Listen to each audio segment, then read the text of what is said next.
Stars are my candlelight, star trails are my ribbons, and civilization is my sandbox. It is my mercy that allows all beings to grow in my garden. Letting breath not be measured by currency. Like countless others, Ling He was unexpectedly pulled into a war game. Outside, all races are watching greedily, and inside, humanity is scheming against each other. Some want to become emperors. Standing above all, some want to be war gods, dominating one side, and even more wish to grasp the truth of the world, able to change the heavens and the earth with a gesture. But power, life, even divinity, and the truth of the world, everything has its price.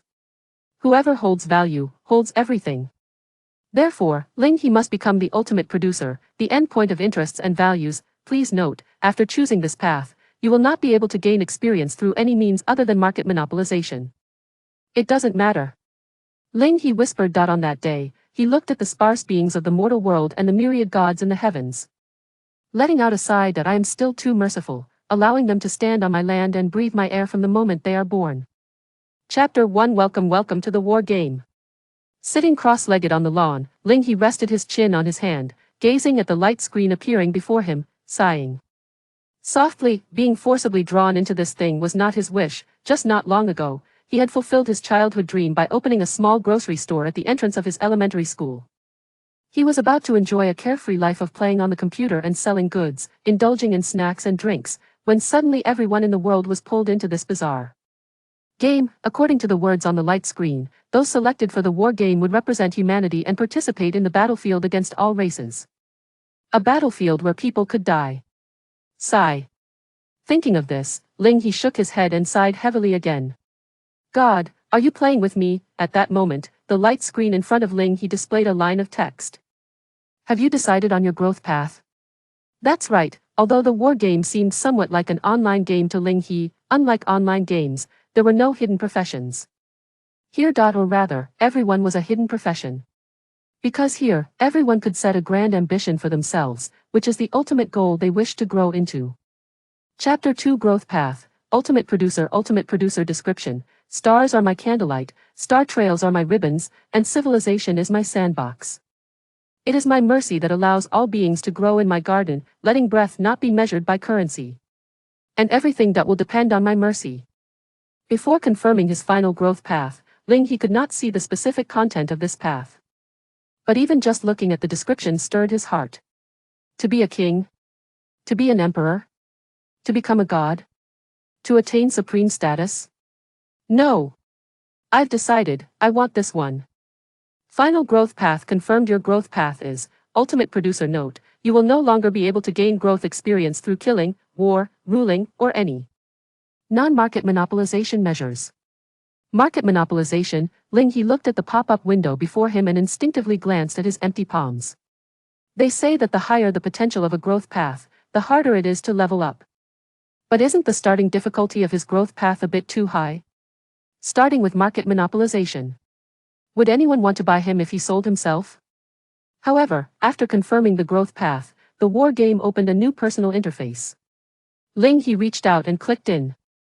The personal interface unfolded before Ling He. Chapter 3. Secretary Vera. Ahem. Seeing Vera ask for money so straightforwardly, Ling He nearly choked on his saliva. But asking for money right after meeting, could it be salary? Although he learned from peeking at the regional channel earlier that most people who entered were in the Stone Age. The citizens and warrior units of the Stone Age did not require salaries, only food and water to maintain loyalty. Yet, the attire Vera wore clearly did not have the aura of the Stone Age. Looking at the expectations written in the girl's eyes before him, Ling He, for some reason, felt a softening in his heart.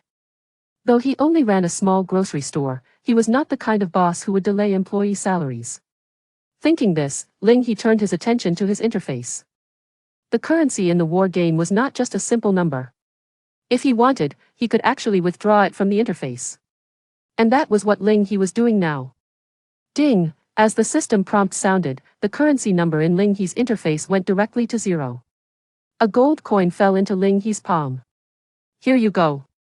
Ling He handed the gold coin to Vera. Without a word, Vera took the coin from Ling He's palm, then pinched it between two fingers and examined it under the sunlight. Stars are my candlelight, star trails are my ribbons.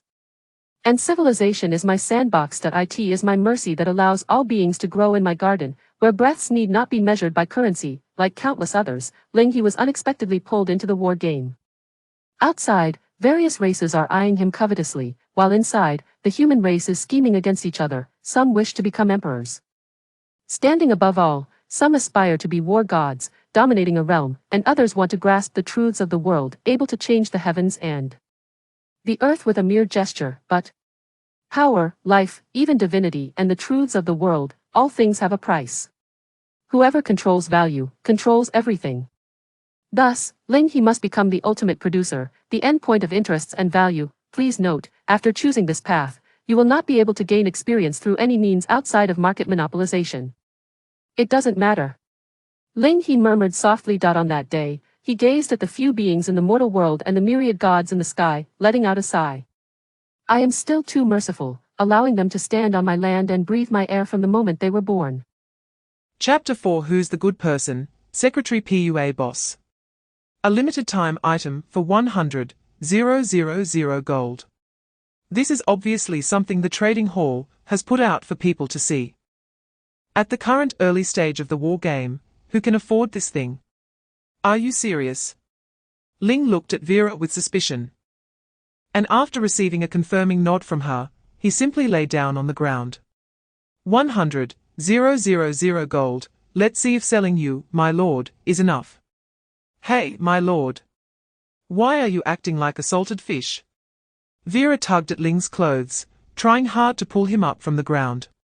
As the saying goes, youth is the best time to strive. If you can't afford it now, you can always owe it first. Isn't it said that being in debt is good for your health? Look, I'm not complaining about your poverty. At this point, Vera squatted down, leaned close to Ling's ear, glanced around, and then whispered, Vera secretly tells you, based on my judgment, the value of the spirit-transformed lumber yard is at least over 500,000 gold. If you miss this opportunity, there won't be another. We started from scratch, taking a loan isn't shameful. Hearing Vera talk about loans and debts repeatedly, Ling knew she had set her sights on his loan purchase voucher. Chapter 5 Contract Lumberjack. In the building perspective, Ling could choose the position and direction to place buildings. However, after some attempts, Ling found that the initial placement point of the building could not exceed 20 meters from his standing position. Considering the vast area of the spirit-transformed lumber yard that stretched as far as the eye could see, adjusting the placement direction and distance seemed meaningless. Therefore, Ling simply placed the lumber yard 3 meters in front of him. Confirm placement. Boom. As Ling confirmed the placement, the plain suddenly erupted with violent tremors, and towering trees burst out of the ground. The originally unobstructed plain was instantly replaced by a dense forest. At the same time, a system prompt sounded in Ling's ear. Ding, due to your purchase of a system item, you have successfully triggered the secretary profession skill. Bargaining, you have received a bonus. Citizen recruitment order, contract lumberjack, there's even a bonus. Ling didn't expect Vera to bring him extra surprises. It seems that the position of secretary replacing that of the clerk is not just a change in name. With this thought, Ling glanced sideways.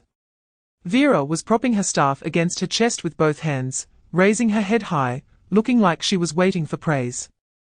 Chapter 6 I am the main character. Ling Uge, excuse me, how many sets of wood can this blueprint be exchanged for? At the same time, a message about a blueprint came in from the private chat interface. Wooden barricade, era, Bronze Age, basic path, description, a rudimentary defensive facility that can effectively harm shock units and block infantry to a certain degree. Construction requires 3 sets of wood. Lin Xiao merely glanced at it and quickly gave his response. 1 set. Ling Uge, impossible. In the snowy plains. A battered woman clenched her fist tightly. Even if she thought about it with her feet, she knew that in the current Stone Age, or perhaps still pre-Stone Age, the blueprint from the Bronze Age, no matter how worthless, could not be cheap to this extent. However, in her current state, she couldn't hold out for long in the cold wind. If she didn't gather enough wood to keep warm before nightfall, she could very likely die when the cold wind came.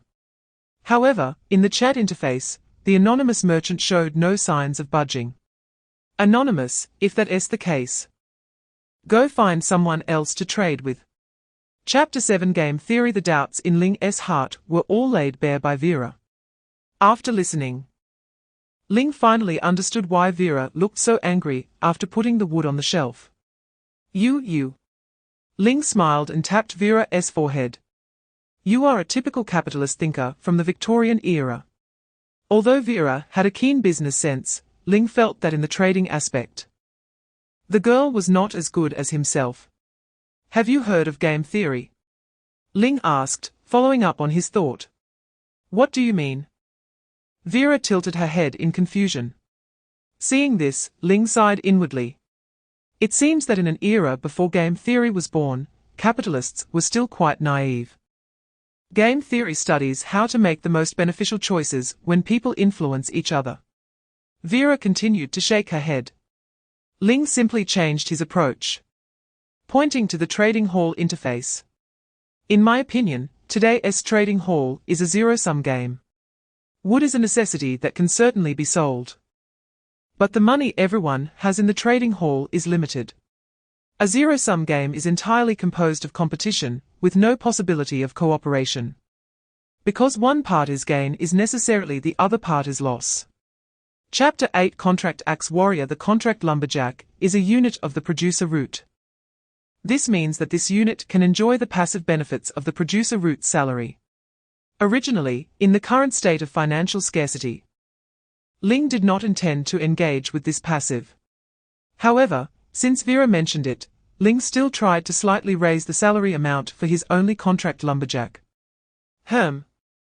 Just 1 copper coin will do. Would you like to adjust the salary amount? Yes. As soon as the words fell, changes appeared in the contract lumberjack's interface.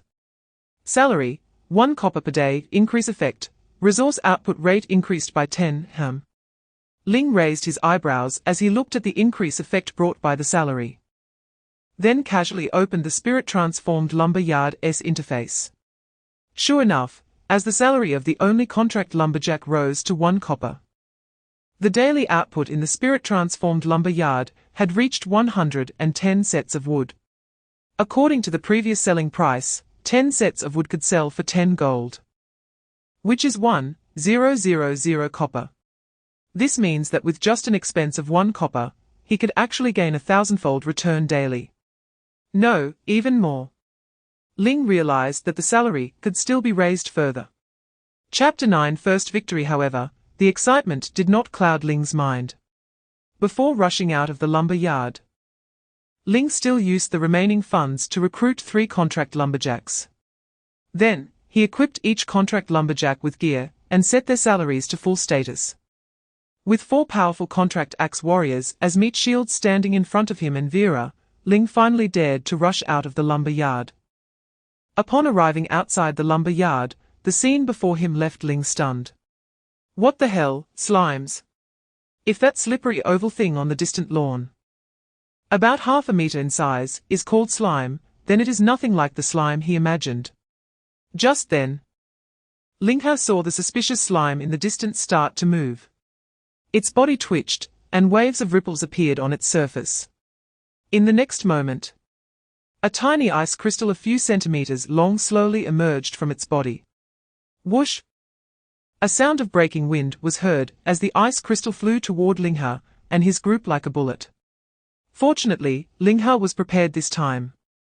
With 4 meat shields blocking in front of him, the ice crystal merely pierced the chest of a contract axe warrior before completely losing its momentum. Chapter 10 The Voices of Angels and Demons. The exclamations in the regional channel did not concern Ling He.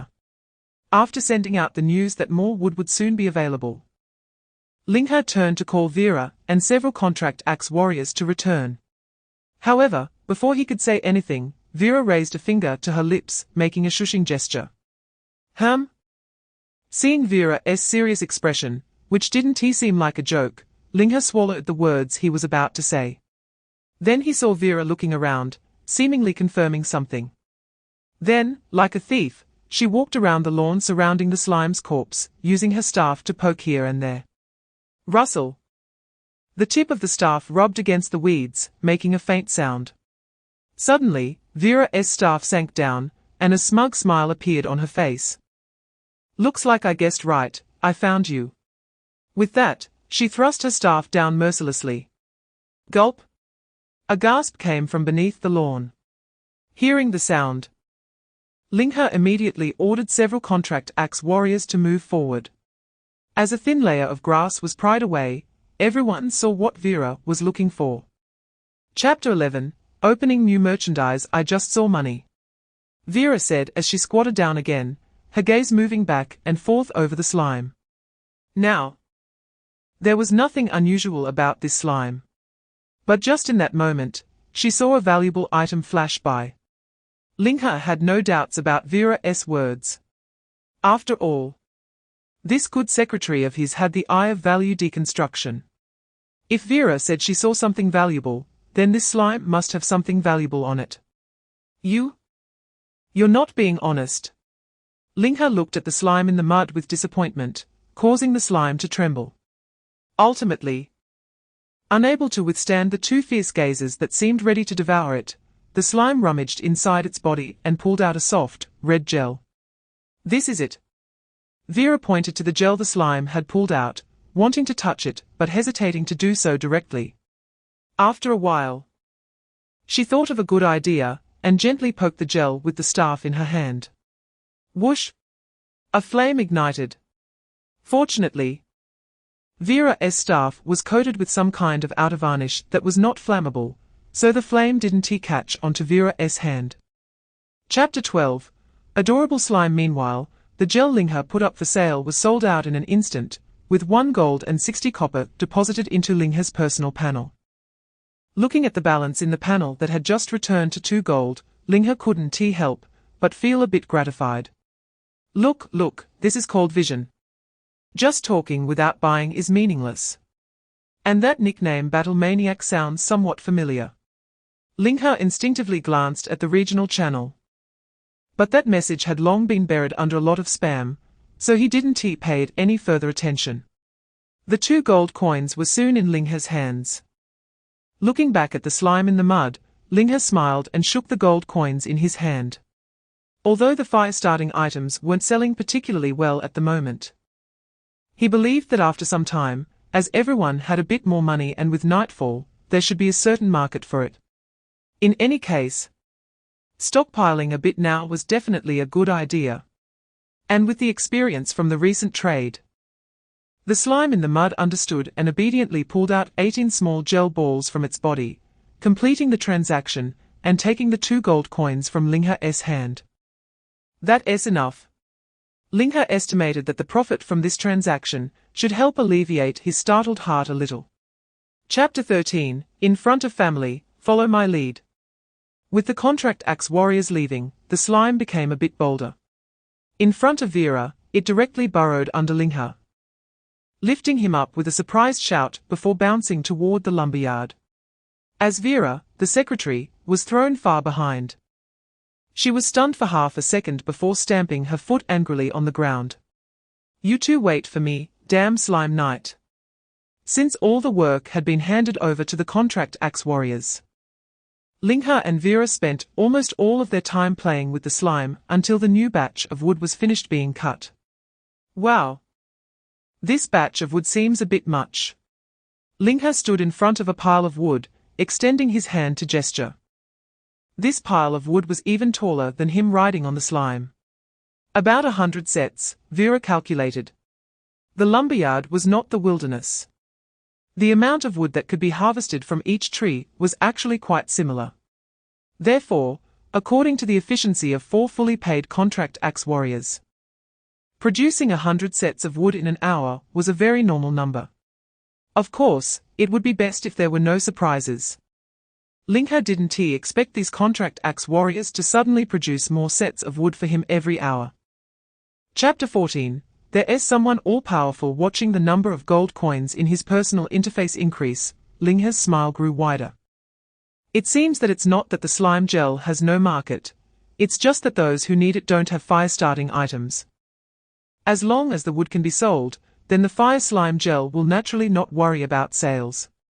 But just then, an unexpected visitor intruded into his private chat. Creator God, why bother?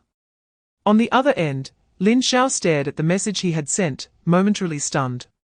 In a fit of anger, he had forgotten to remain anonymous. Fortunately, because he had been anonymous before, no one should be able to associate his identity at this moment. After thinking for a moment, Lin Xiao changed his tone and continued typing in the private chat window. Creator God, given the current state of the trading market, it wouldn't be a problem to take all the wood for sale. You are selling wood at a low price. What benefits can you gain besides disrupting the market? Raw. Seeing the messages popping up in the private chat interface, Ling He chuckled lightly. Getting anxious so soon? He remembered this guy called the Creator God, who had been leading the rhythm in the regional channel before. Chapter 15 Game over ahaha. Ling He looked at the group of brothers and sons that had inexplicably joined him in the regional channel, and was overjoyed. Everyone in the channel seemed quite enthusiastic. Huh. You seem relaxed. Vila's voice came from the side. She had just focused on listing wood in the trading hall, and hadn't paid attention to Ling He's chat content. Finally taking a break to wipe the sweat off her forehead, she saw Ling He grinning at the chat panel. Immediately, Vila rolled her eyes. Damn Lord. If you're so free, you should help me list some next time. No problem. Ling He readily agreed. Then he took out 2 gold coins and placed them in front of the slime named Hamburger. Hamburger, get me some slime gel. Gulu. Hamburger blinked at the 2 gold coins handed to him, then pulled out 18 small lumps of gel from his body. Ling He skillfully stuffed the gold coins into Hamburger's body, and then smiled, as he rubbed the slippery top of his head. Ha ha ha. You've earned 5 gold coins in this time, you're a little millionaire among slimes now, right? Gulu gulu. Hamburger, who couldn't understand what Ling He was saying, just rubbed against Ling He affectionately. Chapter 16 Celebration. Capitalization. They lost, and they lost terribly. Ling He's actions were noted by Vila. Although Vila had some differences with Ling He regarding pricing, her keen business sense allowed her to see the decline of other merchants in the trading hall. As the saying goes, the marketplace is a battlefield without smoke. Big fish eat small fish, and small fish eat shrimp is the only main theme in this battlefield. The wood merchants, led by the Creator God, made the mistake of allowing Ling He to easily pass through the stage of primitive capital accumulation. This was the most vulnerable period for capital, and also for Ling He. As the primitive accumulation of capital was completed, Ling He had now become the biggest shark in the wood market. Without external regulation, the capital Ling He had accumulated would rapidly expand to an unimaginable extent. Thinking of this, a smile crept onto Vila's lips as she let out a chuckle. Becoming the darling of profit, this is how the Lord I chose should be. Huh? Vila, what are you mumbling about? Ling He leaned over to Vila's side and reached out to touch her forehead. No fever. So why do you have such a creepy smile? Vila's smile became stiff, and the veins on her forehead began to bulge. Chapter 17 It's cold. And the heart is colder. When Ling He listed 100 sets of low-priced wood, he attempted to negotiate with Ling He, trying to pull this slightly larger wood merchant to his side. When Ling He listed 600 sets of wood, he wanted to see Ling He's embarrassment, because 600 sets of wood could not fill the current hole in the trading hall. He only needed to sell 60 sets of wood to gain the profit from Ling He's 600 sets. But now, looking at the continuous listings of wood in the trading hall, an inexplicable sense of relief and helplessness surged in Lin Xiao's heart. He lost. He never expected that just half a day later, the high-priced wood market would completely disappear. And as the protagonist, his development plan was defeated at the first step. Lin Xiao just couldn't understand how that guy called the conscience peddler could produce so much wood. Looking out of the cave where Lin Xiao was hiding, over 200 sets of wood were hidden well, covered by the surrounding dense forest. These over 200 sets of wood were all of Lin Shao's harvest during this period, thanks to his tenfold amplification bonus. They say to get rich, one must first chop trees, but logging is not an easy task. After all, rabbits don't eat the grass near their burrows. To avoid exposing his hiding place, Lin Shao had specifically sent his subjects to log far from his location. Chapter 18 Trial Pages. Why has it come to this? Shouldn't he continue to lower the price? This thought flashed through Lin Shao's mind. But the next moment, looking at his pitiful 30 gold coins on the account, and then at the wood in the trading hall that hadn't dropped a single copper coin in price, Lin Shao's face turned red with excessive anger. Suddenly realizing, he understood that he had been set up again. The other party had pressed the price of wood down to 30 copper, not out of spite, but as a premeditated strategy to suppress wood profits. Clearly, that guy called the conscience peddler had the confidence to take the entire cake of wood in the trading hall. Therefore, as long as the wood profits were kept low enough, wood merchants like Lin Shao would almost be unable to quickly accumulate capital through wood. Without capital, there would be no way to expand production adequately. Without enough goods, it would be impossible to shake the conscience peddler's position in the wood market. Even if a small amount of low-priced wood was released, it would be instantly swallowed by the conscience peddler's massive scale, ultimately becoming part of the other party's wood profits. In this cycle, the strong remain strong, and the weak remain weak. Unless a terrifying external force strikes, it would be impossible for anyone to shake the conscience peddler's position in the wood market. Chapter 19 Producer Level Up. The gradually approaching crisis went unnoticed. So much time had passed, and Ling He had just finished listing over 4,000 sets of wood in the logging yard with Vila. After doing all this, the two collapsed onto hamburger, wiping the sweat that kept pouring from their foreheads. Sometimes, making money is indeed a physical job. However, seeing the number of gold coins on the panel surpassing 1,000, Ling He couldn't help but turn to Vila and share a smile. Finally, the Lord has a little bit of pocket money now. While speaking, Vila reached out, leaned on Ling He's belly, and made a gesture asking for money. You. I suspect that if you had 10,000 gold coins, you would sell your boss, me. Ling He shook his head, swatting Vila's hand away. Then took out 500 gold coins from the panel, and directly dropped them onto Vila. Anyway, the production capacity was already surplus. So giving these gold coins to Vila to play with was no issue. So heavy. Vila awkwardly got up from the pile of gold coins. But her crescent-shaped eyes showed that she was in a very good mood at the moment. The scent of money, such a strong scent of money. Lying on a pile of gold coins, Vila kept taking deep breaths, making a chuckling sound. Chapter 20 Commoner Recruitment Order. Cattle and Horses. Random Commoner Recruitment Order. End Producer Route. Effect. After use. Adds a commoner recruitment option that will definitely be a basic unit of the end producer route. So my initial commoners are here. Ling muttered, glancing sideways at Vila, who was playing with gold coins. The end producer route has to get through LV0's starting point before unlocking the basic commoner recruitment option at LV1. It's all thanks to Vila. Without the extra that Vila obtained, without the contract lumberjack, his start would probably be hellishly difficult. At least 10 times harder than it is now. Huh? What are you looking at, bastard lord? Vila noticed Ling's scrutinizing gaze and immediately became alert. Being noticed by a bastard lord surely means trouble, Vila thought resentfully. It's nothing. Ling shook his head, retracting his gaze from Vila, and then used the random commoner recruitment order in his hand. Congratulations, you have obtained a basic commoner unit, cattle and horses. That doesn't sound like a proper commoner.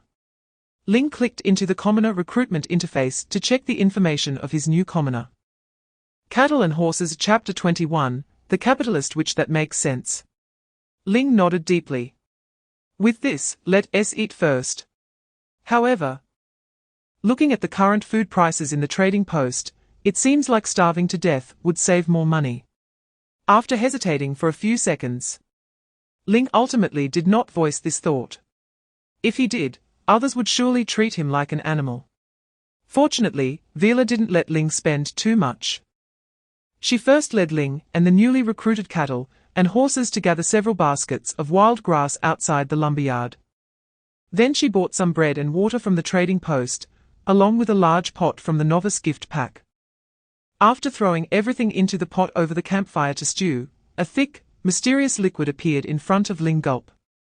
Ling swallowed. Vila, can you really cook? No matter how he looked at it, what was in this pot didn't seem edible. Don't worry, just cook it well, Vila said while tearing the 2 pieces of bread into chunks and tossing them into the pot. Those 2 pieces of bread had fallen on the ground and got dirt on them, which she sneaked up and picked up while Ling wasn't paying attention. Now added to the contract lumberjack's meal, it could also be considered an extra serving for everyone. Chapter 22, The Striving Cattle and Horses. And the enhanced Vila, like the contract lumberjack, the cattle and horses also have a full salary capped at 15 copper per day. Meaning that once the salary is increased to 15 copper, any further increase won't improve efficiency. However, compared to the contract lumberjack, the bonuses that cattle and horses receive from the salary system are slightly different. Before Ling adjusted the salary of the cattle and horses to full salary. No matter how he adjusted the salary amount, the output efficiency of the cattle and horses would not change. This seems to mean that the cattle and horses are actually always in a full load working state, requiring no additional salary incentives. Only when Ling raised the salary to full status did the interface for the cattle and horses seem to make some breakthroughs. Name, none. Occupation, striving cattle and horses. Salary, full salary. Special ability, self-improvement, self-sufficiency. Combat power, 1. Barely worth mentioning, at first glance. Aside from the addition of the word striving to the occupation, Ling could not see any changes from the non-full salary status. So Ling simply clicked into the details of the special abilities. As expected, the self-sufficiency ability had no changes, after all. It required full salary to activate, and now had merely transitioned to an activated state. Chapter 23, You can actually cook well. This thing is useful. Seeing the effect of the Pishir wallet, a thought immediately flashed through Ling's mind. Previously, he had put up 4,000 sets of lumber, which had exhausted him. In the future, if he wanted to expand more products, just putting them up in the trading post would be a very troublesome task. But with Vila's Pishir wallet, it's different. When used actively, all products within 5 meters can be listed, which will greatly improve Ling's listing efficiency. Most importantly, in the future, when listing lumber, Ling can comfortably hand over the entire task to Vila. Just as Ling was thinking this, Vila's cry of pain suddenly reached his ears. Ouch! Ling instinctively turned to look beside him. He saw Vila's finger touching the wallet at her waist, and then the wallet bit down without hesitation.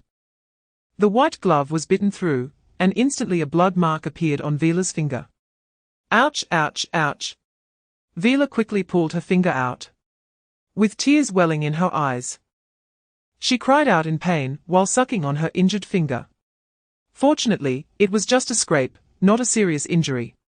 After a short while, the bleeding from the cut on Vila's finger had stopped. Chapter 24, You are a good person. 30 sets. Looking at the private chat interface in front of him, the number looked as if it had an extra 0. A trembling finger reached out and sent a reply message. Okay. Half a minute ago. In the snowy field. Night had fallen, the cold wind biting, a woman covered in scars hid in a thick pile of snow. The red gel in her hand was her only source of warmth. Long before Ling first listed the fire slime gel, Ling Yuj had used her last savings to buy one.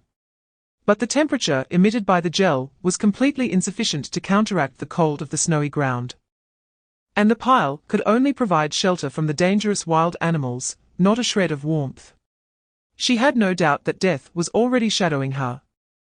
Perhaps the next time she closed her eyes, she would never have the chance to open them again. I am going to die. The woman let out a bitter laugh. She had searched too many lumber sellers, trying to exchange some lumber with the Bronze Age blueprints in her hand. But her blueprints, placed in the current day, the first day of the war game, was simply not appealing. When lumber prices were high, there was only one person willing to exchange one set of lumber for her blueprints. Now that lumber prices had dropped, she thought trading would be easier, only to receive a message that left her in despair. Chapter 25, Final Strategy. The weather was already cold at night, and outdoor food easily cooled down. With this private chat interrupting, the meat steak was completely cold. Ling could only take out a few gold coins again, and ask Vila to make him another serving. As for the piece of meat in his hand, an idea suddenly flashed in Ling's mind, thinking of a good place for it. Vila, do you see the hamburger? Vila, who was bending down to cook, glanced at Ling with the corner of her eye, then said unkindly, "Isn't it right under your butt?" Ah? Unconsciously, Ling He stood up from the hamburger. This was similar to wearing glasses. After a long time treating the hamburger as a lazy sofa, Ling He instinctively overlooked its existence. Sorry, hamburger. Ling He reached out and patted the hamburger, not meaning to forget you. Gurgle? The hamburger looked at Ling He in confusion, not understanding why this biped suddenly got off it. It couldn't comprehend the language of bipeds. So it didn't pay attention to the few words Ling He exchanged with Vera just now. At this moment, Ling He presented the meat patty that he had bitten several times to the hamburger. Do you want to eat? Gurgle? The hamburger stared at the meat patty placed in front of it, tilted its body, and then shook its head left and right as if to say no. Chapter 26, Hidden Agenda. Lin Xiao knew that the sudden appearance of the ghost spirit tribe was the apocalyptic calamity brought down by the trial page. Facing this so-called apocalyptic calamity, even the united human lords of the entire region found it hard to resist. Moreover, humans would never unite. As a member of humanity, Lin Xiao believed he had a deep understanding of humanity's inherent flaws. At this moment, sudden footsteps sounded outside the cave where Lin Xiao was hiding. Russell Lin Xiao's ears perked up, his smile faded, and he looked outside with vigilance. Who? He calculated in his mind that at this time, the lords sent out to gather supplies should not have returned so quickly. In response to Lin Xiao's cautious voice, the footsteps outside the cave paused for a moment. Then, a little girl's voice came from outside the cave. Big brother, can you take me in for one night? Boo-hoo, it's so dark outside, I'm so scared. Just a little girl. Lin Xiao did not relax his guard in his heart. A girl appearing at this moment could either be another human lord or a special subject of some lords. Whichever it wasn't good news for him. Chapter 27, Unity means fees. Unite together. Ling He rubbed his chin. Although this guy nicknamed the Creator God had led him on quite a bit in the regional channel earlier, this statement did make some sense. Gathering with other lords might help him collect some protection fees, heating fees, venue fees, and the like. The more he thought about it, the more Ling He's eyes lit up. If he acquired more building blueprints and used the excess wood to build a shelter, could he charge a toll and entry fee on top of those expenses? Ling He admitted he was a bit tempted. As someone who enjoyed making small deals, he didn't have strong exclusionary thoughts. Profit was the key. Even the hamburger, which had previously wanted to kill him, he could tolerate, naturally. He wouldn't mind his own kind. After all, unity means fees. Making money for oneself while others risked their lives seemed like a fair trade. However, just as Ling He was considering this, he found that someone in the trading hall had already taken a step ahead of him. Call me Battle Maniac. If you're located near the stream, try to find me. Chapter 28, The Ghost Spirit Tribe Deserves to Die. This inexplicable guy sent him a good person card again. Ling He tugged at the corner of his mouth. He was indeed a kind-hearted person. But his kind-heartedness was probably of a different species than what Ling Yuj described. However, the other party did provide him with useful information, and as a qualified businessman, Ling He naturally knew how to not dampen the mood. Conscience merchant, okay, I've noted that. At the same time, the content that had been edited in the regional channel was quietly deleted by Ling He. Seeing Ling He's affirmative reply, Ling Yuge, far away in the snowy land, let out a sigh of relief. Because of her previous overstepping actions, she had created a significant gap with the conscience merchant. So she was genuinely afraid that the other party would dismiss her advice. Fortunately, the other party wasn't a fool. In the regional channel, the creator god's speech was clearly problematic, as if it was deliberately guiding something. Trusting him was tantamount to becoming a target in a shooting range, which was extremely dangerous. Ling Yuge's gaze swept across the regional channel, her eyes flashing with a hint of coldness. Whether good or evil, seeing death and not saving was a common human sentiment. Chapter 29, A 10 Gold Coin Conversation. Vera nodded non-committally, feeling a bit embarrassed. Do you know how many small gold coins we lose for every minute you delay us? Vera was not talking nonsense. As the current production main force of the lumber yard, the complete withdrawal of the contracted lumberjacks caused real economic losses. However, Liu Qi didn't quite understand at the moment, and could only scratch his head in a wry smile. Vera. Ling He shot Vera a glance, then swept his gaze over Liu Qi and the others' expressions. From the decorations, there seemed to be more than one lord among them, with Liu Qi vaguely at the head, and there didn't seem to be any significant barriers on the surface. Fortunately, they didn't seem very clever. Just now, the clues in Vera's words were so obvious, and none of them noticed. That? Liu Qi suddenly spoke weakly, I'm sorry to disturb you too. How about I compensate you for your losses? Really? Vera immediately agreed, calculating her losses in her mind, ready to state an astronomical figure. However, before she could say it, Ling He swiftly covered her mouth. Ling He ignored Vera's struggles and looked in Liu Qi's direction, reporting a number that was not very large. Chapter 30, Contract Berserker, Introduction, Profit. Profit. More profit. The scent of easily obtainable benefits is enough to drive people mad and make them lose all sense of awe, ultimately flattening all obstacles before them. Special ability, Exponential Frenzy, Unyielding, Fight to the Death, Entry 1, Exponential Frenzy. This unit's resource output rate increases by 150. And combat power is constant at 300 of the base value. Entry 2, Unyielding. During combat, physical means cannot be used as a deterrent to lower this unit's morale. And appearance and mental intimidation are ineffective against this unit. Entry 3, Fight to the Death. This unit's default combat philosophy is to fight to the death, and it will never rout until the casualties reach 100. Ling He read through the information on the Contract Berserker quickly.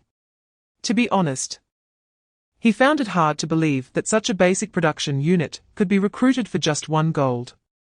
In this current era, even if other people's regular troops were to arrive, they would probably have their heads taken off by the Contract Berserkers and used as balls to kick.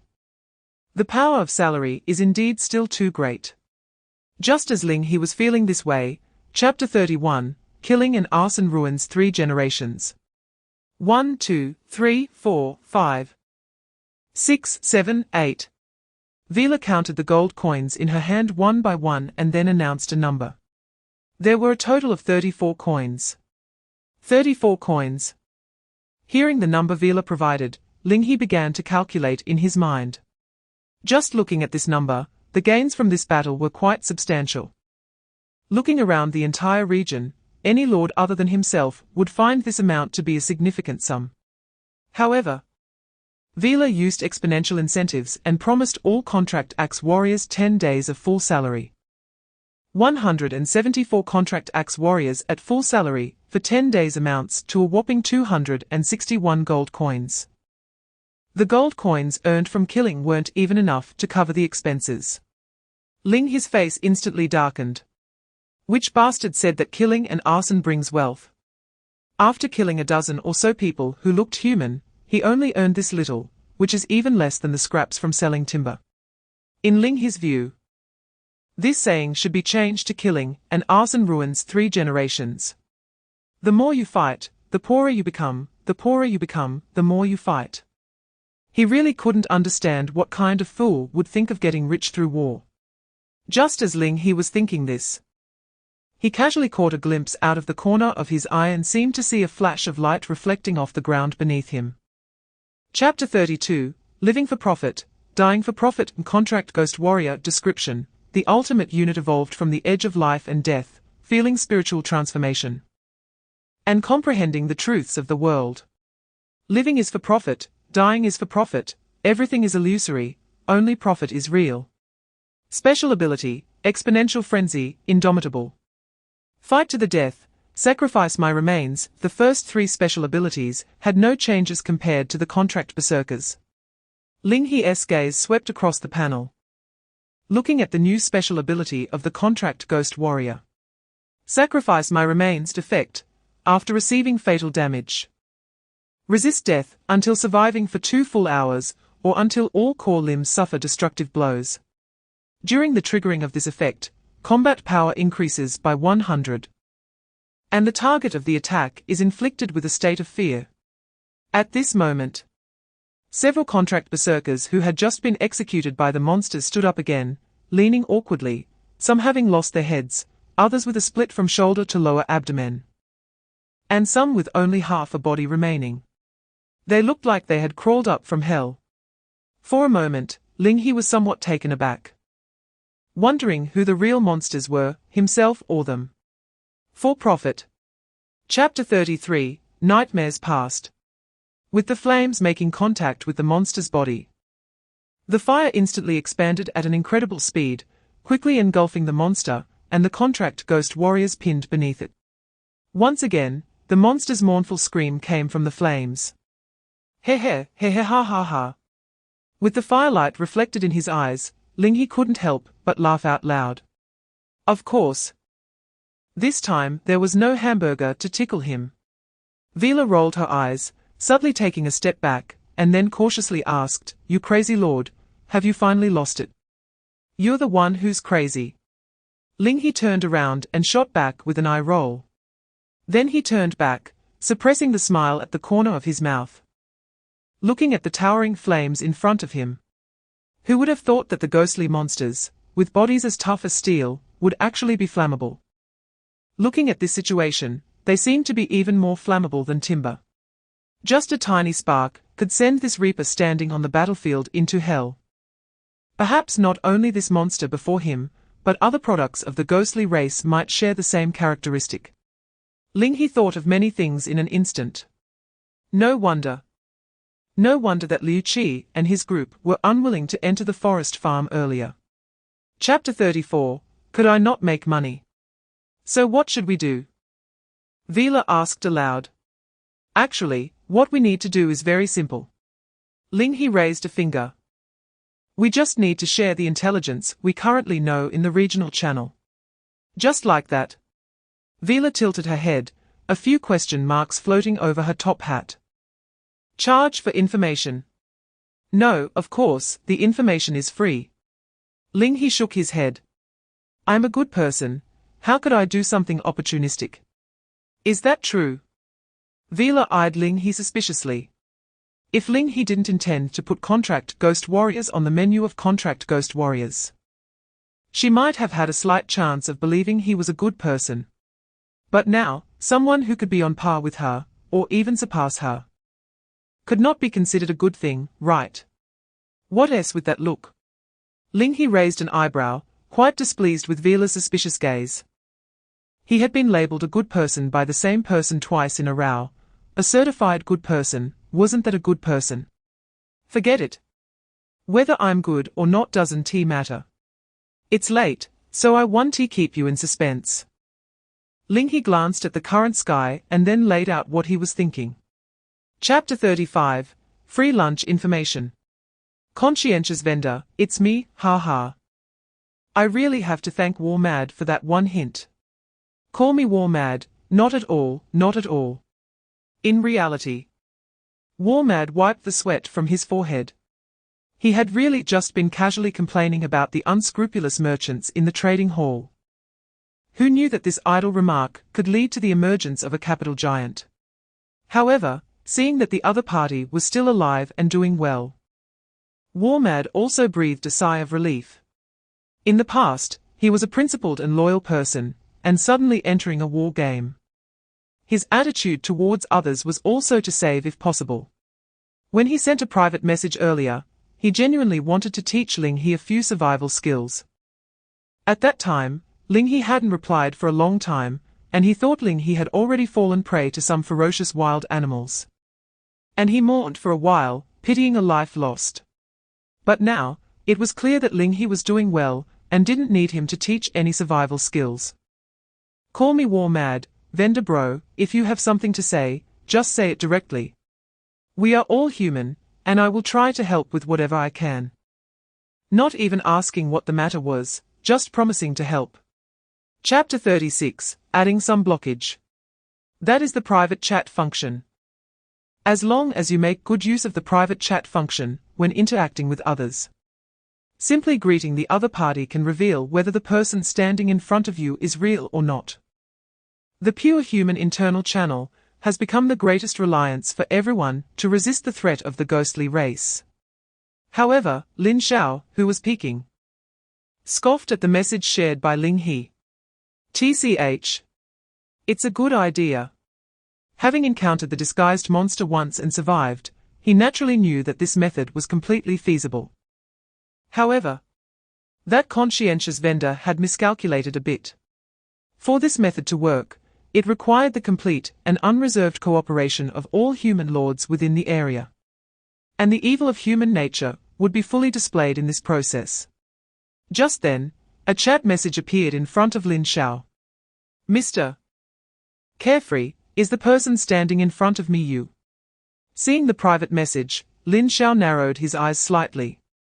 Someone actually made contact with the ghostly monster mimicking him so quickly.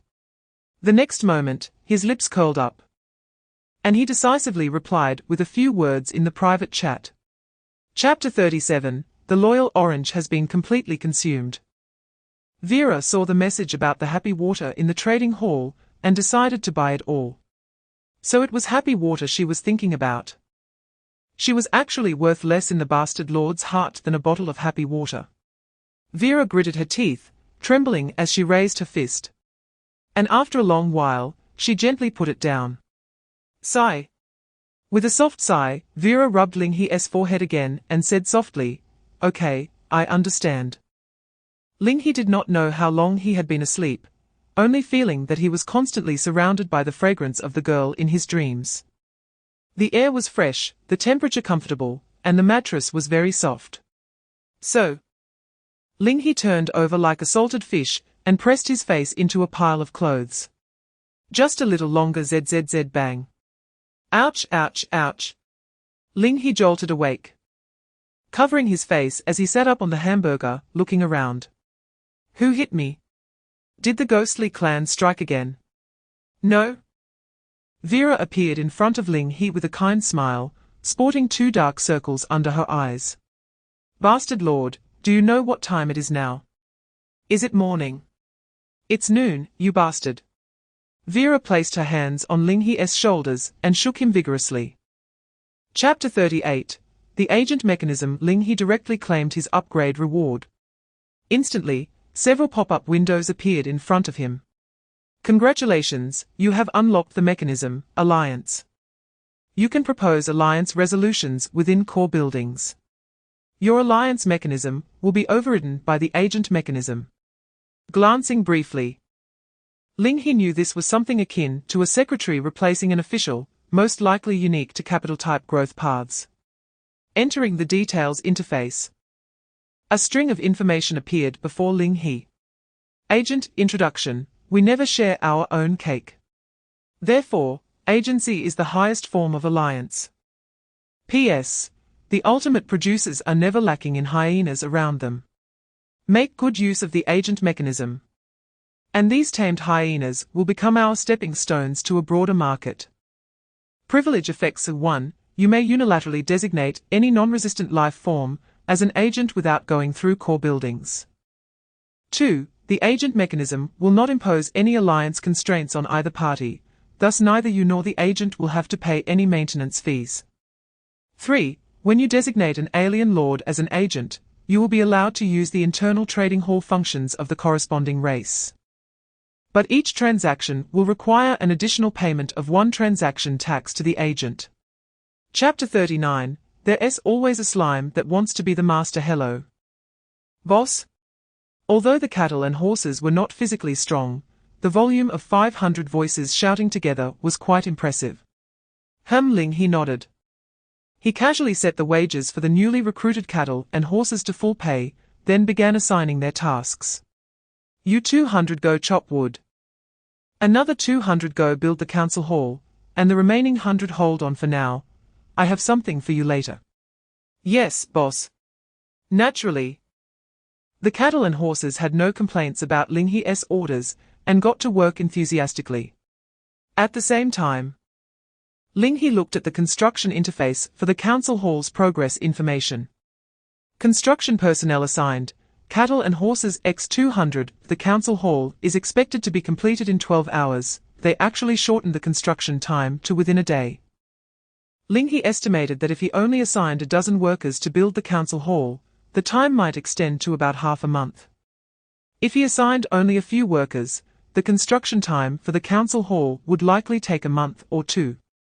Indeed, spending money is the prerequisite for all productivity. The cattle and horses naturally did not understand what Ling He was thinking.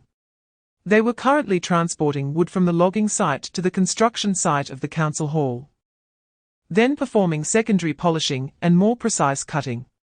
Chapter 40. Am I an experience card now? On Hamburger's personal interface, it displayed Growth Path, Divine Supreme Legend Colorful Thunder Slime King, current level, LV9, what s with this long string of ominous prefixes in the growth path. Ling He couldn't help but recall a trashy online game he played before entering the war game. When he was level 1, he had just finished off a rabbit, and had to use a broken wooden stick to hit drowning little lobsters.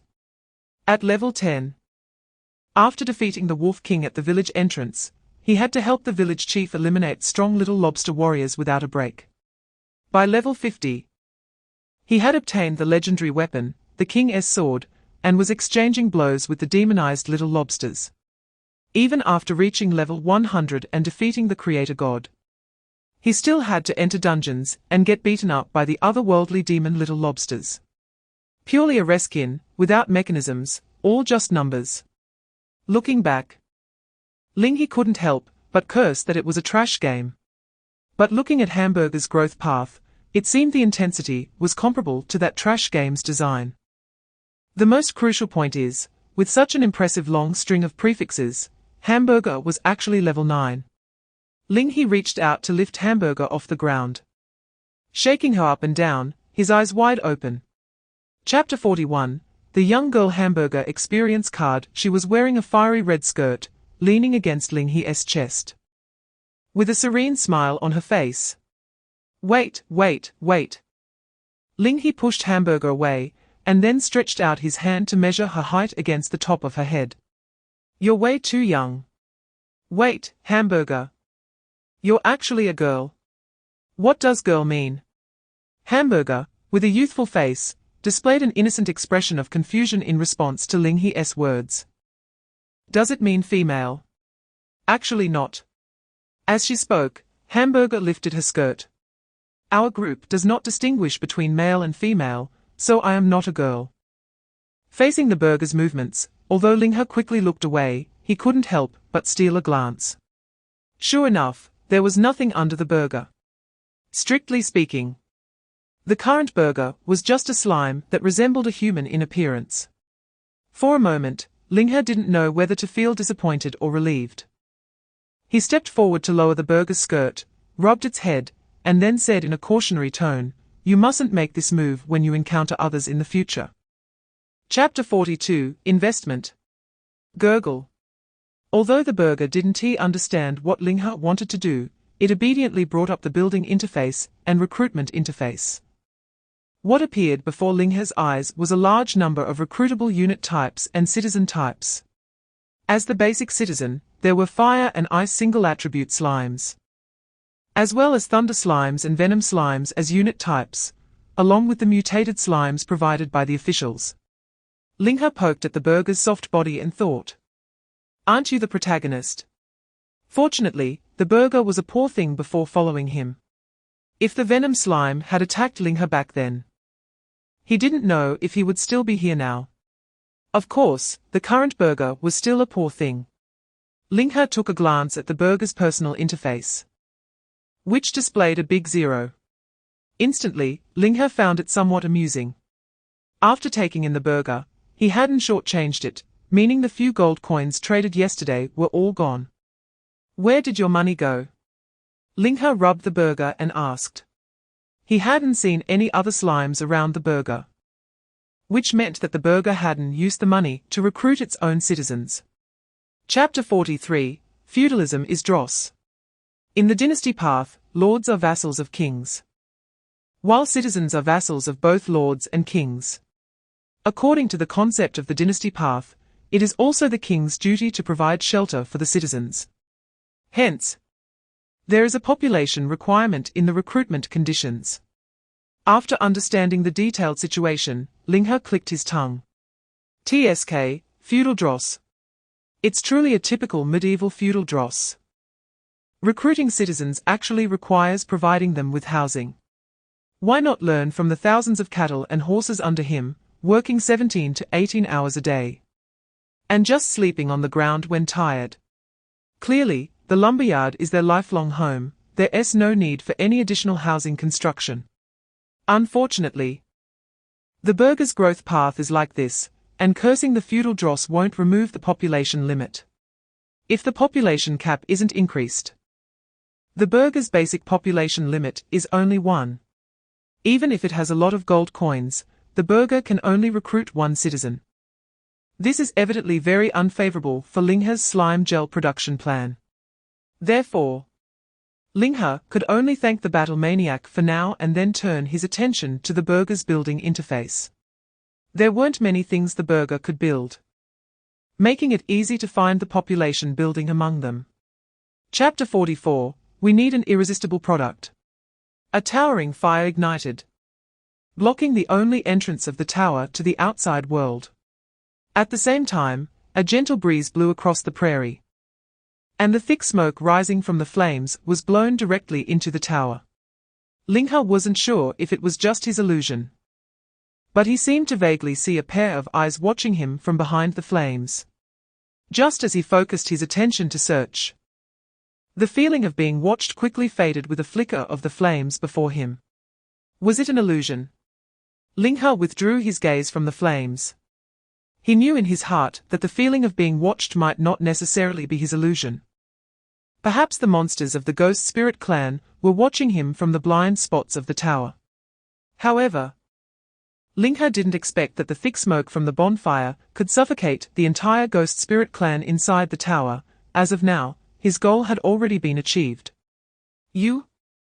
Ling He pointed at the cattle and horses under him. "You guys, from now on, are responsible for watching this bonfire. If the wood runs out, go directly to the lumberyard to get more. I have only one request: the fire beneath this tower must not go out." Yes, this was Ling He's plan.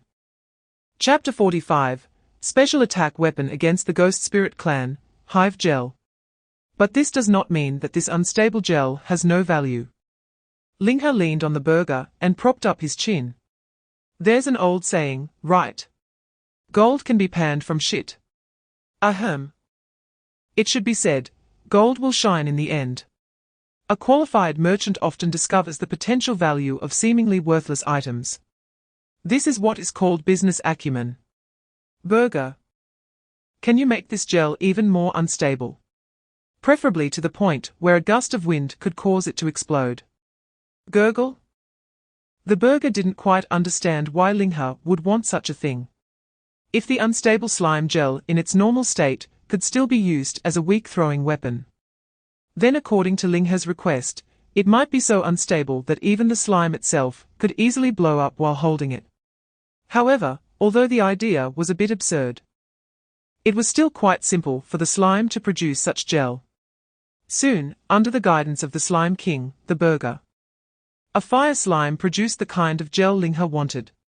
As a gentle breeze blew by, the gel spontaneously ignited. Chapter 46, Without a Few Million Gold. Don't pretend to be a conscientious merchant. Hey, I, your lord, am very conscientious, Ling He said, somewhat dissatisfied. This was the result of his hard work over a day, about to be put up for sale in the trading market, as a weapon against the Ghost Spirit clan. Even if it wasn't worth much, weren't the labor and research costs still costs? Vila crossed her arms, looking at him, as if she were waiting for him to make up a story. Even if you say that, no one would buy it, right? Ling He shook his head and revealed a confident smile. You can't say that. After saying that, Ling He shifted his gaze away from Vila and looked towards the plains outside the lumberyard. Unknowingly, thousands of slime nests had already been completed, and many very cute fire and ice slimes were rolling around on the grass. It was time to replenish some goods for the trading market. Burger. Ling He patted the burger's body, his smile gradually becoming gentle. Let's settle the accounts. In the hidden stone cave, unlike the relaxed atmosphere on Ling He's side, Lin Xiao was awakened in terror by the chill pressed against his neck. That chill came from a knife, unlike the stone dagger that Lin Xiao had polished himself. It was a real knife made of high-quality steel. Chapter 47, My enemies will settle scores with my enemies. He has a delusion that if he keeps talking, perhaps before he actively exposes himself, that kid will guess the identities of him and his companions. But isn't it quite interesting? The bald man entered the regional channel from his personal panel, simultaneously licking his lips with his tongue. He was very interested in Lin Xiao. Thus, he also developed some interest in the conscientious vendor that Lin Xiao kept mentioning. Perhaps the other party is a talent that can be recruited. Just as the bald man was thinking this, a message from a user named Conscientious Vendor flashed through the regional channel. Conscientious Vendor, hi. Good evening, family. Oriental Mingzhu, the vendor is awake so early. I saw him putting up wood from last night until noon today. Hope he doesn't overwork himself. Personification, go away. What nonsense are you talking about upstairs? Can't you expect a little from the vendor? Heaven has a road, yeah. We owe our survival to the vendor's information. I see many, who were shouting about the vendor yesterday, have all vanished today. Seeing that his reputation in the regional channel had become so good, Ling He couldn't help but smile. Chapter 48, The Camp of the Traitors. As the voice fell, the blade pressing against Lin Xiao's neck was moved away. Lin Xiao could clearly feel that while the gazes of those around him were still not friendly, they were no longer as fierce as before. If you want to join us, first use this item. The bald man casually tossed a small iron card in front of Lin Xiao. Identity Iron Plate, Era, Imperial Era, Dynasty Path, Effect, change your nickname. Can be used once per era. What do you want me to change my nickname to? Lin Xiao asked. Casually. The bald man leaned closer to Lin Xiao, patted him on the shoulder, and said earnestly, We don't care what you want to be called, we just want you to say goodbye to the past. Lin Xiao understood in his heart. This was a means of controlling oneself. After using this identity iron plate, whether it was his current name or his relationships in the regional channel, they would all become the past. Seeing that many around were starting to get impatient, Lin Xiao immediately decided without hesitation. Use. Please confirm your nickname from Entropy. From now on I will be called from Entropy. As Lin Xiao finished speaking, his personal interface changed his nickname, and a pop-up window appeared in front of him. Chapter 49, Christmas Eve. Moreover, due to investing in the Slime Ranch, Ling He requested that in future orders, Hamburg continue to give him a 10% discount. This means the exchange rate has come to 1 gold for 10 fire slime gels or 5 honeycomb gels.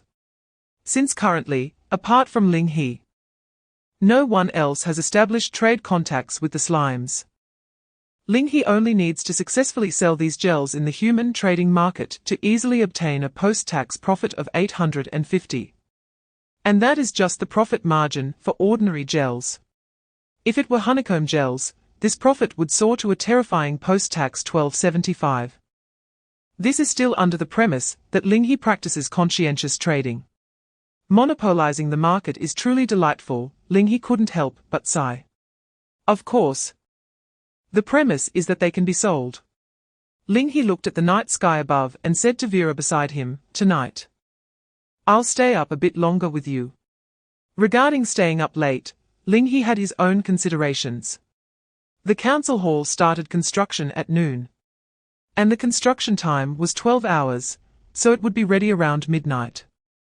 Ling He planned to observe the functionality of the council hall before sleeping and see how the actual sales of honeycomb gels would turn out.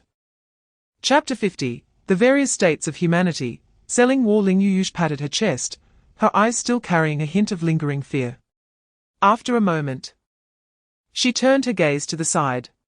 That was the direction where she sensed the conscientious vendor through the hunter's pact. Did he save her once again? Ling Yu's eyes flickered, unsure of what she was thinking. In fact, she was not the only one who encountered an attack. As night fell and the cold wind blew, taking advantage of the humans' obstructed vision, most places in the entire region suffered varying degrees of attacks from the Ghost Spirit Clan monsters. Last night's slaughter seemed only to be a prologue. It wasn't until tonight that the Ghost Spirit Clan revealed their true fangs to humanity, accompanied by the shape-shifting monsters everywhere. The truly terrifying combat power of the Ghost Spirit Clan also began to roam the surface on a large scale. They could easily tear apart the strongest human troops without using any external weapons. In the dark night, flesh and corpses kept falling to the ground. One human lord after another was forced into a desperate situation by the Ghost Spirit Clan, and in a moment of helplessness, they turned their gaze to the trading hall, to the great killing weapon Ling He had put up. And this, in a subtle way, indirectly helped Ling He prove the authenticity and practicality of his goods. Chapter 51, Core Building, Council Hall. Really, it has sold out. And sold a lot. In the lumberyard, Hamburg's body was covered. And Vera stared wide-eyed at the trading panel. The sales of wood remained high, requiring Vera to constantly restock to ensure that goods in the trading hall kept flowing. Fire slime gel, a quick ignition item, was also selling well as the Ghost Spirit Clan appeared, and using wood to ignite was not suitable. None of this was surprising. What surprised Vera was that after a period of being ignored, honeycomb gel actually started to sell as well. In fact, with the passage of time, the sales speed seemed to be increasing. If 2,000 honeycomb gels continued to sell at this rate, at least half could be sold out by the end of the night. My lord, how did you do this? How is this possible? What's impossible about it? Ling He shook his head. First, I didn't exaggerate the effects of the goods. Second, I set a conscientious price. Third, I also considered everyone's safety. With someone as good as me, it's strange that the goods wouldn't sell. My lord, doesn't this count as selling your own goods while praising yourself? Vera said quietly. Chapter 52, The Pseudo-Era. Expand details. Introduction. This is our era. Long buried in the depths of our wisdom, deeply rooted. When our ancestors glimpsed the dance of flames in the furnace, when we made our first contract with the earth, the molten star river of copper and tin solidified in the clay mold, humanity would from then on break free from the shackles of the Stone Age. Look. The swordsmith forges the stars into the blade, the surface of the sacrificial vessel rises with the totems of the gods, the wheels grind over the ridges of the wilderness, and the caravan passes through one city-state after another laden with wealth. This is not only the awakening of weapons, but also the forging of civilization. Stand up. For the gods are still watching the world from behind their bronze masks, while humanity now holds the power to change the material form. Will this azure golden brilliance illuminate the long night of the century? One word at a time, Ling He silently closed the details interface after reading about the Bronze Age. After finishing the introduction, he almost felt an impulse to immediately enter this pseudo-era. Unfortunately, although the Bronze Age appeared as a selectable pseudo-era before Ling, its entry option was in a non-clickable state. To enter this pseudo-era, Ling must first meet a prerequisite condition. Chapter 53, Choice. Spiritualization Era, the road ahead is bleak. Era progress rate 30, idealism tendency 20, and subsequent eras cannot be compatible with a purely materialistic era. All things have spirits. Spirit will become a hidden attribute in the region. When the concentration of spirit in the area is medium, high, extremely high, it will respectively increase crop growth rate by 15, 45, 100. 3 feet have spirits. All subjects have a mysterious resistance of 10. The Lord has a luck of 1, and when upgrading the growth route, the spiritualization reward tendency is 30. Compared to the bonuses of the Bronze Age, the spiritualization era seems a bit elusive. The clearest expression is the enhancement of crop growth rates. However, whether in medium, high, or extremely high concentration states, the bonuses are not very competitive compared to the copper smelting craze. The subsequent 3 feet have spirits is the same. Ling is unclear about what the spiritualization reward tendency means. But if it only has a 30 probability, does not triggering this reward tendency mean that there is effectively no bonus from this attribute? So, do you have any thoughts, you bastard lord? Vera asked. Should we directly enter the spiritualization era now, or wait a while and step into the Bronze Age? Chapter 54, Guild Mechanism. Lin Xiao finished talking to himself. A private message from a friend appeared in front of him. Crying Wall, from Entropy, after handing in the letter of introduction, return with the others. Those who have seen us must not be left alive. Seeing this private message, Lin Xiao frowned. From Entropy, aren't we continuing the hunt tonight? But this is an opportunity, we can gain quite a bit from them. Moreover, if we let others continue to grow. Crying Wall, from Entropy. This is an order. I didn't come here for you to question me. There have been too many changes tonight. And the remaining main forces of the Ghost Spirit clan are rapidly decreasing. The party leader is still unresponsive, we can't do anything too out of line. If we expose ourselves before the party leader issues a mission, none of us, including you and me, will have a good outcome. Looking at the message from Crying Wall, Lin Xiao's expression darkened. Although the other party's tone was full of commands and threats, he only felt noise and cowardice from it. They clearly chose to be villains, yet they couldn't go all out to plunder and develop. Being constrained by frameworks, they were restricted in their actions. Chapter 55, The Honest Berserker. After roughly understanding the situation, Ling entered a line of text in the private chat. Conscience Trader, are you asking me this, Berserker brother, because you want to invite me to join the guild you established? Berserker replied immediately. Call me Berserker, ha ha. Trader brother, don't flatter me, how could I dare? I just wanted to ask if Trader brother has any plans to establish a guild. I'm sure Trader brother understands that the first guild established can gain considerable influence in the region.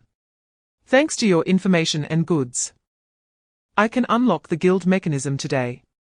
I'm not someone who forgets my roots. If Trader brother plans to establish a guild, I won't compete for the first spot. After reading this long message, Ling had only one thought in his mind. Berserker is indeed honest. But it makes sense. Someone who can unhesitatingly lend a hand to strangers can't be too bad. As Ling thought this, Berserker sent another new message. Call me Berserker, of course. If Trader brother is willing to join the War God Hall, I would wholeheartedly support it. Chapter 56, New Secretary. By Mo, only by planting a parasol tree can you attract the phoenix. Ling murmured, glancing at Vera. Vera can see her own panel. So she should have seen the effect of the premium secretary recruitment card. It seems a bit unfair for her, who is free, to recruit the next secretary at the cost of 10,000 gold. Bastard lord, why are you staring at me? Vera rolled her eyes, saying that if you want to use it, just use it. Caring so much about others' feelings won't lead you to the ultimate realm of the final producer. I see. So that's how you think, Vera. But is it really so? Ling looked at Vera's expression and saw no flaws. It seemed that Vera really didn't care about this little detail. Ling nodded thoughtfully, realizing that he had been overestimating Vera as a person. Saying that, he quickly reached out and snatched Vera's high hat, which represented the sins of capitalists, onto his own head. In an instant, Ling felt as if he had been possessed by Vera's spirit of capitalism, and his gaze turned much colder. Bastard lord. Vera's sharp scream came from the side. How many times have I said not to mess with a lady's hat? Chapter 57, Complying with Rituals. Just kidding, just kidding.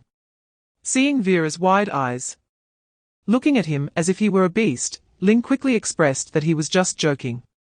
He must have been influenced by Vera's hat, which made him unconsciously say such heartfelt, but insincere words. Bai Mo looked at Vera, then at Ling, covering her mouth and chuckling softly. The relationship between the two seemed very good. There was no sense of hierarchy at all. Very good relationship. Vera tilted her head. 3 question marks popping up on her forehead. Are you saying that I have a good relationship with this bastard producer, who doesn't even feed people? As she spoke, Vera pointed at Ling, locking onto her target for attack. Ahem. Ling coughed heavily a couple of times, saying, how many times have I said it? You heartless capitalist have no right to say I'm good, okay? Although he strongly disagreed with Vera's words, it was thanks to her reminder that Ling suddenly realized something. The current state of his subjects couldn't possibly comply with the rituals. With that in mind, Bai Mo's special ability of spiritual victory seemed to be an unusable waste skill on his side. Chapter 58, Plans and Greed. Unbeknownst to him, this message was noticed by someone with ulterior motives. Ancient zither, war chariot, or mineral location. Lin Xiao silently recited in his heart while glancing around with his peripheral vision. Under the call of the Wailing Wall, nearly 10 lords of the secret party had gathered together. There were also a dozen more lords on their way. But one night was not enough for them to complete the assembly. These lords, to varying degrees, brought some of their subjects with them. The quality of these subjects was far superior to the primitive newcomers in the area today. This meant that the strength around Lin Xiao was exceptionally powerful. This was an opportunity. With Lin Xiao's intellect, he immediately realized how great this opportunity was. Putting aside the Guqin and war chariots for now, the conscientious merchant wanting to purchase minerals meant he would definitely be present at the scene. After all, minerals, being buried deep underground, could not be sold through the trading hall. Following this logic, this could be the best chance for him to see the true face of the conscientious merchant early in the war game, perhaps even the only chance. With the powerful military force backing the secret party, it was sufficient to curb and even surpass the gap that the conscientious merchant could create by stirring up the trading hall. Chapter 59, Ling He is free. Yes. Lin Xiao nodded slightly. I just saw a message on the regional channel that the conscientious merchant is offering a high price for Guqin, war chariots, and mineral coordinates. Yolang's eyes flashed with a hint of confusion. He didn't quite understand what difference a purchase message could make. However, he did not interrupt Lin Xiao. Therefore, Lin Xiao continued. This is our opportunity. What if we use the pretense of mineral coordinates to lure the conscientious merchant here, and then take him down in one fell swoop? Wouldn't a daily income in the 5 digits fall into our hands? Yulang responded, neither clearly agreeing nor opposing. But the greed flashing in his eyes had already revealed his stance. An income of hundreds of thousands, or even millions of gold a month, was something he had never seen since joining the secret party. If what Lin Xiao said was true, then the conscientious merchant would be equivalent to a walking mountain of gold. Mastering that mountain of gold. The position of the party leader might have to change hands. Shall we act now? Yulang asked. No, Lin Xiao shook his head. I think the conscientious merchant is not a fool. If we want to deceive him, at least our words must be true. Chapter 60. The wheel returning to lie on Hamburg, the soft touch instantly made Ling He squint his eyes happily. This was much more comfortable than lying on Vera's lap. Such a soft and comfortable mattress would probably be hard to find for many eras to come. So for a long time in the future. Hamburg would be his best agent, without a doubt. Damn Lord, I'm going to sleep now. Vera naturally was unwilling to sleep on a hard wooden bed. So she unceremoniously lay down beside Ling He, quickly entering a blissful dream. Taking the opportunity, Ling He pinched Vera's little face, and seeing that she had no reaction, he also fell asleep for a while. Soon, 2 snores could be heard coming from the meeting hall. ZZZZ Lord. The door to the meeting hall was gently pushed open. Mo slowly poked his head in from outside. His gaze landing on the bundled-up Ling He and Vera for a moment. The next moment, Mo's eyes curved slightly. You two really match well. Ling He's nap was interrupted by a glaring light. Lord, it's already afternoon, Mo's voice gently rang in Ling He's ear. Hearing that it was already afternoon, Ling He slowly woke up. Chapter 61. On the feasibility of slime-driven war chariots gurgle. Hamburg was puzzled. But with the experience from the previous collaborative research, it skillfully opened its various panels. Ling He did not waste words, lying on Hamburg and giving orders. His fingers pointed at Hamburg's recruitment panel 3 times. Recruit this, this, and this. The units Ling He pointed to were the 2 previously UN-recruited electric poison soldiers, and the officer unit. At that time, he was afraid that Hamburg would suddenly possess heavy troops and pose a threat to himself. But as they communicated and became more familiar with each other, Ling He's vigilance towards Hamburg had decreased significantly. Soon, several minutes passed. Hamburg completed the new slime nest and recruited all the units Ling He pointed out. Facing the newly recruited units from Hamburg, Ling He scanned them one by one. He dismissed the poison slime first, not for any particular reason, but simply because this type of slime was too small. Ling He reached out to compare in midair. The poison slime, as a unit, was surprisingly about the size of his palm. Ling He even felt he could completely grab a poison slime with one hand. Chapter 62. Turtle Divination. Conscientious merchant, interested. Of course interested. Ling He instinctively pinched his face to confirm he wasn't dreaming. Was today some auspicious day? Suddenly, he received a double delight. Or was it because he washed his face today, which made his already fortunate little white face even whiter? Complaining in his heart, Ling He did not forget to reply to the other party. If the copper mine coordinates are true, I can promise that depending on the amount of mineral reserves, the minimum reward will be 3,000 gold, with no upper limit. 3,000 gold. By a bare copper mine, Yulang let out a sharp sound. If he remembered correctly, the area they were in was just a novice area. The entire region was still stuck in the barbaric Stone Age. Yet in such a barren and savage area, someone actually told him that the minimum reward was 3,000 gold, with no upper limit. What does 3,000 gold even mean? Yulang had walked from Era 1 to Era 3, and had never held that much money in his life. What a damned wealthy dog. Yulang had always harbored a general dislike for humanity. Chapter 63. The Eve of Departure Leave. Yulang took the turtle shell. His gaze directed at the man kneeling on the ground. Due to consuming 30 years of lifespan consecutively, the man's skin had now developed wrinkles. And a few grey hairs had appeared on his originally dark hair. Under Yulang's stare, he instinctively tightened his heart. Until the next second when Yulang said, "Of course. You can leave." At that moment, the man finally let out a heavy sigh of relief. I'll leave now, I'll leave now. Saying that, he steadied his trembling body and prepared to stand up from the ground. But the next moment, the voice of the ghost wolf came again. Khan, see him off. The man didn't have time to think before he felt a sharp pain in his skull. At some point, a cold iron gauntlet had already pressed against his head. No. No, no. The man wanted to struggle, but the strength of that hand was too great. He had no chance of succeeding in his struggle. All he could hear was the cracking sound of his skull, and bright red blood flowed down like a stream from the top of his head. How did it come to this? They clearly said that as long as he helped them, they would let him go. Gradually, the man stopped struggling. Chapter 64. Sick Vera. In the blink of an eye, it was already the next morning. Vera stood on the war chariot, her staff pointing forward, making an excited sound. Woohoo, let's go. She had actually woken up at midnight, but was forced by Ling He to sleep again, so now she was frighteningly energetic. Miss Blackheart.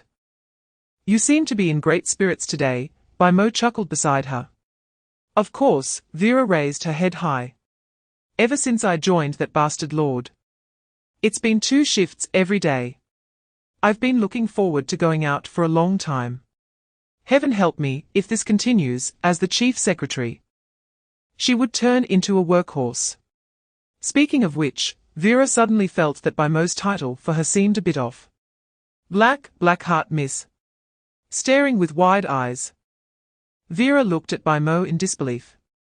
You call an absolutely adorable lady by this nickname? Just yesterday, you called me Miss Blackheart Capitalist, and today it's Blackheart Miss. What? Am I not capitalist enough? Thinking of this, Vera puffed up her cheeks in anger.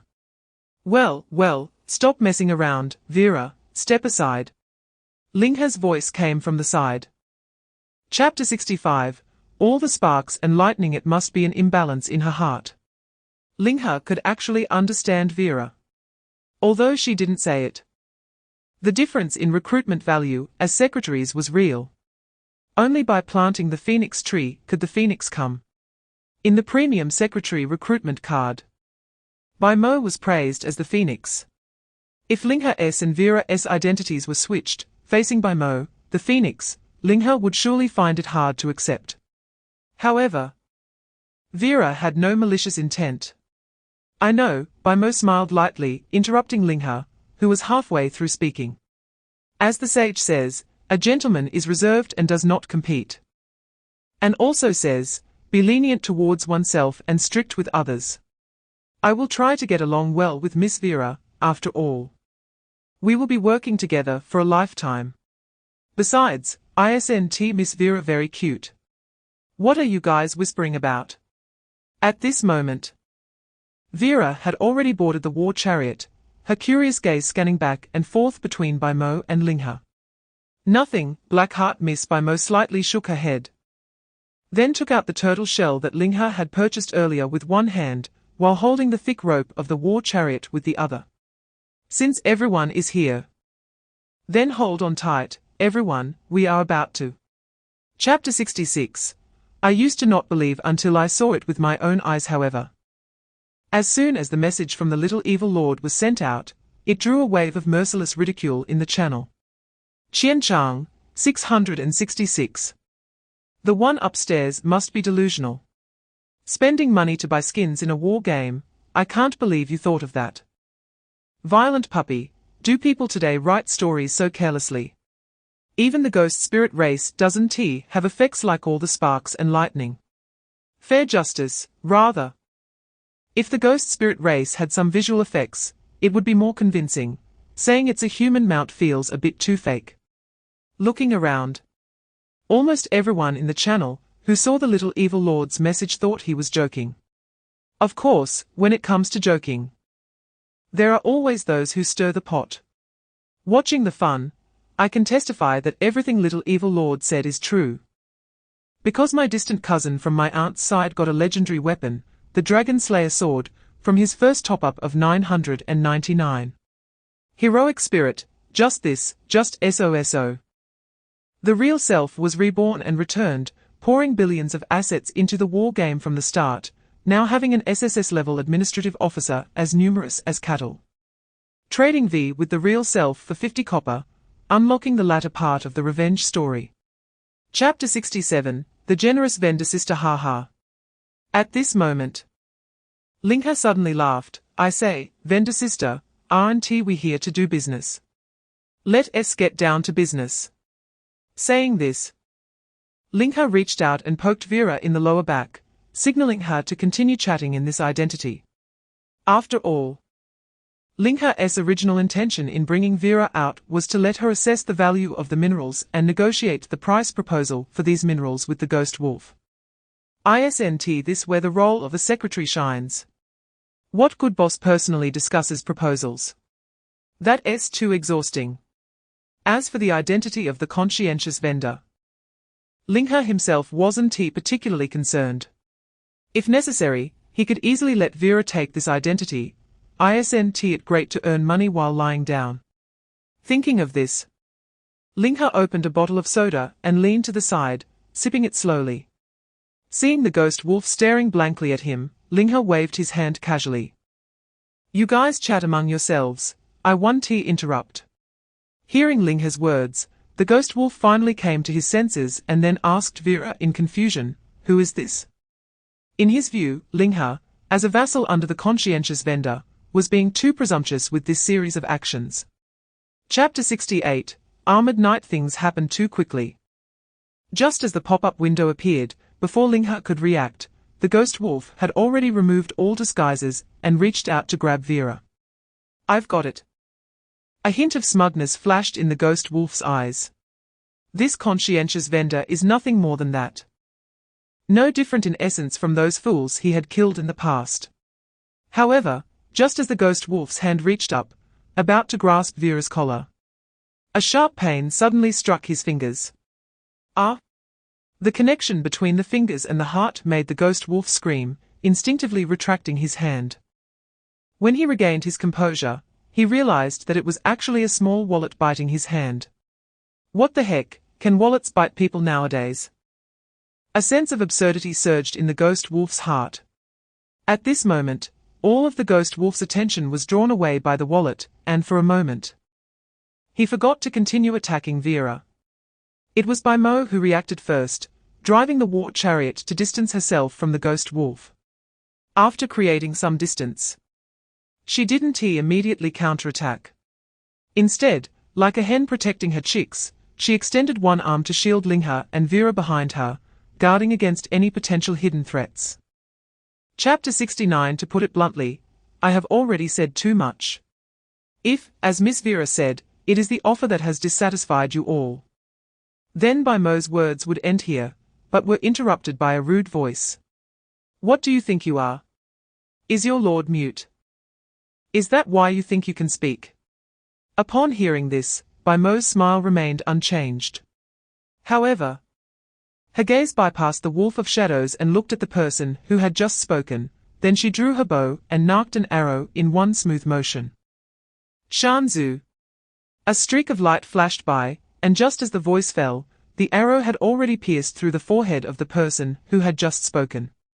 Thud. A corpse fell heavily to the ground. Several windows popped up in front of Ling He as a result. Congratulations, you have killed a fellow lord for the first time. You gained growth experience. 0. You gained loot. None. This was the first time Ling He had killed a fellow human lord like himself. Although the act was carried out by Bai Mo. Yet, facing the life that had just been mocking him 1 second and vanished the next, Ling He surprisingly felt no ripple in his heart. It was said that the first time someone kills, they would vomit. It seems novels really are deceiving. Ling He muttered quietly. On the other side, the members of the secret party surrounding the corpse instinctively scattered in all directions. Chapter 73 is the most expensive. The conversation just now was Bai Mo's last chance for the Wolf of Shadows and his companions. It was said by the sage that to punish without teaching is cruelty. But at this moment, none of the lords of the secret party showed any sign of wanting to repent. If they wouldn't repent after being taught, then Bai Mo had no need to show mercy. Just a few hundred people. Ling He. Bai Mo relaxed her grip on the bowstring. And 4 streaks of light flew out simultaneously, piercing the hearts of 4 different light-armored units. And this was just the beginning. As Bai Mo reached for the quiver on the cart, one arrow after another flew from her hand. Each time she drew the bow, it signified that several lives were about to be extinguished. This scene, like a merciless life-harvesting machine, left the lords of the secret party dumbfounded. Was this right? If they didn't already know what era this area belonged to, they might almost think that they were the ones being crushed by time. However, the next moment, as the arrows in the quiver dwindled, Bai Mo was no longer satisfied with drawing and shooting arrows. Instead, she flicked the thick rope in her hand and drove the war chariot forward. Good opportunity. As the war chariot approached, a spearman tightened his grip on his iron spear. Chapter 71 Fear, Total Collapse. Everything for profit. Like a chilling voice emanating from hell, it came from in front of the spearman. What? The spearman's body stiffened as he looked at the contract ghost warrior whose heart he had pierced. It was he who had reached out and grabbed his spear. The spearman tried to tug forcefully, but the spear was stuck in the ghost warrior's body and couldn't be pulled out. Yet the contract ghost warrior, who had lost his heart, showed no signs of weakness. For profit. He murmured words that the spearman couldn't understand, then shockingly began to walk toward the spearman. Spear still piercing through him. No. Watching this horrifying scene, the spearman was so frightened that he sat down on the ground. You are not human. You can't possibly be human. But the contract ghost warrior didn't say anything extra. He merely murmured about profit and raised the stone axe in his hand high. Thud! The stone axe came crashing down, striking the spearman's head. Thanks to his iron helmet, the spearman only felt a bit dizzy from this blow, avoiding the fate of a shattered skull. Chapter 72 The marketplace is like a battlefield. Not all battles are about killing. Ha, it's not that easy. Ling He scratched the back of his head a bit awkwardly. He had just suddenly felt inspired to pick up a small wooden bow and play around, with no other intentions. With his arm strength, the arrows he shot would fly off awkwardly, probably landing just a few meters away. Who would have thought that Bai Mo would directly draw her bow and follow up, and even the arrows she shot would perfectly merge with Ling He's, piercing through the wolf of shadow's abdomen. Speaking of which, is this one of Bai Mo's attack skills? Ling He took a glance at Bai Mo's panel. Xiang Kai effect fires a spinning arrow that can merge with any small-sized thrown object, slightly altering the target's attack direction. The merged object inherits 90 of this unit's base attack power. One can only say that she truly is a secretary recruited at a high price. Regardless of how useful this skill is, at least in terms of emotional value, it fully satisfied Ling He. However, this scene profoundly shocked Vera's little heart. Staring wide-eyed, Vera leaned over to Bai Mo's ear and whispered, saying such things without conscience, doesn't your heart hurt at all? Chapter 73 You did very well. Yes. The Wolf of Shadows nodded. For example, this open-air copper mine was found after we ambushed a group of lords and used one of their special abilities to locate it. And? Stop. The Wolf of Shadows was about to continue, but was directly interrupted by Ling He. Immediately, the Wolf of Shadows looked up in confusion, only to see Ling He yawning out of boredom. To be honest, I'm not interested in how you found this mine. Whether you stole it, robbed it, or killed someone. I only know one thing. After you found this mine, the first person you thought of was me, and the first person you found was also me. That's good, very good. As he spoke, Ling He suddenly stepped down from the war chariot under Bai Mo's worried gaze and patted the Wolf of Shadows on the shoulder. You know, before you attacked us, I thought we could become friends. Friends? The Wolf of Shadows smiled bitterly. A few minutes earlier, if Ling He had said such a thing, he would have just mocked him back. Who would want to be friends with an inconspicuous follower of a conscience merchant? But now, even saying such words, he had neither the position nor the capital. Chapter 74. The rules protect you, not me. You all. The Wolf of Shadows opened his mouth, wanting to retort. But considering the current situation and positions of both sides, he ultimately swallowed his words. All right. Seeing that the Wolf of Shadows indeed didn't understand the situation of the ghostly race very well, Ling He clapped his hands. Then my question ends here. I'm not interested in knowing what bad things you've done, who you've killed, or who you've robbed. As for now, Ling He suddenly raised his voice, causing Yu Lang's heart to tighten. He was all too familiar with this scene. Every time he was about to kill someone, he would adopt this posture. So, was it his turn this time? 100 thoughts flashed through Yu Lang's mind, and the corner of his mouth gradually showed bitterness. He didn't even hear a single word of what Ling He said next. It all went in one ear and out the other. Suddenly, Ling He's hand patted Yu Lang's shoulder, startling him. Were you listening when I was talking just now? Ling He looked at Yu Lang suspiciously. He couldn't shake the feeling that Yu Lang seemed to have been distracted. In this day and age, capturing a prisoner felt like capturing a college student. Yes. Of course I was listening. Yu Lang instinctively explained. Chapter 75. More oil can be squeezed from the bones. Once Yu Lang walked away, Bai Mo suddenly drew her bow and made a motion to pull back the string. Do I need to do this? Bai Mo asked. She didn't specify what she meant, but Ling He understood what she was implying. Forget it. Ling He shook his head and reached out to push Bai Mo's longbow down. After all, it's better to be polite. Polite? Wei La raised a questioning voice. Is that guy really polite? I don't think so. Saying this, Wei La jumped out of the car and picked up her Pai Xiu wallet from the ground. She still remembered how Yu Lang had reached out to grab her earlier. What kind of politeness could someone have who would lay hands on a lady? Yeah. Someone who would lay hands on a lady, Wei La thought and turned to glare at Ling He. What are you looking at me for? What did I do? Ling He innocently shrugged and then pointed at the open copper mine beneath their feet. Look at this, isn't this a great gift he gave us? Ling He saw this very clearly. If it weren't for a person like Yu Lang, no one would respond to his mineral purchase request in such a short time.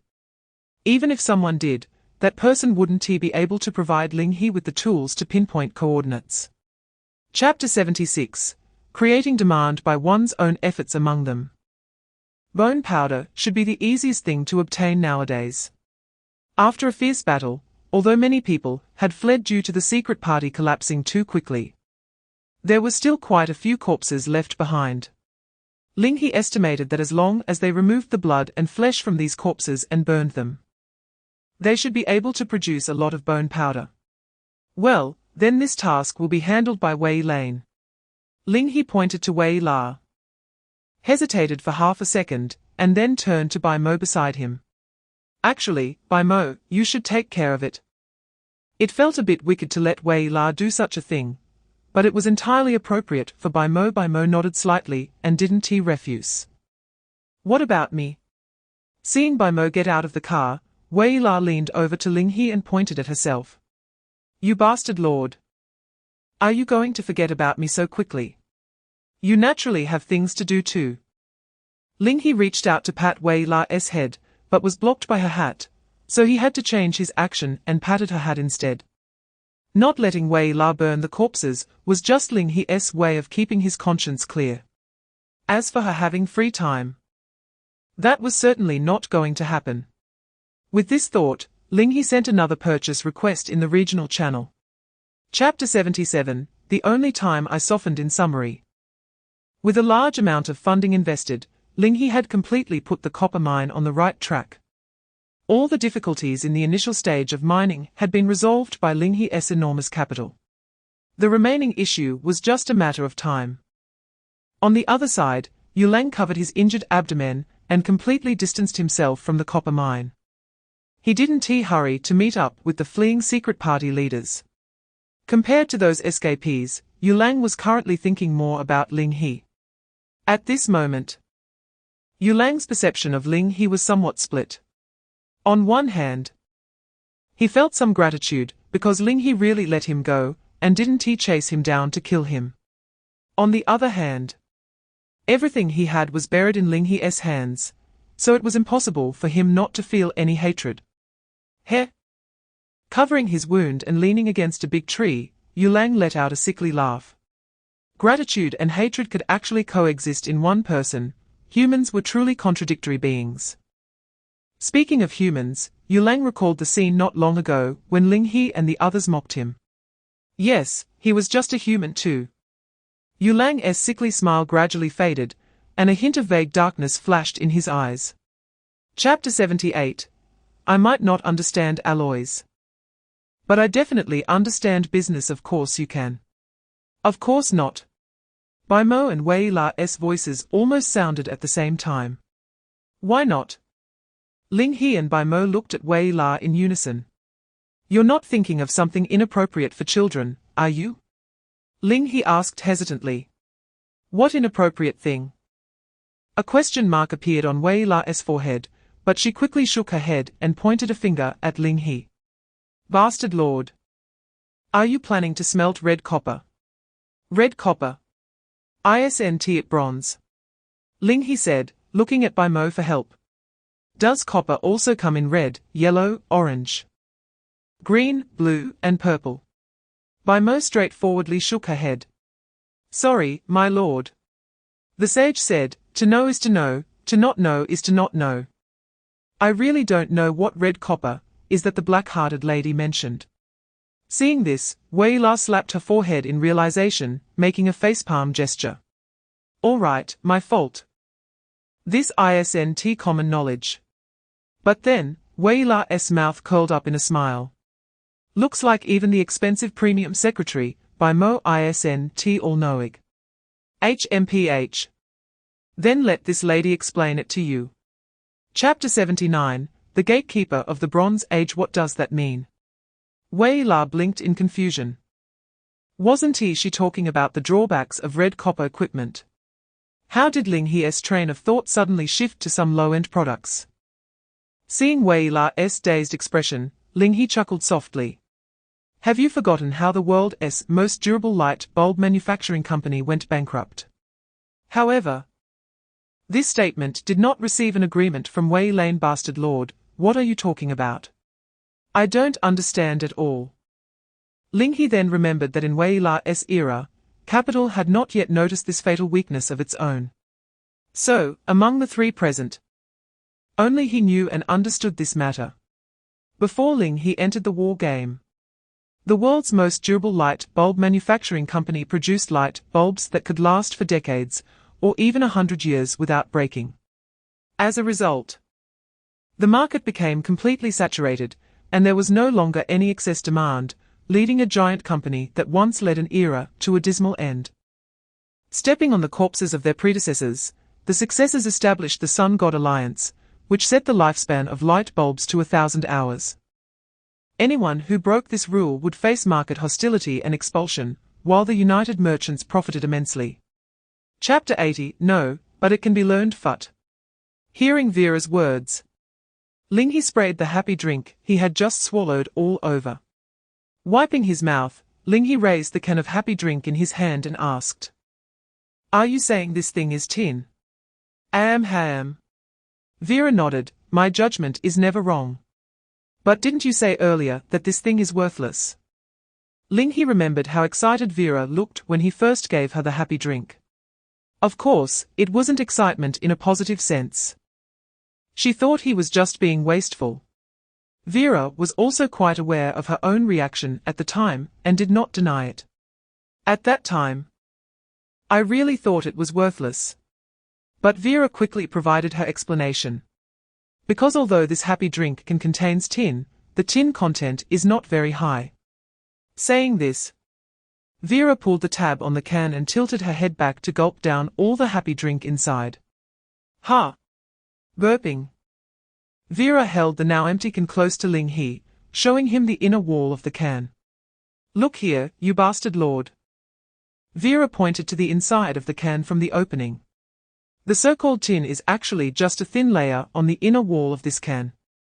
Chapter 81, Grass-Eating Beggar Gurgle.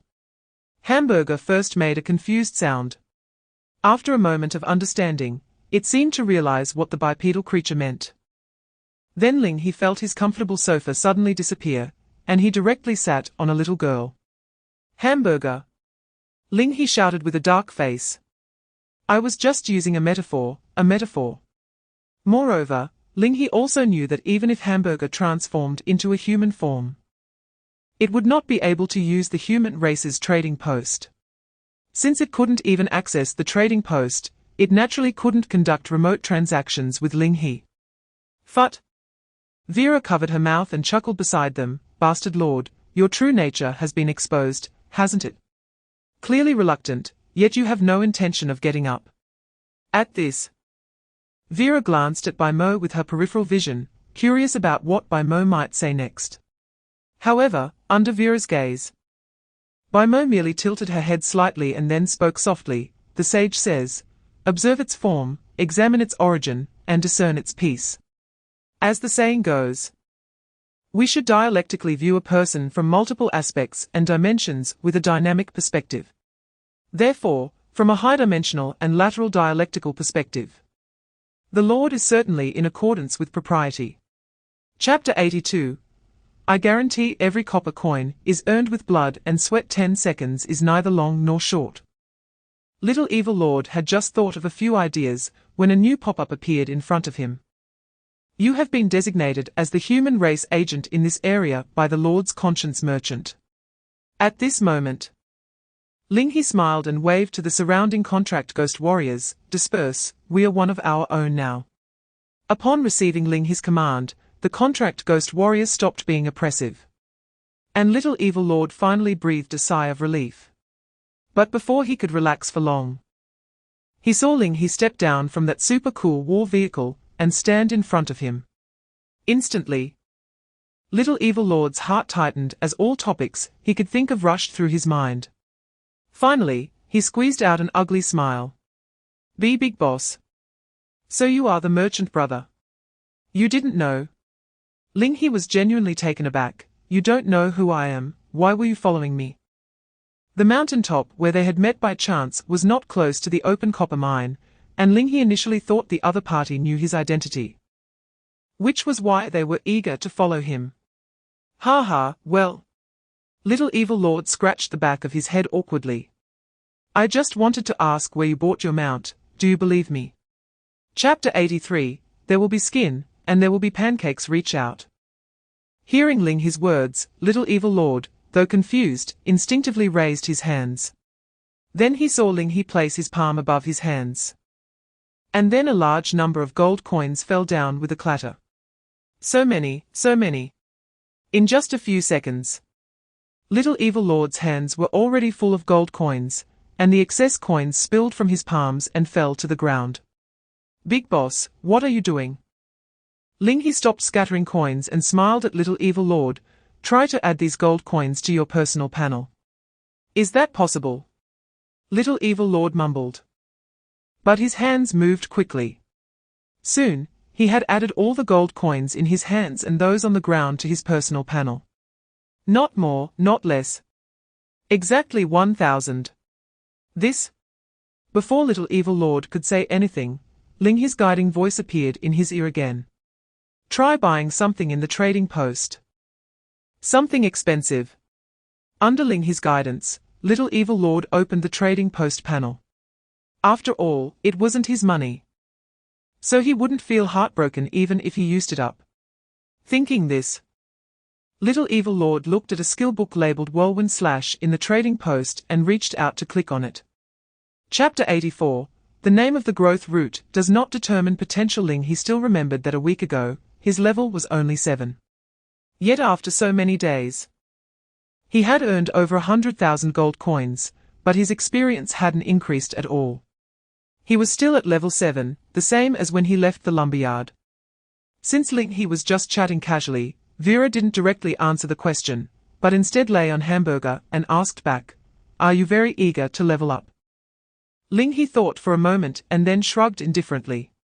I don't really care about leveling up that much. Level does not represent combat power. At least from the perspective of the final producer path, it is like this. The rewards from this level 7 that Ling He received were not even enough to recruit by Mo, which needed a fortune. Even the 300 sets of wood required to build the sky pillar would be an astronomical figure for an ordinary lord at this time.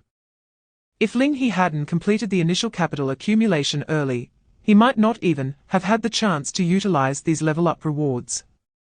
However, although he didn't think about it that much, it was still impossible for him to not care at all, right? In the regional channel, there are now people who have broken through level 15. Ling He stopped talking there, just as Vera's mischievous laughter echoed in his ears. Chapter 85.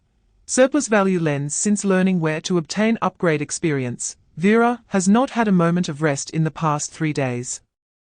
As Ling couldn't find any new bulk commodities to monopolize immediately, he had no choice but to let Vera exploit the herbal medicine market for resources to upgrade. After all, this was a completely new market that Ling had never harvested before.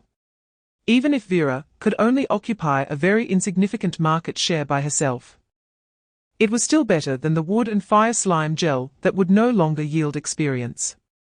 After 3 days, as Vera selected some easily obtainable herbs without leaving seeds to sell in the trading hall every day, Ling's growth path, which was originally set for upgrading, finally reached level 8 the moment he returned to the lumber yard.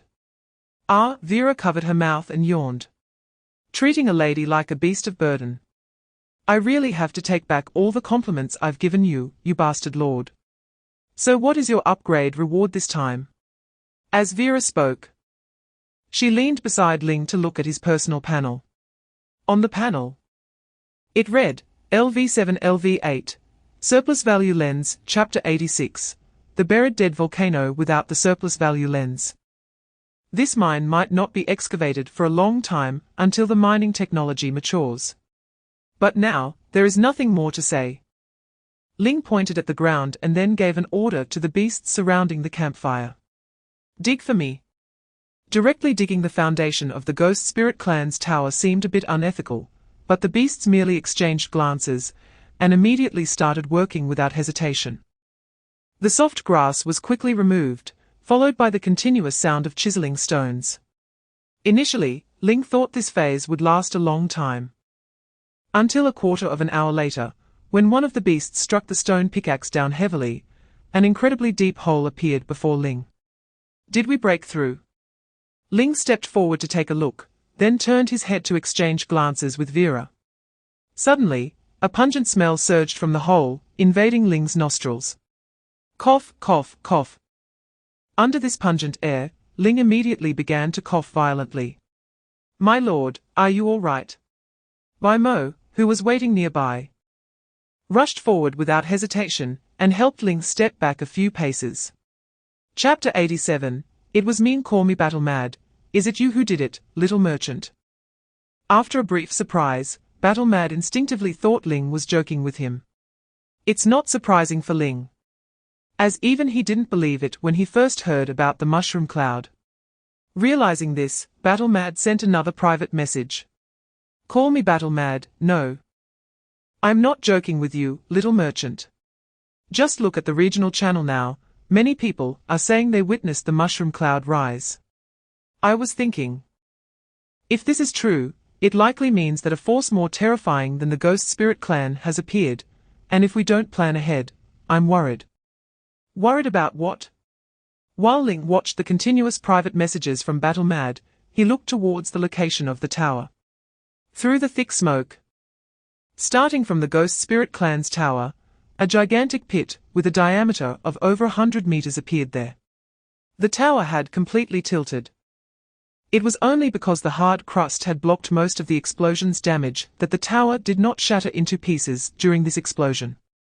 However, even so, in the face of the subsequent shockwaves and scalding smoke, terrifying cracks still appeared on the tower.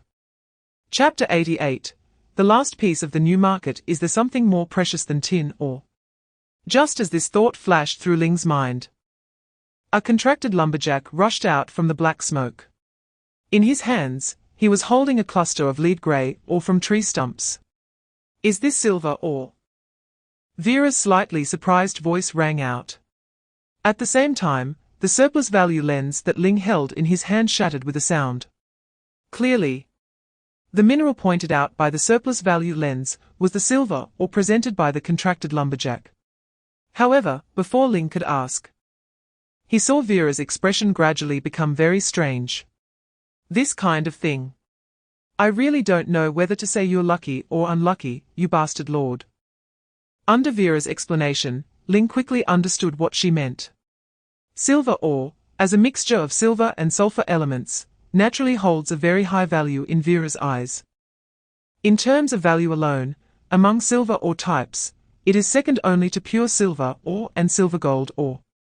However, before industrialization, the value of silver itself was almost limited to its circulation value as currency. Chapter 89, Battle Mad's request although wood still constituted the main income, supporting Ling's daily earnings. With the Ghost Spirit clan retreating, the primary source of gold coins disappeared.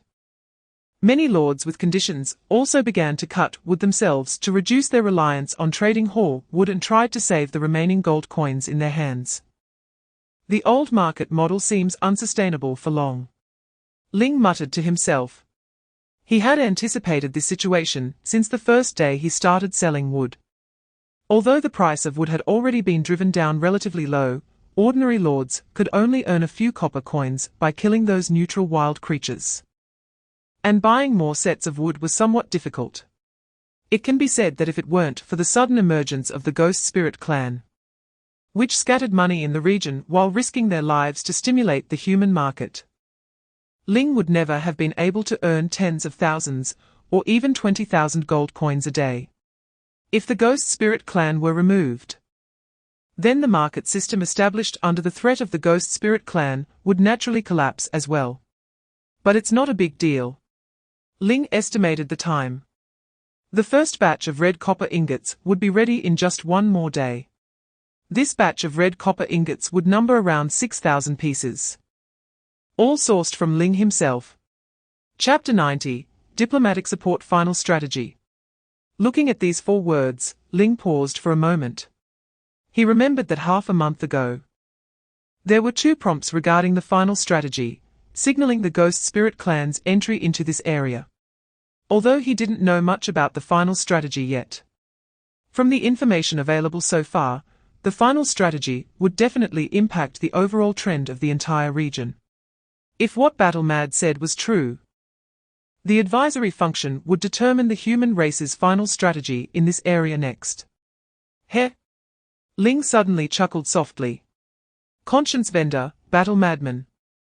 I can give you 5,000 sets of this wood, and I'll cover all the transaction taxes. You won't even need to repay any gold coins. But I have one condition. Battle Madman looked at the private message from Ling He and fell silent for a while. Although he knew that he had a somewhat tenuous relationship with the conscience vendor, he also understood very well that their relationship was definitely not worth this much. Exempting 1,500 gold coins directly, and even covering the transaction taxes, just to exchange for one condition. It must be that in the heart of the conscience vendor, this condition is worth this much money. Chapter 91, Spring and Autumn Style Wipe Your Face, my lord. Saying this, Bai Mo took out a white handkerchief embroidered with gold thread, soaked it in hot water, and gently wiped Ling He's face. This kind of handkerchief is certainly not something that can be possessed in this era. Therefore, Vera had to suffer a little. After helping Ling He clean his face, Bai Mo smiled gently. The sage said, a gentleman should straighten his clothing and respect his appearance, so that others will look up to him with awe. Although conditions were not very favorable, as a secretary, it is also one of my duties to help the Lord maintain good tidiness and hygiene. And Bai Mo glanced at Vera, who was sleeping beside Ling He. Soft snores came from Vera's mouth and nose. She was fidgeting with her small hands on the hamburger, and drool was dripping down the corner of her mouth, landing on the smooth surface of the hamburger. Little money, he little money. Immediately, Mo showed a more gentle smile, soaked the handkerchief thoroughly, and wiped it hard on Vera's face. Get up, you black-hearted lady. If you don't get up now, the sun will shine on your backside. Chapter 92, The Living Saint of Losing Money. Suddenly, a message flashed in the area channel. Little evil lord, did I see that wrong? Did the vendor just say in the area announcement that a copper ingot only costs 3 gold? But just to smelt a copper ingot, you need a piece of copper ore and several sets of wood. Originally, everyone's attention was focused on why the conscience vendor could advertise through the area announcement. Now, prompted by Little Evil Lord, they noticed the information contained in this advertisement. A copper ingot only costs 3 gold. Many people quickly calculated in their hearts. Due to Ling He previously listing copper ore at 1 gold multiple times, the price of copper ore in people's minds was already set at 1 gold. And just now, it seemed that Little Evil Lord inadvertently revealed the consumption for smelting copper ingots. Several sets of wood, although the exact number is unknown. But there must be a price for 1 gold worth of wood, right? 1 gold for a piece of copper ore, plus 1 gold for wood. Listing at 3 gold and paying a 20 transaction tax, which means only 40 copper profit. No, it can't just be calculated like that. Constructing smelting buildings also requires materials, which is an expense. Chapter 93, Breakthrough, Direction Choice, Resolution, Taxation, Introduction. Extraordinary means for extraordinary individuals, every debt needs to be settled. Refusing will only lead to greater losses. Effect, taxation will serve as your legitimate declaration of war, and you may propose blood debts as your final strategic proposal. Final strategic proposal. Vera and Mo, who had been staying beside Ling He, were immediately drawn to this startling voice. Damn Lord, are you okay? Vera suspiciously examined Ling He's face. Even the gaze that had occasionally glared at Mo was completely retracted at this moment. Ahem. Ling He awkwardly coughed twice. He didn't know much about the final strategy, which is why he instinctively exclaimed in surprise just now. So, to propose a final strategic resolution in the council, does it require unlocking the corresponding final strategic proposal in the growth roots upgrade rewards first? Ling He silently noted this point in his heart. Then, in front of Vera and Mo, he continued to look at the rewards for reaching level 10. Breakthrough, Direction Choice, Introduction. We have completed the first original accumulation of capital, and with ups and downs, have passed through the most difficult stage of starting from scratch. Chapter 94, Direction of the Heart, Endless Greed. Mysterious Element. Mysterious element. Vera nodded. Actually, damn Lord, you should have some awareness too. After entering the spiritual era, many of the rewards obtained from leveling up can no longer be understood by common sense. Therefore, when facing directional choices, one must also view them from a perspective that transcends common sense. However, asking me about such things is useless. Vera patted her chest. The lady is a staunch materialist capitalist, okay? Really? Ling He showed a suspicious expression and said softly, then why were you cursed by the god of commerce? Because when I recruited Vera, with the initial secretary recruitment card, it stated that it could recruit secretaries from any era. So he still wasn't sure which era Vera actually came from. The so-called Victorian era was just a joke between Ling He and others.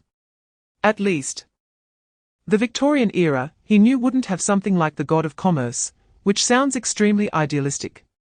TSK, Vera lightly clicked her tongue, clearly the damn Lord chose me. And I was a bit happy for a while, only to have him expose my shortcomings right away. Chapter 95, Axioms Descend. Balancing Both Sides, Axiom Oath of Gold, Introduction. Axioms Descend, Balancing Both Sides. Blood-soaked weights, soul bones bind the heavens. We place gold and silver on one side of the balance, willing to obtain everything we desire in the contract with the balance's equilibrium. When the balance tips, gold becomes the new oracle. Note, choosing this path requires a neutral alignment. Looking at the note for the axiom oath of gold. Ling He breathed a sigh of relief.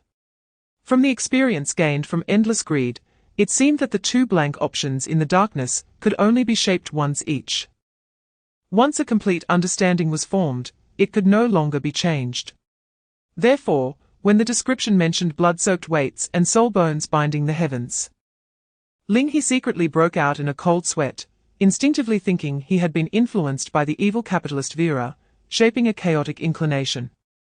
Two consecutive chaotic inclinations that couldn't be chosen would mean he could only walk the middle path, right. Fortunately, the final requirement for character was leaning towards neutral. Ling He felt he was quite in line with that. Not as good as endless greed. Vera commented sharply after thinking for a moment. No? Ling He shook his head, then patted Vera's top hat twice, saying, no matter how good the inclination is, it must be a choice, right? Chapter 96, Blood-stained weights. He found the target of the experiment. Raising the scales in his hand, Ling He looked towards the direction of endless greed and softly said to the void, how about we make a deal? As soon as his words fell, the scales slipped from Ling He's palm and resuspended in midair. Immediately after, a massive mouth representing endless greed crashed down on one side of the scales, tilting them downwards. Hey, you bastard lord, what are you doing? Vila stared blankly at this scene. It seemed she realized what Ling He wanted to do, but she wasn't quite sure. This was simply too absurd. Of course, it was a deal with the war game. Excitement sparkled in Ling He's eyes. Because even he wasn't sure if this would work before this moment. It turned out that any target described on either side of the scales truly included the war game itself. If the war game was really just a game, Ling He couldn't help but think that the freedom here was just too high. But unfortunately, the war game was reality. So it didn't adhere to the logic of conventional games, making it seem less strange. Trying to suppress his excitement, Ling He looked at the side of the scales that was raised. Chapter 97, A moment of leverage is pleasurable. Continuous leverage is always pleasurable, as long as Ling He couldn't return the 10 million gold within the set time, according to the principles of secured transactions. The bias of the axiom oath gold would be reclaimed. However, endless greed would still exist. This meant that the worst-case scenario was that Ling He used the axiom oath gold in exchange for the bias of endless greed.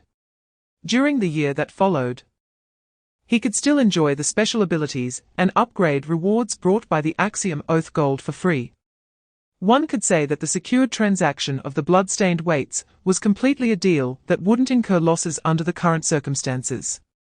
Moreover, 10 million gold as a credit guarantee didn't imply any interest from Ling He.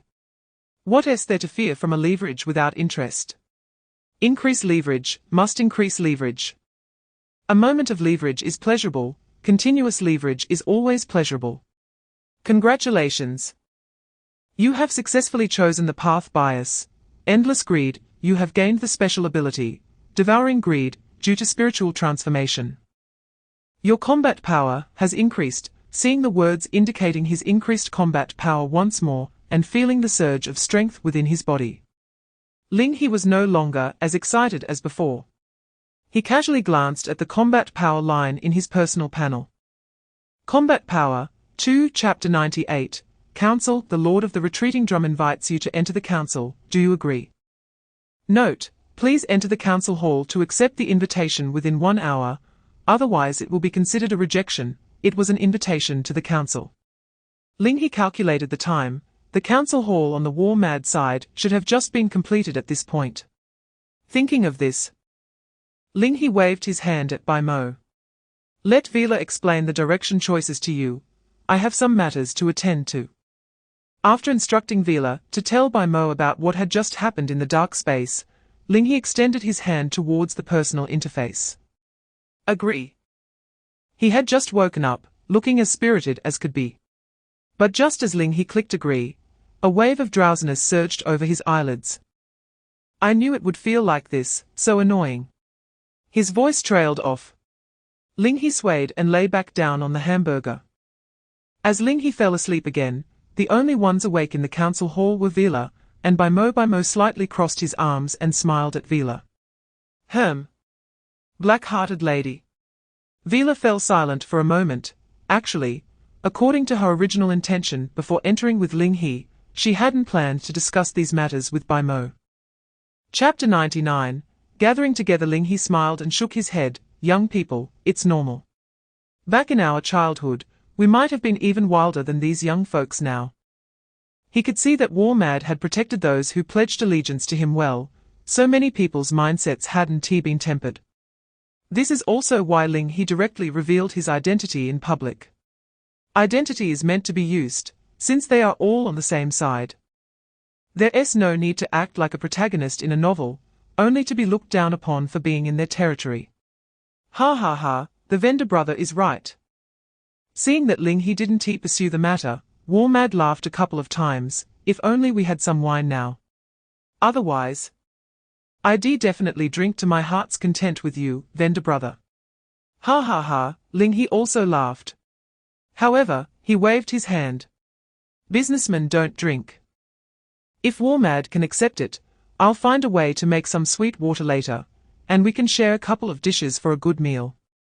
Oh? How could I not accept that? Time passed little by little as Ling He and War Mad chatted. More and more lords arrived at the council. Almost every few minutes someone appeared from the corners of the wooden house. Chapter 100, Military, Police, and the elderly War Mad's expression slightly darkened. It was not because he cared about Ling Yuji's words. Rather, he had just caught a trace of killing intent from Ling Yuji. This woman had seen blood. She had killed. And she had a momentary intent to kill him. No, perhaps it wasn't just a moment. She was just hiding it well. Like a seasoned hunter quietly and patiently watching her prey. However, the War God Hall was not prey she had the ability to hunt. As War Mad's thoughts raced, Ling He suddenly leaned forward, blocking the line of sight between Ling Yuji and War Mad, then smiled at Ling Yuji. Thank you. Ah? Ling He's sudden thanks caught Ling Yuji off guard, and in her shock, she forgot to continue releasing hostility towards War Mad. No need to be polite. Ling Yuji said with a flushed head. Why was he thanking her? Was it because she said she would protect him? But from any perspective, her relationship with Ling He was merely that of strangers. Just based on her word, the vendor brother who commanded the entire region trusted her.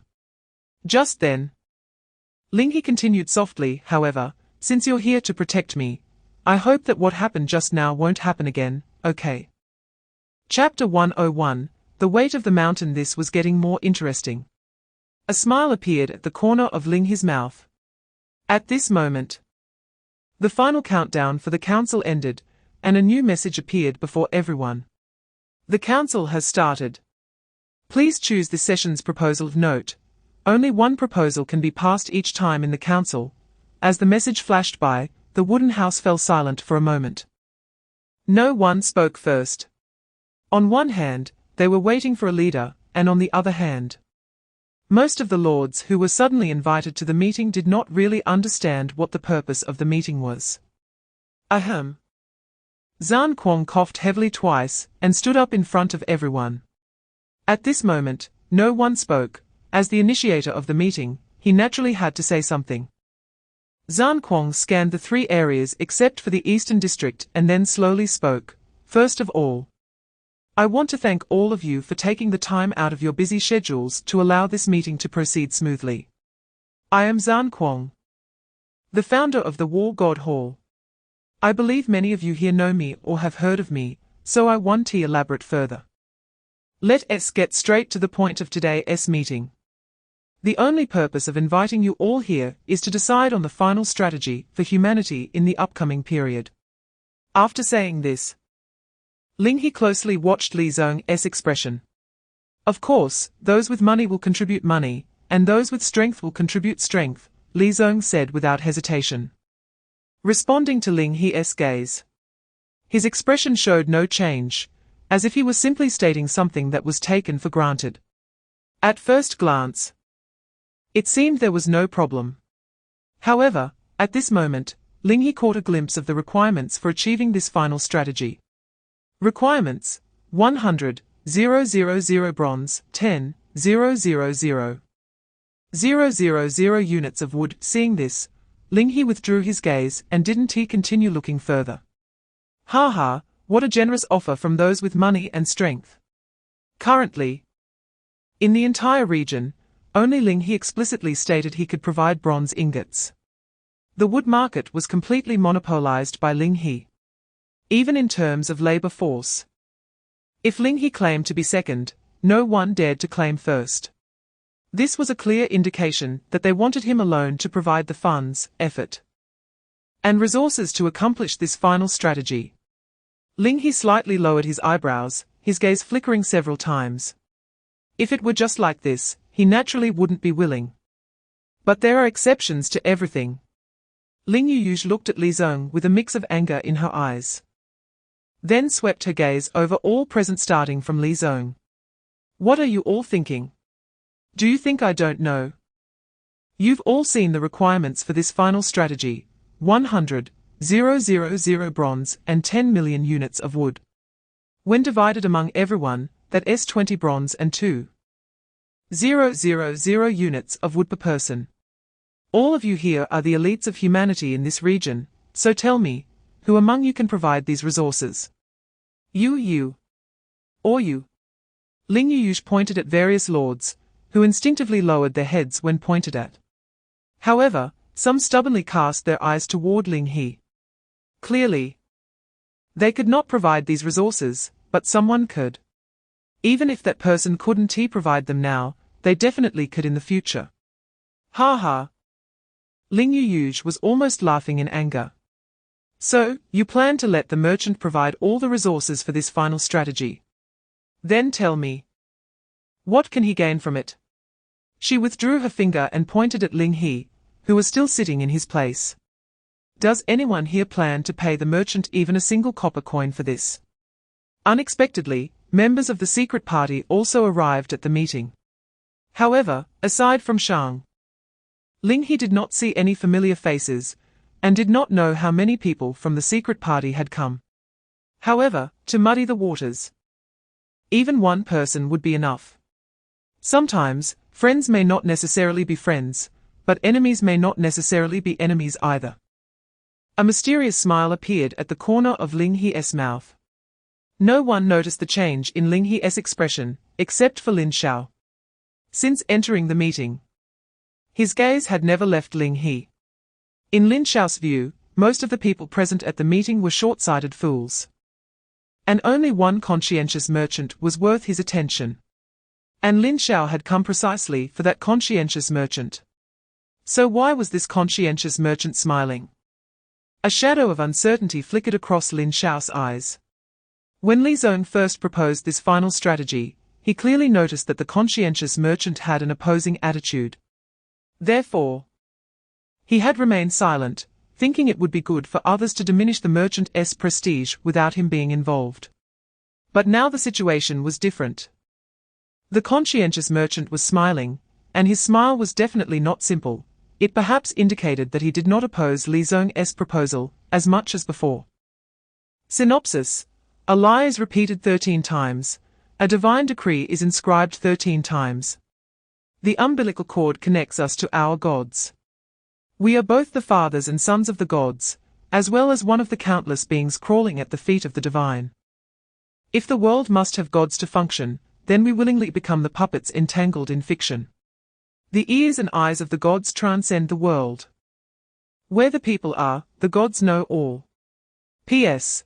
We killed the first person to speak the truth and used his skull to hold the beautiful wine brewed from lies. Unlike the heavy burden of the mountain, once the final strategy of the false god's umbilical cord was established, there would be no plans for gigantic constructions. Therefore, the requirements for achieving this final strategy appeared very simple. It did not require an astonishing amount of bronze or wood. It only needed a small number of offerings. Requirements: life of a kin lord x1, weekly, Life of Kin x 100 weekly. Corpses of any creatures x 2000 monthly. Note, this final strategy lasts a maximum of 13 cycles. This requirement, no matter how one looked at it, was far less terrifying than the heavy burden of the mountain, and could even be said to be almost given away for free. It was to create a god. Ling He thought of an old acquaintance. Although the methods had changed, it was still easy to see the shadow of that creator god in this trick from Shang. To accuse someone, what excuse is lacking? Whether it is explained or not, it does not matter. Once the confrontation is provoked, this trick has succeeded. In the face of this trick, the less one cares about others, the less harm one will suffer. But evidently, for Li Zong, his understanding and his concern for face destined him not to be able to ignore it as Ling He once did. Therefore, he suffered significant harm. Enough to lose his composure and reveal his weaker side. This precisely dealt him the most fatal blow. Perhaps people would support a true weakling out of sympathy, but they would never sympathize with a weak strong man. Li Zong's attempt to justify himself will directly ruin his chances of gaining the last few support votes in the Northern District. Ling He was calculating in his heart. If he publicly supports Li Zong now, it will definitely provoke the scattered lords, causing them to transfer all their support to Cheng Entropy. There are more than 30 scattered lords in the Northern District. Chapter 107, Unpayable Debt, Blood Debt, when the final strategy is achieved. Immediately calculate the value of damaged buildings of our fallen lords and their subjects within a year. Converting it to gold coins and then multiplying by 110 to convert to blood debt value. Interest slaves, when fighting against ethnic lords with blood debt value. All our war losses will be converted to gold coins and then multiplied by 15 to convert to blood debt value. War compensation. All ethnic groups with blood debt value can eliminate their blood debt value to us by repaying with gold coins. Violent taxation. All ethnic groups with blood debt value experience gain rate 70, gold coin drop rate 50, resource gathering efficiency 20, recruitment cost for subjects 100. Final settlement. When fighting against ethnic lords with blood debt value, all killings and destruction caused will deduct equivalent blood debt value, converting it to equivalent gold income. Debt repayment. When we suffer an overall defeat, all blood debt values will be cleared. It is clear that although using this final strategy requires no consumption, to fully unleash its power, one condition must be met. That is, enough people must die on the human side. Chapter 108. Ants have their own way of survival. The rain was pouring down heavier, quickly turning into a torrential downpour. My lord, it's cold outside, let's go back inside, Bai Mo said, trying to help Ling He into the house. However, Ling He shook his head and gently pulled his arm out from Bai Mo's embrace. Let me stand here for a while. You? Bai Mo opened her mouth as if realizing something, then lowered her hands and stood aside. Ling He then reached out his hand forward, silently chanting, rain. This was the first rain Ling He had encountered since entering the war game. But it did not bring the auspiciousness of revival. Instead, it was an invitation to the feast of death. With a thought, a honeycomb gel was taken off the market by Ling He. The removed honeycomb gel appeared in his hand and exploded in an instant. However, unlike before, in the torrential rain, the exploding honeycomb gel hardly produced any sparks. The flames didn't even have a chance to rise, before being directly extinguished by the rainwater. This sudden downpour directly eliminated the greatest and only advantage humans had against the ghost spirit tribe. Chapter 109, Full salary for 100 days, death doubled. For example, worker ants will surround the most important queen, and in the middle, forming a raft with their bodies to ensure the queen's safe landing. As she spoke, the woman slowly straightened up in the heavy rain. In her hand, she held a burning ember, the heat of which scorched her palm. Yet her face showed no sign of pain. The ember fell, instantly igniting the ghost spirit tribe monsters, and a chilling scream rang out. Even in the torrential rain, the ignited ghost spirit tribe would not extinguish for a while. At this moment, the woman continued, but among the ants, there are not only weaklings. The soldier ants are the hunters among hunters. In the eyes of soldier ants, you are the prey. Congratulations! You have killed a ghost spirit unit. Light Chaser, blood debt has been triggered. The ghost spirit tribe's blood debt value decreases by 30. You receive 30 gold coins. So much. Ling He sighed subconsciously, but did not linger on her personal panel. Her gaze looked far into the distance, where the conscience vendor, transmitted back from the Hunter's Covenant, was located. Vendor, are you okay? Chapter 110, The Revenant Special Ability, Self-Enhancement, Self-Sufficiency, Self-Devouring. As a Revenant, the first two special abilities had no changes. Like the contracted Ghost Warriors. What is most noteworthy about the Revenant are the two skills that emerge after enhancement. Self-devouring description, to feast on the new soul. One must see the inscription that erodes one's own name effect. After receiving fatal damage, resist death for 24 hours. During this time, combat power will continuously decrease until it reaches 0. When this effect is triggered, the unit's basic combat power increases by 500. As a Revenant description, devour old friends to forge a merit inscription. New bones pave the way to ascend effect, in self-devouring state. For every allied unit that dies within a 10-meter radius, the unit's survival time is extended by 2 hours, and basic combat power increases by 10. Seeing this, Ling He couldn't help but gasp in dismay. Both special abilities are related to death, and there is no change when alive. From the many revenants before him, Ling He saw one meaning. If they managed to come back alive today, it would be a disrespect to money. If it weren't for this change coming from Vera, Ling He would almost think that the path he chose was not that of a producer, but something akin to a necromancer's path. Chapter 111, The tragic scene inside the tower. Thunder rumbled, and the rain poured down. The smoke and toxic clouds that had lingered in the air since the great explosion had all settled to the ground. The war chariot driven by Mo, carrying Ling He and the others, arrived before the Ghost Spirit Tribe's tower amidst the throngs of thousands of revenants. During this time, Ling He glanced at his personal panel. The blood debt value borne by the Ghost Spirit Tribe as a whole was now fluctuating rapidly.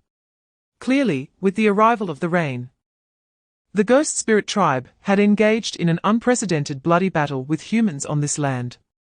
After today, it is unknown how many human lords will remain in this area. But it can be anticipated that those who survive, under the blessing of the blood debt, as the final strategy, will surely hold a considerable fortune in their hands. That's some good news, Ling He muttered casually, then redirected all his attention. Gulu. A puzzled voice from Hamburger came from above Ling He's head. What good news are you talking about? That's right, in addition to Ling He and the others, there was now a cute little figure added to the war chariot. Compared to when they set off. Hamburger, Ling He helplessly poked Hamburger's body above his head. Of course it's good news that can make money. Chapter 112, The Secret to Determining Life and Death. Before Ling He could think more, another voice from a revenant came from nearby.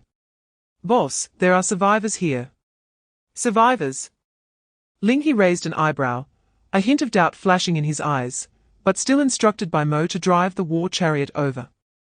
Upon getting closer to take a look, a wraith was crouching on the ground, holding a torch, while in front of him lay a figure with a smiling mask.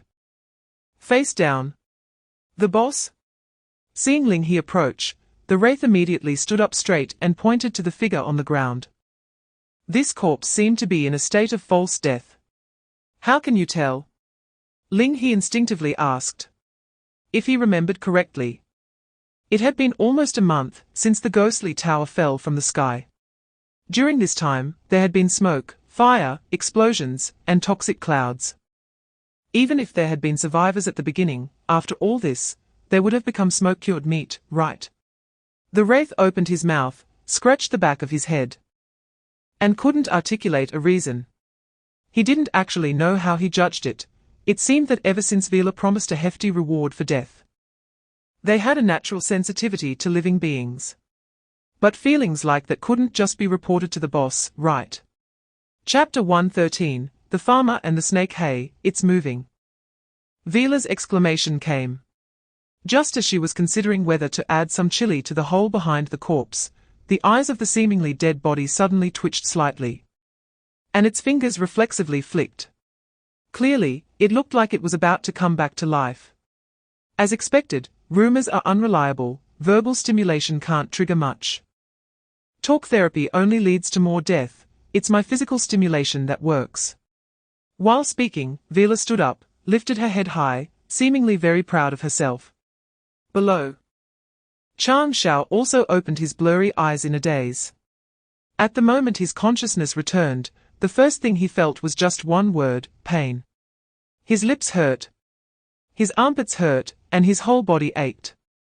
The pain made a few tears fall uncontrollably, and he could no longer maintain the smile he usually kept. Damn it! This doesn't feel like being rescued at all. It felt more like being tortured by someone. Could it be that he was captured by an old enemy? Malicious thoughts surged in Chang Shao's heart. After so many years, he had never been treated like this by anyone. However, since his consciousness had just awakened, Chang Shao did not immediately show any unusual signs. Instead, he pretended to be weak and cautiously looked at the few people around him. Chapter 114, True Evil and the Big Explosion. After doing all this, Hamburger shrank back down, then hopped into Ling He's arms. Gulu. Hamburger. When did you get so strong? Ling He instinctively hugged Hamburger, and rubbed its body with his hand. Then he saw Hamburger display its personal interface. Growth path, Divine Supreme Legendary Colorful Thunder Slime King, current level, LV21, level 21. Ling He's mouth twitched slightly. Alright, he shouldn't have asked that question. First, he had his 24-hour uninterrupted experience card, and then there was Mo's Super Supreme VIP experience card. Although Hamburger had hardly fought, its level was definitely unmatched in this area. Plus, with that growth path that looked like a boss template, it could easily handle a human who was incredibly weak and had just recovered from a state of false death. One could only say it was purely a matter of numerical aesthetics. After placing the bouncy Hamburger back on his head, Ling He turned his gaze towards Chang Shao, helplessly shrugging his shoulders. Brother Corpse, no matter how you look at it, I did save you, right? Isn't it a bit too much like the farmer and the snake for you to want to kill me right after waking up? Chapter 115, Investigating Lies. Damn Lord. This thing is worth a lot. This thing. Ling He's mouth twitched. He had personally removed the smiling mask and thrown it aside, and at the time, he hadn't heard Vila say this thing was valuable. But since Vila said so, Ling He still reached out and took the smiling mask. Only this time, completely different from before, when he took the mask, an equipment information appeared on his panel. Smiling mask, ownerless, description, look, those believers are bleeding for the fictional banner. Now, you are the director.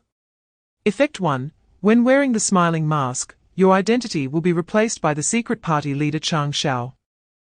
And this identity can be recognized by all traitor faction lords. Effect 2, when wearing the smiling mask, skills for detecting lies will be at a disadvantage for you.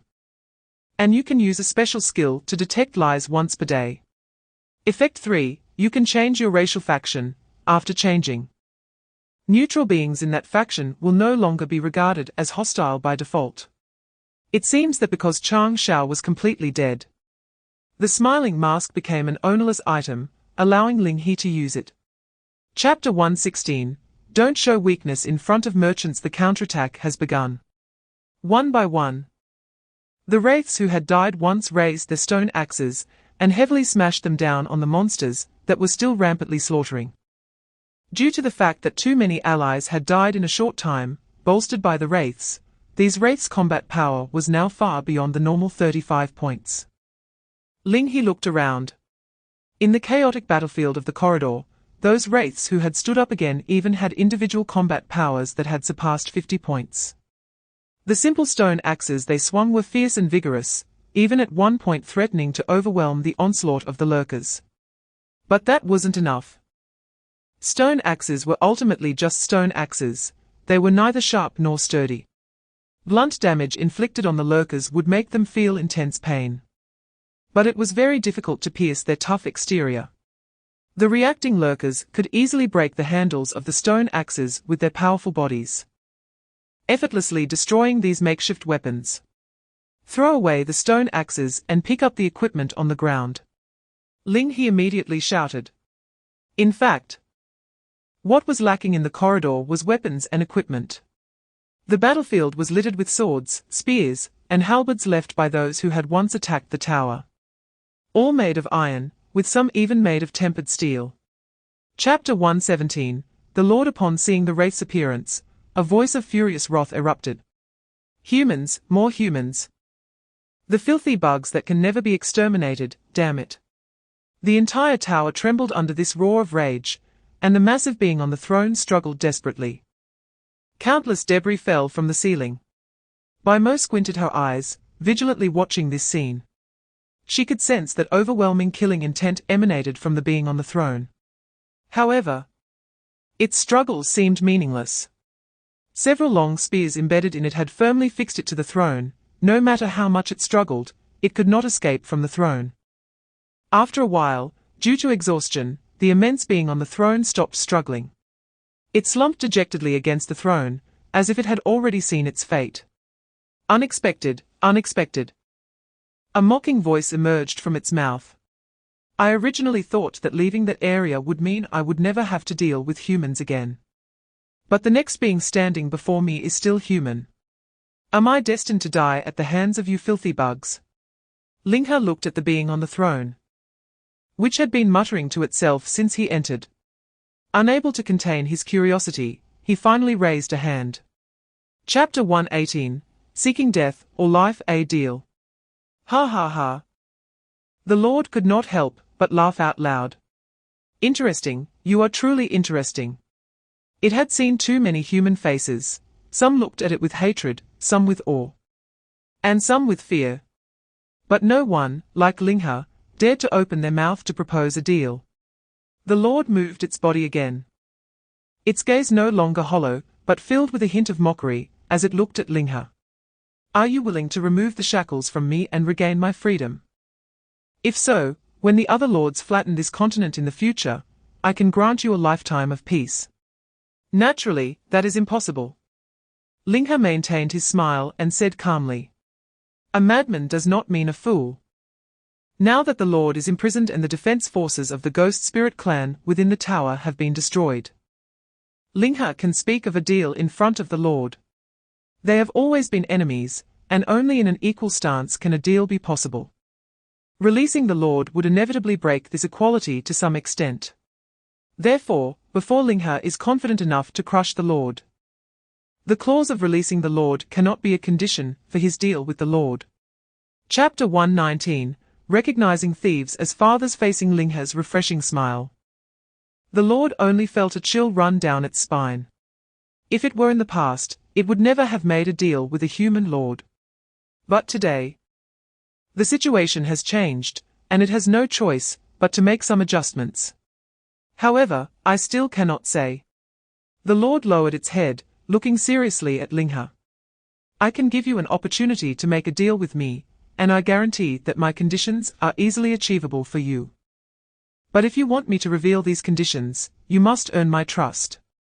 Trust? Ling He crossed the fingers of his hand resting on his chin and gently tapped. That truly is an expensive word. He believed his reputation among human lords was good enough. But for an outsider, especially an enemy outsider, he was not that trustworthy. In that case, how about this? Ling He opened the trading panel and pointed to an extra balance button that appeared on the panel. Golden Axiom Oath, this was one of the options Ling He chose. Upon leaving the option selection space, it seamlessly integrated into Ling He's trading panel. Of course, the most important thing was that this option brought Ling He a special ability. Chapter 120, Cannot Lack Spirit, just as humans cannot lack oxygen. Daddy. Facing this address, Ling He's mouth twitched slightly, unsure where to place his hands. It was probably because Vera had shaped this ghost spirit into a human appearance. So when she opened her eyes and recognized her appearance, she mistook the only male in the war chariot for her father. Does that mean I have become an accidental father? Congratulations, you bastard lord. Vera stifled a laugh beside him, but clearly she couldn't hold it in and burst out laughing. Immediately, Ling He shot her a glare, as if to say he would settle the score with her later. However, at the same time, Ling He was a bit worried. Would the Lord be angry because the girl referred to him this way? If this caused the Lord to fly into a rage and affected the deal already agreed upon by both sides, it would be a bit of a loss. However, when Ling He raised his head, he saw nothing but doting in the Lord's eyes. As for the girl's address to Ling He, the Lord seemed not to care. That, Lord. Ling He gently reminded, and only then did the Lord withdraw its gaze from its child. Originally, the Lord sought death because it understood that as long as it was alive, there would be a steady stream of foreign lords coming to threaten its child. Chapter 121, A good seed on the right path on a mountain peak. The weeping wall stood on a giant stone-carved altar, speaking softly. Is there a Lord watching me? Or is it our omnipotent party leader? The dense raindrops dripped on the weeping wall's bald head, flowing down his cheeks. Behind the weeping wall stood a dozen figures dressed in cloaks. All of these people were secret party lords gathered under the weeping wall. No, the secret party is gone. Realizing this, the weeping wall squinted, licking the raindrops from the corner of his lips. Lies? He would never believe it. The party leader once said he was trapped in the flames. And the weeping wall had kept this information in his heart. He had waited a long time for this area to shift from a state of no spirit to a medium concentration of spirit. It was only then that he used his special ability to summon this heavy rain. This rain seemed to clear the obstacles for the Ghost Spirit clan, but in reality, it was more of the weeping wall welcoming the party leader. In the weeping wall's original thoughts, the moment the heavy rain fell should be the time the party leader returned. The secret party members who had accidentally followed the Ghost Spirit clan to this area could also regroup under the party leader. Chapter 122, Money Tree. The randomly generated blueprint appeared before Ling He in a pop-up window. Ling He merely glanced at it casually. Wellfield era, Bronze Age, basic path, effect, can plant different crops based on the type of cultivated land, and gain strong claim rights to the cultivated land. Wait. Strong claim rights. Originally, upon seeing the words Wellfield, Ling He did not seem particularly concerned until the phrase strong claim caught his attention. The special ability of endless greed, devouring gluttony, requires the target to have land with Ling He's strong claim around it to activate. Before this, the only building in Ling He's possession that could grant strong claims was merely a council hall. It is not that the council hall cannot be used. However, as a functional building, claiming is only an ancillary effect. If only seeking strong claim rights, the council hall has two critical weaknesses compared to the Wellfield. The first is that the strong claim range it provides is too small. The council hall can only provide strong claim rights within a 10-meter radius, while the Wellfield can provide as much as it cultivates. The second issue is that the cost is too high. Building a council hall requires a full 500 sets of wood, but the consumption needed for constructing the Wellfield is 0. Chapter 123, Merging Regions. At this point, Ling He could even unilaterally announce that there were no enemies left. The Lord could not die, and the tower could not be dismantled. At least, the tower near the lumberyard must never be torn down. Ling He has regarded the home of the Lord, his good neighbor, as part of his fixed assets. Anyone who wants to take action against this tower will learn from Ling He what it means for private property to be sacred and inviolable. As for this matter, Ling He's doubts have all been resolved. The Lord did not use any clever tricks when answering. Although Ling He did not understand most of the content, the value of what he did understand far exceeded his expectations. It can only be said that in this transaction, The Lord paid too much emotional value premium for his child. So, my questions end here. Ling He sent the most detailed information regarding the mirror realm to the regional channel, then clasped his hands together and smiled. Thank you very much, Lord, for enlightening me today. I will come back to bother you with questions in the future. And in the future. The Lord thought Ling He would only ask him this one question at most, but judging by the current situation, it seemed Ling He was preparing to treat him like a bookshelf. Chapter 124, The Herd Effect. Loves eating hamburgers, are you crazy? Over 50,000 lords. How big has this area expanded? Quantum salted fish. Isn't a larger area better? Doesn't a larger area mean more resources? Unnamed Draft 37, it's the apocalypse now, how can you speak so lightly? Various bizarre comments quickly flashed through the regional channel. Due to the recent merging of regions, many lords had a lot to say. However, through communication, many people also discovered a problem. That is, lords from different regions have different views on the war game. Some regions see the war game as a bloody struggle between races, while others consider it just a hardcore difficulty online game. Some regions hold an exploratory farming mentality, while others feel this is an apocalypse where everyone will die. These differing viewpoints seem to be closely related to the environments of each region.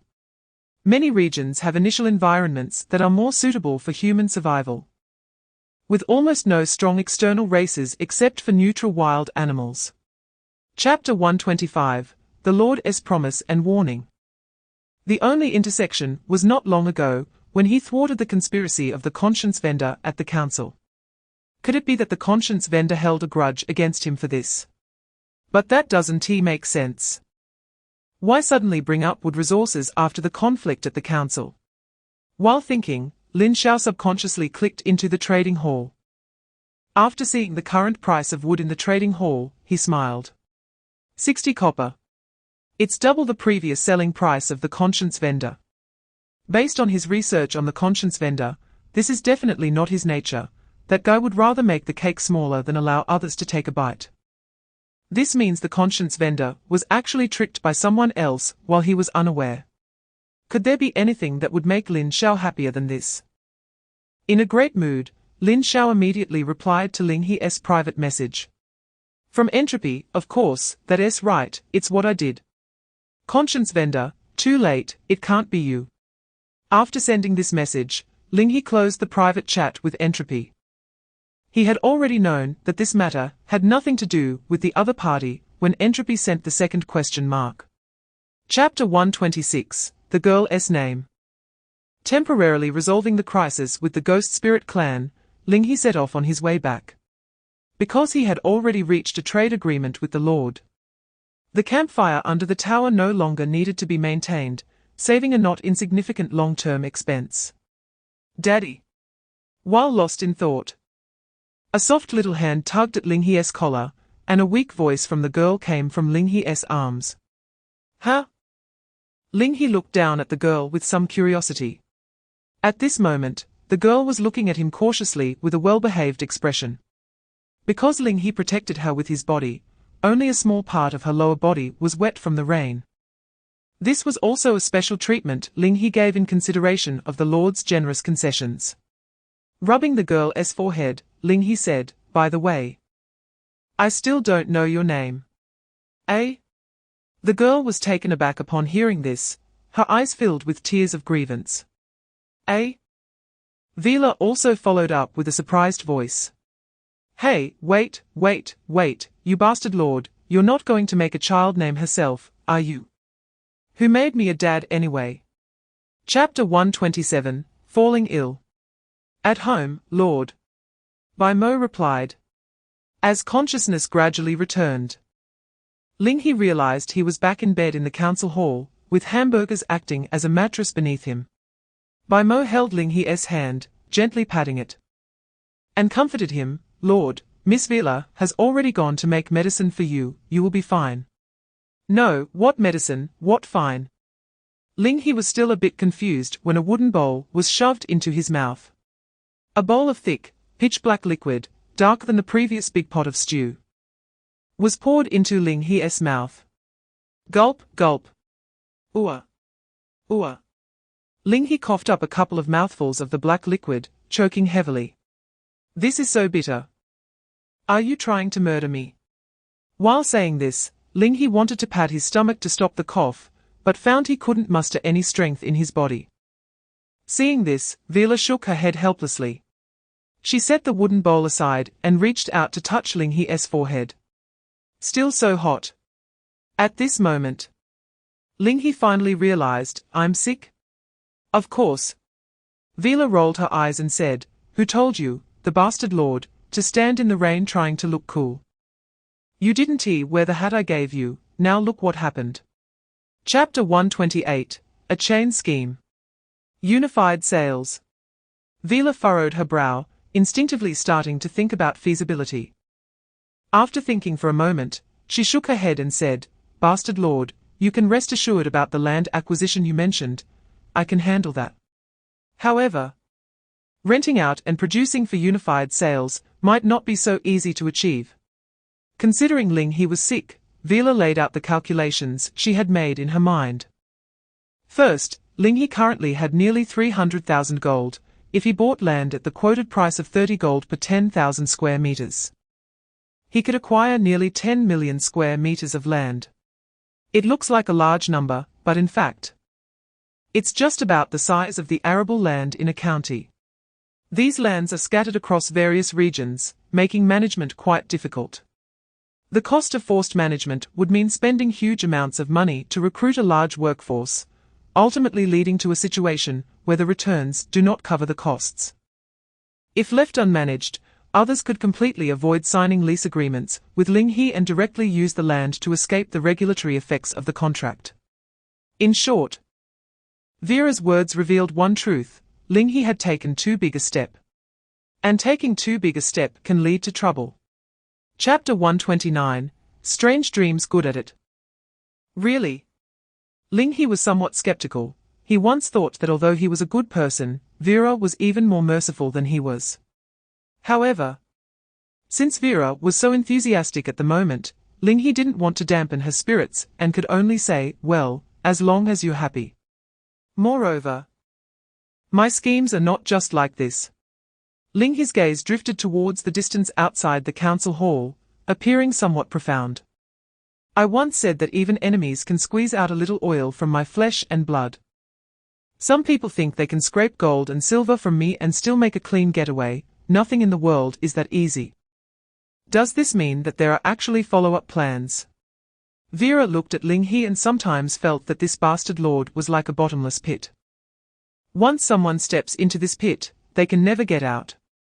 Fortunately, Ling He was never stingy with those familiar to him, whether it was Hamburger, Battle Maniac, or the little evil lord far away at the copper mine. They all received immense wealth from Ling He.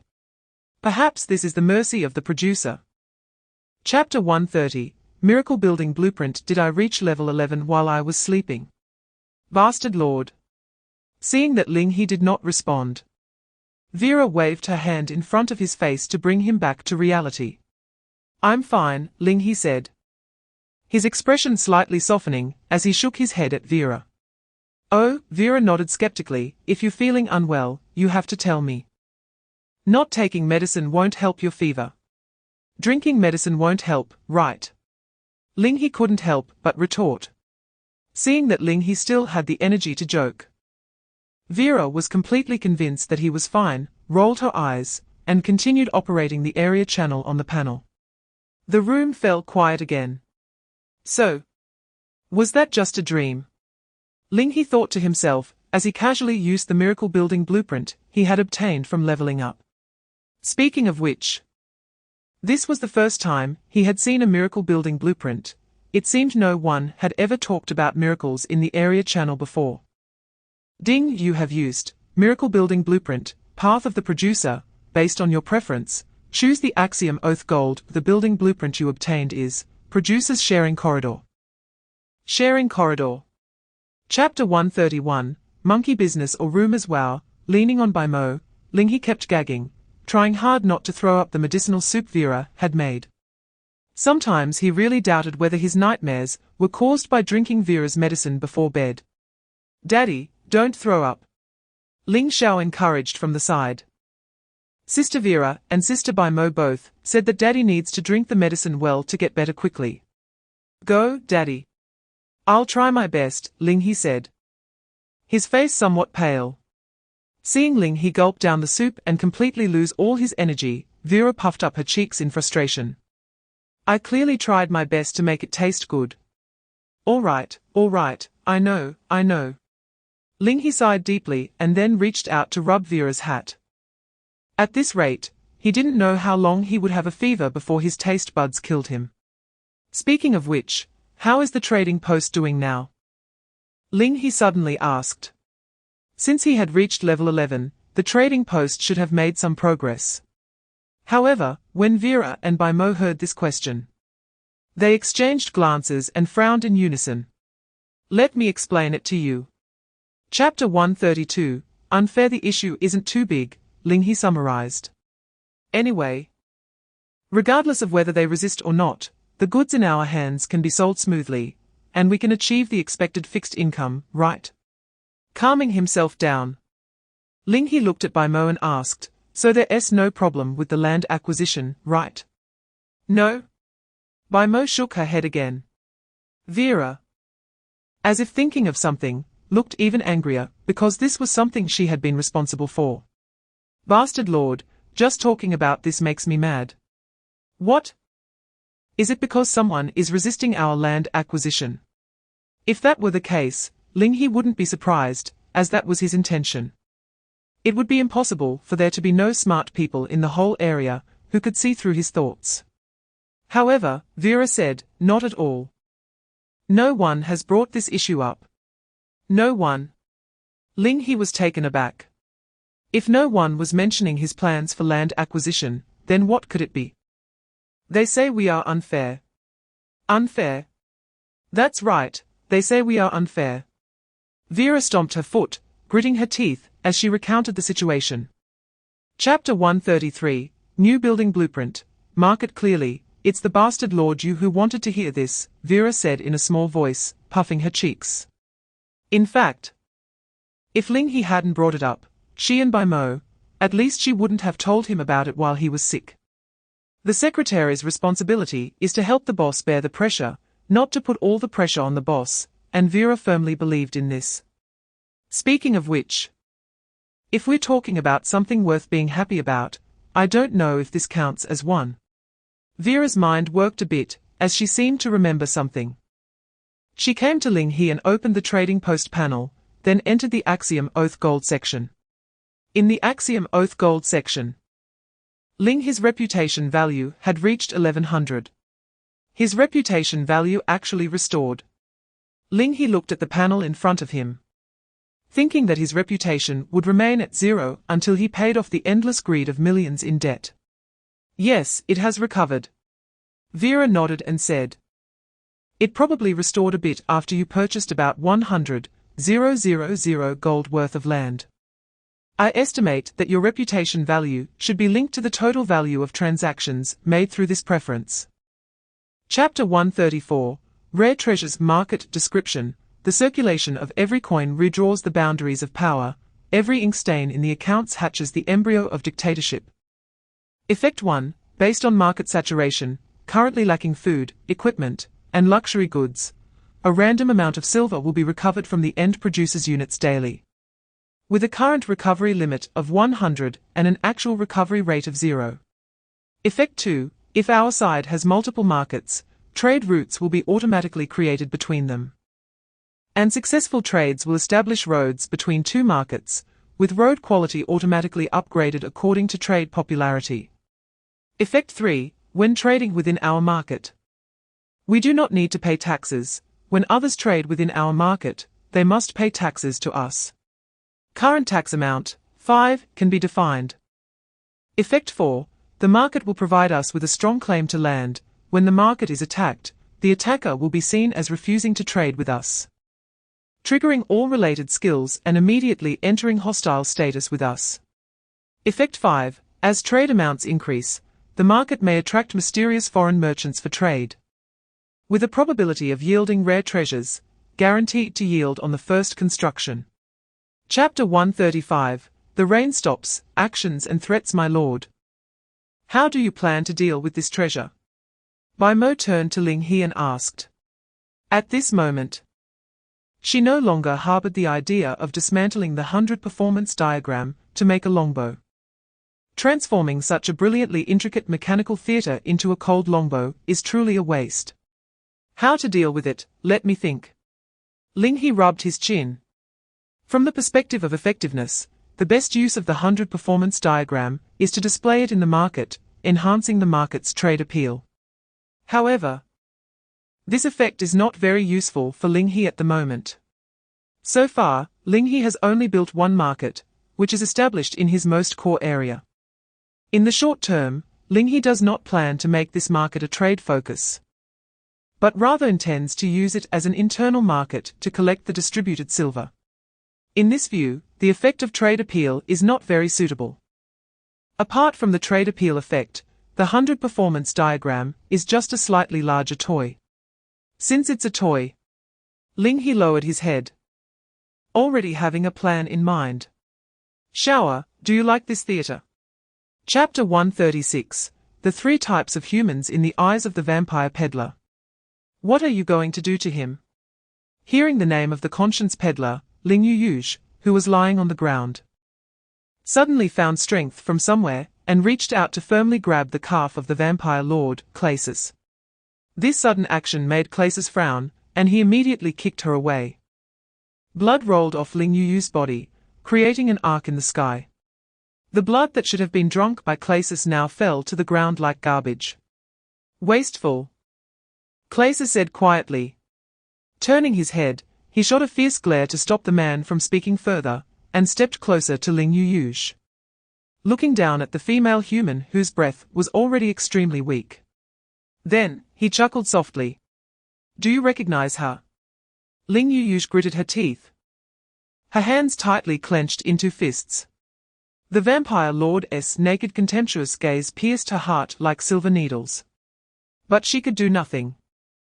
Even the other lords present at the council that day would probably be unable to do anything against this vampire lord, with 80, no, more than 90% of them. Why must the human body be so weak? Chapter 137, Waste Utilization. The already weak Ling He suffered another heavy blow, and could no longer bear it. Her vision gradually blurred, and her thoughts began to slow down.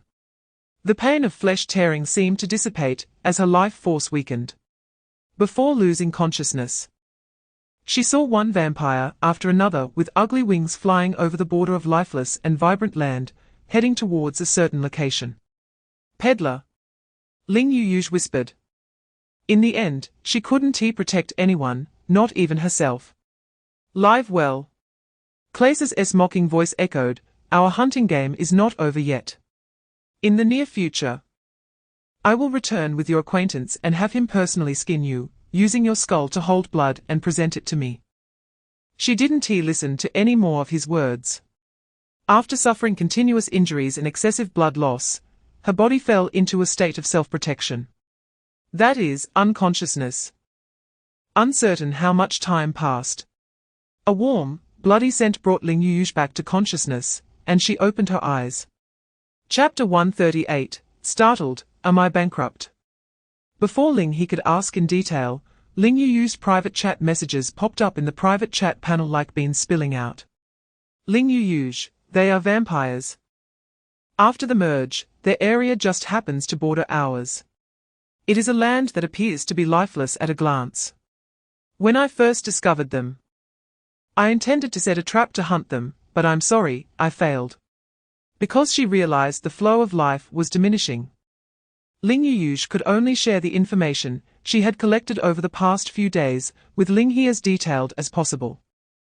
Among them was a crucial piece of information. In the merge, the area marked as the Dark Ages is a conspiracy against human lords. The vampires are the true rulers of that area. With their keen sense of blood, rapid recovery ability, and monstrous strength, Stone Age humans have almost no ability to fight back against vampires. Most human lords in that land have become slaves to the vampires or toys for their slaughter. Logically, they should not have entered the second era first. Chapter 139, Sister Burger. That's right, although the previous idea was highly feasible.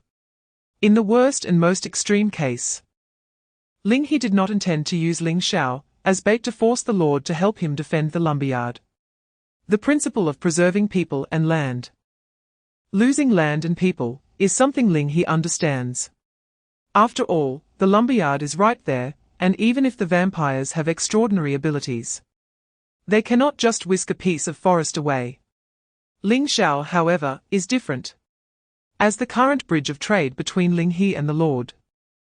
Just considering the land fertility brought by the spirits from the tower, Ling Xiao can bring Ling He potential asset income of over 100,000 gold every day. This is a living money tree. The value of the vampire lord in Ling Yu's eyes is not even worth a hair of Ling Xiao. If he really doesn't know his limits and takes action against Ling Xiao, he will probably become the first unforgivable existence for Ling He since entering the war game. At that moment, Hamburger responded. XXXX, Hamburger gurgle, does anyone want to take action against the bipedal beasts? Don't worry, as a friend, I will definitely help the bipedal creatures drive them away. Chapter 140, The favor is not yet repaid. The conscientious merchant lord initiates a trade with you. Looking at the request trade panel that popped up from the trading post, Ling Yuji chuckled and shook her head. She understood her situation. With injuries to her internal organs, what medicine could possibly heal her? No, perhaps if modern technology were used, there might be some hope. But in this era, it was probably impossible. Various thoughts flashed through her mind.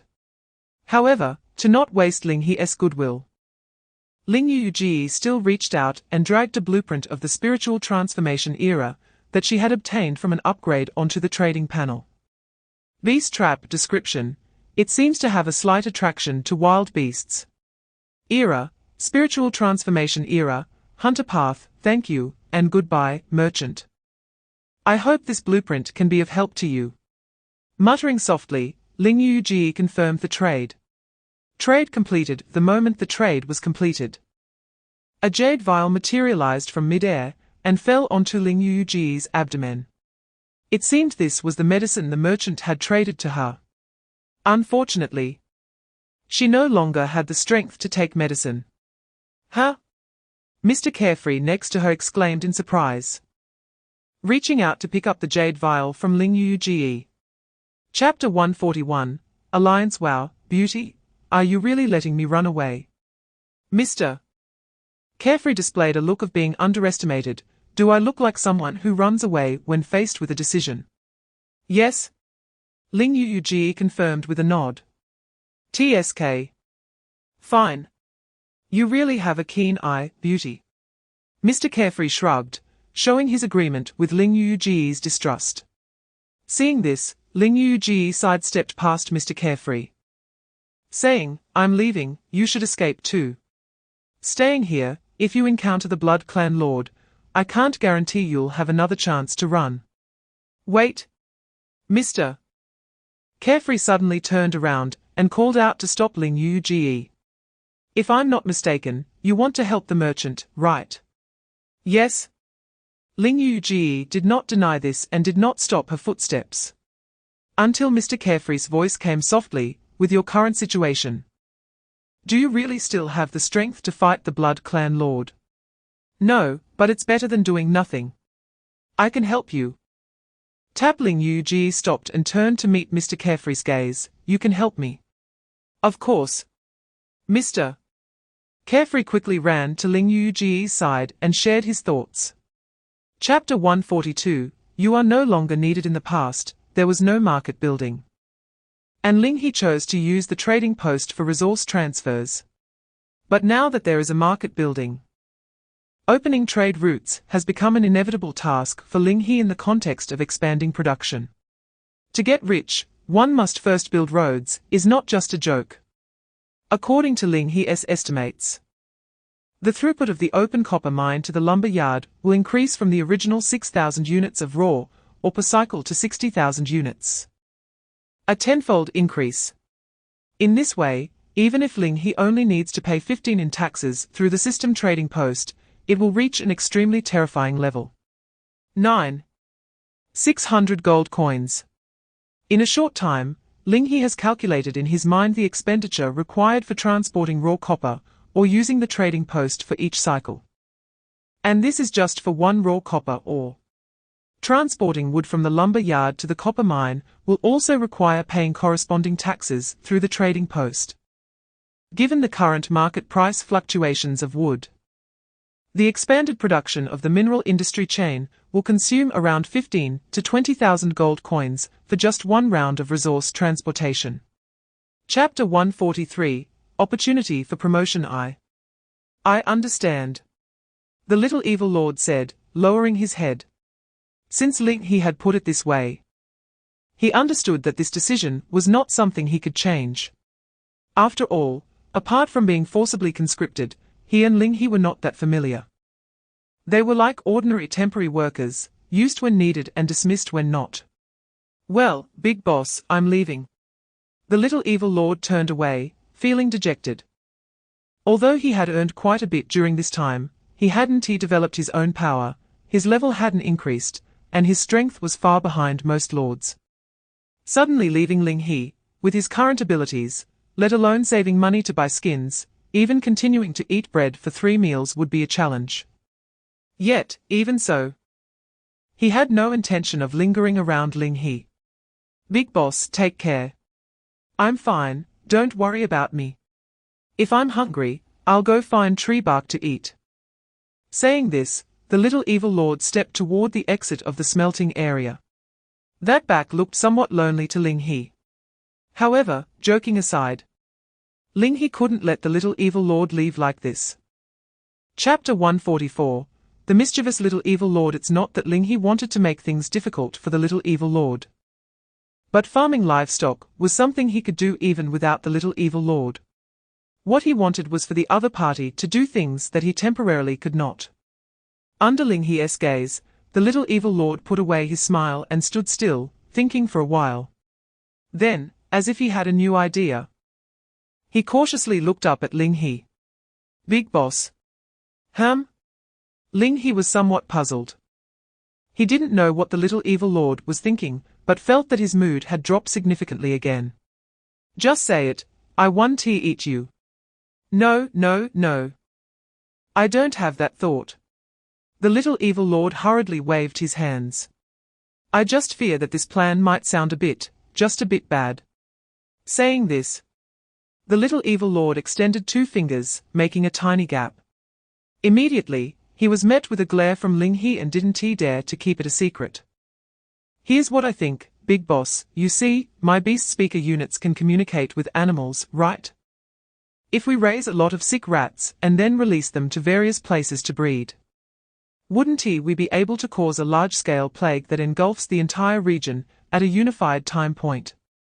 Chapter 145, The Pseudo-Era of Era 3. What do you think? Vera smiled at Ling He. Even for a jerk lord like you, this era is still quite good. Right? Ling He instinctively nodded. As the saying goes, if there is no demand, create demand. By spreading the plague simultaneously, it would definitely create an excess demand for medicine in the market. If the plan proposed by the little evil lord is implemented, then with proper preparation, Ling He will have an absolute advantage in the pharmaceutical market that he has yet to fully enter. Anyway, no matter how the bastard lord operates, Bai Mo has ways to argue for you, so why not give it a try? Vera's coaxing voice echoed in Ling He's ear, like a devil's whisper. The voice in the dark seemed to say, give it a try.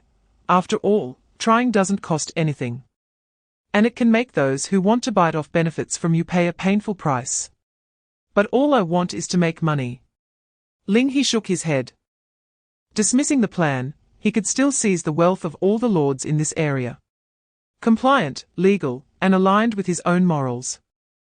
So how many times have I said it? Stop talking in my head. Ling He turned and glared at Vera. Chapter 146, What is the truth? I want to create a newspaper. A newspaper. Ling He showed a look of interest. He finally heard a potentially profitable idea from the little evil lord. Tell me, how did you suddenly think of a newspaper? And how do you plan to go about it? Upon Ling He's question, the little evil lord paused for a moment. What is this pressure of an interviewer? But after a moment, the little evil lord adjusted his state and began to carefully answer Ling He's question. Boss, you asked me why I thought of a newspaper. And I can only say that I don't want to be someone who is not trusted anymore. They don't trust me. Which is no different from how I am different from you, boss. In this area, I am just an invisible person that no one recognizes. Therefore, even if I speak the truth, no one will believe me. So, I want to build a newspaper that speaks the truth to accumulate reputation and credibility. Wait. Ling He suddenly interrupted with a strange expression. I can understand that you want to be a trusted person, but will anyone really trust something like a newspaper? Huh? Ah? The little evil lord was suddenly interrupted, staring at Ling He with wide eyes. Chapter 147, The Promising Little Evil Lord. Ha, promising, Ling He thought to himself. This seemingly naive and straightforward promise from the little evil lord carries considerable weight in Ling He's eyes. Therefore, looking at the incredibly happy little evil lord, Ling He prepared to give him some pointers, and began to throw out a series of questions related to the newspaper. Little evil lord, have you considered these questions? If you want to sell newspapers, where will you get the wood? What are the methods for making paper? How will you expand your trading channels? Will you have to deliver them door to door to every lord on the map? And how will the printed words be printed? How will the first batch of newspaper buyers believe that your news is true? One realistic question after another brought the little evil lord, who seemed to be on the peak of life, back down to earth. I haven't thought about that. The little evil lord honestly shook his head. He was only thinking about the information collection aspect of the problem. If Ling He hadn't pointed it out, he wouldn't have considered the aspects of production, sales, and trustworthiness. According to Ling He, it seems that making a newspaper with just information is far more complicated than it appears. Chapter 148, Continuous Upgrade Rewards. As the saying goes, there is no road in the world. When many people walk, it becomes a road. Under the tread of 6,000 cattle and horses. A wide dirt road starting from the copper mine market gradually extended toward the lumberyard. Because this was the first time establishing a trade route, Ling He did not let Bai Mo drive the war chariot first, but stayed within the crowd of cattle and horses, fearing that they might be robbed and ruin his plan to save on trading taxes. However, soon, Ling He realized that he was overthinking. The momentum of 6,000 people marching together was indeed overwhelming. Along the way, other lords didn't even dare to think about robbing. They were more worried about whether they would be robbed themselves. As for the wild beasts in the wilderness, seeing this massive convoy, they fled in fear. After all, these cattle and horses, without pay, were truly hungry. The grass and trees along the way had all been stripped bare, filling the stomachs of these 6,000. Any ordinary beast that came by would likely face the cattle and horses' wrath. Boring. Ling He stretched, yawned, then chewed on the fresh fruit he had just bought at the trading post, casually lying on Vera's lap and flipping over. When the original master was sick, time seemed to pass so quickly, it felt like just a blink of an eye, and several days had slipped by. Chapter 149, Privilege License. This wallet has already reached half the combat power of Bai Mo without driving the war chariot, and being completely unarmed. Alright, it's still quite weak. Equivalent to a basic unit's strength. Fortunately, Ling He had no expectations for Vera's combat ability. His gaze continued to focus on the new characteristic that Vera had just acquired. Privilege License. Description, Golden Pouch, by first, report later. This is a privilege license. Effect, when this unit operates a panel. All our secretary units can remotely share the permitted panel operation permissions. Damn. Ling He instinctively sat up, shaking Vera's shoulders, who still didn't know what was happening. Vera, you are so useful. Remote sharing of panel operation permissions. Does it mean that as long as Vera is by his side, the other secretary units can open various panels from a distance like ordinary lords? If this effect is indeed what Ling He imagines, then Vera's role seems terrifyingly powerful. Thinking of this, Ling He hurriedly turned back to Bai Mo and asked, Bai Mo, try to see if you can summon the trading panel without getting close to me. Chapter 150, Buddha and I share ha ha ha. Upon seeing Ling He for the first time, the old abbot suddenly burst into laughter. When the old monk was chanting scriptures, he suddenly saw the oil lamp in front of the Buddha flicker 3 inches high. Now that he sees someone outside, it turns out a noble person has come. Saying this, the old abbot stepped aside and gestured for them to enter the temple. Benefactor, you have a connection with our Buddha, why stand outside the temple? Please come in, please come in. Ling He nodded slightly at Bai Mo, who instantly understood and drove the war chariot into the temple. For the Buddha's temple. This action was evidently somewhat disrespectful, but the old abbot showed no intention of stopping them, and his smile did not wane in the slightest. Actively leading the way to the war chariot, the old abbot led Ling He and his group into the main hall of the temple. The moment they entered the hall, everyone saw everything adorned with gold and jade. Golden bowls, golden wooden fish, golden silk curtains, and even the merit box was coated with a layer of gold. Of course, the most dazzling was the Buddha statue seated in the center of the hall. The golden statue was incredibly dazzling under the sunlight, its majesty making it impossible to look directly at. Ha ha ha, please don't mind, please don't mind.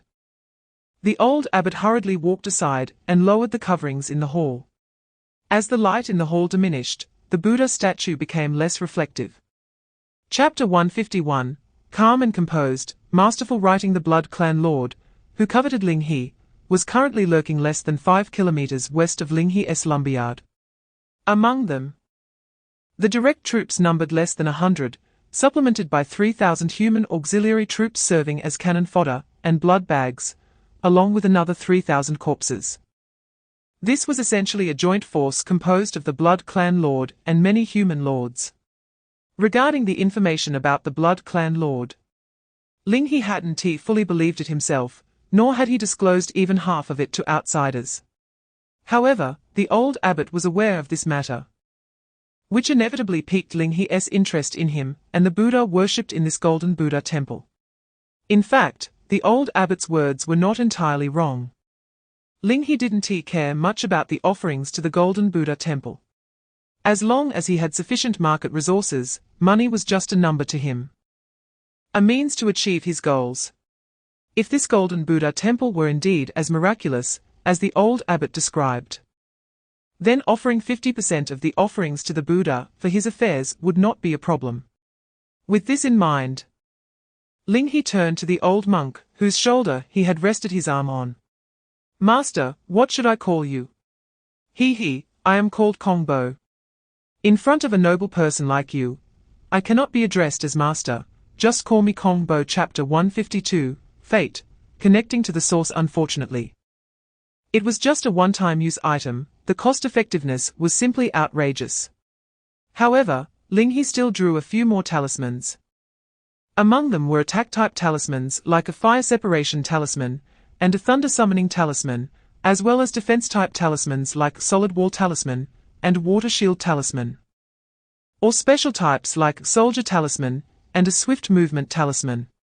Nearly 1,000 gold was spent like flowing water, and unsurprisingly, no matter how abstract Ling He's drawings were, the final products were all of perfect quality.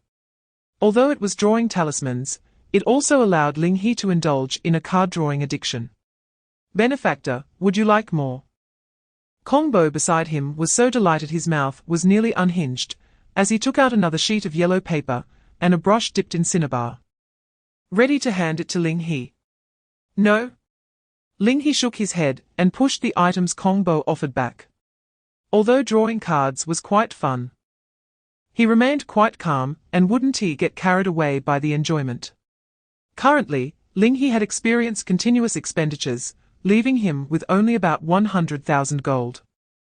This money was reserved for Vera to acquire land, if he wasted too much in the Golden Buddha temple, it would definitely not be beneficial for development. Moreover, what Ling He truly wanted at the moment was not these dispensable talismans. Chapter 153, The Winged Girl. What the heck? Ling He stared wide-eyed at this scene. His architectural blueprints for the Golden Buddha temple actually included secret passages. It was a pity he hadn't kept an eye on it back then. Now he was somewhat curious about how many mechanisms were hidden in the construction of this Golden Buddha temple. "Benefactor, please," Kongbo said as he held the oil lamp and walked ahead to lead the way. The oil lamp faintly illuminated the dark passage, due to its narrowness. Mo could only get out of the chariot and hold his bow to protect Ling He. Following Kongbo's footsteps, the group soon arrived at a secret chamber. Under the light, a frail figure appeared before everyone's eyes. It was a girl with disheveled hair, wearing tattered linen clothes, kneeling before a small statue of a deity. Her hands clasped together in prayer. Upon closer inspection, one could see some faint scars on her body, as if she had been locked up here for a long time. "Kongbo, is this the secretary you found for me?" Ling He's voice held a hint of disbelief. Kongbo beside him slightly nodded, "Yes, benefactor. A monk does not speak falsely. This is indeed the secretary you need." Chapter 154, You and I, Sharing Heartbeats. It's fine. Ling He stepped forward again, and placed his hand on the girl's head. This time, the girl didn't shy away, merely blushing and turning her gaze aside. "So, do we need to sign a contract with Mu Li?" Jia Mu Li asked softly. Ling He didn't hold back, after all. This was one of the values she presented. He didn't need to treat her like a vase, just because she was a pitiful girl, disregarding her abilities. Value was the most important thing Jia Mu Li had to offer Ling He. "Share the pain with me, keep the difficulty for yourself." For now, Ling He didn't plan to completely block his sense of pain, as pain served as a warning from the body to the brain, functioning as a self-protection mechanism. Those who are unafraid of pain are reckless, not brave. "All right." The girl nodded slightly and then suddenly stepped forward to kiss Ling He. "Huh?" Ling He's eyes widened. No one had told him that this was how the contract was signed. He secretly gave Kongbo a thumbs up from behind, "Well done, old bald donkey." But the next moment, Jia Mu Li suddenly bit her tongue, and Ling He only felt a rush of metallic taste filling his mouth. Chapter 155, Kindred Spirits. The old monk does not pick and choose. Transactions went exceptionally smoothly. Due to the holy water nearly injuring Ling He, Kongbo, acting on behalf of the Buddha, took the initiative to give Ling He a discount. Originally priced at 200 gold per bottle, Ling He purchased 50 bottles at 80 of the price, spending 8,000 gold. Although he had almost been harmed, Ling He still found the holy water quite good. Its definition of evil was remarkably broad. Unlike the narrowness of the holy water in legends, whoever it splashed on would be deemed evil. That was the quality a bottle of qualified holy water should have. As for Vera, she had no objections. Unlike those previous worthless talismans, sulfuric acid was like a treasure to Vera. Whether for rust removal from iron, producing fertilizers, refining petroleum, wastewater treatment, food processing, or making explosives, sulfuric acid was indispensable. The importance of sulfuric acid was self-evident. As Ling He and the others moved the bottles of sulfuric acid onto the chariot, Jia Mu Li also finished cleaning herself and emerged from the underground secret chamber. "Lord," Jia Mu Li timidly called out. "Oh, Mu Li, you're done washing up." Ling He turned to look at the girl who had just exited the secret chamber. After cleaning herself, the girl didn't seem to have changed much. She still wore tattered linen clothes, looking quite shabby. Chapter 156, Invasion, A War Without Excuses. Don't. Fear of the massive entity instantly engulfed Oleg's heart. But the golden statue merely extended its enormous palm and slapped down heavily, not allowing him to utter a single word. Boom! The ground seemed to shake when the Buddha statue raised its palm. Only a pool of rotten blood was left on the ground. Immediately after, the statue's eyes closed again, as if it had just swatted a mosquito. Returning to its solemn image, as if nothing had happened. He, Amitabha, good, good. The empty bowl, holding the Buddhist beads, walked out of the hall. Found a mop to clean up the blood stains inside, and then stood back in front of the statue. A whisper came from the empty bowl. Benefactor. Your murderous intent is too heavy, and karmic retribution binds you. You are fated to be apart from our Buddha.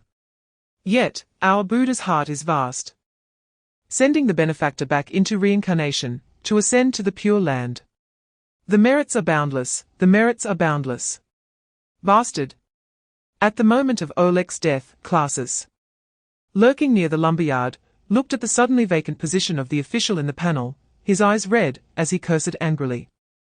How dare those blind humans kill my subordinates? Chapter 157, Classes' Advantage. Ding, ding, ding. The crisp sounds echoed continuously in the forest. Whether it was stone tools or red copper equipment hitting the iron armor, they could hardly do any substantial damage. They simply did not possess the terrifying base combat power and intimidation of contracted ghost warriors, nor were they facing the light iron armor of the secret party. The crushing weight of the era was fully revealed at this moment. Only heavy bronze items could, to some extent, clash head-on with this iron armor.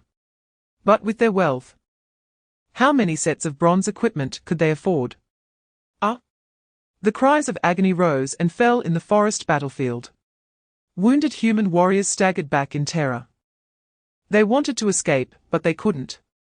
Classes' corpse army was right behind them. They could retreat, but as soon as they showed even the slightest intention to flee, those corpses would pounce on them, biting their necks and making their deaths quicker. With wolves in front and tigers behind, that phrase could not be more fitting. Looking at the lumberyard side, although the zombies and cattle were like livestock, having no combat skills, just the pressure from their equipment, one hack, could shred the enemies standing in front of them to pieces. Chapter 158, Is this human territory? Is it just my illusion? An absurd feeling rose in Classes' heart. The Blood Clan had been planning for a long time for this brand new hunting ground. First, they sent humans to Era 2, merging with the human race as leaders. And then they simultaneously entered Era 2, maintaining absolute suppression over the subordinate humans. Logically speaking, on this human land, as long as they did not attract those armored units, a mere tower should pose no threat to him. Moreover, he could fly. No insignificant human could fight against the noble Blood Clan in the sky. Yet just now, he actually felt a moment of heart palpitations. At this time, although Classes had stopped, the Blood Clan units under his command did not cease their actions. Many units were rushing towards Ling He according to Classes' previous target. Ling He had tightly closed her eyes, too afraid to face the upcoming scene. She would surely be in pain. But just as the claws were about to collide with Ling He, two nearly invisible figures shot out like streams of light from the Ghost Spirit Clan's tower. Chapter 159, The Bipedal Beast, I Saved the Child. Setting aside the two monsters that were still slaughtering among his Blood Clan units.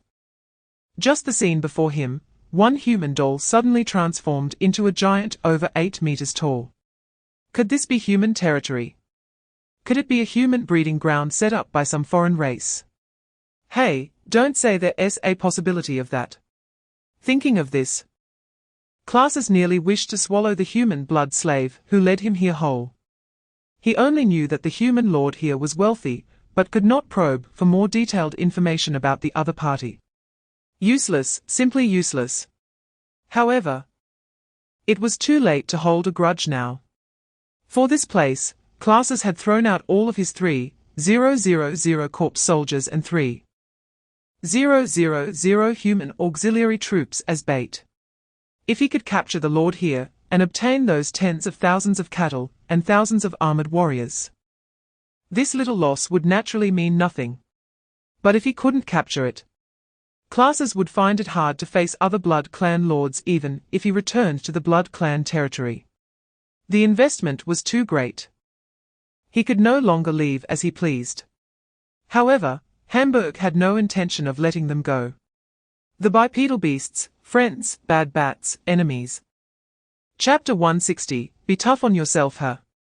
Damn Lord, can't you stop thinking about exploiting our few spices every day? They are hard to find.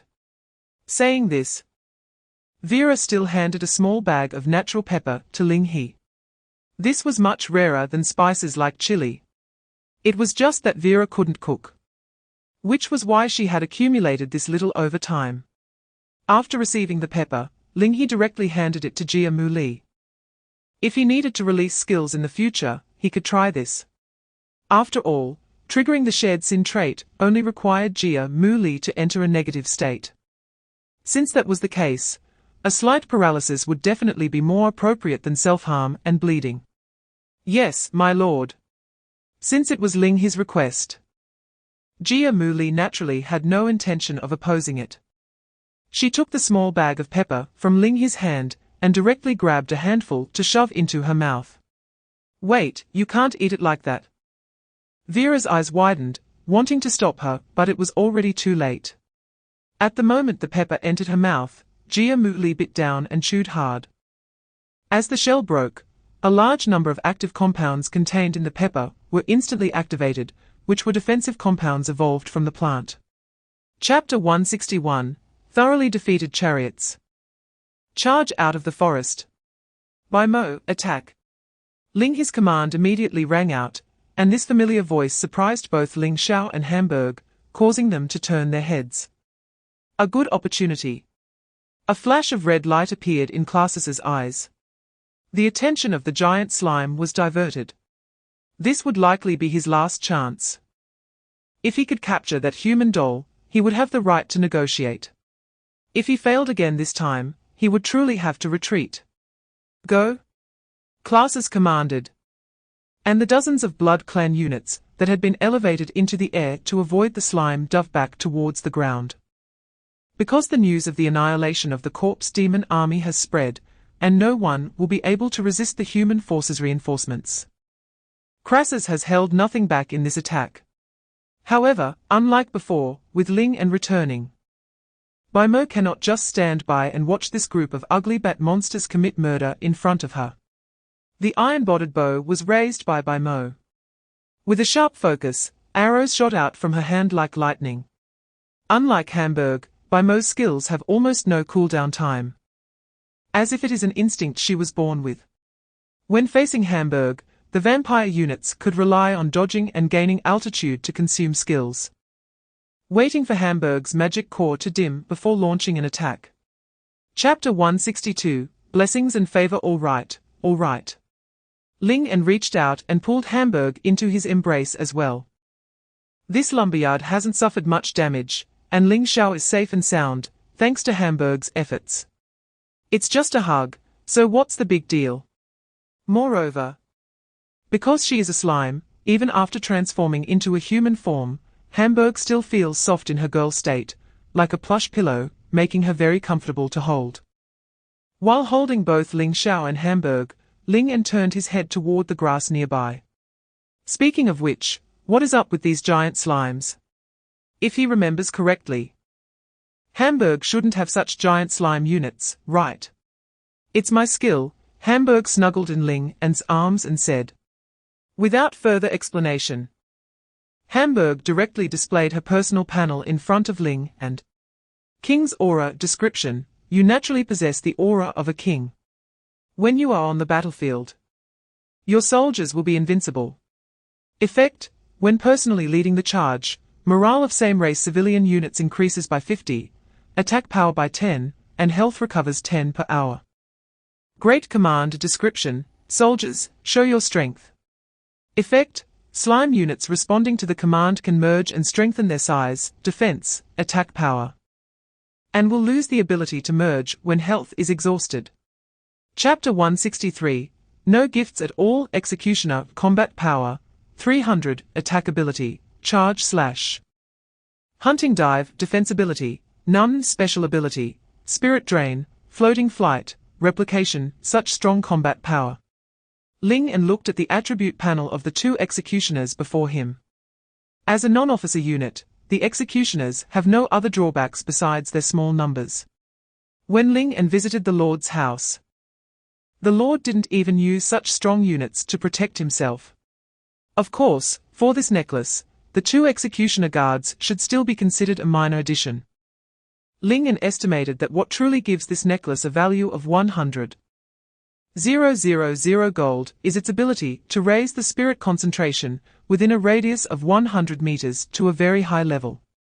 This means that ghostly units within 100 meters will no longer fear flames, and they can display their true terrifying combat power from their peak periods.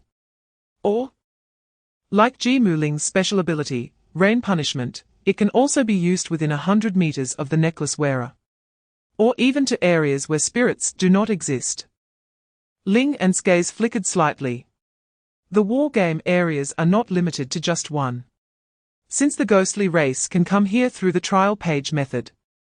Chapter 164, Your Mistaken. Crassus finally began to panic. He felt that if he didn't say something soon, this female human behind him might not give him another chance to speak. Ling He propped his chin and gave Ji Muling a look, prompting the girl to stop her actions. He then looked at Crassus with some amusement. What is your reason? Do you think that after I kill you, your friends in the vampire clan will come in droves to avenge you? That is such a cliché threat. Or are you counting on them? With that, Ling He gestured towards the lumberyard. After some time of travel, armored wraiths have appeared at the edge of the forest. However, they did not come empty-handed. They were escorting several blood slave lords under Crassus at the same time. If Crassus is counting on those blood slave lords under him to avenge him after he dies, then Ling He can only regretfully say that his plan has failed. No, I never relied on those useless people. Crassus's gaze coldly swept over the few blood slave lords caught by the wraiths. All the blood slave lords who made eye contact with Crassus lowered their heads in fear. Chapter 165, He will not return. There are some, of course, Crassus hurriedly said. Then his crimson eyes looked at the few blood slave lords caught by the wraiths. Vigra, hurry up. Under Crassus's command, a blood slave lord hesitated slightly, but ultimately stepped forward despite the wraith's blades. Interesting. Ling He looked at the person who stepped forward. After all that chatter, this poor vampire finally brought forth a deal that intrigued him. Standing in front of the man, Ling He smiled at the somewhat weathered face of the man, who had a few wounds on his forehead. You are Vigra? Yes. Under the constant eye signals from Crassus behind him, the man honestly answered Ling He's question. You are the one who brought the vampire clan across several mountains to me. Yes. Well. Ling He nodded, maintaining a smile on his face while pointing at Crassus behind him. You should have helped him hunt a woman before, right? Yes. Ha ha ha. Don't be nervous. I'm not a vampire, I won't eat you, right? Chapter 166, A Break. That vampire will not return anymore. Looking at the private chat window that suddenly popped up in front of her, Ling He was stunned in place. The vendor actually won. What is wrong, beautiful? The nearby Mr. Cool noticed the unusual expression on Ling He's face and immediately leaned over with a smirk. Let me guess, did Brother Vendor solve it? Immediately. Ling He turned to look at the person beside her. How did you know? Just a guess. Mr. Cool chuckled. To bring down the ghostly status from poachers to Indians in just one day, that Brother Vendor is not simple at all. I'm afraid only you, beautiful, would think Brother Vendor is weak. Only me. Ling He tilted her head. It should not be just you. That battle maniac probably shares the same thought as her. However, the battle maniac's favor belongs to everyone, while the person she cares about is only one. Open the private chat panel. Ling He wants to say something, but doesn't know what to say. After deleting and modifying, she ultimately types out a single line. Ling He, pay attention to safety. What Ling He says doesn't really matter to Ling He. He acknowledges her with a nod, simply wanting to reassure her. Chapter 167, Timely Reporting by the Little Evil Lord before Clasis came to cause trouble. Ling He actually knew nothing about the Blood Clan, and had a skeptical attitude even after Ling He conveyed some intelligence about them. However, after witnessing Clasis, the Blood Clan Lord, along with his human auxiliary army and corpse demon troops, Ling He realized that the Blood Clan is an untapped blue ocean market, which, while perhaps less promising than the human market, is far superior to the small markets of the Ghost Spirit Clan and Slimes. It was Clasis who personally presented this market opportunity to Ling He, although he is not yet ready to hand over the agent identity to Clasis. It must be said that if there are no better options in the future, Clasis would definitely be a decent alternative. Just based on this, his value in Ling He's eyes surpasses that of blood slaves who might not speak the truth. This is also the reason why Ling He needs him to stay alive for now. Ling He's thoughts are unknown to Vera. She is still pondering Ling He's previous words, particularly focusing on the first half. What does it mean that the human market is about to end? Chapter 168, The Emergence of Him by Mo. Arrange for someone to put all our existing bronze and red copper on the shelves. Do we need to adjust the prices? By Mo asked softly. No, we don't need to. Ling He smiled and shook his head, saying that whatever price they were selling at before, they would continue to sell at now. Their goal is not here. All right. Bai Mo slightly nodded and went to instruct the workers to put the smelted minerals on the shelves. Vera then leaned closer to Ling He, wanting to see what he was up to. Ling He lightly tapped the regional channel and sent out several messages. Conscientious vendor, good news, everyone. Major news. The vendor's shop has new stock. After this period of appeals, the vendor has seen everyone's enthusiasm and demand, so this time there are a full 60,000 bronze ingots in stock, absolutely a large quantity. And the vendor promises, no price increase. No price increase. No price increase. Red copper 3 gold. Bronze 10 gold, an additional 1 gold for forging, first come first served. First come first served. As soon as these messages were sent out in the regional channel, many who saw them had the first thought in their minds, crazy. Chapter 169, The conscientious vendor standing in the light is driven to the bottom. Ha ha ha, I knew it. I knew it. How could that powerful party leader die so easily? It's all fake, everything is fake. As the laughter in the crying wall gradually subsided, a secret party lord stepped forward and quietly asked, Crying wall, should we contact the party leader immediately? You know, we have already stalled our actions for too long due to the party leader's silence. No hurry. Crying wall raised a hand to interrupt the secret party lord's words. His gaze swept across the 10 or so lords in front of him, as if trying to see through them all. Finally, Crying wall grinned. Let us watch a little longer. If it really is that lord, what he does next probably won't be too simple. But if it's not that lord... Crying wall's expression shifted, and a perverse, sinister aura radiated from him. Then let us kill him. Not just anyone deserves to share a name with that powerful party leader. Under Crying wall's imposing presence, the surrounding secret party lords exchanged glances and nodded in agreement. Good. Chapter 170, Rising Panic. After all, not everyone is like Ling He, whose building costs are exorbitantly high. Just one market requires 50,000 sets of wood to build. Typically, a few hundred sets of wood are enough to meet a lord's short-term needs. If they were to use the wood they hoarded, they definitely wouldn't be able to exhaust it. Moreover, wood is not a stable asset.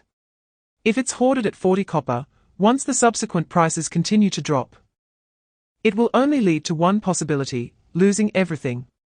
The further along it goes, the harder it becomes to exchange simple wood for money. Many people actually understand this logic. They are just betting that they won't be the last one to hold the bag. Thinking of this, many hoarders of wood or lords who believed the little evil lord's slanders, and rushed into the wood market to grab a share secretly cursed. Where did that damn Chang Shao come from? How did he manage to gather so much wood to crash the market? It's known that just a short while ago, over 2 million sets of wood were sold in the market, while the conscientious vendor took 20 days to gather that amount of wood. However, unlike those lords who followed the trend. Chapter 171, Harvest. Double profit. Not enough. According to the current wood prices, the value of the assets in their hands has actually shrunk by half. But if they allow the wood prices to continue to drop, once Chang Shao drives the prices down to a few coppers and maintains that for the long term, the value of their assets would shrink not just by half, but again by half from that already halved value. It would be like directly reducing a millionaire to a beggar in a short period of time. Although they are confident that Chang Shao cannot keep the wood prices this low forever, how long can he maintain it? A month, 3 months, or even half a year? In fact, it wouldn't even take half a year. Even if Chang Shao could keep the prices low for a month, the hoarders would find it hard to bear. In the war game, no one knows if new dangers will arise a week or 2 weeks later. For the hoarders, they cannot afford to have not a single copper coin in hand, relying solely on a few thousand sets of wood to fend off future unknown threats. Therefore, with the future of the wood market looking bleak, the hoarders cannot continue to hoard wood. They must close their positions and sell at the price of 15 copper. In addition to the 100,000 sets of wood Ling He put on the shelves, anonymous merchants followed with nearly 200,000 sets. Chapter 172, a risk-free wood market under Ling He's orders. All the wood resources in the trading hall were instantly emptied. Looking at this scene. Originally, there was praise for the regional channel that was more conscientious than the vendors, but it suddenly fell into a momentary stagnation. A very ominous premonition surged in everyone's hearts. Sure enough, this premonition was confirmed the next second. Wood, priced at 40 copper, was listed in 100,000 sets. And the person who listed it was none other than Chang Shao. Specialist in tower deliveries. Chang Shao, let's not joke like this. Boss, give me a bowl of tears. Yeah, Chang Shao, wood isn't worth much anyway, and now the stock is so large, how can you sell it at 40 copper? Sarcastic remarks. I believe Chang Shao isn't serious, the price will drop back soon. Watching the messages flashing in the regional channel, Ling He chuckled softly under the mask. I have plenty of stock in hand, what does it have to do with them? Nowadays, after harvesting the scalpers and those small wood merchants, the majority of the wood used for speculation has already been consolidated in Ling He's hands. Chapter 173, The Reborn Sage. The total amount of funds in the hands of all the lords in the region, as well as the stock of wood they hold, are all risks in the current wood market. However, aside from Ling He, the speculator, others see nothing. As the saying goes, those within the game do not know the game. They have no idea how many gold coins others have spent in the wood market besides themselves. They don't know how many gold coins are still in the region, nor do they know if others can still pull out gold coins to take over from them. All this information is unknown to them, and they don't need to know. They just need to follow in Chang Shao's footsteps. Ling He estimated in his heart. The wood purchased at 41 copper needs to wait until the price rises to 50 copper to break even. This means that during this price range, basically no one would choose to sell the wood they bought. Moreover, selling at the 50 copper price point would only be breaking even. To make a profit, they must get the wood to a higher price point. At the same time, the higher the purchase price of the wood, the more difficult it is to break even. If they buy wood at the 80 copper price point, they must sell it at 100 copper, which means crossing over 20 price points to break even. Chapter 174. The harvest of the chives got ruthless. As Ling He took off the mask on his face, Vila stopped operating the trading post. For a moment, the entire trading post seemed to fall into stagnation, as if some invisible giant hand had just left.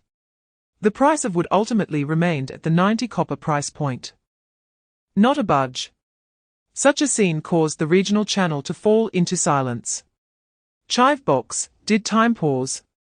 Turning off the lights to eat noodles, it doesn't seem so. Friend of time, why do I also have a feeling that time has paused? Didn't the price of wood just rise fiercely? Yes, didn't the price of wood just rise fiercely? Many people felt this doubt in their hearts. Even if the price rises, it would gradually decline as people's enthusiasm wanes, but it shouldn't drop to zero in an instant. That's just too contrary to common sense. Shareholder number 9527, I suddenly have a bad feeling. Philanthropist, do you think there's a possibility that old thief Chang Shao is deliberately setting up a trap? My life, being reminded like this, I suddenly remembered that old thief Chang Shao must have sold at least 5 million sets of wood in the trading post, right? Chapter 175, The Great Market Savior. Of course, laying out the market is just one of Ling He's purposes. He can't let the trading post completely collapse in the short term. Therefore, saving the market is also necessary. As the saying goes, what is taken from the people is used for the people. However, saving the market definitely cannot involve giving out money directly.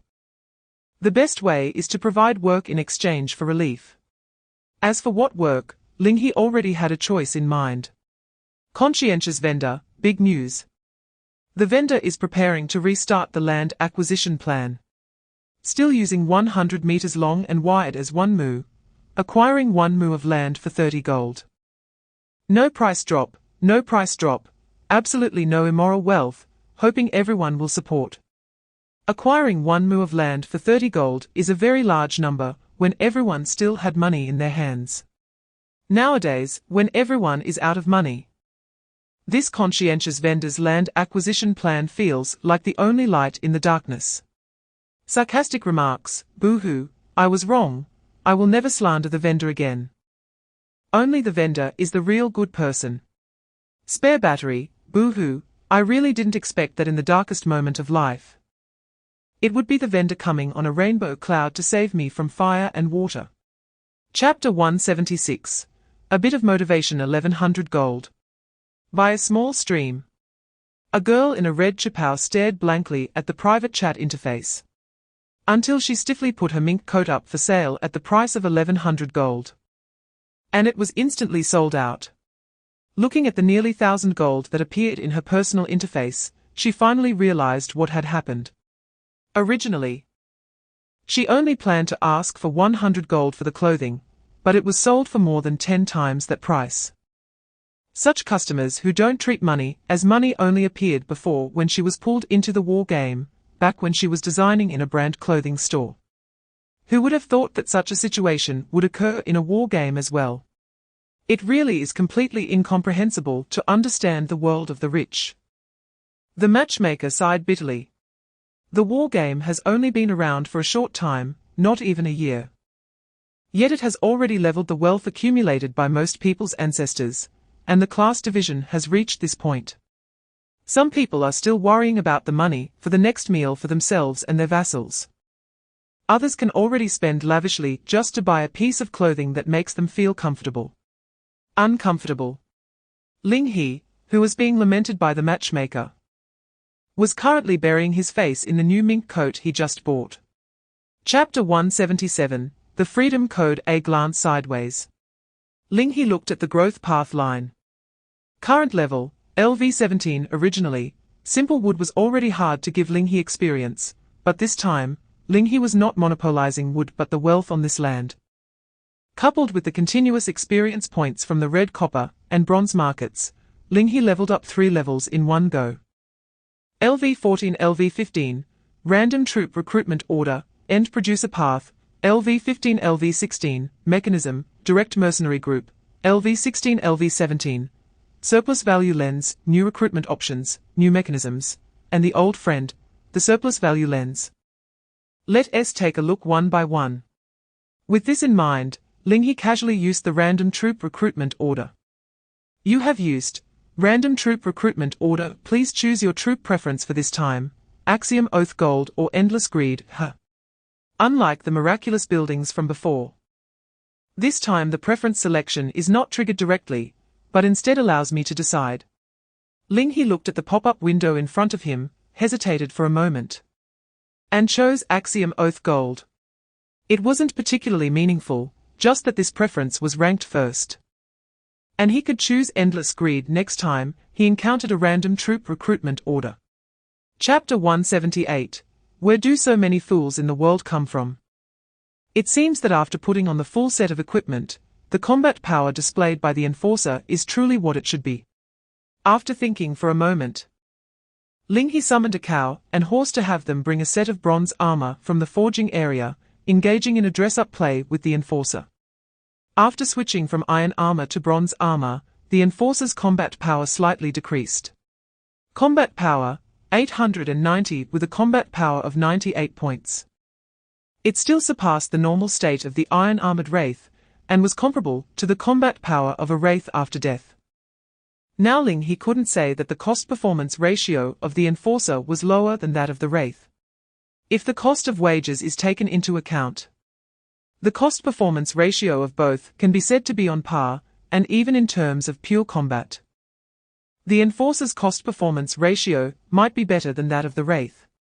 Of course, it would be wrong to say that the wraith has no significance. Thinking of this, Ling He glanced at Vera beside him. Although he often said that Vera was weak, in reality, she was not weak at all. Just relying on index stimulation, she could use money to unleash combat power that surpassed 1 or even 2 eras in a subject, which already outperformed countless officials.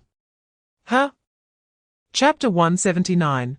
It is said that raising troops for 1,000 days trust people, give them a chance.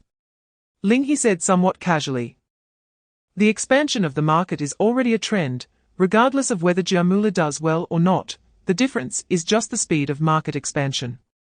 By the way, looking at Vera's dark circles, Ling He suddenly said, Vera, you've already gone to bed, do you want to sleep for a while?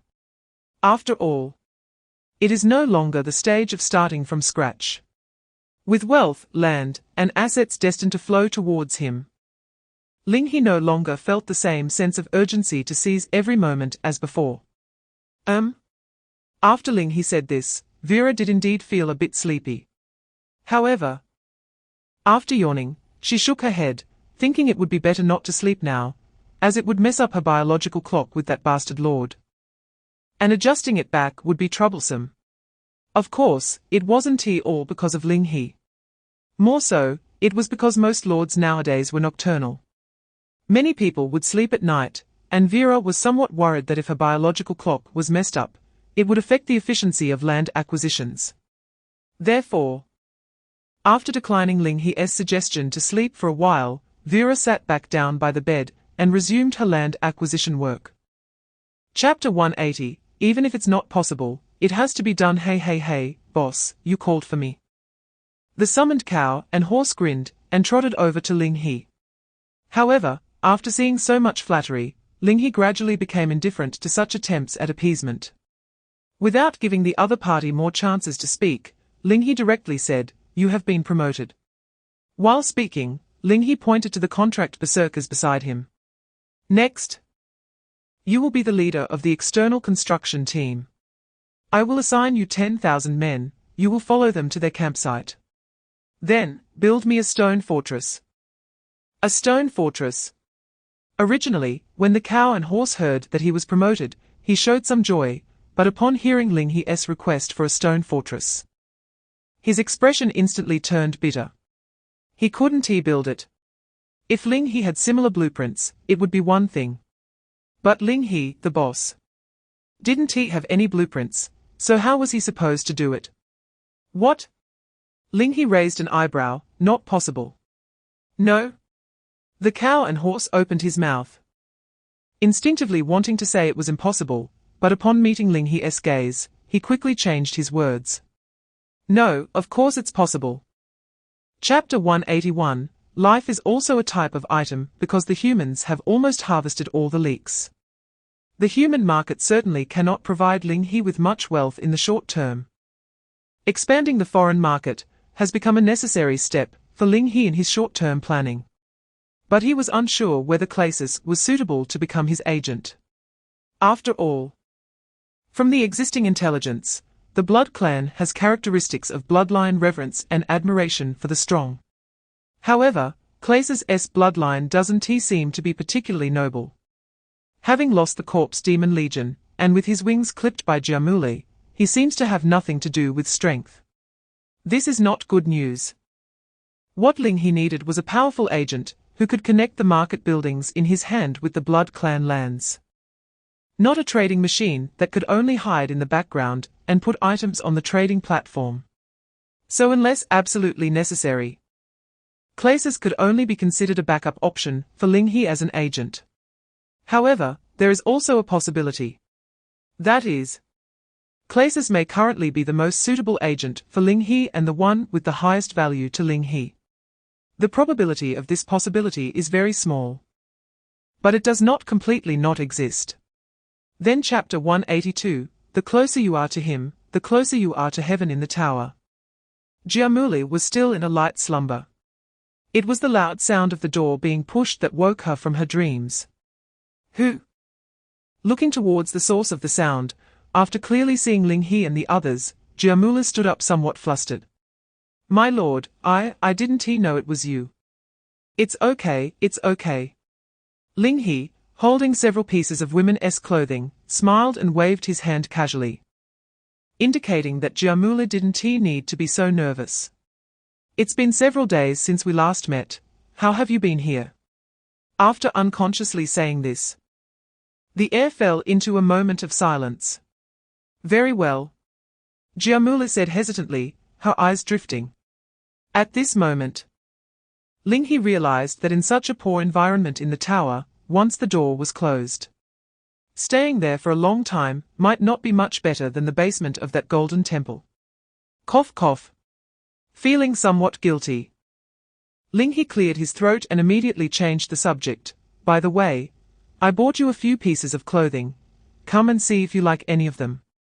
As he spoke, Ling He held up the women's clothing in his arms. Clothing?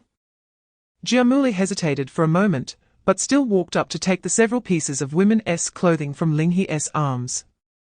Chapter 183, As long as it's not broken, it's good. It's impossible. Wearing women's clothing is impossible, and wearing a skirt is even more impossible. After handing a few skirts to Bai Mo to fold, Ling He was preparing to wait until Ling Xiao grew a bit older before giving them to Ling Xiao to wear. Anyway, Ling Xiao should not refuse him. It's just that I wonder if Ling Xiao's height, as a ghost spirit tribe, will change with age. For a moment, Ling He couldn't help but imagine what Ling Xiao would look like when she grows up. Princess dress, Kyeongsam, swimsuit, Ling Xiao should look good in anything, right? No. What am I thinking? Ling He shook his head vigorously, throwing all the messy thoughts out of his mind. He quickly refocused on the matter at hand. Scanning his surroundings, Ling He asked Giamuli, where is the Lord of the Blood Tribe? It seemed that since he entered the tower, that Blood Tribe Lord had been so inconspicuous that Ling He almost forgot his primary goal for coming here. Over there, my lord. Giamuli pointed a finger towards a corner. Ling He followed Giamuli's finger. In a dead corner of the tower, Clasus was crouching there, trembling with his head in his hands. Chapter 184 Departure. The realm of the Blood Tribe. Of course. Ling He smiled, reached out, and took the necklace from Ling Xiao's hand. When Dad comes back next time, shall we take Xiao to see the land Dad bought? Okay, Ling Xiao replied instinctively. But she always felt something was off. Bought. Ha ha ha. Ling He laughed, showing no intention of explaining. Just raising his eyes to the hamburger on top of Ling Xiao's head and instructed, help me take good care of her, and next time I come back, I'll take you out to play. Okay. The hamburger leaped down from Ling Xiao's head, transforming into a girl before landing, then took Ling Xiao's little hand. Since the two-legged beast won't play with you, let's go play by ourselves. Let's go. With Ling Xiao's reluctant gaze, the hamburger nearly pushed her away. Watching the two girls disappear from his sight, Ling He gradually straightened his back.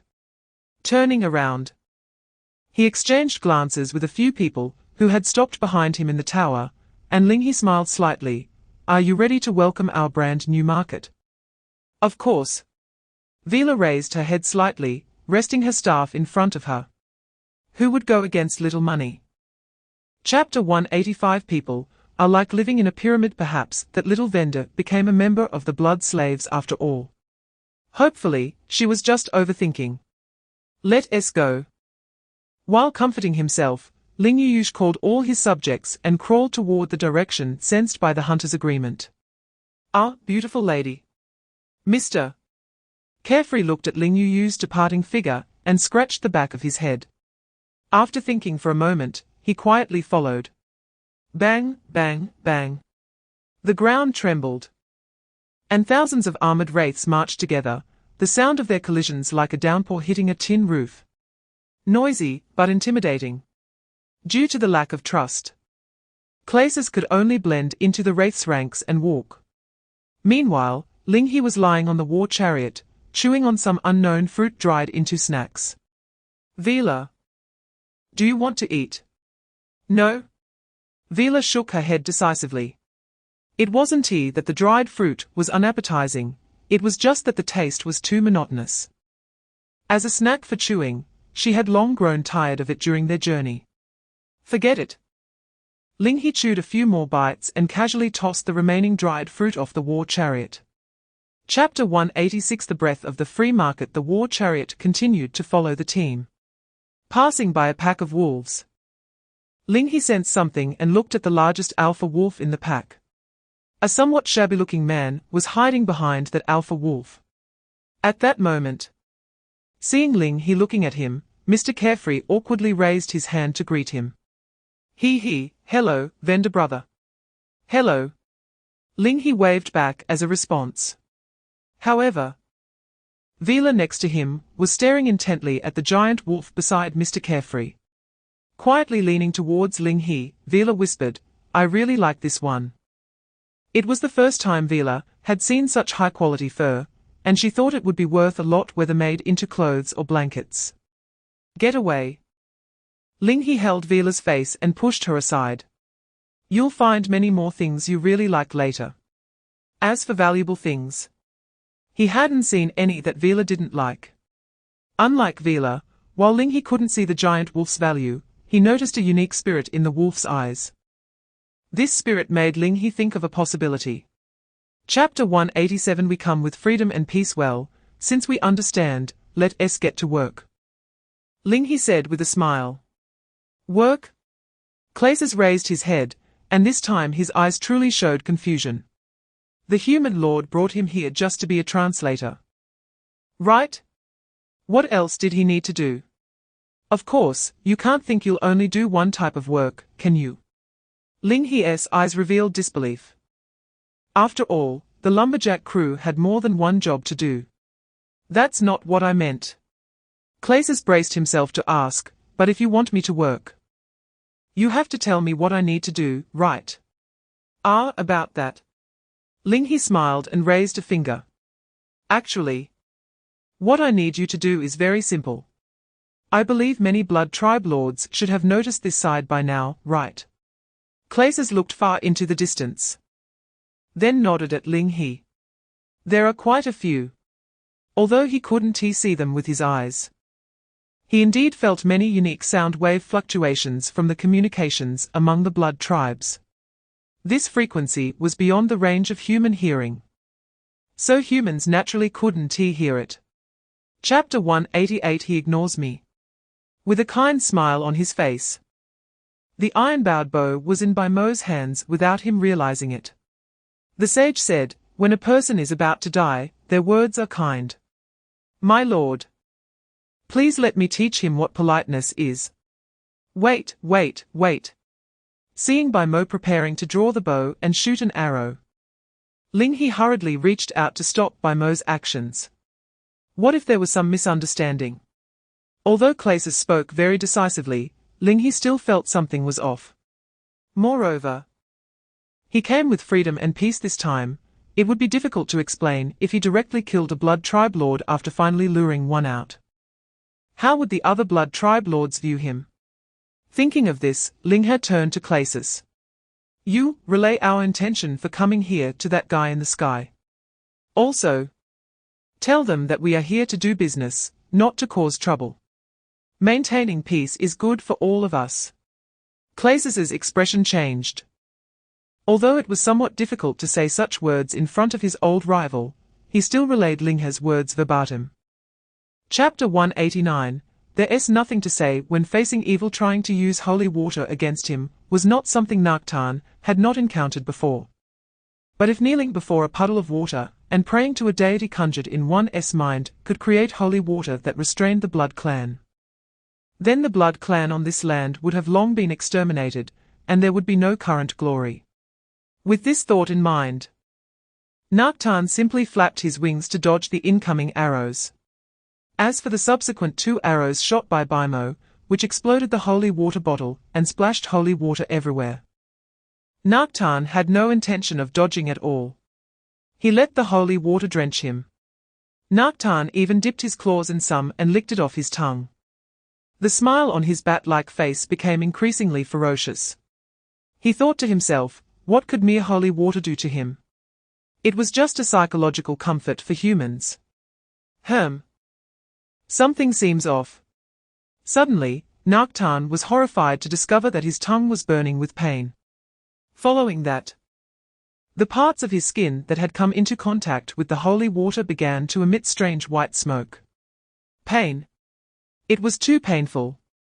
This was a suffering Nocturne had never experienced before. Any injury he had ever endured could not compare to the pain he was enduring now.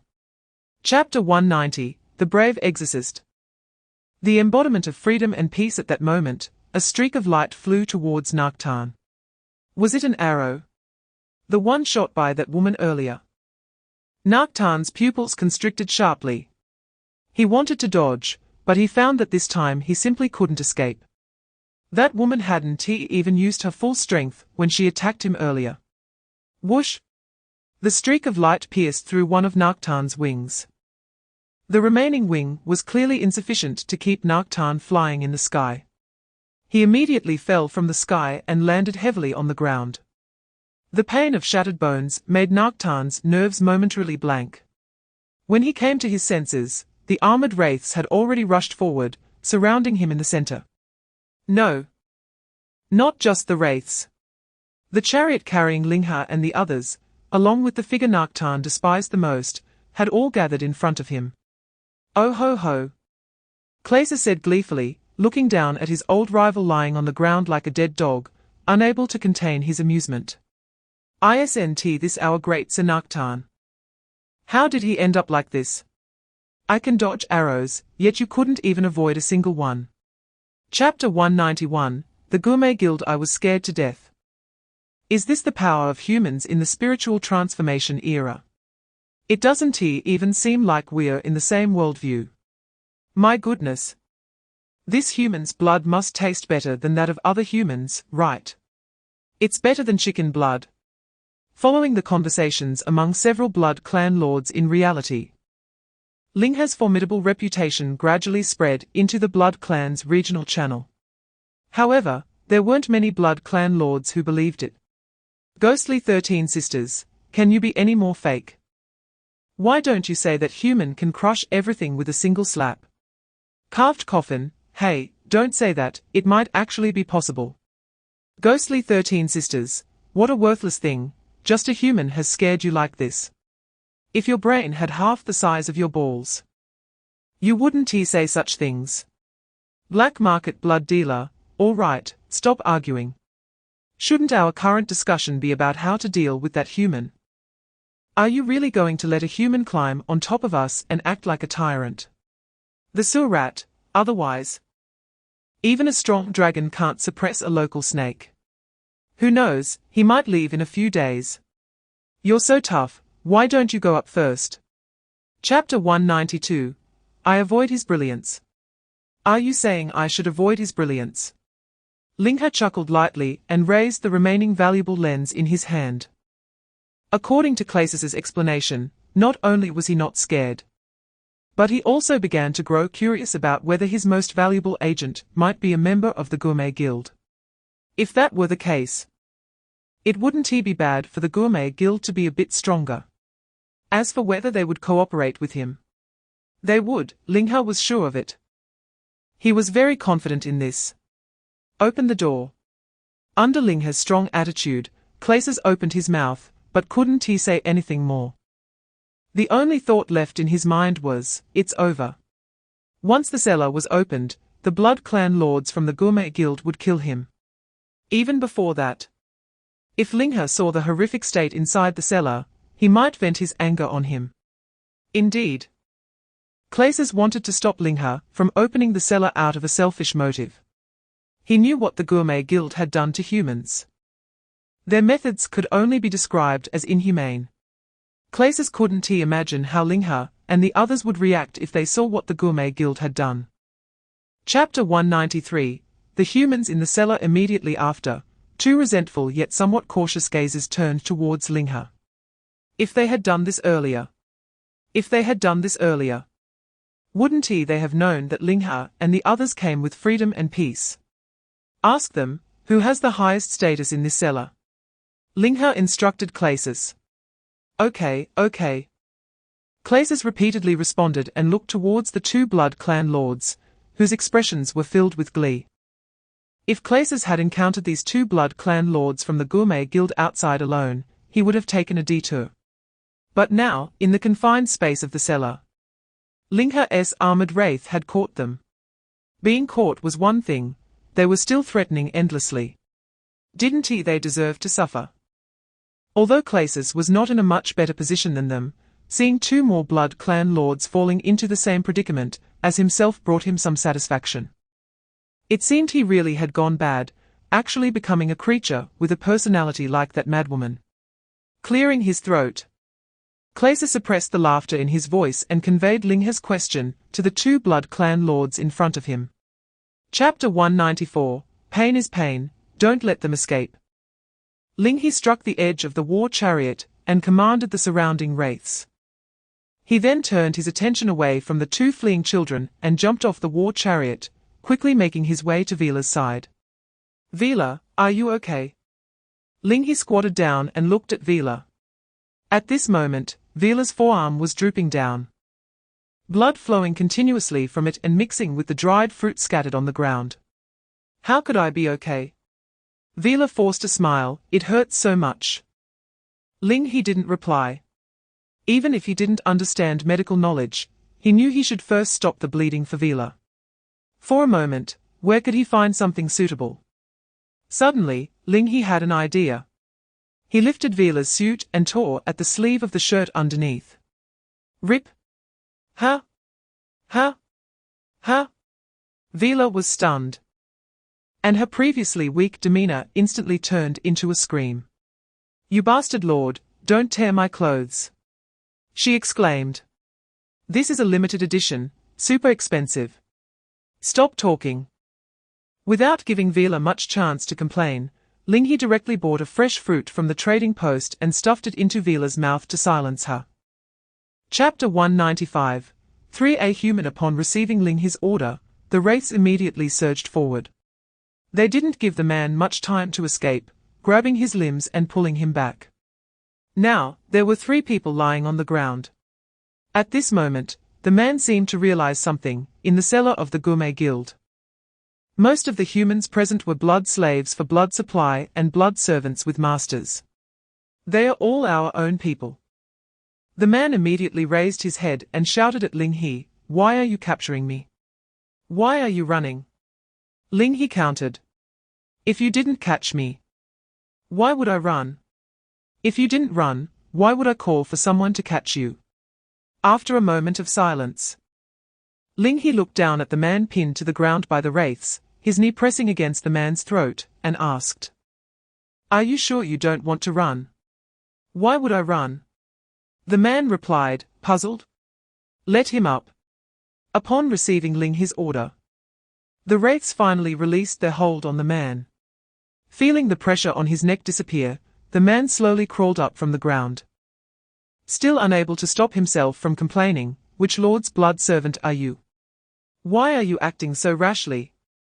As he spoke, his peripheral vision caught a glimpse of Clasus standing behind Ling He, and the man was momentarily stunned. Chapter 196. Blood Feast Lord. The man looked at Ling He and then at Clasus behind him. Okay. In the cellar, within the arena, dozens of vampire lords sat high in the stands, discussing their recent research findings, or other interesting matters.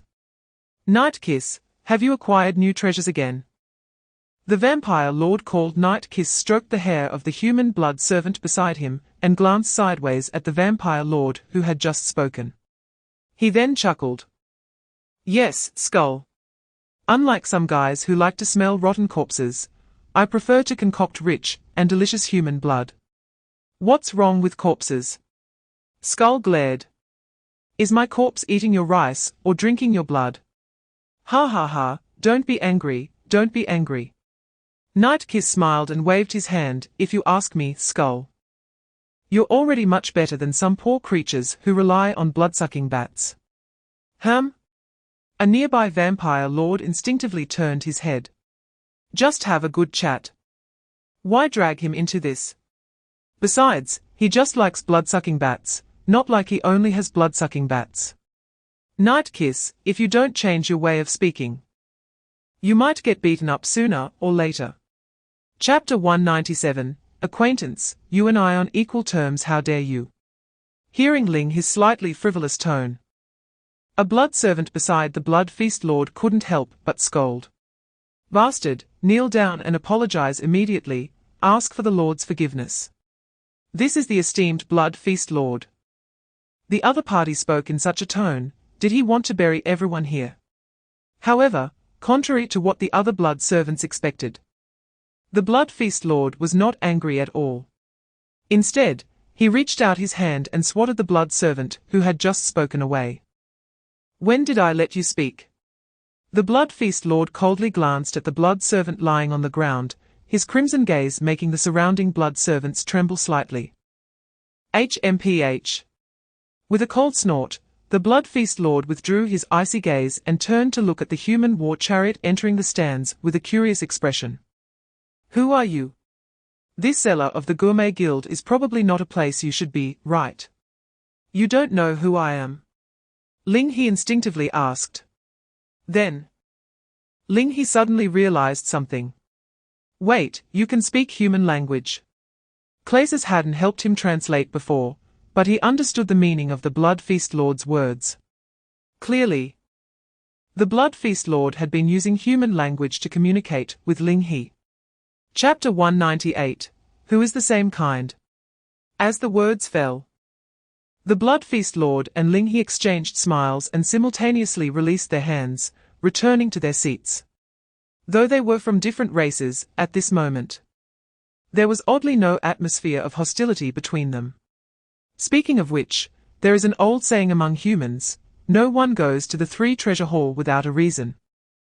The Blood Feast Lord smiled and turned to Ling He. "It seems that the merchant has come here today for some important matter, right?" No need to rush." Ling He raised his hand and interrupted the Blood Feast Lord. "Don't you have a feast to hold? Why not start the feast first, and then we can chat slowly?" The Blood Feast Lord felt a stir in his heart. The same words spoken by different people carry different weights. If this sentence came from a blood servant, or an ordinary human, the Blood Feast Lord would only feel that the other party was insulting him. However, if it came from a conscientious merchant, he felt respect. As more blood lords, equal in status to him, gathered in the Gourmet Guild, it had been a long time since the Blood Feast Lord had felt such respect. "Ha ha ha, good, good, good," the Blood Feast Lord exclaimed 3 times. He pointed to the arena below. "As long as the merchant doesn't mind, this feast can start at any time." Chapter 199. The Executioner Struggle. The more you struggle, the more delicious the blood will be, he. Clang. With a crisp sound, the bronze sword fell at Mo Chao's feet. Mo Chao did not refuse the Blood Feast Lord's pity. Instead, he reached down to pick up the bronze sword from the ground. At this moment, he needed this sword to protect himself and his sister in the upcoming events. Here is the translation of the provided content. Thinking of this, Mo Zhao's gaze turned to the other end of the arena. After introducing them, it was time to introduce the executioner of this feast, right? Sure enough. The next moment, the gate at the other end of the arena opened with a mechanism. A monstrous creature, looking incredibly fierce and with 10 segmented arms, crawled out slowly from that gate. The host's voice immediately followed. Let me formally introduce to you all, the executioner of this feast. The latest war weapon developed by Lord Bone. Making its debut, the demon Rakshasa. As the words fell, many Blood Clan lords withdrew their gazes from the arena and looked at Lord Bone, who was seated in the stands. Everyone knew he loved gals, but they didn't expect he had actually researched such intricate methods regarding gals. Chapter 200, Testing and Insincerity. He didn't cry out in pain, but instead charged towards his good child. In the stands, Bone revealed a playful smile. As the creator of the demon Rakshasa, he understood its combat power the best. If ordinary gals were considered cannon fodder, then the demon Rakshasa was the hero among hero-level units. As the executioner of this arena, it would be inappropriate to chop food into pieces. On the battlefield, equipping each arm with a weapon, Bone was confident that the demon Rakshasa could rival hundreds of standard human soldiers without losing. As for whether a child could defeat the demon Rakshasa, don't be ridiculous. The next scene did not surprise Bone. As Mo Zhao rushed close to the demon Rakshasa, it finally began to move from its stationary state after receiving Bone's command. Click! The 4 joints twisted. A long arm swung towards Mo Zhao at an incredible angle. Mo Zhao didn't even have time to react before being flung several meters away, rolling on the ground for a few times. Brother! Liu Chang screamed, rushing forward, kneeling beside Mo Zhao, and shaking his body repeatedly. Chapter 201, Not quite satisfied however. After pondering for a moment, the Blood Feast Lord's response was somewhat beyond Ling He's expectations. Mr. Merchant, although I support your idea, the majority of Blood Clan lords are still quite hostile towards humans. Don't you think it's a bit too risky to establish a market in the Blood Clan's territory as a human? Although the Blood Feast Lord spoke in a conversational tone without any threats, at that moment, Ling He felt something was off. Therefore, Ling He did not continue to emphasize his point, but instead asked the Blood Feast Lord, then, in your opinion, what should I do? Ha ha! The Blood Feast Lord chuckled lightly. Building a market is labor-intensive and unsafe. I think it's unnecessary. If Mr. Merchant doesn't mind, as a friend, I can promise on behalf of the Gourmet Association to act as a trade node between the Blood Clan and you. At that time, you only need to sell your goods to us, and we will distribute them in batches to the Blood Clan trading posts. Of course, you can rest assured that we will not shortchange you on the price. Chapter 202, Dance of Demons. In an instant, a swift kill. Brother? Liu Chang collapsed on the ground, staring blankly at the scene before her, watching Mo Zhao's heart convulse in front of her. Just a moment ago, Mo Zhao had been like a savior, stabbing a bronze sword into the head of the demon Rakshasa before it could tear her body apart. At that moment, Mo Zhao appeared to Liu Chang like a ray of light. Why did it suddenly turn out like this? Ah! Just then, in front of Liu Chang, Mo Zhao coughed up a mouthful of blood. As his heart left his body, he could clearly feel his life force rapidly fading away. His vision blurred gradually, and his consciousness began to fade. Slowly, Mo Zhao could no longer see his sister's figure in the distance.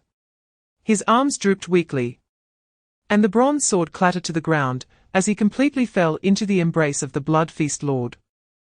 2 final tears streamed down the corners of Mo Zhao's eyes. Sister, run quickly. It's my fault. The heart gradually stopped beating, and the young man slowly fell silent. Chapter 203, Do You Hate Me? Pulling the girl closer, the Blood Feast Lord sniffed her and then chuckled softly. Despair, hatred, anger. The scent you fermented is far more perfect than your brother's. Because he had just indulged in blood. The Blood Feast Lord was not in a hurry to drink Liu Chang's blood. Instead, he spread his wings and flew up with the girl towards the highest stands. Seeing this scene, Ling He casually stuffed the remaining value lens into Vila's arms, pretending as if he had done nothing. Hey, bastard lord. Vila opened her mouth, wanting to curse, but seeing the Blood Feast Lord had already returned, she shut her mouth again. Ha ha ha, friends, I hope I didn't keep you waiting. The Blood Feast Lord landed on the stands, folded his wings, and placed Mo Zhao's heart into a container handed over by a blood servant. Then he lifted the girl in his hands and presented her to Ling He. As an apology for the poor hospitality, I present her to you, Mr. Merchant. What do you think? Huh? Ling He turned his gaze and met the eyes of the girl in the Blood Feast Lord's hands. Unlike when they first met, he could now only see hatred in the girl's eyes, endless hatred, as if it wanted to devour everything. Chapter 204, Hidden Area.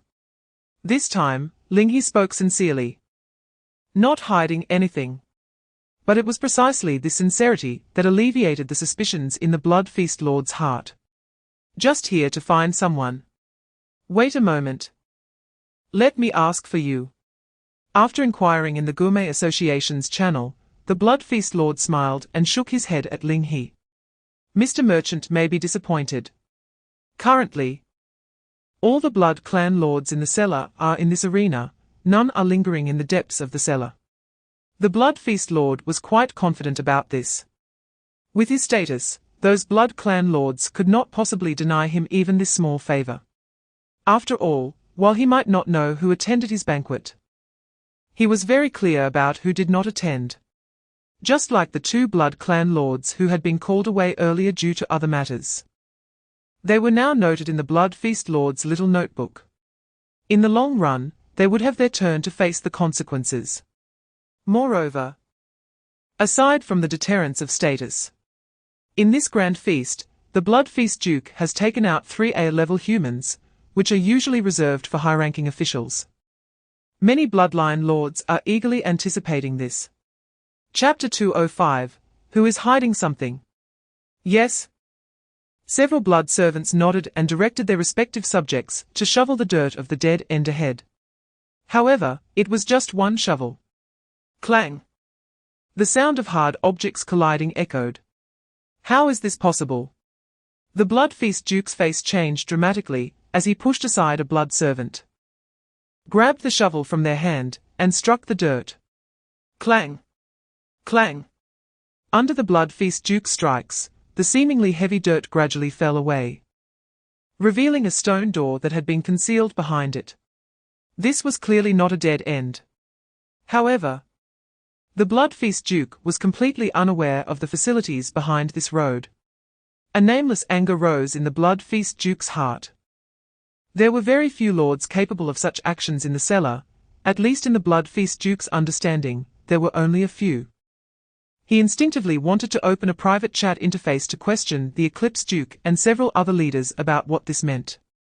Given their relationship, what could possibly be hidden from him? But soon, the Blood Feast Duke calmed down again. This matter required careful consideration. It was not yet the time to act rashly. If constructing this place required keeping it from the other bloodline lords, then there must be something behind this stone door that should not be discovered by too many bloodline lords. Chapter 206, The Royal Red Moon True Ancestor. Recollecting his thoughts, the Blood Feast Duke glanced at Clasus and then looked at Ling He, saying, he doesn't dare to go in. Not every bloodline can face the suppression of their bloodline and overcome their inner fears. Clasus did not refute the Blood Feast Duke's words because he was right. Facing the Blood Feast Duke had already exhausted Clasus's last bit of courage. If he were to face another true ancestor-level bloodline, Clasus would definitely not dare. In that case, Ling He pointed at Clasus and said, you stay here and wait for us to come out. Additionally, as if remembering something, Ling He then turned his gaze back to the blood-feast Duke, asking, "Will the Duke also stay outside?" "No." The blood-feast Duke chuckled lightly, waved to the surrounding blood servants, and said, "I will accompany the little merchant to go in." After saying that, he led a group of blood servants, who were ready for battle, into the stone door that had been shattered by Mo. For the blood-feast Duke, a true ancestor-level being was not enough to instill such fear that he would not dare to act. Seeing this, Ling He also instructed Mo to move forward, and followed the blood-feast Duke's back. Chapter 207, It's Getting Chaotic. Turn it over. Although Ling He did not understand why Vila suddenly said that, he still waved his hand, instructing the wraiths to do as Vila said. The heavy coffin lid was lifted in mid-air by the wraiths and flipped over. Then, a bloodline corpse stuck to the coffin board appeared before everyone's eyes. The blood-feast Duke flew forward, sensing the aura of the corpse on the coffin board, his expression full of disbelief. It is indeed the aura of the Red Moon True Ancestor. But the Red Moon True Ancestor is dead. The blood-feast Duke's pupils trembled slightly. From the appearance of this corpse, it was clear that the Red Moon True Ancestor not only died, but died a very tragic death. Her internal organs had been hollowed out, and her brain was nowhere to be found. The corpse stuck to the coffin board could be said to be an empty shell. But the blood-feast Duke understood the terror of that Red Moon True Ancestor. With her strength, unless another true ancestor-level bloodline expert intervened, who within the entire bloodline could harm her to such an extent? A bizarre feeling arose in the blood-feast Duke's heart. Just then, thud. Thud thud. Suddenly, a knocking sound came from the coffin beside them, and the coffin board shook violently, almost unable to be covered. Chapter 208, You All Have to Go to Hell. Seeing that the blood-feast Duke had dodged his furious strike, the girl was even angrier. Damn commoner, how dare you hide? Immediately, the girl pointed her finger at the blood-feast Duke again. Word spirit movement. Under the girl's command, several stone statues that had broken through the wall suddenly spread their wings and flew into the air. What? The blood-feast Duke clearly did not expect that the stone statues could also fly. In a hurry, he could only confront one stone statue head-on and clashed with it. It was evident that although the blood-feast Duke's own power was not weak, it was ultimately insufficient to split mountains and crack stones. In a single collision, the stone statue was merely brushed off some dust. Meanwhile, the blood-feast Duke fell like a shooting star from the air, crashing to the ground with a bang, raising a cloud of dust. My lord! The surrounding blood servants looked at this scene in shock, and rushed to the blood-feast Duke's side with weapons drawn. It's nothing. As the dust gradually settled, the blood-feast Duke stood up, hunched over, with one arm dangling uselessly on the ground. The injury was severe. Even though the blood-feast Duke had remarkable recovery abilities, it would take at least a day or two to fully recover. Turning his head, the blood-feast Duke looked at the girl and said, Have you vented your anger? Chapter 209, Protect her. Time passed, and ultimately, it was the threat of death that made her cease this almost suicidal behavior. Ha ha, the girl gasped for breath, lowering her wrist little by little. I can't drink anymore. If I drink more, I'll die, and then I won't be able to drink again. Damn it, why is her blood so delicious? Gritting her teeth, the girl shifted her crimson gaze back to the crowd. She must kill something immediately to completely quench the fire of desire within her.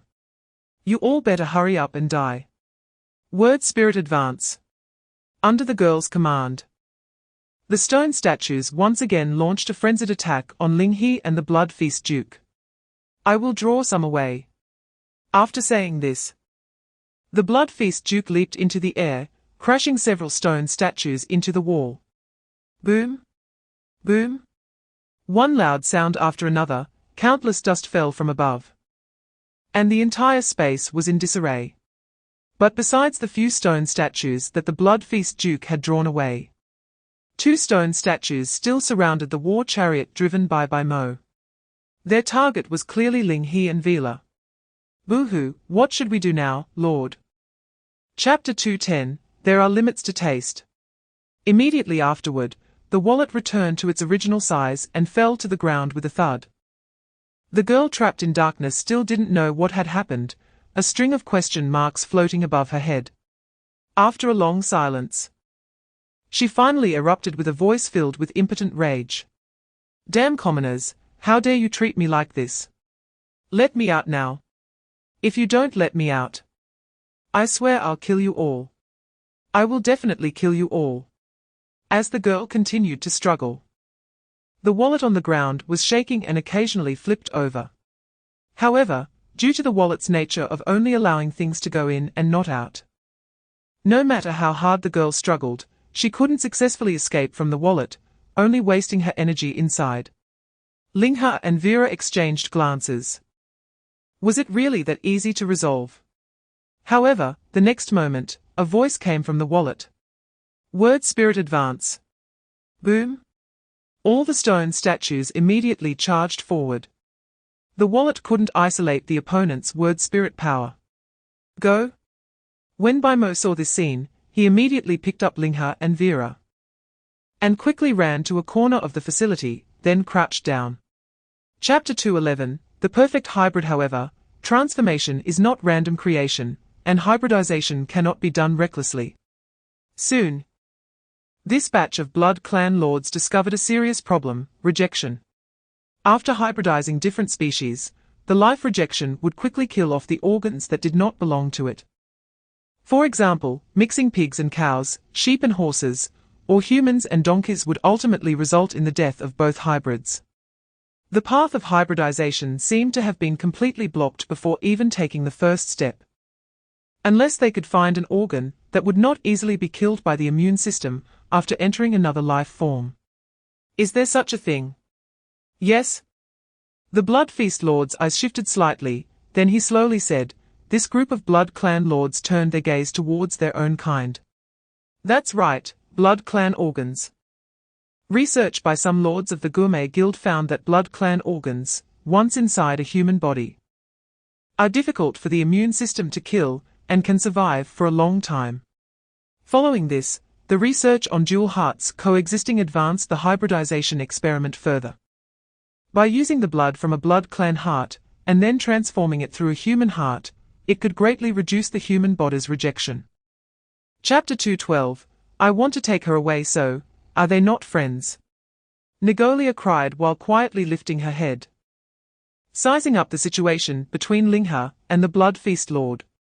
Clearly, they had just been like brothers, with a very harmonious atmosphere, but now, due to her belonging issue, things had become tense.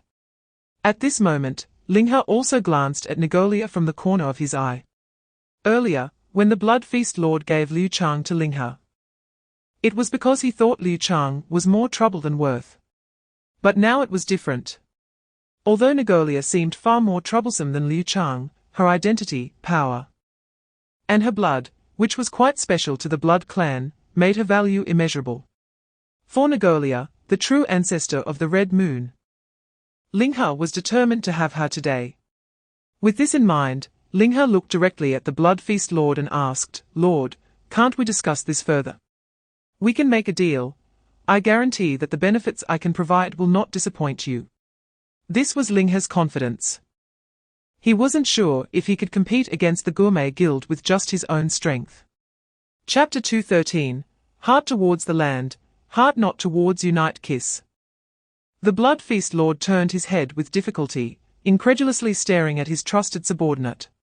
The other Blood Clan lords also shouted in anger. Night Kiss, what are you doing? That's the Blood Feast Lord, have you gone mad? How dare he do this? Who gave him the courage to do so? Night Kiss was doomed. This was the thought of the Blood Clan lords. With the Blood Feast Lord's vitality, even if his heart was pierced by a sharp blade, he would not immediately die, and could still survive for a while. And this time would be Night Kiss's death time. The Blood Feast Lord's thoughts were the same as the other Blood Clan lords. Regardless of Night Kiss's excuse for doing this, he must die. Stretching out the arm that had not been crushed by the stone statue, the Blood Feast Lord unhesitatingly clawed towards Night Kiss's heart. However, the Blood Feast Lord's claws did not penetrate at all when they came into contact with Night Kiss's chest. The lords who had originally prepared to watch Night Kiss's death were left in a daze. When did Night Kiss become this strong? Yet only the Blood Feast Lord himself knew what had truly happened. Chapter 2:14. A promise to a friend. There was no intention to rescue the Blood Feast Lord. After all, Ling He had previously promised him not to interfere in the Gourmet Guild's private matters. This was the Blood Feast Lord's own choice, and as a friend, Ling He naturally had to respect the last wish of the other party before his death. So how to get out now? Ling He surveyed the front. The cellar passage was completely blocked, with shouts of killing everywhere. Trying to fight his way out was not very realistic. Moreover, there were unknown reinforcements from the Gourmet Guild outside. This was also a challenge. Just as Ling He was thinking, amidst the chaos, Negolia's sobs gradually weakened. Then her eyes turned, and she quietly moved her feet towards a corner of the facility. Closer, just a bit closer. Almost there. Hey! Vera's hand suddenly landed on her shoulder, startling Negolia. Human. What exactly do you want to do? It's not what I want to do. Vera coldly laughed, patting Negolia's head. It's what you want to do. Of course. It's to escape. Chapter 2:15. You need an army. After walking for a while, Negolia could no longer help, but turned to Ling He and asked, aren't you afraid they will turn against you by doing this? Although Negolia sometimes felt that she might be a bit brutal, even she knew that issuing such a fatal order would greatly reduce her subordinates' loyalty. Could it be that the people Ling He brought were all those kinds of death soldiers? Turn against me? Why would they turn against me? Ling He asked curiously. Do you believe they didn't plan to come back alive? After all, if they die, the reward doubles. Of course, Ling He didn't say the last sentence out loud, only muttering it in his heart. Regarding Ling He's unabashed attitude of sending his warriors to their deaths, Negolia fell silent for a moment. She carefully examined Ling He's expression, and, confirming that he truly didn't care, suddenly burst out laughing. He, humans. Why do I suddenly feel that we have a good affinity? After all, to be honest, she wasn't the kind of being who cared about the lives of the commoners, right? Was she? Facing Negolia's words, Ling He remained non-committal. Chapter 2:16. The power of the Blood Clan and winning your favor. If you can really help me take revenge, and restore me to my rightful position, then I will certainly measure the power of the Blood Clan and win your favor. That would be great. Ling He moved forward and held Negolia's small hand, feeling confident with her words. Compared to the gluttonous guild that had power, but lacked awareness, Negolia's extravagant nature truly pleased Ling He. In contrast, a gluttonous guild that stood firmly among the Blood Clan, being very rational and possessing great influence, seemed somewhat obstructive in Ling He's eyes. To steadily establish a free market, the gluttonous guild had to be eliminated. On this point, Ling He's thoughts coincided with Negolia's revenge plan. However, wanting to wage a full-scale war was too costly. Unless absolutely necessary, Ling He was unwilling to personally bear the expenses. Since Negolia was willing to take on all the costs of this war through borrowing, then let us wage a proxy war. Thinking of this, Ling He looked at the Blood Clan progenitor before him, finding her increasingly agreeable, and a smile unconsciously crept onto his lips. Chapter 2:17. The drawn blueprint. Of course. How could this progenitor make such a low-level mistake? Negolia seemed quite confident in her hobby. Oh? Ling He was genuinely interested now. Can you draw the blueprint for a stone fortress? When it came to this topic, Negolia was wide awake. Of course I can draw. She waved her hand, pointing to the passage behind the grave under her feet. Do you think this building came from nowhere? It was all drawn by this progenitor, stroke by stroke. When I was inexplicably pulled into this so-called war game, forcing this progenitor to endure hardships, I captured many communal labors, and barely built this palace within 10 days. Yet, those bastard commoners dared to betray me. At this point, Negolia couldn't help but grit her teeth. Isn't it their honor to serve a great blood clan progenitor? In the end, I only made them work a bit longer without giving them rest, and they actually poisoned my blood food, turning me into this ugly human form. Chapter 2:18. Who is truly a friend? Are you hungry? Ling He asked with some amusement. After all, since awakening, this red moon progenitor seemed to have never truly eaten a meal. Facing Ling He's smile, Negolia turned her face and nodded slightly. Isn't that simple? Ling He waved his hand, summoning a wraith, who disarmed and stood before Negolia. If we're talking about blood food, he truly had no shortage of it. However, looking at the neck so close at hand, Negolia hesitated. On one hand, she knew how disgusting this behavior was for humans. The irreconcilable conflict between humans and blood clans arose from this. Secondly, those traitors had poisoned her blood food, leading her to her current predicament. With her small hand clenched into a fist, Negolia trembled slightly and turned to Ling He, asking, "Teacher, will you harm me?" "No." Ling He shook his head with a smile. "How could I harm your majesty? Your majesty, you can trust me far more than your fellow countrymen." Hearing Ling He's words, Negolia bit her teeth, but ultimately couldn't overcome her instincts. Chapter 2:19. The boss is really considerate of us. Your leader has already drawn the blueprint. This progenitor will take a short nap. Soon, Negolia curled up on the ground, falling into a deep sleep, emitting a steady breathing sound.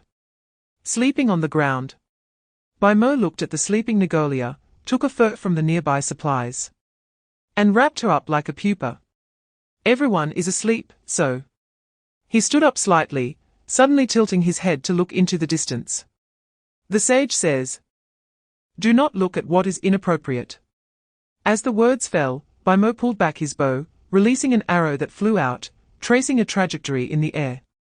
Whoosh! A blood clan unit hiding in the shadows was shot through the eye socket by the arrow, instantly dead beyond recovery. Slowly retracting his bow, Baimo shook his head.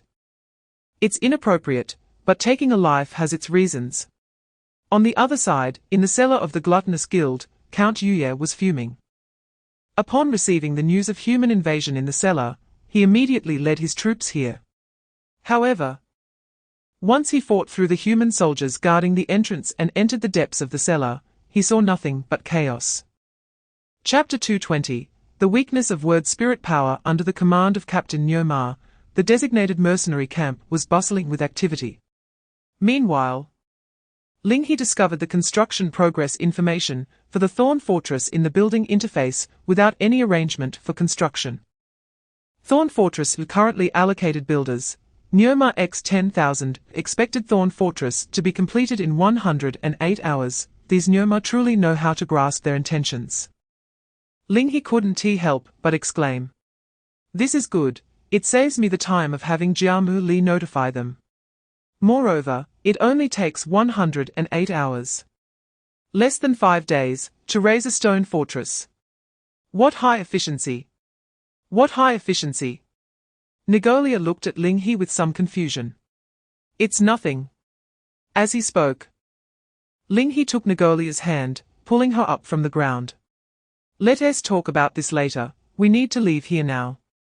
Having rested in place for a day, Ling He didn't plan to stay here any longer. Based on the previous journey, this place shouldn't be too far from the cellar entrance. Although the collapsed passage could delay the blood clan lords below for a while. Chapter 2:21. The progenitor's transformation plan. A free gift. Negolia blinked. In the past, it had always been her commanding the commoners to give her whatever she wanted. This was the first time someone said they wanted to give her a gift. It's really a strange feeling. Yes, a free gift. Ling He smiled and said, let's consider it a testament to our friendship, so that gift comes at no cost. Moreover, Your Majesty, please rest assured that we are not running around without a plan, nor do we intend to escape anywhere. Rather, This departure is just part of the plan. As he spoke, Ling He once again extended his hand to Nagolia. Hearing Ling He's reassuring words, Nagolia stopped acting like a temperamental vampire and obediently took Ling He's hand, following the footsteps of the others. However, she was still a bit curious. So what exactly is the teacher's plan? Knowing that Nagolia is impatient, Ling He had no intention of teasing her and casually blurted out a few words. Divide, create momentum, strike and break. Has the true ancestor ever heard the old saying among humans, when the wall falls, everyone pushes it, when the drum breaks, everyone beats it? Chapter 222. Divide. The small ripples stirred up in the regional channel soon reached the ears of the Gourmet Guild. A few heads of the Gourmet Guild, who were out, frowned as they looked at the message sent by Nagolia in the regional channel. Some things cannot be brought to the surface. If it weren't for this, they wouldn't have to conceal the truth about the hybrid experiments internally. A worried noble glanced sideways. There, a tall and elegant vampire was sitting in a wooden sedan carried by several blood servants. Lord Eclipse, could this be unfavorable for us? Unfavorable? Perhaps. Eclipse shifted to a more comfortable position in the sedan and smiled indifferently. This true ancestor has indeed given me a little surprise. But just a little. Saying this, Lord Eclipse's gaze did not even linger on the regional channel, but looked towards the horizon. In the direction of his gaze, a large group of vampires was flying towards him. A leading vampire descended with flapping wings, presenting a fainted vampire lord to Lord Eclipse. Chapter 223. The time has come. With this in mind, Ling He held Nagolia's small hand and smiled gently. Let the bullets fly for a while longer. In the blink of an eye, 5 days had passed. During this time, due to the inability to confirm Nagolia's exact location, the vampire lords of the Gourmet Guild had not taken any overly aggressive actions. That would be too deliberate and counterproductive. Taking this opportunity, Ling He took Nagolia to play for a few days in the vampire territory, allowing her to show her face a bit in front of other vampire lords. The news of the true ancestor's appearance spread like a stone thrown into calm water, with ripples quickly expanding. Lost, you know. I think I ran into that true ancestor today. Her aura flashed by from a distance, making my heart tighten. I almost forgot to breathe. Speckled beauty, could it be that the blood that should flow to your heart got lost? Eternal world hamster, ha ha ha, this is the funniest joke I've heard today. My coffin is too heavy. Is there another possibility that he wasn't joking? A few days ago, I also sensed the true ancestor's aura. I thought it was just my illusion. Chapter 224. Reason for War. Peacekeeping. Regional announcement. Human Lord Conscience Merchant joins the full-scale war initiated by the Red Moon True Ancestor Nagolia. Support side. Red Moon True Ancestor Nagolia. Reason for war. Covenant. Reason for war. Covenant. Ling He raised an eyebrow. Did this reason for war appear because he and Nagolia had previously agreed on the distribution of benefits after the war? It doesn't sound too good. After some thought, Ling He turned his head and called by Mo over, then pointed at the panel in front of him. Please change the word covenant to peacekeeping, as it better fits our actual situation. Of course, my lord. Mo smiled slightly and swiped his palm across the pop-up panel. The path of the pen is called spring and autumn. Soon, this regional announcement appeared in front of all the lords in the regional channel. Regional announcement. Human Lord Conscience Merchant joins the full-scale war initiated by the Red Moon True Ancestor Nagolia. Support side. Red Moon True Ancestor Nagolia.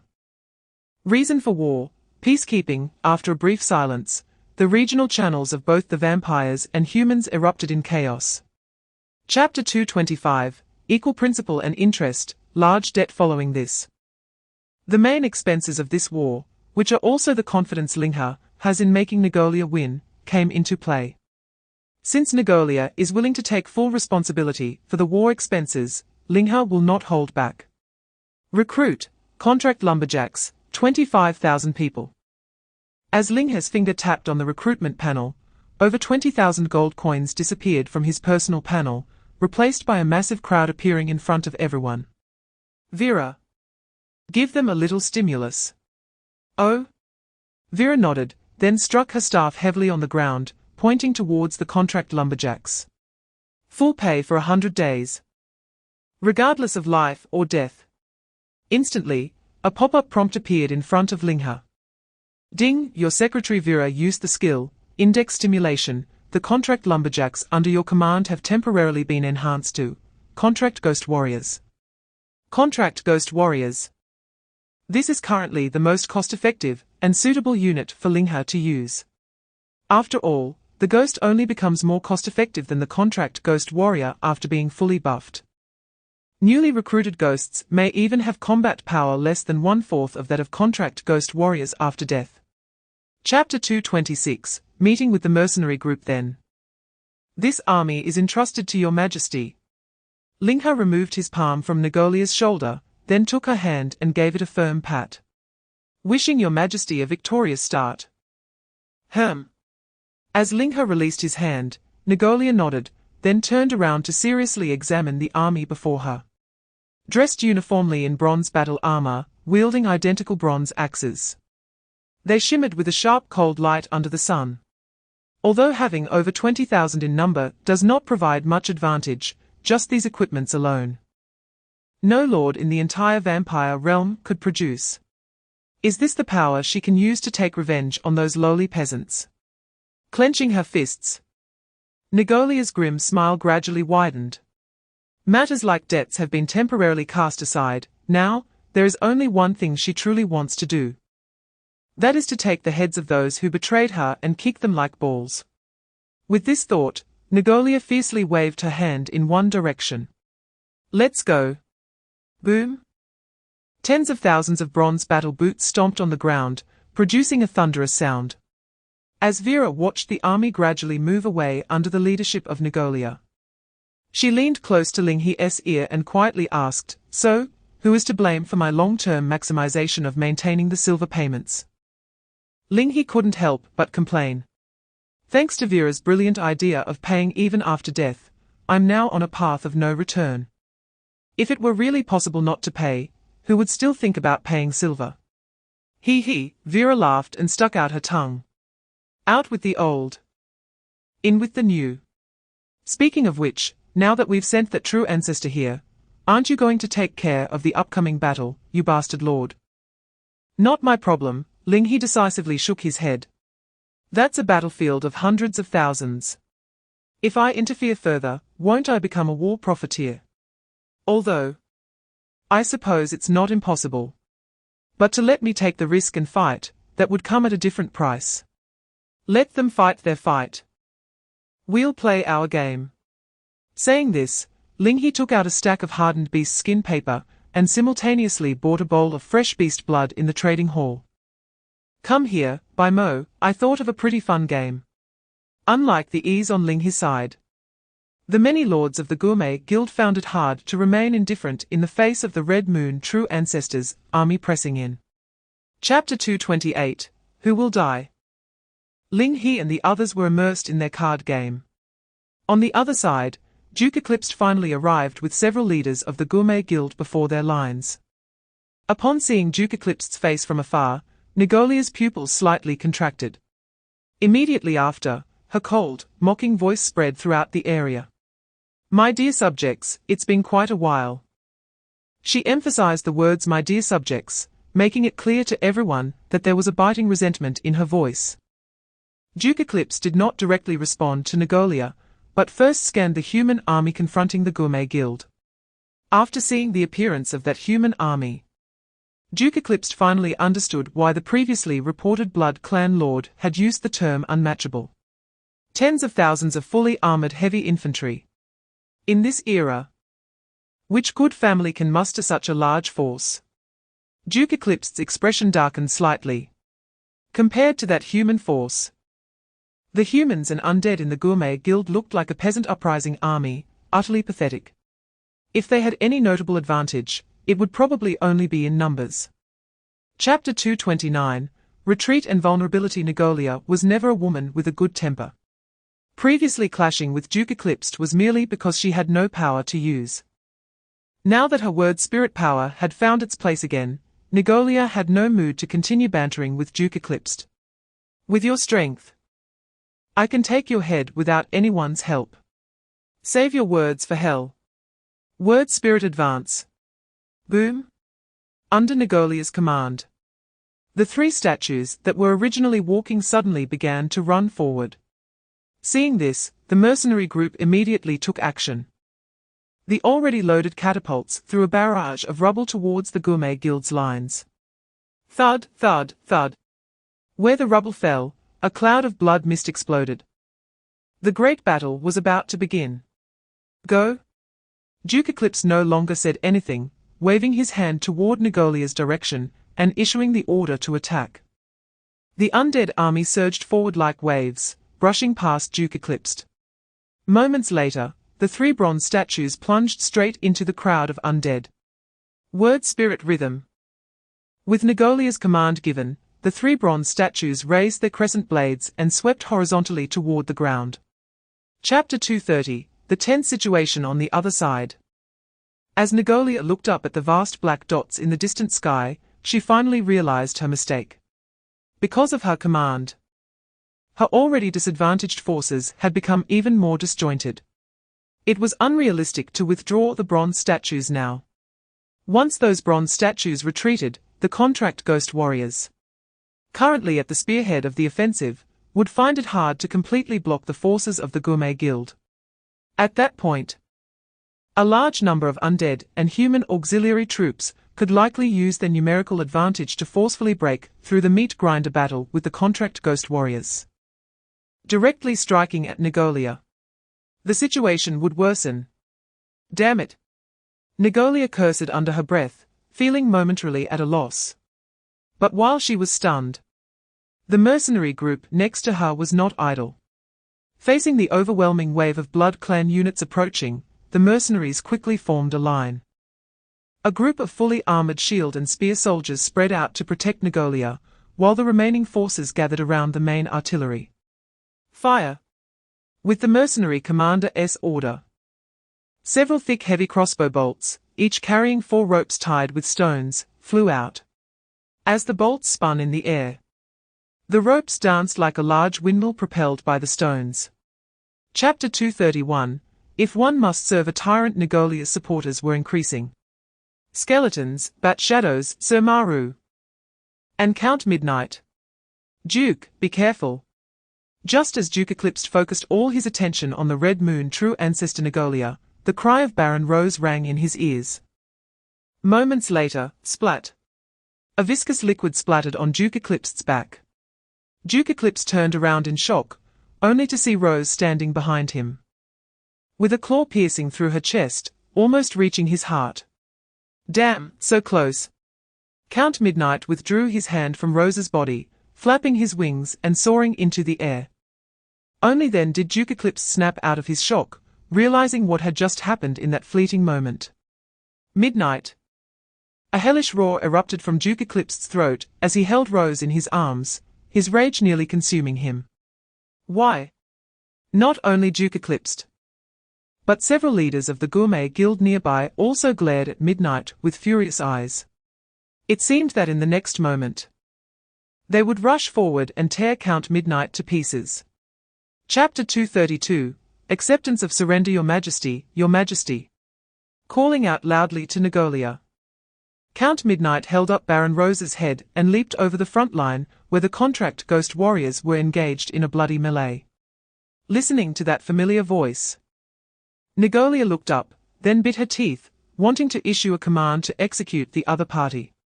After all, in Nigolia's eyes, Count of the Night and Duke of the Eclipse were no different, both had betrayed their lowly people.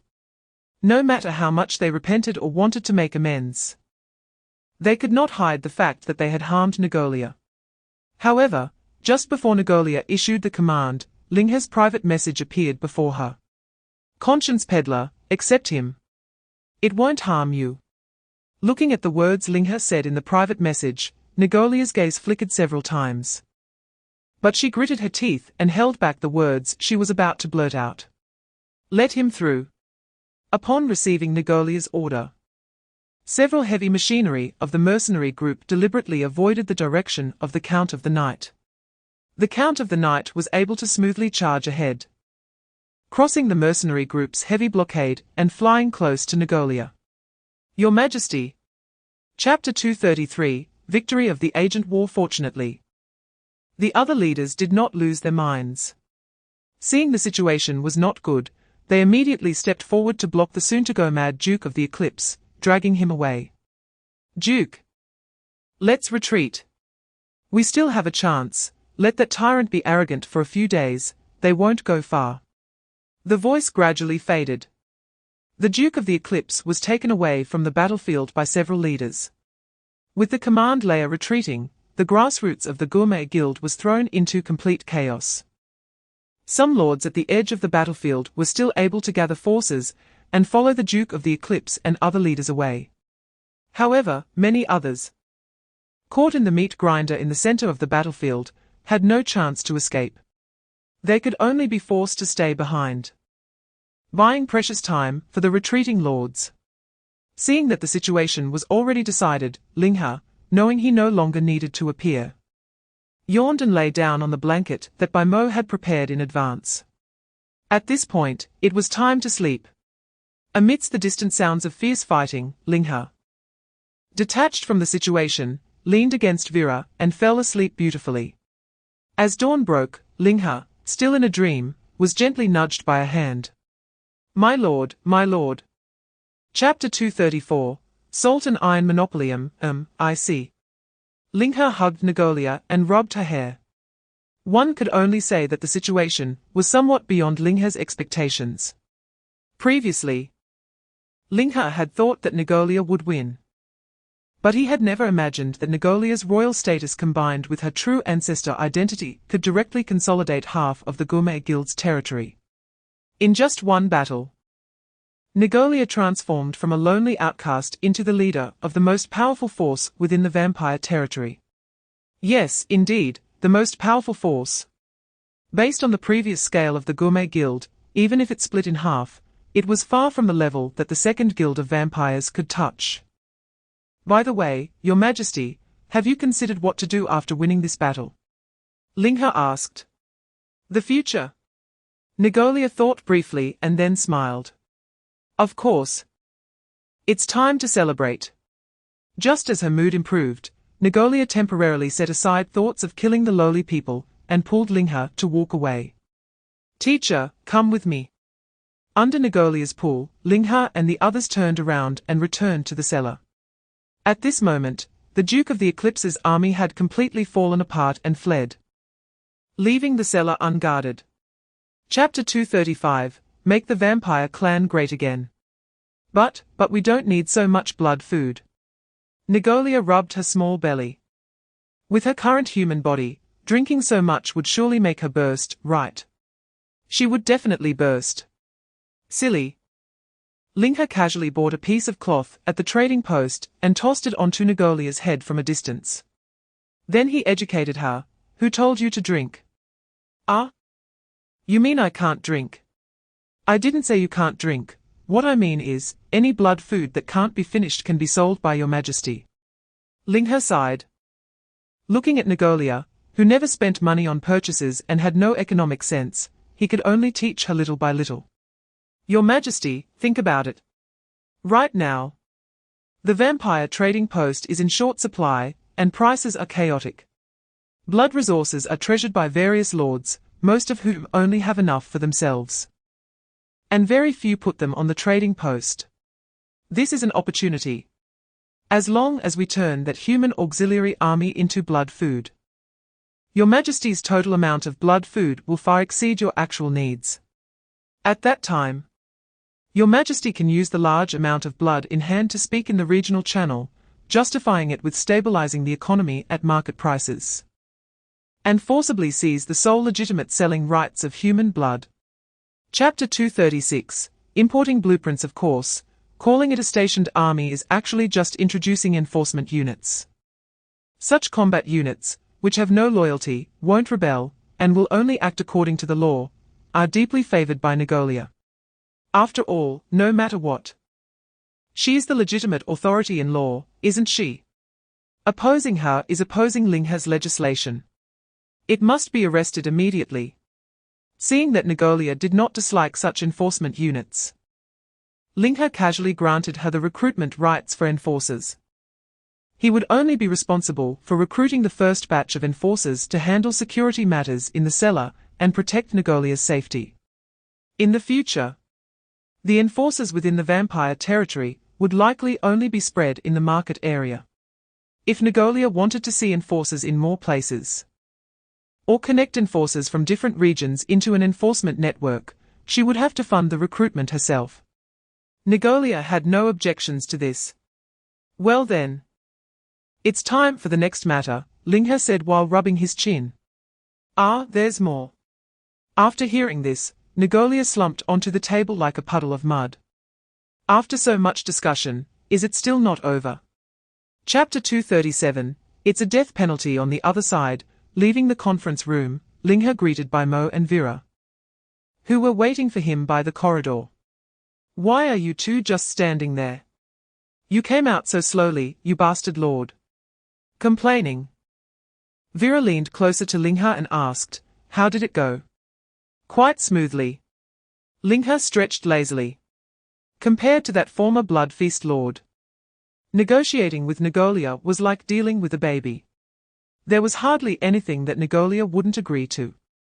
It was simply because she prioritized her own happiness over the entire vampire clan. Therefore, whether it was market intervention or military stationing, as long as Ling He dared to propose it, she would dare to agree. Next, Ling He and Wei Yi only had to build the market structure. With this in mind, Ling He looked towards by Mo, turn around and have the foundry area at the lumberyard forge a bronze war chariot to send to you. Take this opportunity to gather the surviving contract ghost warriors from the battle. The issue of constructing the market in the Blood Clan territory will be entrusted to you. Okay. With Mo nodding in agreement, Ling He felt a sense of relief. Chapter 238, The Wind and Clouds Ripple. All the years are peaceful. The law enforcer swung his massive sword mercilessly, becoming the last scene he would see in his life. Let's go. The law enforcer waved to those around him, and Jia Mu Li turned to leave, leaving behind a dark silhouette for the people above. She was not interested in the ambushes above, and given the weight of the heavy armor on the law enforcer, it was difficult to climb such a steep cliff. But to put it plainly, they were just rats in a sewer. Once they left their lair, they would meet a dead end. Under Jia Mu Li's command, although similar interruptions occurred one after another, the market was still expanding in an orderly manner. Strike a punch to avoid 100 punches. People gradually realized that although Jia Mu Li belonged to the conscientious vendors, she was not a good person, nor was she a soft touch. Thus, they lost the courage to provoke her. On the other side, the bronze war chariot, pulled by two real steeds, had traveled a great distance to reach by Mo. With the assistance of the Blood Clan Lord from the Nagolia side, the establishment of the market in the Blood Clan territory was even smoother than in the human territory under the banner of the true ancestor of the Red Moon. Soon, with the efforts of Mo and Jia Mu Li, the market connecting the human territory and the Blood Clan territory successfully opened up, officially linking the two areas. Chapter 239, King of Mercenaries. Emerging from the cellar, Ling He's gift to Nagolia, several bronze statues, still stood at the entrance of the cellar, intimidating the small-time criminals. Mo, meanwhile, was waiting for Ling He at the foot of the statue, driving the brand-new war chariot. My lord, he smiled as he helped Ling He onto the chariot, then casually lifted Vera and drove away from the spot. At this moment, the war chariot was already quite different from before. The coarse wooden materials had been replaced by bronze, and sharp blades gleamed coldly on both sides of the chariot, seemingly ready to cut through any small-time criminal daring enough to stand in their way. Even the horses pulling the chariot were wearing elite horse armor. If there was one downside, it was probably that it lacked a bit of special effects. Damn it, let me down. Vera struggled for a moment. Escaping from Mo's grip, and then sat at the back of the chariot, pouting angrily. "Can't you be a little gentler with a lady?" "I'll definitely be more gentle next time," Mo replied dismissively with a smile. "Your expression clearly says that next time isn't guaranteed." All right, stop messing around." Ling He interrupted the two and then asked Mo, "How's our market share here?" Chapter 240, The World in My Hands. An order for 8,000 gold equipment. It's not too much, nor too little.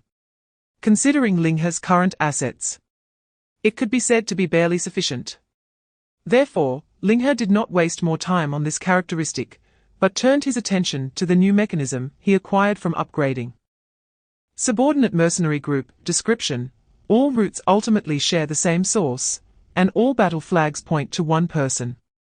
Privilege effects. 1. You may allow your direct mercenary group to expand into subordinate mercenary groups during the maintenance of subordinate mercenary groups.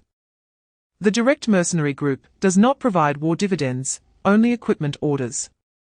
2. The number of subordinate mercenary groups can expand in accordance with the total revenue of the direct mercenary group, with no upper limit.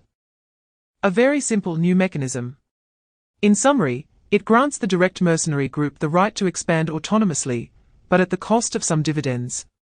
Ling He rubbed his chin and thought that he hadn't received any dividends from the direct mercenary group yet. It seemed that it would take at least a year or so to reach the dividend cycle. On the contrary, he had gained quite a bit from equipment orders. In that case, losing a portion of dividends in exchange for more equipment orders and a broader coverage of mercenary groups seemed to be a good choice. Chapter 241, Agricultural Association Plan. Illegal planting is a death penalty, Ling He muttered. So, Mo included this in the law code of the enforcers.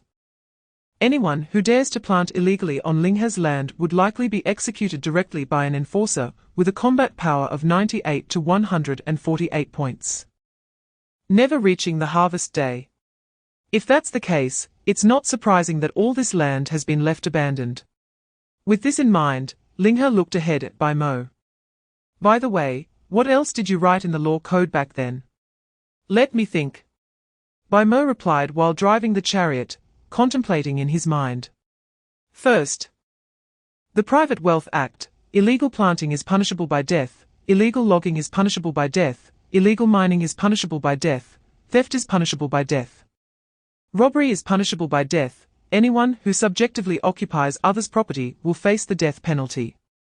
Also, the Castle Act states that when private territory is illegally invaded, the territory owner has the right to use all means of force against the invader and may receive full assistance from the enforcer unit."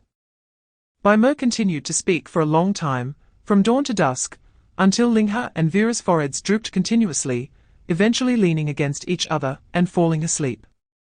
Chapter 242, Inspection. Conscientious vendor. In a conference hall, Lin Xiao looked at this name he hadn't seen for a long time, and after a moment of silence, he sighed heavily.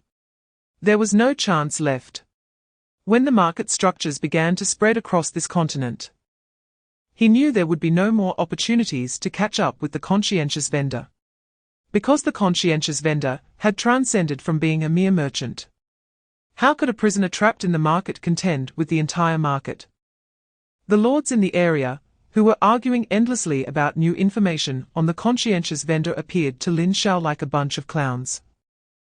"Spicy small lobster, what is this agricultural association the vendor is putting together? It feels so strange. Since it's stuff we grew, why can't we sell it on our own? Teammate, don't sell me out. Have you ever sold agricultural products? It's not that easy. If the vendor doesn't buy, are you happy if the unsold stuff rots in your hands? Angry soldier, but isn't it too much that we have to buy seeds uniformly? Strawberry small cake, if it's too much, then don't rent the vendor's land. Who cares what you grow on your own land?" Chapter 243, Beware of humans around you. Mosquitoes. The little evil lord proudly raised its head. There is no creature that can infiltrate like mosquitoes. And only mosquitoes, when they approach people talking at close range, will not be noticed or alerted. So I was thinking, if we could use mosquitoes as our intelligence source. Then there would be few secrets left in this area for us. Moreover, the little evil lord began to count his future plans on his fingers. We can continue to cultivate mosquito breeds that are not afraid of the cold or heat, and can be active outdoors in all 4 seasons, spring, summer, autumn, and winter. Listening to the little evil lord's grand ambitions, Ling He fell silent for a moment, then gritted his teeth and said, "Evil lord, you really are cursed. Does that mean in the near future, at any time and place, he could be bitten by mosquitoes? You know, I haven't been bitten once after walking around the Blood Clan's territory. This little evil lord is the real Blood Clan, isn't he? He. The little evil lord scratched the back of his head and chuckled. Chapter 244, If I am not here, I believe that with this heavy news, the Truth Report will definitely make a name for itself in this area. As for whether humans from various regions will develop barriers because of this news, that doesn't matter. Because Ling He does not need people to unite into large groups and teams, they just need to firmly stand under the market's banner, and that will be enough. Besides, are there any other interesting pieces of news? Ling He continued to ask. Yes. The little evil lord thought for a moment, then threw another piece of news at Ling He. In a newly introduced area after the merging, there is a lord from the Empire's root, who has obtained a special building called the Refugee Hut between level 30 and 40. This building can attract all kinds of refugees, regardless of age or gender, to join under the Lord without spending money on recruitment, as long as the Lord continues to develop various functional buildings. He can transform the refugees into working or combat civilians. Although this news has not yet been exposed in the regional channel, I have a feeling that it shouldn't be an exception for the Empire's route. Chapter 245, The Benefits of Joining Evil Lord. Have you ever heard of a person named Li Zong? Li Zong? The little evil lord blinked, seeming to have some impression. Are you looking for him, vendor brother? Because they belonged to the same area originally, the surrounding forces were generally known to the little evil lord through beast whisperers, and he had naturally heard of Li Zong, an academician of the Academy of Sciences. Looking for him? Ling He chuckled lightly, then shook his head and said, "No, of course not." The old man's temper is quite stubborn, and Ling He had no intention of subduing Li Zong. That would be too unrealistic. I just want to know if there are other talents around him that we can use. As the saying goes, birds of a feather flock together. Ling He believes that under the name of Li Zong, the academician of the Academy of Sciences, there must be quite a few talents in the field of research gathered around him. Are you saying? The little evil lord was taken aback for a moment, gradually realizing what Ling He wanted to do. He was preparing to dig people from other forces to solve the current troubles. Because this matter also concerns the little evil lord himself, he had no intention of treating it carelessly. Chapter 246, Control Shikizheng was determined. Li Zong opened his mouth, but didn't say anything to keep him, only watching the young man's back as he left. After leaving the gathering place led by Li Zong, Shikizheng opened the private chat interface and sent a message to Ling He. Shikizheng, I'm joining. Conscientious vendor, wise choice. Now go to the nearest market.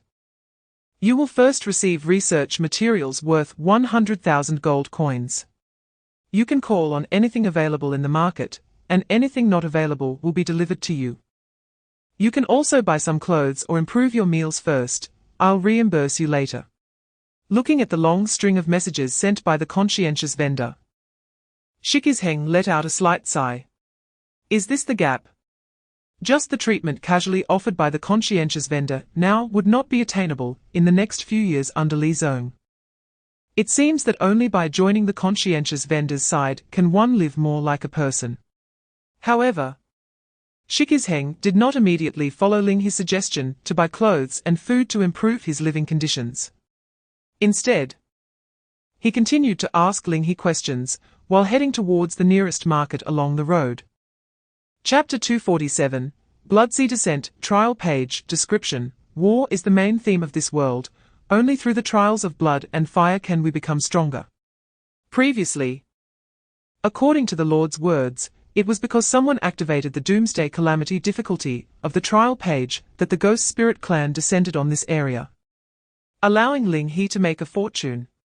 Now, the entire area is gradually returning to peace, as a large amount of land has been cultivated.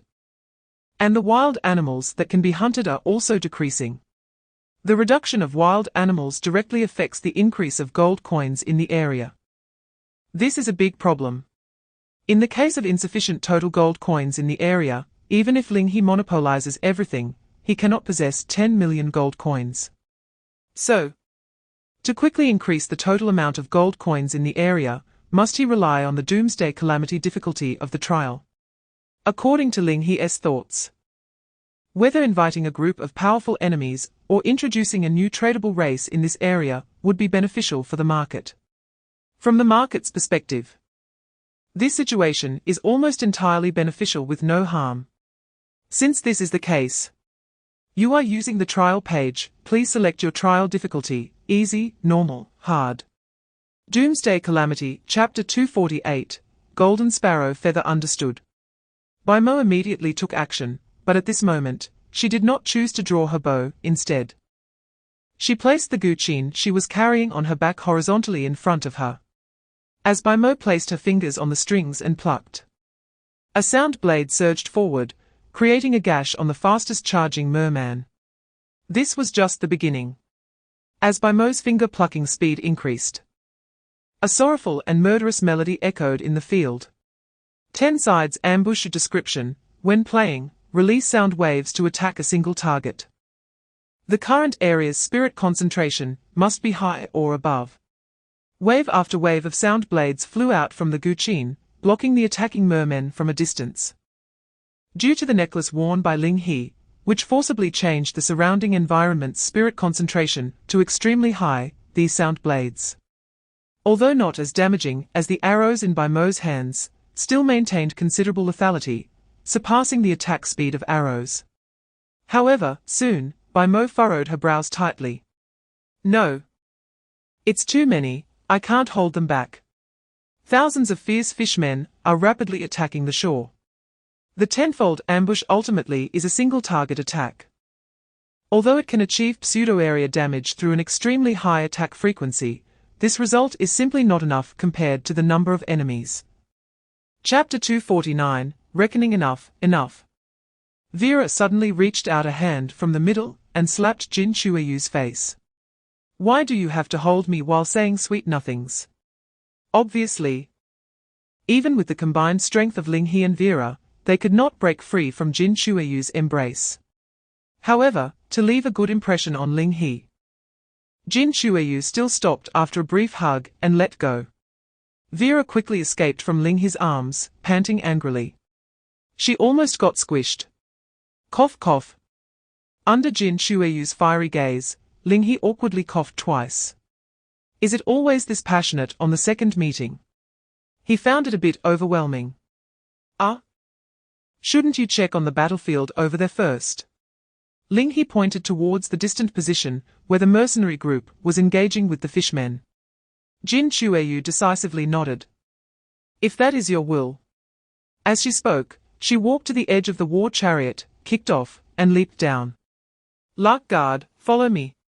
With Jin Chueyu's command, a series of smaller figures, compared to other mercenaries, rushed out from the mist. These figures wielded short bows, agile and quick, following Jin Chueyu to provide support on the battlefield. Chapter 250, Unwilling to earn nothing my lord, are you shy? Jin Chueyu chuckled lightly and extended her arm to the side. The following Lark Guards immediately handed a burlap cloak to Jin Chueyu's hand. Then, Jin Chueyu raised her arm and wrapped the cloak around her shoulders, covering her exposed skin with the rough fabric. Her demeanor changed as well.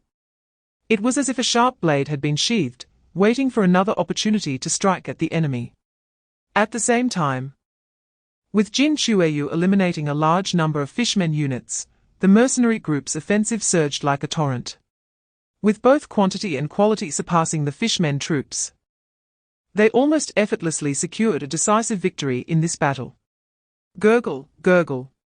The scattered remaining fishmen monsters, with their dead fish eyes, looked towards the mercenary group's line. Their voices no longer full of vigor, as when they were pursuing Ling He earlier. Immediately after, the surviving fishmen turned around and fled back to where they came from. They had collapsed. The fleeing fishmen quickly disappeared into the mist, and the fog surrounding Ling He gradually dissipated for unknown reasons. Chapter 251, the second wave of attack. After arranging the schedule for Shichizeng, Ling He shifted his gaze away from the fishmen corpses. After all, it was unrealistic to expect treasures from this thing. Just finding a fish bladder was enough to satisfy Ling He. In contrast, he had a premonition that the mist in the distance held the real treasure. Reflecting on what he had seen earlier, with over 1 million remaining people in the area channel, Ling He made up his mind. Jin Shueyu, can you let your personnel enter the mist-covered area for vigilance? Yes. Jin Shueyu nodded. They were indeed a mercenary group. Even if Ling He spoke more bluntly, they would not defy their employer's orders. With a flick of her cloak, Jin Shueyu pointed towards the misty direction. Golden Eagle Guard, proceed with vigilance. The order was given. One by one, the heavy warriors wearing bronze bird crowns began to move. Standing their long halberds upright beside them, stepping forward with heavy strides. As more and more Golden Eagle Guards entered the mist, they transformed into hazy figures. After confirming that there were no threats within the mist, Ling He continued, by Mo, let's go. Chapter 252, the true horror of the blood. See the flying flesh and armor fragments left the other mercenary group members momentarily stunned. Clearly, facing such terrifying giant creatures, the morale of the mercenary group was instantly devastated. What are you all standing there for? Hurry up and counterattack. Jin Shueyu's voice rang out on the front line, snapping the stunned Golden Eagle Guards back to reality. At the same time, she was not just talking. The moment her voice sounded, Jin Shueyu had already drawn her feathers and shot at the sharkmen. Unfortunately, the toughness of these sharkmen's skin was far beyond that of the ordinary fishmen encountered earlier. The tips of the feathers couldn't penetrate the flesh of these sharkmen at all. Damn it, it seems only heavy machinery can inflict effective damage. Cursing silently, Jin Shueyu's gaze quickly scanned the battlefield. However, under the terrifying intimidation of the sharkmen, the line of Golden Eagle Guards had already been torn apart. Although the Lark Guards continued to harass, the piercing power of their short bows posed little threat to the thick skin of the sharkmen. Retreat! All members, retreat! Realizing that conventional infantry units would have a hard time facing those sharkmen head-on. Chapter 253, the true horror of the blood. See what? This scene left everyone stunned. Aren't the sharkmen and ordinary fishmen on the same side? At this moment, a flash of inspiration crossed Ling He's mind. If that's the case, then the anxiety he saw in the eyes of the sharkmen earlier makes sense. If Ling He's reasoning is correct, these sharkmen should be refugees, driven to the shore by the decaying ordinary fishmen. And at the moment they landed, they saw the Golden Eagle Guards arrayed to retreat, blocking their advance inland, naturally choosing to attack immediately. Moreover, because their fish-like bodies were classified as fishmen by Ling He's side, a major battle was imminent, leading to the current situation. It can be said that if they wanted to wipe out those sharkmen, now is the best opportunity. With the Golden Eagle mercenary group in front and the fishmen army behind, under the pressure of wolves in front and tigers behind, those sharkmen would probably all remain here today. However, Ling He was still a bit puzzled. These sharkmen could be considered giant beasts, and they moved in groups. With their strength, why would they be afraid of some small fishmen that are not even as tall as humans? Chapter 254, Riot Control Squad. As soon as he finished speaking, a pop-up window suddenly appeared in front of Ling He. Ding, your secretary Vera has used the skill, Index Stimulation. The enforcers under your command are temporarily strengthened to Riot Control Squad. At this moment, Ling He realized that he seemed to have never issued wages to the enforcers. In other words, for these past few months, The law enforcers have been operating solely on love. With a subtle cough, taking advantage of the fact that they had not yet officially engaged in battle, Ling He reached out to open the Riot Squad panel to take a look. Riot Squad salary, 30 copper per day, full salary, description, swinging swords with power. Enforcing laws with strength. Never compromise, never retreat. The Riot Squad is the elite of the elite, adept at suppressing illegal activities in their infancy with an unstoppable stance. Attack abilities, shield bash, suppression, slash forward, capture, special abilities, code of freedom, reinforcement, military proficiency, joint recruitment, law cannot be violated, tireless. Strong alliance. Compared to the bull and horse and contract axe warriors, the law enforcer's full salary is a full double. After being reinforced to become the Riot Squad, the law enforcers also gained several special abilities on top of their original ones. Chapter 255 Planning for the Blood Sea Coast. As the words fell, a greedy spirit appeared behind Ling He, opening an invisible gaping maw against the top of the fishman's head. It seemed that if the other party continued to refuse to agree to the deal with Ling He, it would directly swallow him whole. Yet, even so, the fishman stubbornly did not give an inch, only making incessant gurgling sounds. What a pity. Ling He shook his head with a smile. It seemed we wouldn't be able to become friends. A pop-up panel appeared in front of Ling He. Because the rotting aberrant refused your deal, your special ability, Gluttonous Devour, has been triggered. When this character is near your strongly claimed land, it will periodically refresh hostile spiritualized lives. Rotting Aberrant. Ling He scratched his chin. Is that the name of the fishman's unit? It certainly doesn't sound legitimate. But fortunately, Ling He's goal had already been achieved. Suddenly, several patches of rotten mud crawled up from the strongly claimed land around Ling He, slowly making their way toward the fishman. Neutral units. However, Ling He could directly view its attribute panel. Maya, Gluttonous Devour, description, the greedy spirit harbors malice towards the rotting aberrant. And this unit will not dissipate until the rotting aberrant is completely dead. Chapter 256 The Corruption Codex. Just found some good stuff while scavenging. If you're interested in joining the ranks of a certain evil god, this thing is quite valuable, Vera said while taking out a Pi-Shio wallet and feeding the gold and copper coins one by one into it.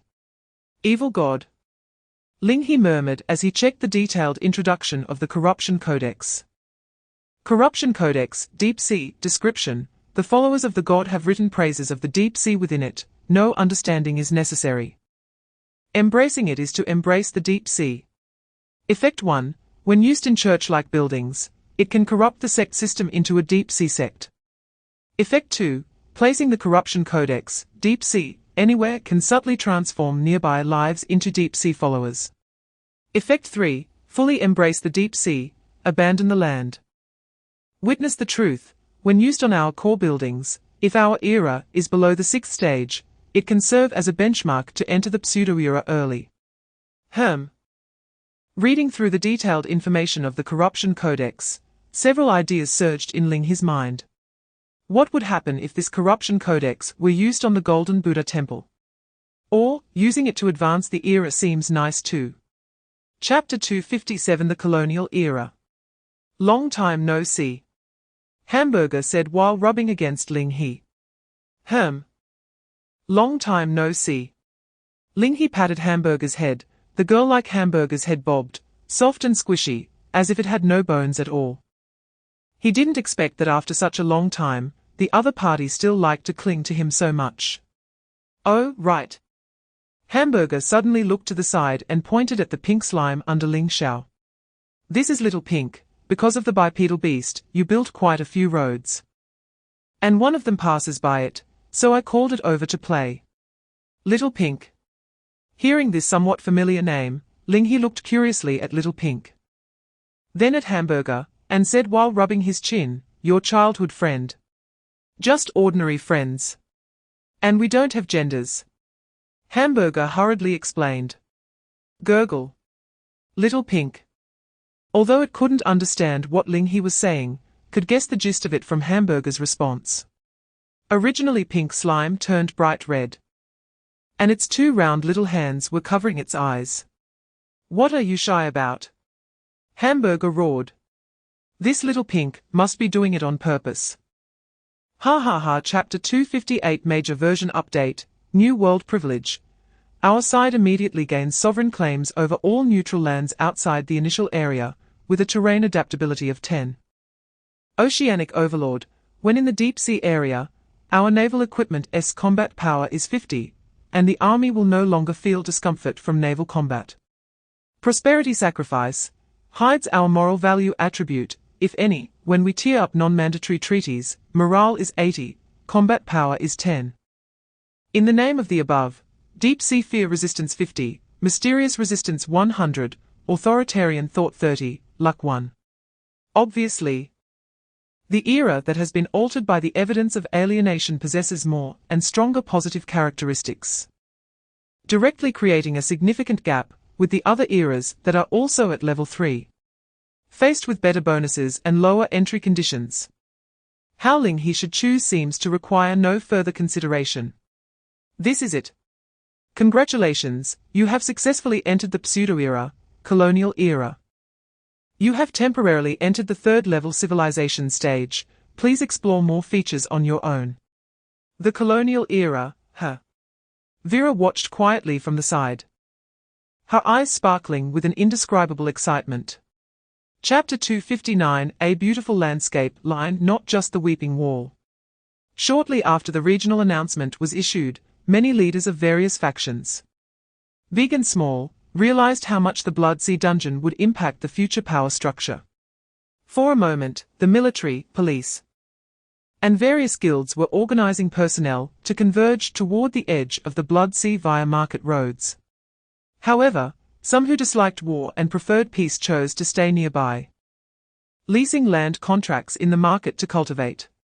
Additionally, those who didn't want to do anything could also organize their subjects to sell blood at the market near the dead zone to earn a meager profit. Ling He generously left a way out for all types of lords, allowing them to participate in the market and contribute voluntarily. By the time Ling He returned to the edge of the Blood Sea with Ling Xiao and others, several days had passed. Vera's index stimulation had just worn off, and the riot squad returned to being a normal law enforcement unit. Compared to Ling He and when they left, the current atmosphere inside and outside the mist is bustling beyond measure. Many lords have come with their subjects, paying fees to enter the mist under the organization of the enforcers. Chapter 260, a long-awaited comfort. The sky has completely darkened. Although the Blood Sea coastline has reopened, most lords still choose to camp on the spot, preparing to resupply before entering the mist area during the day. During this time, many lords who know Ling He come to greet him. Hey, vendor brother. Hello, vendor brother. Ling He welcomes everyone, responding to each greeting with a friendly demeanor, showing no signs of arrogance. Daddy is so popular. Ling Xiao blinked her curious eyes. For her, the whole world is new after leaving the plains. Perhaps this is also the reason the master wanted her to leave the tower and see the outside world. Haha, just look at who your daddy is. Ling He laughed, ruffling Ling Xiao's hair. Meanwhile, Bai Mo and Wei La were stacking wood nearby, and Han Bao blew up his cheeks, causing a bonfire to ignite. Crackling flames illuminated the faces of the group in the dark night. Ling He hesitated for a moment, but still picked up Han Bao, happily lying in his embrace. It has been several months since they last gathered together to enjoy such a leisurely life. Well, damn lords. Chapter 261, Beach Time. A streak of light flew out from the tower, quickly leaping over Thorn Fortress and numerous enforcer lines, crashing into the sandy ground next to the wooden ship on the coast. Boom! Sand flew everywhere. The figure in a black robe stepping down from the wooden ship hadn't even moved far away when the sandstorm blocked his path. Realizing that the mobility of both sides was not equal, the black-robed figures immediately stopped their advance inland, picking up their weapons and becoming vigilant about the situation behind them. The sand gradually settled. At that moment, a cold light sliced through the sandstorm, cleaving one black-robed figure in half. If Ling He were here, he would notice that the number of lords in the Blood Sea area had suddenly decreased by one. However, at this moment, no one cared about these small details. A monster, resembling dry wood, floated out from the sandstorm, its hollow gaze sweeping over all the humans present. Then it moved. In the blink of an eye, it lunged in front of the black-robed figures, swinging its arm, and a head covered in fish scales flew up. Seeing this, one black-robed figure, protected in the center, pulled out a decayed scripture from his bosom and began flipping through it in front of the ghostly monster. Countless whispers surged into his mind.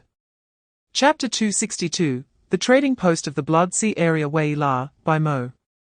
Ling He called out to the two and then set off to chase after Ling Xiao and Han Bao's figures. The two small figures ran very quickly. By the time Ling He stepped onto the wooden ship's deck, they had already dashed into the ship's cabin, disappearing from sight. But Ling He wasn't too worried. After all, given their background and combat strength, it was unlikely they would encounter danger here. It was better to let them play by themselves for a while. Thinking this, Ling He began to observe the situation on the wooden ship's deck. In fact, upon closer inspection, one could find numerous deep slashing marks along the edges of the deck. It seems a group of unfortunate souls from the Blood Sea had just arrived at this coast, only to run into the ghostly army that the master had sent to eliminate threats to the children. They were then cleared away like trash by the roadside. TSK. Ling He clicked his tongue lightly, feeling a bit regretful. It's a pity that the first encounter the opponent had was not with him, otherwise Ling He would have liked to learn about the situation beyond the Blood Sea through the outsiders. Eh? Wei La suddenly exclaimed beside him. What high value? Since boarding the ship, she had subconsciously been assessing the value of this wooden ship.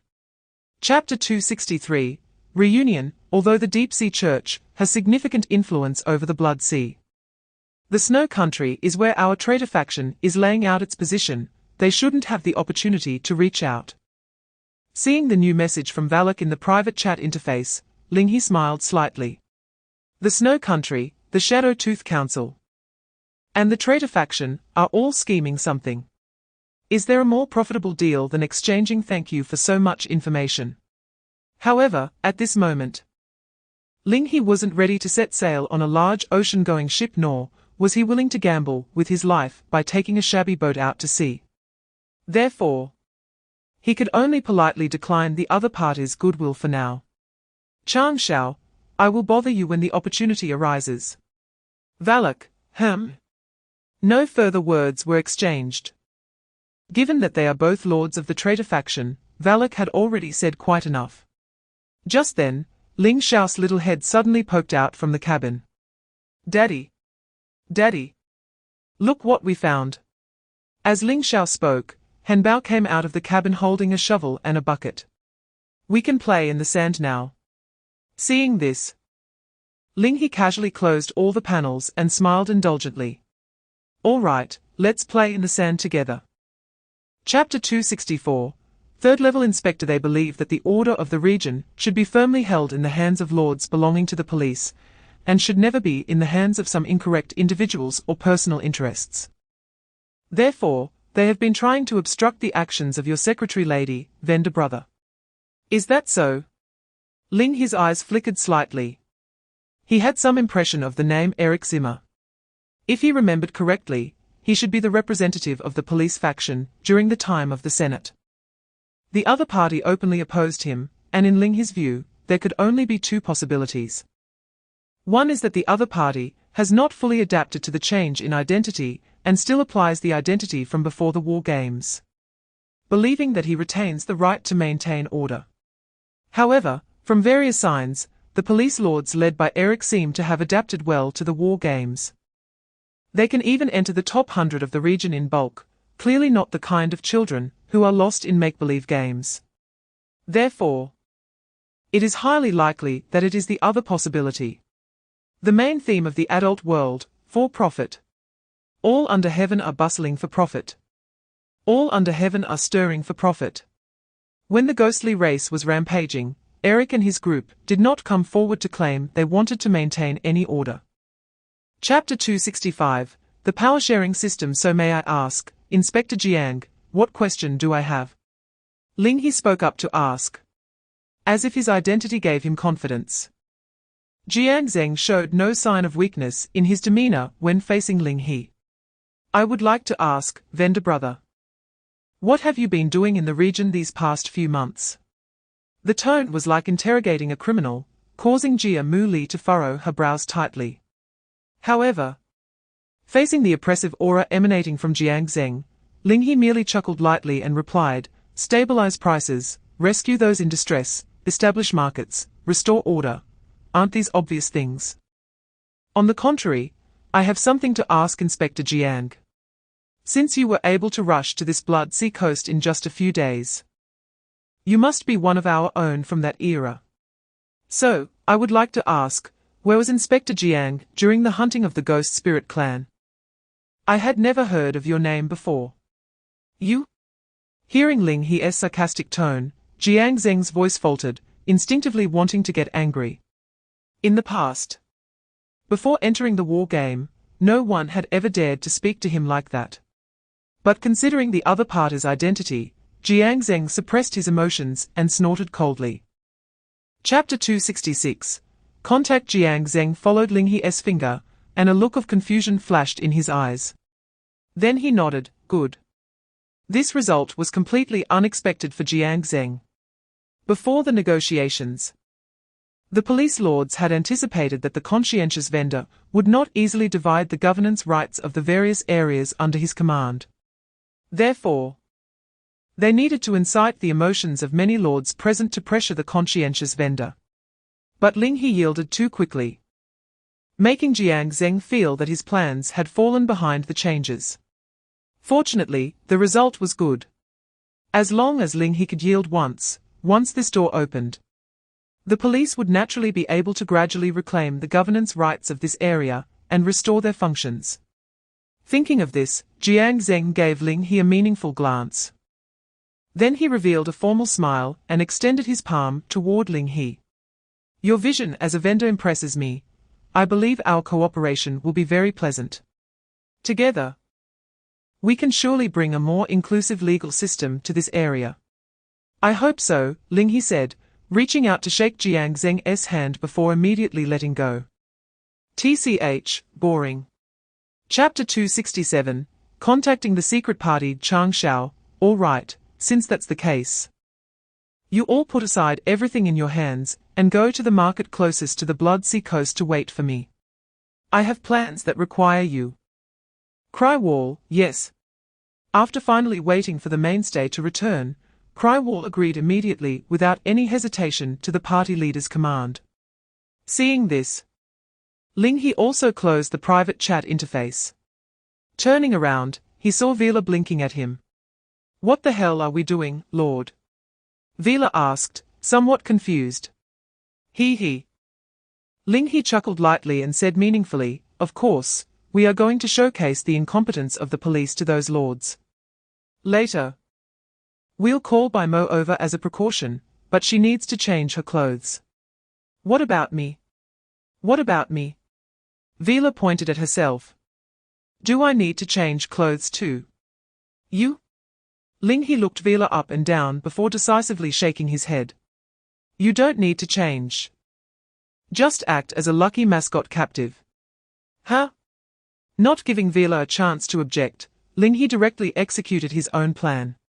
First, he took off his mask and returned to the camp under the watchful eyes of many lords, playing games with Ling Xiao and Hamburger for a while. Chapter 268, Just Weapons. This is my newly recruited officer, they will act with you. Ling He said lightly, completely ignoring what Bai Mo had just done. The surrounding lords of the secret party also wisely kept their mouths shut, no longer opposing Ling He.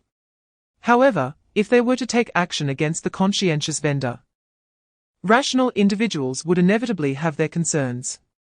Ling He watched this scene with a slight smile. It seemed that his earlier action of releasing a batch of secret party lords in the red copper mine had significantly increased his deterrent power within the secret party. If it were the previous Chang Shao, seeing this scene would likely make him angry. But for Ling He, this was good. Seeing morale slightly low, Ling He comforted. "Don't worry, our target this time is not the conscientious vendor." Huh? Hearing this, the secret party lords raised their heads in surprise. If they were going to take action against the defenses of the Bloodsea Coast, but the target was not the conscientious vendor, then who else could it be? He. Ling He chuckled lightly. "According to my latest information, those lords who pride themselves on being the police have recently reached an agreement with the conscientious vendor. The conscientious vendor has handed over part of the management rights outside the Bloodsea Coast to them."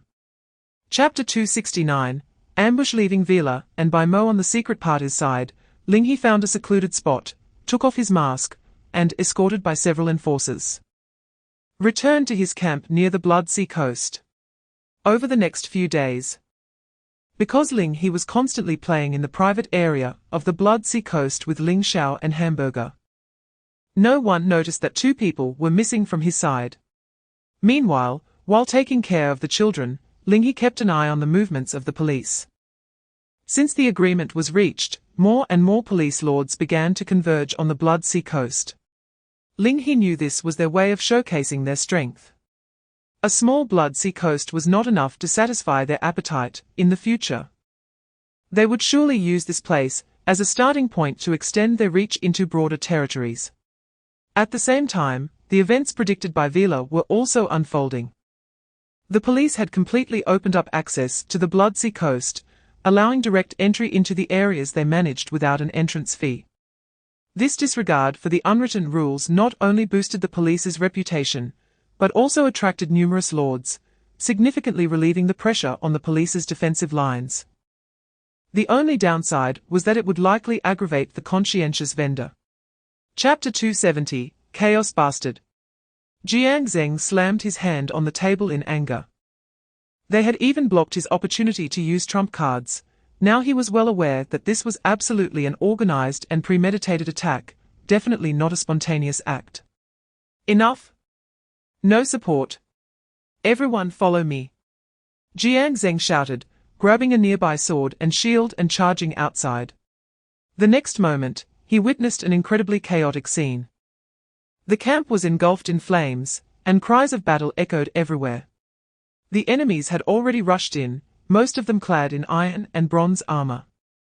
It was even evident that among the sea of enemies, there were many officers mixed in, clearly indicating that the attackers were not just one or a few lords. The police lords' line had already begun to collapse. Although the police lords had gained significant advantages in the early stages of the war game due to their experience and strength, this was only enough for them to equip their subjects with bronze weapons. As for the expensive full set of armor, hardly any lord could afford more than a few sets. With the mobilization order banned, and facing the secret party's attack, the police naturally found themselves at a disadvantage. Chapter 271, I Feel Sorry for You. Ling He silently dropped the knife after grabbing the wrist of the secret party lord. "Very good." Ling He gently released his hand, then pointed to the scattered lords slumped on the ground and indicated the empty space outside the police camp. "You go over there and watch." "Huh?" The scattered lord was momentarily stunned. "Why aren't you moving?" Only after Ling He scolded did the scattered lord belatedly grunt, stagger to his feet, and run outside. Meanwhile, Ling He shouted directly at the secret party lords, "Get those irrelevant guys out of here, don't obstruct our big business." With Ling He's command, the secret party members silently opened a path for the scattered lords and concentrated their attack power back on the police line. Seeing that both sides were fiercely fighting, but it had nothing to do with him, the scattered lords instantly gained a lot of courage. Many scattered lords who were still lingering at the Bloodsea Coast began to break out towards the police camp and maintained a peaceful relationship with the secret party lords. This scene made it difficult for the police to reorganize their line for a long time, causing Jiang Zheng to groan in despair. It's not the evil people that are scary, but the fact that evil people are smart. Chapter 272. The show comes to an end. Ling He followed Jia Mu Li for a while, avoiding the gaze of other scattered lords, before suddenly stopping. You go ahead. Okay. Jia Mu Li nodded and led her followers ahead. Ling He turned around and looked at the many secret party lords rushing towards him. Smiling as he said, "Well done. This attack not only successfully completed the plan, but also renewed the reputation of our secret party. We have made that group of idiots living in a warm nest feel like they are sitting on pins and needles." As he spoke, Ling He extended his hand, flipping it down towards the ground. Clink, clink, clink. Gold coins fell from Ling He's hand, reflecting in the eyes of the many secret party lords as they collided. This is your reward, and also the funding for your next step in the plan. As soon as he finished speaking, Ling He looked at the blooded bald figure standing at the forefront of the secret party lords. Crying Wall. Called by name, Crying Wall stepped forward and said, "Master Leader. You did well this time." Ling He said as he patted Crying Wall's shoulder, "I have many things to do next, and from now on, you will be the leader of the secret party." Chapter 273. The Guild Establishment Extra. It seems that from some unknown time, as if waking from a dream, many people selling newspapers appeared in various markets. A newspaper costs only 10 copper coins, a price that any lord can easily afford. Therefore, many people didn't mind buying one while passing by. The front page of the newspaper was basically filled with headlines from the police lords led by Eric Zimmer. Major crisis. Blood Sea coast breached. Speculation on the identity of the black-robed mysterious person. Shame, the camp was slaughtered. The secret party organization claims responsibility. Does the police have the ability to maintain this area? Beware of the humans around you. Bang! In the interior, Eric Zimmer slammed the newspaper down on the table, his fists clenched, unable to calm down for a long time. The newspaper continually accused them of incompetence, stating that if they were incapable, they shouldn't compete with conscientious vendors for the law enforcement rights in this area. It claimed that it was precisely because of their incompetence that the hostile targets of the Blood Sea successfully entered the inland area, plunging the land into a deep crisis. Chapter 274. Its technology leading the era. Any race member. Ling He looked at the details of the traits, his eyes slightly flickering. That being said, this newly opened guild system isn't completely useless. At least it can pull acquaintances into one's small group. Thinking of this, Ling He decisively opened the friend interface and sent guild invitations to people he knew. Red Moon True Ancestor Nagolia has accepted your guild invitation. XXX Hamburg has accepted your guild invitation. Little Evil Lord has accepted your guild invitation. Ishi Chizeng has accepted your guild invitation. Seeing the guild member count suddenly reach 5, Ling He shook his head with a smile. If possible, he actually wanted to invite the master as well, but unfortunately, Ling He didn't have the master's friend. So that idea could only be put on hold. However, even if the master agreed to join, the guild would only have 6 people. Just looking at the number of lords, Ling He's guild was practically a tiny guild within the area. Of course, in terms of financial and military power, that would be another story. At this moment, in the corner of Ling He's eye, there gradually began to be activity in the guild channel. Nagolia, teacher. What is this? Chapter 275. Floating Pagoda. Ham. Ling He nodded decisively. All right then. After receiving Ling He's confirmation, Jia Mu Li opened her arms towards the front. In this reign, there is no redemption, only the solvent of sparse sins. Your secretary Jia Mu Li used skill, rain punishment, as the malicious spirit surged into the sky. The whole world seemed to dim considerably. Drip. The first raindrop fell to the ground, rising steam upon contact with the soil. Then came the second, the third. Pouring rain came down, bringing not rebirth, but deathly silence. The small grass touched by the acid rain gradually bowed its head and slowly withered. While the acid rain, that was not absorbed by the land, was guided by the ditches into the large pits dug by the cattle and horses. This heavy rain lasted for several hours. Finally, a murky acid pool appeared before the few people. This? Ling He looked at the acid pool that had formed and muttered, "This seems a bit different from what I expected." The concentrated sulfuric acid bought from the Golden Buddha temple doesn't seem to take this form, does it?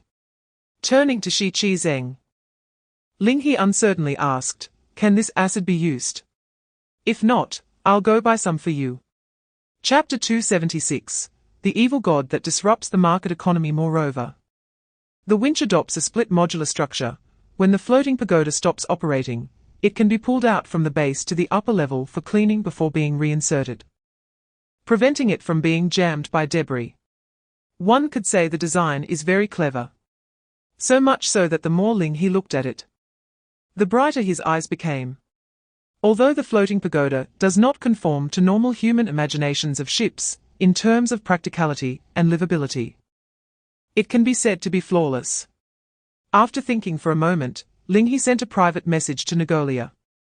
"Conscientious vendor, how many gold coins do you want for this blueprint?" Nagolia, "Oh, whatever, any amount is fine. I just wonder if the teacher can fulfill a small request of mine." "Request?" Ling He raised an eyebrow, and promptly replied in the private chat interface. "Conscientious vendor, what request?" Nagolia, "If the teacher plans to go out to sea, can you take me along to play? I really want to go play on the sea. Taking a boat is fine, of course, having a palace is the best." Looking at Nagolia's reply, Ling He fell silent for a moment. Chapter 277. Ling Xiao's background. Unknowingly, 4 months had passed since the appearance of the Blood Sea. And on many lands within the area, golden wheat ears were swaying in the wind. "Father!" At Ling Xiao's call, Ling He gradually came back to his senses. "Shower!" He reached out to ruffle Ling Xiao's hair, stretching lazily as he sat up on the grass. During this time, nothing new had happened. The pagoda next to the Thorn Fortress and the framework of the heavy factory were being constructed in an orderly manner.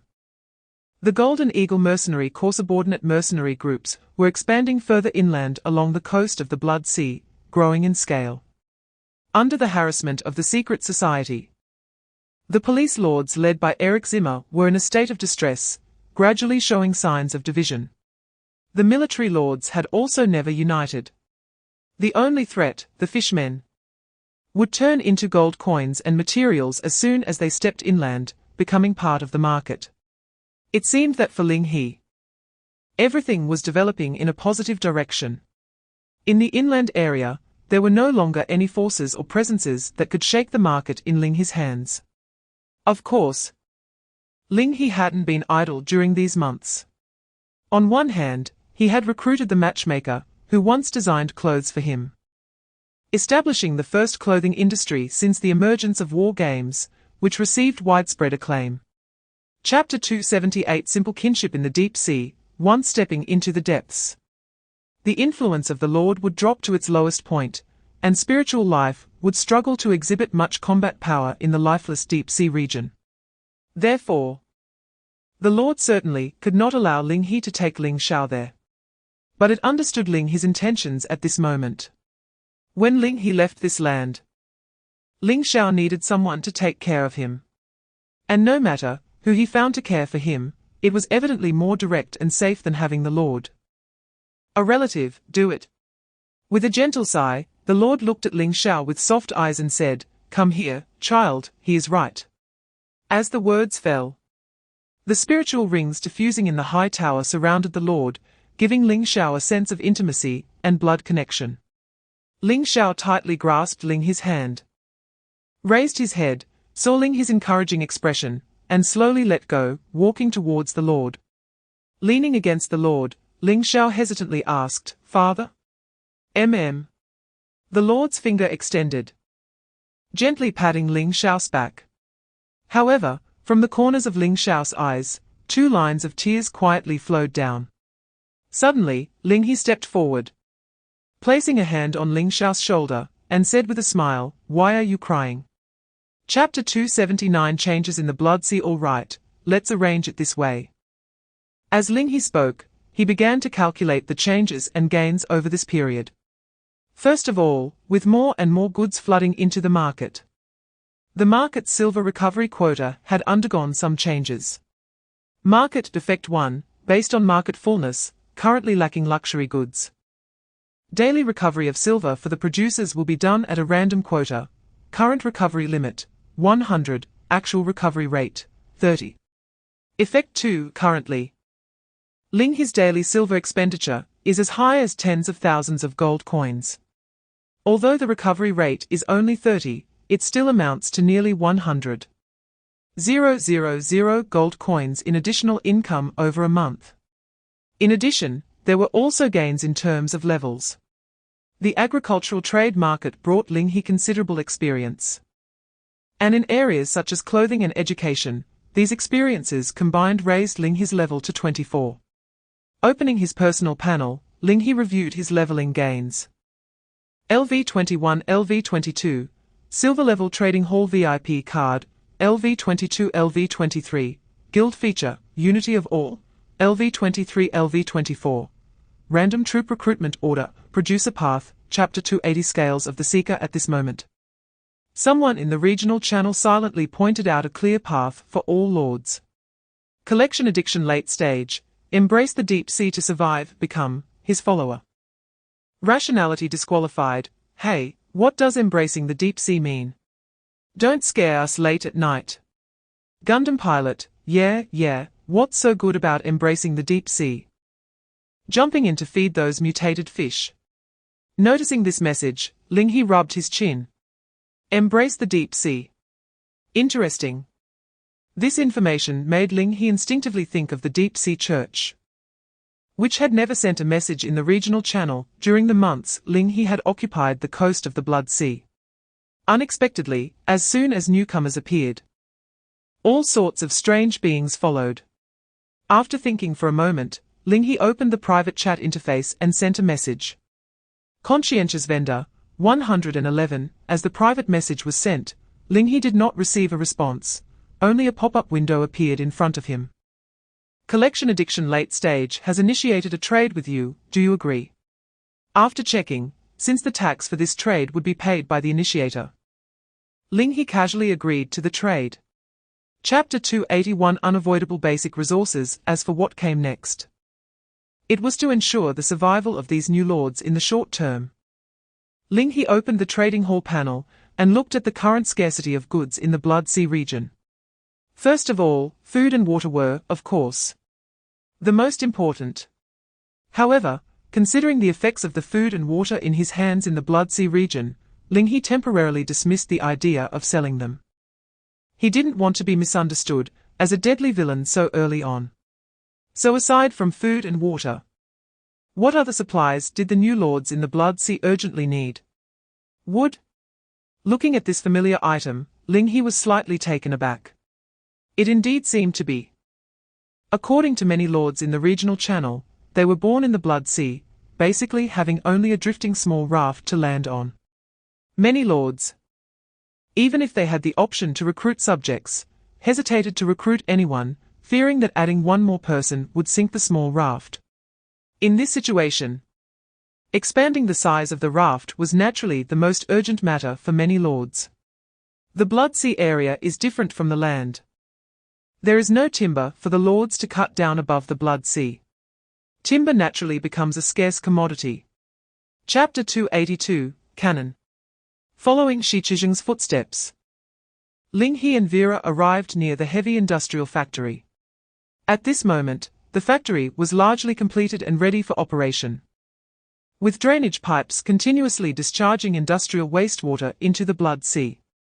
Shi Chizheng did not choose to take the two inside the factory. Instead, he walked around the outer wall of the factory and came to a nearby coastal area. Here, a wooden table and several tools had already been set up. Brother Vendor, this is the good news I want to tell you. Just take a look at this. Shi Chizheng smiled as he walked to the wooden table, picked up a round iron ball, pulled the ring, and threw it far away. Boom! The ball hit the ground and instantly exploded, leaving a large pit in the sand. Is this a hand grenade? Ling He was momentarily stunned. Although he had seen something similar to a soil bomb from the secret party earlier. The power of Shi Chijing's industrial product was on a completely different level. Yes, it's a hand grenade. Shi Chijing nodded, handed a grenade to Ling He, and explained. This hand grenade is filled with nitrocellulose, also known as gun cotton, and its power is 5 to 10 times that of black powder.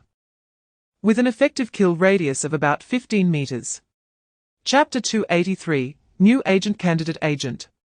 Vera tilted her head and asked. Yes? Ling He casually explained that if they were to go to sea in the future, they would need to utilize the trading office. They couldn't deliberately lower safety and living standards just to save money.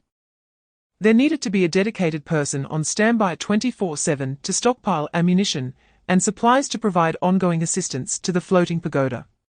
In Ling He's view, Shi Chijing definitely could not be used for such matters, and the little evil lord already had the identity of an agent in a certain area. Therefore, Ling He had to select another human agent to be responsible for long-distance trading with him in the Blood Sea. Vera nodded in understanding and then suggested. What about that bastard lord? What do you think of Battle Mad? He seems to have a good relationship with you. Battle Mad?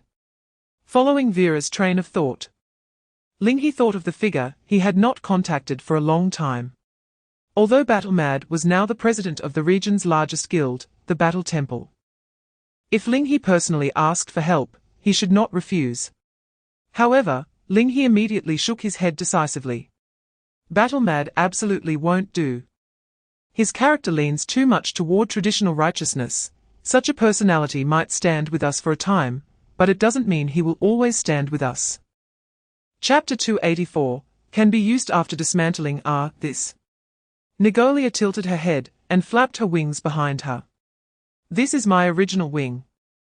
A part of my previous body still remains, although I can't go back. Fortunately, it can still be used after being dismantled. Can be used after dismantling. Ling He twitched his mouth. Perhaps only someone with Nigolia's terrifying vitality could treat her body like Lego parts. Oh, let's not talk about these sad things. Nigolia shook her head, her expression brightening as she looked toward the coast of the Blood Sea. A magnificent palace far larger than Thorn Fort was docked there. Wow! Is this the sea palace I designed?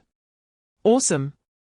Flapping her wings, Nigolia flew up from the ground, her eyes sparkling with excitement, as she headed toward the floating pagoda. But after flying around, Nigolia seemed to notice something and quickly flew back. Aren't you coming up to take a look, teacher? Ling He was silent for a moment. Then shrugged and said, I don't have wings. Oh? Nigolia stared at Ling He's back, considering for a moment, then glided over to him. Wrapping her arms around his waist and lifting him into the air. Chapter 285, Buddha's three-headed statue Master Kongbo, we are somewhat acquainted. So I won't say too many polite words.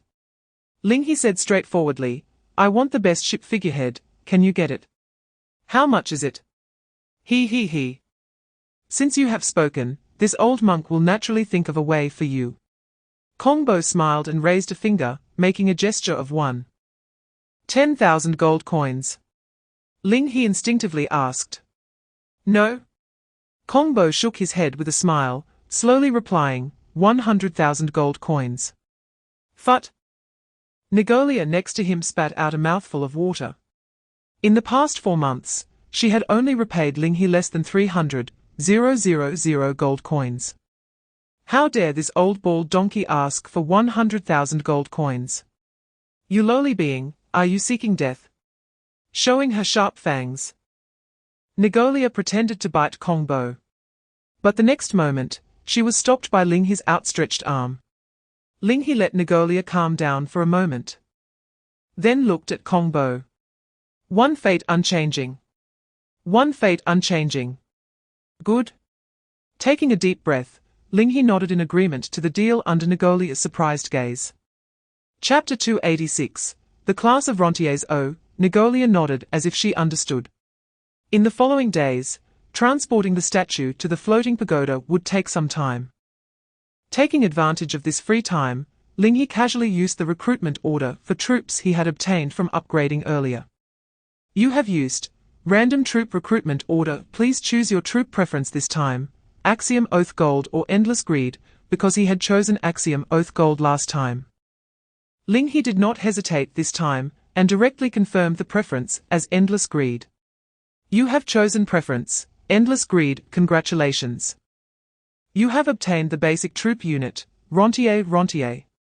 Looking at this strange troop name, Ling He raised an eyebrow and then clicked into the recruitment interface. Rentier era, colonial era, producer path, description, seeking only gold and silver, ranking among the immortals, the Rentier class is your most steadfast supporter. They will throw themselves into the front line of obtaining benefits for you like a stabilizing force. Recruitment price, 30 gold. Compared to names like cattle and horses or enforcers, it was indeed hard to determine the troop positioning just from the name Rentier. Chapter 287, Farewell and Departure. Saying this, Ling He stepped toward the floating pagoda. Several secretaries quickly followed in his footsteps. So, is it really okay not to tell Ling Xiao about this trip? Vera curiously leaned over to ask. No need, Ling He shook his head. After all, he was just going to expand the overseas market, not going out to fight for his life. There was no need to treat every trip like a farewell ceremony, as if he were dying. Moreover, this time, Ling He didn't plan to be away for too long.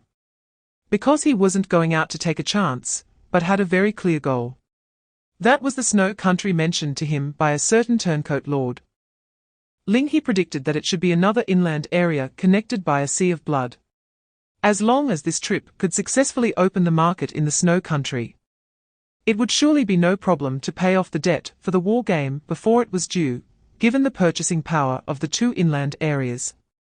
After that, he could relax and take things slowly. Thinking of this, Ling He chuckled and said, I estimate that if this goes well, I might even be able to return before Xiao finishes this semester. By then, we can set the day we come back as the new year and celebrate the spring festival with Xiao. Chapter 288. A calm night. Ding, Lord Varrock has initiated a trade with you. Agree. As the trade was completed, a rough nautical map appeared in Ling He's hand. Immediately after, a message from Varrock continued to come through the private chat window. Varrock, I've marked the location of the Shadowfang Council on the nautical map. When you arrive, just message me directly. I still have a lot to handle, so I won't chat for now. See you later. Chang Xiao. Okay. See you. Having obtained what he wanted, Ling He didn't plan to chat more with Varrock. After closing the private chat interface, he spread out the nautical map to take a look. I can't understand it at all. Looking at the lines and boxes on the nautical map, Ling He discovered a serious problem. He couldn't even identify his position and direction at sea. Vera, can you understand this? Ling He pushed the nautical map towards Vera. Understand it? No way. Vera blinked and said in disbelief. You can't understand it either. Ling He and Vera looked at each other in confusion. Chapter 289. I also love eating people. Under the curses of the profit seekers, dozens of cattle and horses quickly cleared the fish remains stuck in the gaps of the blades. Then packed the remains into barrels, transporting them out one by one. Good opportunity. Following the exiting cattle and horses, the human with fish scales confirmed the route to the upper levels. He took a deep breath of the bloody stench in the power chamber and encouraged himself. Come on. Gaolang, you can do it. Everything is for letting more people embrace the deep sea. His thoughts paused here. Gaolang no longer suppressed the whispers ringing in his ears, completely dedicating himself to the deep sea. In the next moment, his body shot out from the shadows, violently tearing apart a cattle and horse's body before charging up the stairs. The events unfolded too quickly. So fast that many of the cattle and horses were still immersed in their work and completely unaware of the situation here. until the profit-seeker's roar echoed across the scene. Damn it, a monster has mixed in. Everyone move, seal off the power area, and not a single fish is to be let out. At the call of the profit-seeker class, many heavily armored wraiths also surged from the upper levels into the power area. Chapter 290. The Sunny Doll. After clearing the blood residue from her mouth, Negolia turned her head, looking at Galang with disdain. You? Forget it. Negolia glanced at the stairs leading up. She originally wanted to say go die, but thinking that this monster had killed her teacher's subordinates. Letting him die easily didn't seem right. That person. Negolia turned her head and waved to the nearest profit seeker. This guy is up to you. Seeing that Negolia didn't intend to kill Galang, the profit seeker immediately arranged for several heavily armored warriors to take Galang to the prison on the lower level. After doing this, they arranged for some cattle and horses to deal with the aftermath in the Great Hall. The environment in the Great Hall quickly returned to normal. And Negolia no longer paid attention to the situation here. Instead, she turned to walk outside the hall, looking at the bright moon in the sky. A faint smile appearing at the corner of her mouth. My dear subjects, would you like to play a fishing game? Although it was phrased as a question, Negolia clearly had no intention of considering anyone else's feelings. She reached out her hand to cover the bright moon in front of her, and when she lowered her hand, the originally bright moon had turned a bloody red. Chapter 291. The Mad Worshipper. After playing around for a while, the three of them sat in the ruins filled with pillow debris, gasping for breath. Enough playing. Ling He wiped the sweat from his forehead and raised his hand to stop this exhausting activity. Then he looked towards Negolia. So, Your Majesty, are you not going to explain to me what that thing hanging outside my pagoda is? Ah, that. Looking out the window, Negolia's gaze drifted. Of course. It's a sunny doll, ha ha ha ha. The nervous laughter attracted Ling He and Vera's puzzled gazes. All right, I'll tell you. Knowing she wasn't good at acting, Negolia stopped pretending, straightened her expression, and said earnestly, just last night, we were invaded. Invasion? Ling He thought for a moment. He hadn't heard any commotion last night. So he asked, how many people invaded? One. Such a small number left Ling He momentarily silent. However, Negolia opened her mouth to complain to Ling He, teacher. You have no idea how much of a bastard that guy is. Chapter 292. Hit the jackpot. No need for gold coins. No need for a market. Ling He had several question marks floating above his head. What kind of evil god brings about such a cult? Could it be that this so-called deep-sea church has already achieved a utopian society? Thinking of this, Ling He rubbed his chin, looking at Galang with a complex gaze. From Galang's earlier demeanor, Ling He had once again confirmed that the deep-sea church was not a good trading partner. Not wanting to return to being a normal human and being unmoved by gold coins, this was no ordinary evil existence. But in the end, Ling He still wasn't willing to give up and approached Galang once more, asking one last question. Can you read nautical maps? No. Clang. Ling He turned and left, slamming the door behind him, leaving without a trace of nostalgia. He wouldn't directly issue an order to kill Galang, but based on the value he had shown, it was not enough for Ling He to linger on him for too long. Perhaps in the future, Ling He would find a use for him and come down here again. Or perhaps Ling He would forget him, letting him rot forever in the dungeon. Leaving the dungeon area with Negolia and Jixia, Ling He's face showed some visible frustration.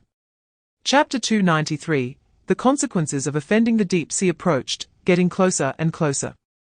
As the winch drew near, a strong smell of blood assaulted them. Jixia, scared, asked the old man beside her, Grandpa, are we going to die? No, no. The old man comforted Jixia while reaching for the floating wood, holding her hand. Okay, Grandpa. Jixia held the old man's hand tightly and then closed her eyes tightly. Just as the blade of the winch was about to pull them in, a shadow suddenly fell from the sky. grabbing the shoulders of both the old man and Jixia with its claws and lifting them into the air. Crack, crack, crack. The floating tower passed by, and the winch mercilessly crushed the wooden planks floating on the sea, moving on. The old man and Jixia were thrown onto the plaza of the floating tower, landing hard on the ground. Feeling the pain in her body, Jixia still dared not open her eyes. She nervously asked the old man beside her, "Grandpa, is Jixia still alive?" "You're alive," the old man replied. Hearing this, Jixia slowly opened her eyes and looked ahead. Oh! Upon seeing a monster with a bat-like face, Jixia was startled and quickly shrank back into the old man's embrace. Chapter 294. I'm a navigator, you know. Yes, the old man nodded and explained. Just trying to get by. In this sea of blood, if you don't find some spiritual support, who knows how long you can hold on. That's true. Ling He looked at the old man and the child, and after a moment of silence, he asked, "Can you read navigation charts?" Navigation charts. The old man looked at Ling He in surprise, seemingly puzzled as to why Ling He mentioned this.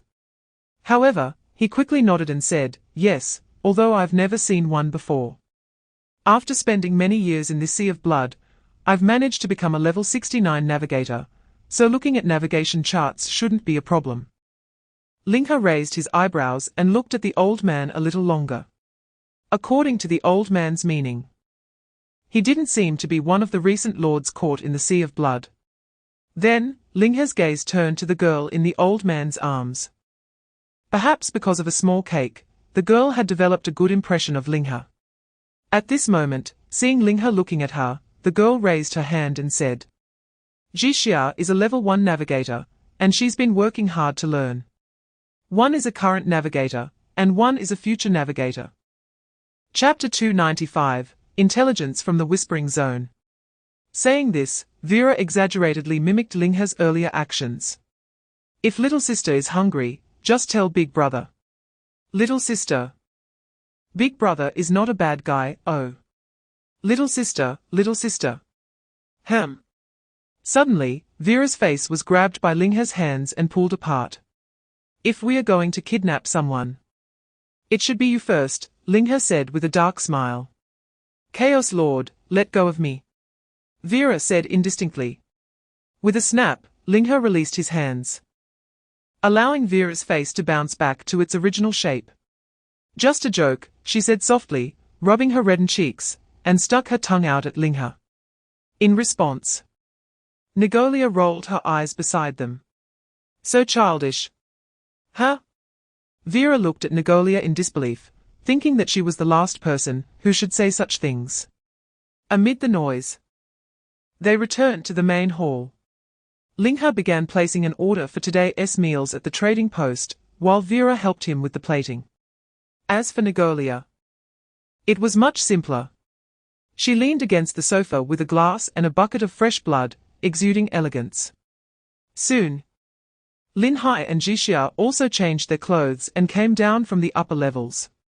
Wow! Chapter 296. Stepping into the Whispering Zone.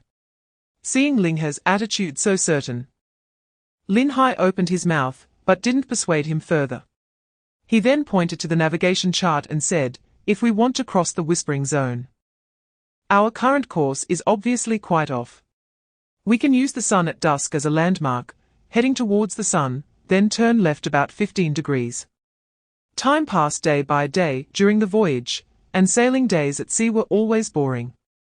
Although they were lucky enough to encounter a navigator familiar with the Blood Sea area, allowing Ling He to avoid aimlessly wandering at sea. After the novelty wore off in the first few days, Ling He could not help but gather everyone to play cards again in the face of the monotonous scenery of the Blood Sea. "Can we hurry up? The flowers are wilting." Negolia complained loudly at the card table. Because there wasn't much to do, Jixia, who had been forcibly dragged into playing cards, hesitated and played a card from her hand. Flash!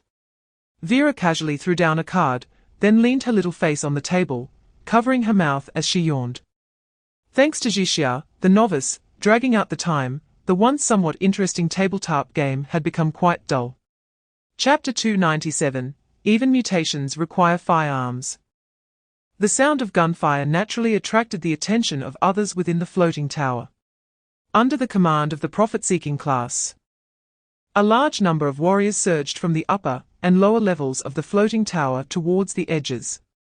Some rushed to the place where the gunfire occurred, while others gathered around Ling He, forming a wall of flesh and blood. Closer, closer. Ling He ran breathlessly to the outermost part of the floating tower. He then saw a group of his subordinates holding shields facing forward. Behind them, a figure was sitting on the ground with her head down. Blood flowed down her arm like a stream. Negolia.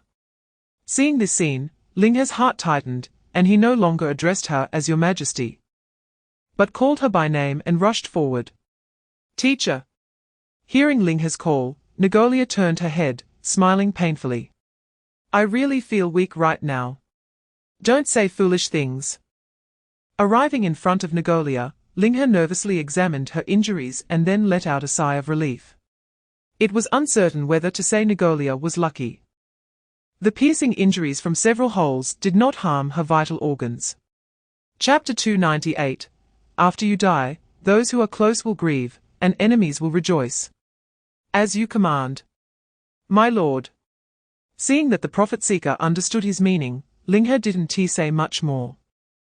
Calling over a few subordinates to notify Vera, and others to return to the main hall for a meeting. He then returned to the main hall first, sending Jixia to play in the upper levels of the floating tower, as the upcoming scene was not suitable for a child like her. Soon, under Ling He's watchful gaze, Negolia was assisted by Vera into the main hall, her simple bandages soaked in blood. Ling He also followed the two into the room. He opened his mouth, about to say something, but was interrupted by Ling He with a glance. Sit down. Ling He patted the sofa, signaling everyone to take a seat.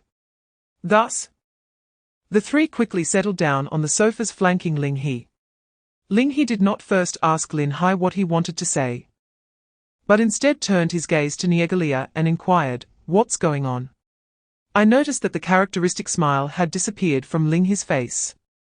Realizing that he was genuinely angry this time, Negolia's originally fierce words got stuck in her throat. In the end, she lowered her head and said softly, I was planning to hunt on the surface of the sea. Chapter 299, A Nightmare According to Ling He. These were experiences he had summarized over many years of navigating the Blood Sea. Ling He did not ignore the elder's words and had Vila record all the precautions mentioned by the elder on paper. The meeting concluded. Ling He hurriedly left the hall, taking the personnel provided by Ling He to measure the continental shelf ahead more precisely and plan the subsequent shift and direction of the floating temple. The floating temple soon began to move again. However, compared to its previous unimpeded navigation on the surface of the Blood Sea, it was now moving more slowly and cautiously. Time passed bit by bit, and the sky quickly darkened. Having just experienced an attack, Ling He and the others clearly had lost any mood for play. After a simple dinner, they returned to their rooms early to rest. Good night, Vila. Covering her mouth, Ling He yawned and wished Vila good night. Good night. Under the moonlight, the two quickly fell into a dream. In his sleep, Ling He tossed and turned in bed, a whisper from an unknown source constantly ringing in his ear. Chapter 300, The Remnants of the Old Continent. Looking at Jixia's expectant gaze, Ling He hesitated and said, Okay. Great. Upon hearing Ling He agree to her proposal, Jixia's eyes sparkled with little stars. Then let's start playing now. Because he was playing with a child, Ling He did not make things difficult for Jixia, and intentionally lost to her several times. Therefore, Ling He had to rack his brain to mix together some stories he had heard in his childhood from memory. Time passed bit by bit. Thus, Snow White hired a hunter, brought along 7 dwarfs she had bought, gathered civilians, and formed a large rebellion. Storming into the palace and sending the evil queen, and her feudal remnants to the guillotine. The ugly duckling was turned into delicious duck soup. But the shop owner was fined for illegally hunting the protected swans. The little match girl switched to the arms industry, allowing many to see her grandmother. He didn't know how many stories he told. Ling He, dry-mouthed, bought a cup of juice from the trading hall to moisten his lips, then looked toward Jixia. Chapter 301. A Knight's Tribute. The figures that were initially gazing toward the floating temple were also attracted by the gunfire behind them, rushing toward the building with weapons raised. The gunfire intensified in the night, but soon began to subside. A barely audible sound of hooves arose in the night. Before long, Ling He noticed a tall monster charging out from between the buildings, wielding a knight's lance. A centaur? No, that didn't seem right. Ling He muttered to himself as he gazed at the figure. Due to the distance and the water mist obscuring his view, he stared carefully at the monster for a while before finally recognizing what it was. It didn't seem to be an alien race, but rather a human knight. The warhorse under him had mutated, with dozens of eyeballs clustered together like tumors, emitting a strange cold light in the night. The knight on the horse was not in much better shape. His legs were completely rotten, stuck to the horse armor, while the muscles in his upper body were severely swollen, bursting the armor apart. At this moment, the knight seemed to have spotted the floating temple on the sea. He appeared to be momentarily stunned, a look of indescribable nostalgia flashing in his eyes. Chapter 302. Trust him or trust the unknown. What happened? Vila was also jolted awake. Sitting up in bed with a start, the two looked out the window simultaneously. Under the glaring sunlight, they saw a group of cattle and horses busily moving wood back and forth on the surface of the floating temple. Just then, there was a knock on the door. Ling He casually tossed his clothes at the bedside to Vila, then called out toward the door, "Come in." "My lord." A leech entered, slightly bowing to Ling He.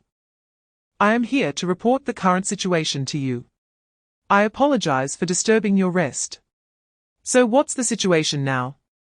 Ling He went straight to the point.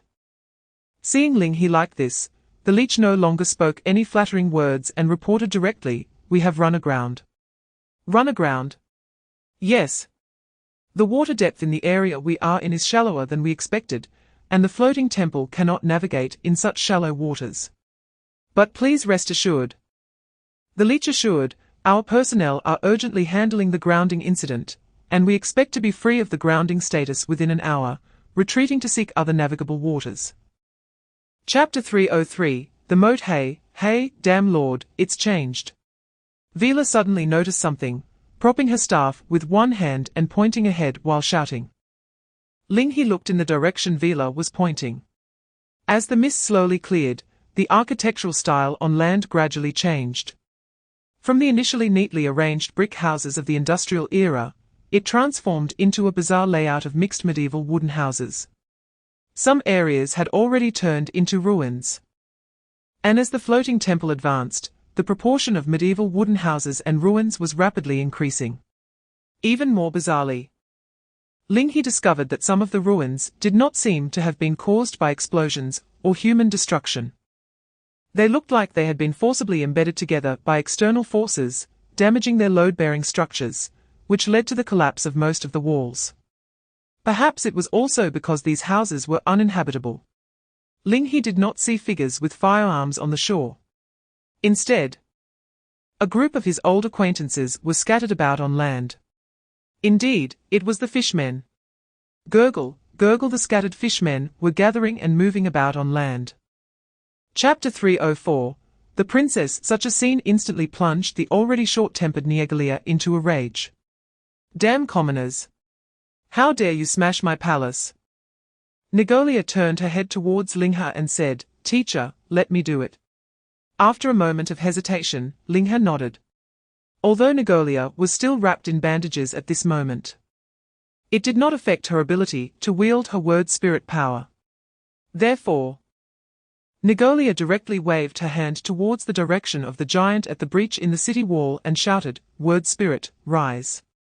With a series of loud crashes, Several giant bronze statues wielding crescent blades broke through the surface of the pagoda and stood up. Their size was no less than that of the giants below the city wall. Under Negolia's control, the bronze giants marched forward with their crescent blades, exuding a formidable aura. Upon seeing this, the giant let out a furious roar. Just as the bronze giant stepped out of the pagoda, the giant picked up a heavy crossbow bolt that had pierced a corpse. The massive bolt looked as small as a spear in its hands. Shaking off the corpse from the tip, the giant gathered strength and launched the bolt with an unstoppable force, smashing through the head of a bronze giant. Chapter 305, The Story of the Empire. Is she not a living person? Ling He, hearing Jixia's words, instinctively looked up at Eliona. He saw Eliona's expression dim, and she had no intention of explaining anything as she prepared to turn away. "Hey, wait!" Ling He suddenly called out to her, "Aren't you going to explain anything?" Eliona paused slightly. Then, turning her back, she replied with a somewhat indifferent smile, "Will an explanation be useful? After hearing that, no matter how much I explain, you won't come in with me, right?" "We will," Ling He suddenly said. At that time, he chose to cut through the Whispering District and head straight to the Snow Country. Precisely to gain some benefits on this side of the old continent, right? Now that a business opportunity was presented to him, why wouldn't he take it? Hearing Ling He's sudden determination, Eliona turned around in surprise and asked uncertainly, "Really?" "Of course," Ling He confirmed again. Seeing Ling He gradually firming up his resolve to go ashore, Jixia anxiously tugged at Ling He's sleeve. "Big brother, please don't go, okay?" Watching the once frightened little figure now caring for him so much, Ling He smiled and squatted down to ruffle Jixia's hair. Chapter 306, The Cowardly King. Later, they used firearms and cannons to fight their way into the imperial palace, seizing countless gold, silver, and steel from the treasury, along with over 50,000 treasures. At this point, a hint of nostalgia flashed in Eliona's eyes. At that time, everyone thought the empire was about to fall, and everyone would be expelled to the Sea of Blood to fend for themselves. It was the Lord Duke who discovered that consuming deep-sea fish from intact areas could grant unimaginable blood and flesh power, a power that could even counter firearms directly. He was the first to start consuming deep-sea fish, and also the one who consumed the most. Under his leadership, the Empire's army regained its morale. It was precisely because the Duke led the soldiers to fight to the death and drove out all the invaders that the Empire was able to preserve this relatively vast land behind the city walls. If not for that, what you all would see upon arriving here would not be us. Unfortunately, the power of the Sea of Blood is not a blessing, but a curse. The army stationed under the Duke at the city walls, as their power increased, gradually lost their reason and became frenzied beasts. Chapter 307, The Homeless. Where to return? Yes, come, help us. The head stretched its neck and gradually approached Ling He and the others, only to be scared back to Eliona's side by Negolia's sharp teeth. Eliona sighed heavily at this and stepped forward, saying, "Let me explain on behalf of His Majesty. Since the palace was breached, the invaders broke in, taking away over 50,000 treasures, and the crown His Majesty lost while fleeing is among them. That has become His Majesty's obsession, and it is also the purpose for which I called you here. You are the first batch willing to enter the palace with me. I would like to request you to go to the land of the invaders and retrieve the crown for His Majesty. We are willing to pay any price for this." Any price? Hearing such an expensive term, Ling He did not immediately agree, but pondered a question in his mind.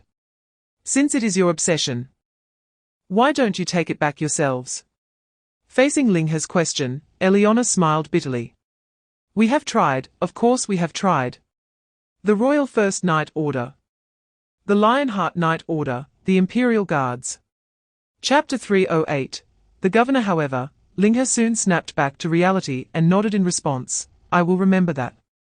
Seeing Ling He had agreed, although unsure if he would truly remember her words, Eliona suppressed the fatigue on her face and smiled at Ling He. "Be careful. And if possible, please hurry." His Majesty can't hold on much longer. If the crown really can't be found. Eliona paused as if making a certain resolution and reminded Ling He, then. Just leave and never come back. Watching Eliona, who clearly didn't want to remind him, but did so in the end, Ling He smiled gently. Don't worry, I will find it. Wait for my good news. Now that the deal was set, Ling He had little desire to stay in the palace to chat. He waved goodbye to Eliona, and pulled Vera and Negolia towards the palace doors. Eliona silently watched Ling He and the others leave without seeing them off, as she still had to take care of the mentally unstable His Majesty. Chapter 309, Contract Assets Charge, The Power Bank Never Stops. Facing the nickname that appeared before him, Ling He's smile stiffened slightly. It was evident that the other party was an interesting person before the sea of blood devoured the empire. However, Ling He felt it was a bit strange to call such a giant power bank.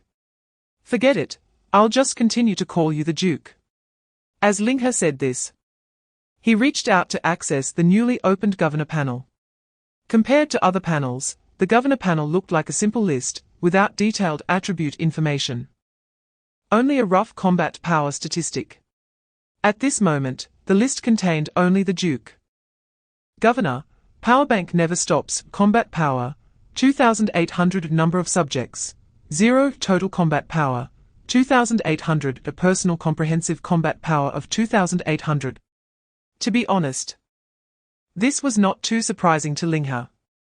Although Ling He had previously encountered large units like the Ghost Car Rakshasa at the Gourmet Guild, the Ghost Car Rakshasa, whether in size, muscle density, or recovery ability, could not compare to the Duke of the State after consuming a large amount of deep-sea fish.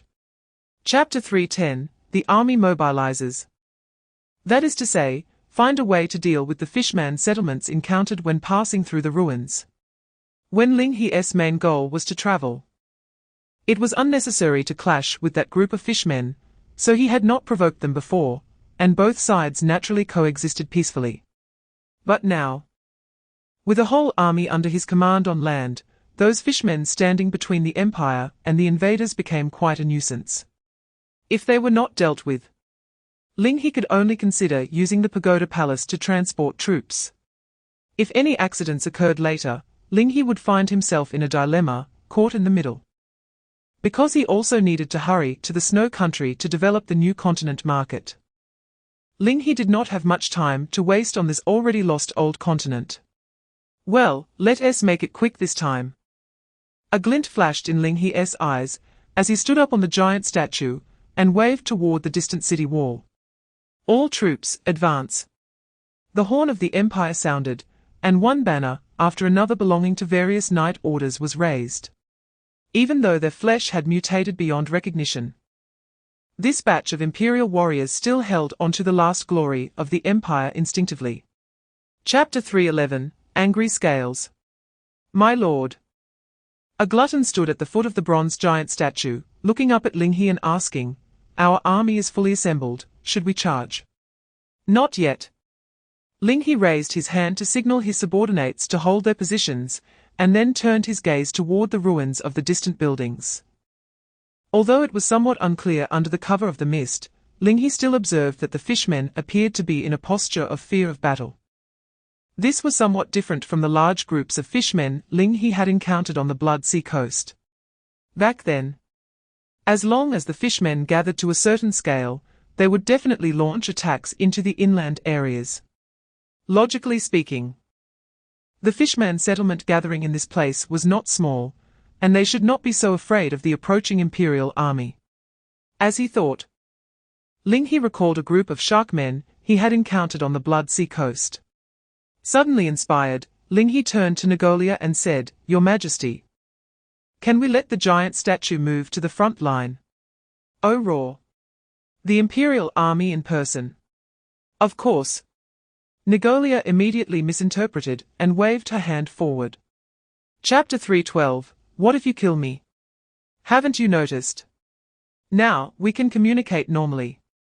Reminded by Ling He, Angry Scale realized that he seemed to suddenly understand human speech. But so what? Angry Scale continued to raise the weapon in his hand, pointing it at Ling He's face. Then he angrily shouted, "Stop talking nonsense. Dare you come down and fight me to the death?" Hearing Angry Scale's words, Ling He looked at the other with some surprise. So, it turned out that he had come down to his feet just to die honorably here, rather than being a coward. Ling He completely could not understand such a meaningless behavior. However, looking at the crude weapon in Angry Scale's hand, which resembled the skeletal remains of some kind of giant fish embedded with metal blades, Ling He estimated that with his current combat power, a single blow would leave him with several more holes. So he decisively shook his head and honestly said, "I dare not." "You?" Angry Scale was momentarily furious. In this seemingly hopeless battle, he had fought his way here, just to challenge the opponent's leader, and die gloriously like a true warrior, right? Chapter 313, The Plan Before Reclaiming the Crown. Should he trust this guy called the Conscience Merchant? If he let his compatriots act as the vanguard for the opponent, and then the opponent tore up the deal, and did not fulfill their promise, wouldn't he become the sinner of the settlement? But if he refused to trade with Ling He, there would have only two options left. Either give up everything and fight to the death with those monster knights, ultimately perishing on this land, or jump into the blood sea, heading into unknown waters. Gambling on luck. Angry Scale felt that no matter how he chose, it seemed that there was no hope for their fishman settlement's future. Facing Ling his somewhat expectant gaze, Angry Scale hesitated for a long time, but still could not give a response. "Wait a moment, I'll discuss it with the elders." Angry Scale opened the private chat interface. Although Ling He was far away from Angry Scale, and could not see what he was chatting about, he still noticed that various messages were rapidly scrolling in Angry Scale's private chat interface. Clearly, Angry Scale was having a very heated discussion with the elders he mentioned. After a while, the scrolling speed of the private chat interface gradually slowed down. Seeing this scene, Ling He knew they had reached a conclusion. Chapter 314, The Feigned Attack begins. "Just do it, you wouldn't he understand if I explained." Ling He extended his finger, and lightly flicked Nagolia's forehead. "Well, all right then." Nagolia rubbed her forehead and hesitantly spread her wings. "Since the teacher said so." As her voice fell, Nagolia flapped her wings, flew into the sky, spun around, and then disappeared from everyone's sight. Hey, wait, don't go yet." Ling He shouted loudly at the sky. But his voice clearly did not reach Nagolia's ears. Watching Nagolia completely disappear, Ling He first felt not relief. He suddenly realized something very serious. If Nagolia left, who would help him down from the bronze giant statue? Ling He turned his head to look at Vera, who was also looking at him. "How about buying a ladder to climb down?" Vera suggested, extending a finger. Hearing Vera's suggestion, Ling He leaned over the edge of the giant statue's hand, looking down. He was now about 3 or 4 stories high from the ground. "Forget it." Ling He withdrew his body and bought some bread with barbecued meat from the trading post, stuffing it into Vera's hand. Chapter 315, The Silent Nagolia. "Even if I'm injured, I can still twist off the head of that bad fish you mentioned and kick it like a ball. Moreover, this little injury." Nagolia looked down at the penetrating wound in her abdomen, sneering, "If I want to heal, I can do it anytime." Saying this, Nagolia revealed her delicate wrist and bit down on it. Gulu, gulu, the sound of swallowing echoed continuously in Nagolia's throat. The wounds on Nagolia's abdomen were visibly healing at a rapid pace. "Wow, that's amazing," Jixia exclaimed. "HMPH, this is just the beginning." Nagolia quickly finished recovering, raised her head, and spoke in a proud voice. Jixia looked at Nagolia's face, somewhat understanding yet somewhat confused. But your face looks a bit pale. Are you really okay?" "HMPH." Nagolia snorted coldly, instantly turning her head to the side and said, "You saw it wrong." "Clearly, I didn't see it wrong." "You must have seen it wrong." "No. Why should the true ancestor explain anything to you commoners? Negolia spread her wings and hovered in mid-air, quickly flying to a place where Jixia couldn't reach. Chapter 3:16. New grudges and old hatreds. Soon, the fishmen and the imperial army split into multiple routes, marching vigorously across the ruins where the two continental shelves intersected, heading towards the land of the invaders. Gradually, the surrounding ruins became fewer. In their place were rows of neat, industrial-style brick houses. The fishmen, with their smaller size, could move through the gaps between the houses, while the large imperial knights could only walk on the relatively wide roads. Because most of the creatures on this land had been attracted away by the distant sounds of cannon fire, the streets were empty. And apart from the fishmen and the imperial army, hardly any figures could be seen. "Wow, it seems our plan is going very smoothly this time," Vila said, leaning on her staff, as she walked at the back of the group with Ling He, her gaze scanning the houses around. Noticing Vila's expression, Ling He chuckled. "What's wrong? Do you feel like you're home?" "Not at all," Vila rolled her eyes. The place where this lady used to live was much more luxurious than this slum. "Oh? Is that so?" Ling He noticed the past Vila referred to. It seemed she had her own history before becoming his secretary. Chapter 3:17. Harvest Day. This is a great opportunity. Normally, excessive mutation would squeeze the space for rationality to survive, but the oppression of the parasitic class allowed these knights to retain some degree of obedience to orders. Ling He took a deep breath, waved his hand towards the distance, and commanded, "Quick, now, everyone disperse and attack at full speed along the street." He understood that although the imperial army had gained powerful individual abilities through mutation, they were at a disadvantage in terms of numbers and equipment compared to the invaders on this land. Since it was already known that the pagoda could not attract all the targets on land, it was now a race against time. Ling He needed to obtain the crown and complete the trading terms before those attracted away by the pagoda could react, and find ways to secure more benefits for himself. The longer the delay, the more likely Ling He would be dragged into a quagmire by the endless reinforcements from the other side. With this in mind, Ling He called over a few members of the parasitic class. "Next, you tell the other parasitic members that during the attack, focus on looking for special buildings in this area. Don't waste time on ordinary houses." Chapter 3:18. Supply list. Seeing Vila's excited expression, Ling He shook his head and didn't interrupt her. After all, the final result would be the same, so let her enjoy the process. With this in mind, as he was doing nothing, Ling He waved to a member of the parasitic class outside the door. The member quickly approached Ling He, slightly bowing. "My lord, do you have any orders?" Ling He pointed to the light above and asked, "What's going on with the lighting here? Is the city's power supply system still functioning normally?" "Oh, you're joking. There's no power supply system at all." The parasitic member shook his head in denial. He then continued, "Please wait a moment, I'll get something for you." The parasitic member left the spot and walked towards a corner of the warehouse. After a while, Ling He saw him returning with a large barrel. "My lord, look. The power here is all supplied by this liquid."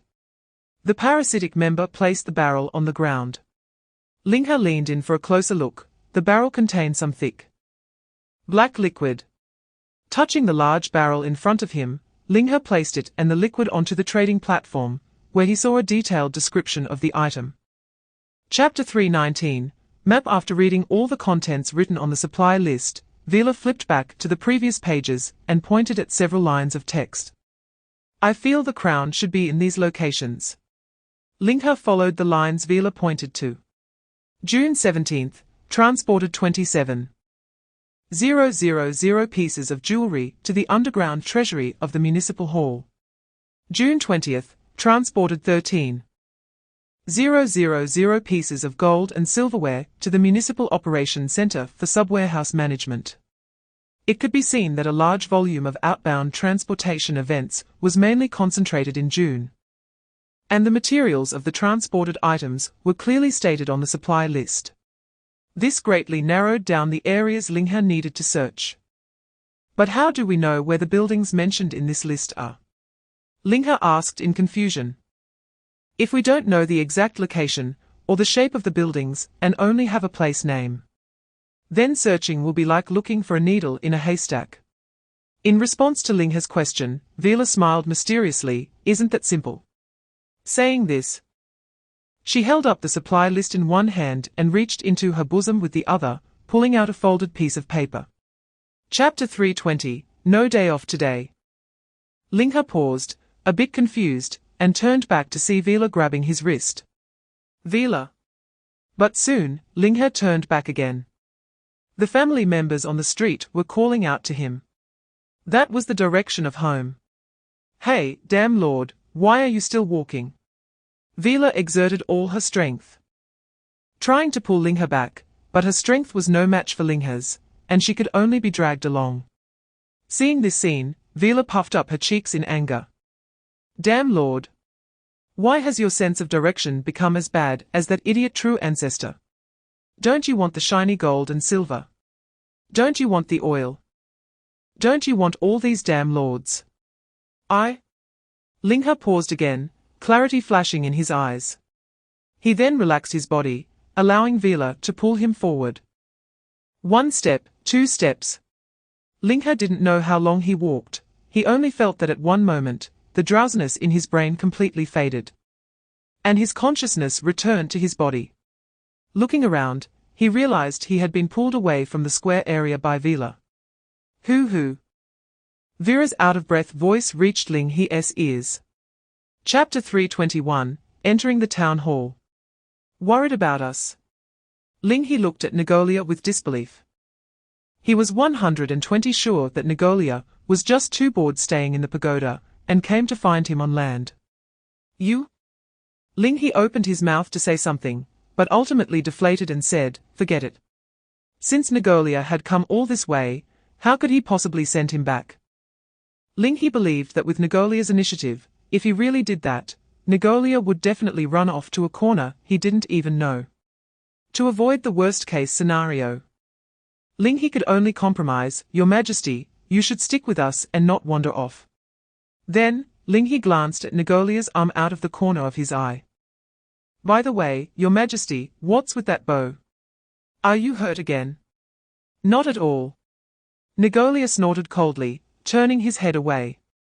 Teacher, don't say nonsense. This true ancestor can easily rip those ugly things' heads off and kick them like a ball, okay? All right, Ling He sighed, withdrawing his wrist from Vera's palm, and stepped forward to pat Nagolia's forehead. Then Your Majesty, you need to stick with us from now on. I am counting on your protection. Chapter 322, Free Blood. The underground treasury, with such a name, surely couldn't be hanging in the sky. He sent half of his subordinates to search for the underground treasury. Ling He, with the remaining personnel, began to wander around the first floor. Archives, reception room, break room, the town hall was deserted. As Ling He walked past one room after another, he saw no bloodstains, let alone any monsters. It seemed that the former owners of this building had left in a hurry, too quickly for them to have stayed until the moment of the mutation outbreak. Huh? Suddenly, Ling He was suspicious. A restroom. His eyes were drawn to the restroom sign on the door, and he instinctively walked in. The scene inside was indeed what he expected. Urinals, wooden partitions, squat toilets, and even a wash basin and faucet near the door. Although not particularly strange, it had been a long time since Ling He had used such facilities. What is this? Vera looked around and casually said, if the bastard lord likes it, we can go back and make a better one out of pure gold. No, it's not just a simple matter of gold and silver. Chapter 323, Mutated Brain Tumor. Did he just say he would give us money? Vera hesitated. Just now, her eardrum buzzed from the shock, and she inadvertently heard that much. I thought he said something else. Ling He muttered quietly. However, seeing that everyone else hadn't paid attention to what the big head said, Ling He, after thinking for a moment, decided to give up on pondering. Since no one heard it, it probably wasn't anything important. Hey, bastard lord, come look. Vera's peripheral vision caught the sight of the big head's corpse, and suddenly her eyes lit up as she ran over. Putting on white gloves, she rummaged around inside the head for a while before suddenly yanking out a tumor. This thing looks super valuable. Saying this, Vera presented the tumor to Ling He like a treasure. Ooh, so disgusting. Ling He pinched his nose and turned his face away. Having bought several pieces of cloth from the trading post to stack in his hands before finally taking the tumor from Vera. At the same time, Ling He also saw the information about this tumor. Mutated brain tumor, description, a tumor mass parasitizing in the brain, consuming it will induce hallucinations, hypnosis, and affect the organism's cognition. Chapter 324, Pure Bandit. How do we get into the treasury door? Ling He muttered, glancing at the royal knights who had followed him down, and came up with a plan. Hey, you guys, help me pry this door open. Upon receiving the order, several royal knights immediately raised their knight rifles and charged toward the treasury door. After a few loud bangs, several royal knights were thrown off their horses before the treasury door. Even the heavy knight rifles in their hands, which could smash through brick walls, were instantly rendered useless upon contact with the treasury door. It was clear that when this treasury was built, the builders did not cut corners. They were determined to protect their property. Ling He rubbed his forehead. Now he had a headache.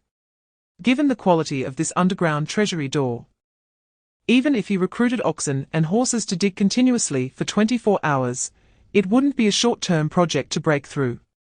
As for the key, to be honest, Ling He didn't find any keyholes on this door. Clearly, it wasn't the type that could be opened with a key. How about I give it a try? Negolia suddenly said. Chapter 325, Directional Secretary Recruitment Card. In short, let's take this back for now. Ling He shook the heavy bronze crown in his hands, and didn't overlook the other small items in the treasury. Although they weren't particularly valuable, they were still the cheapest among luxury items. But even a mosquito's leg is still meat.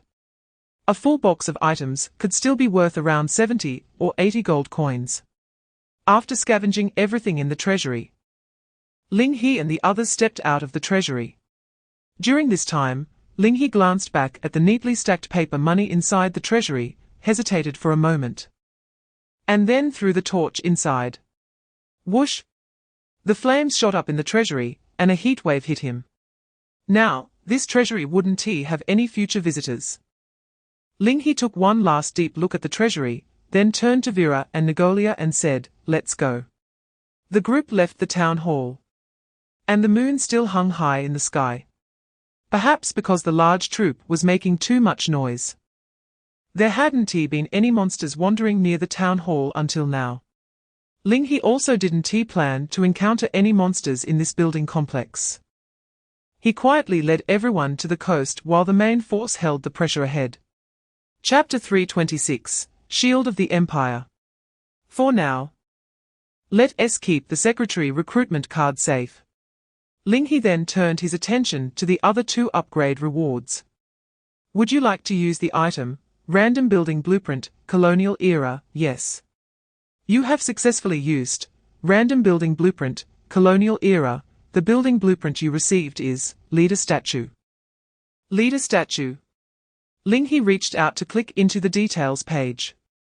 Leader Statue Era, Colonial Era, Basic Path, Description, wherever he has walked, his footprints will remain.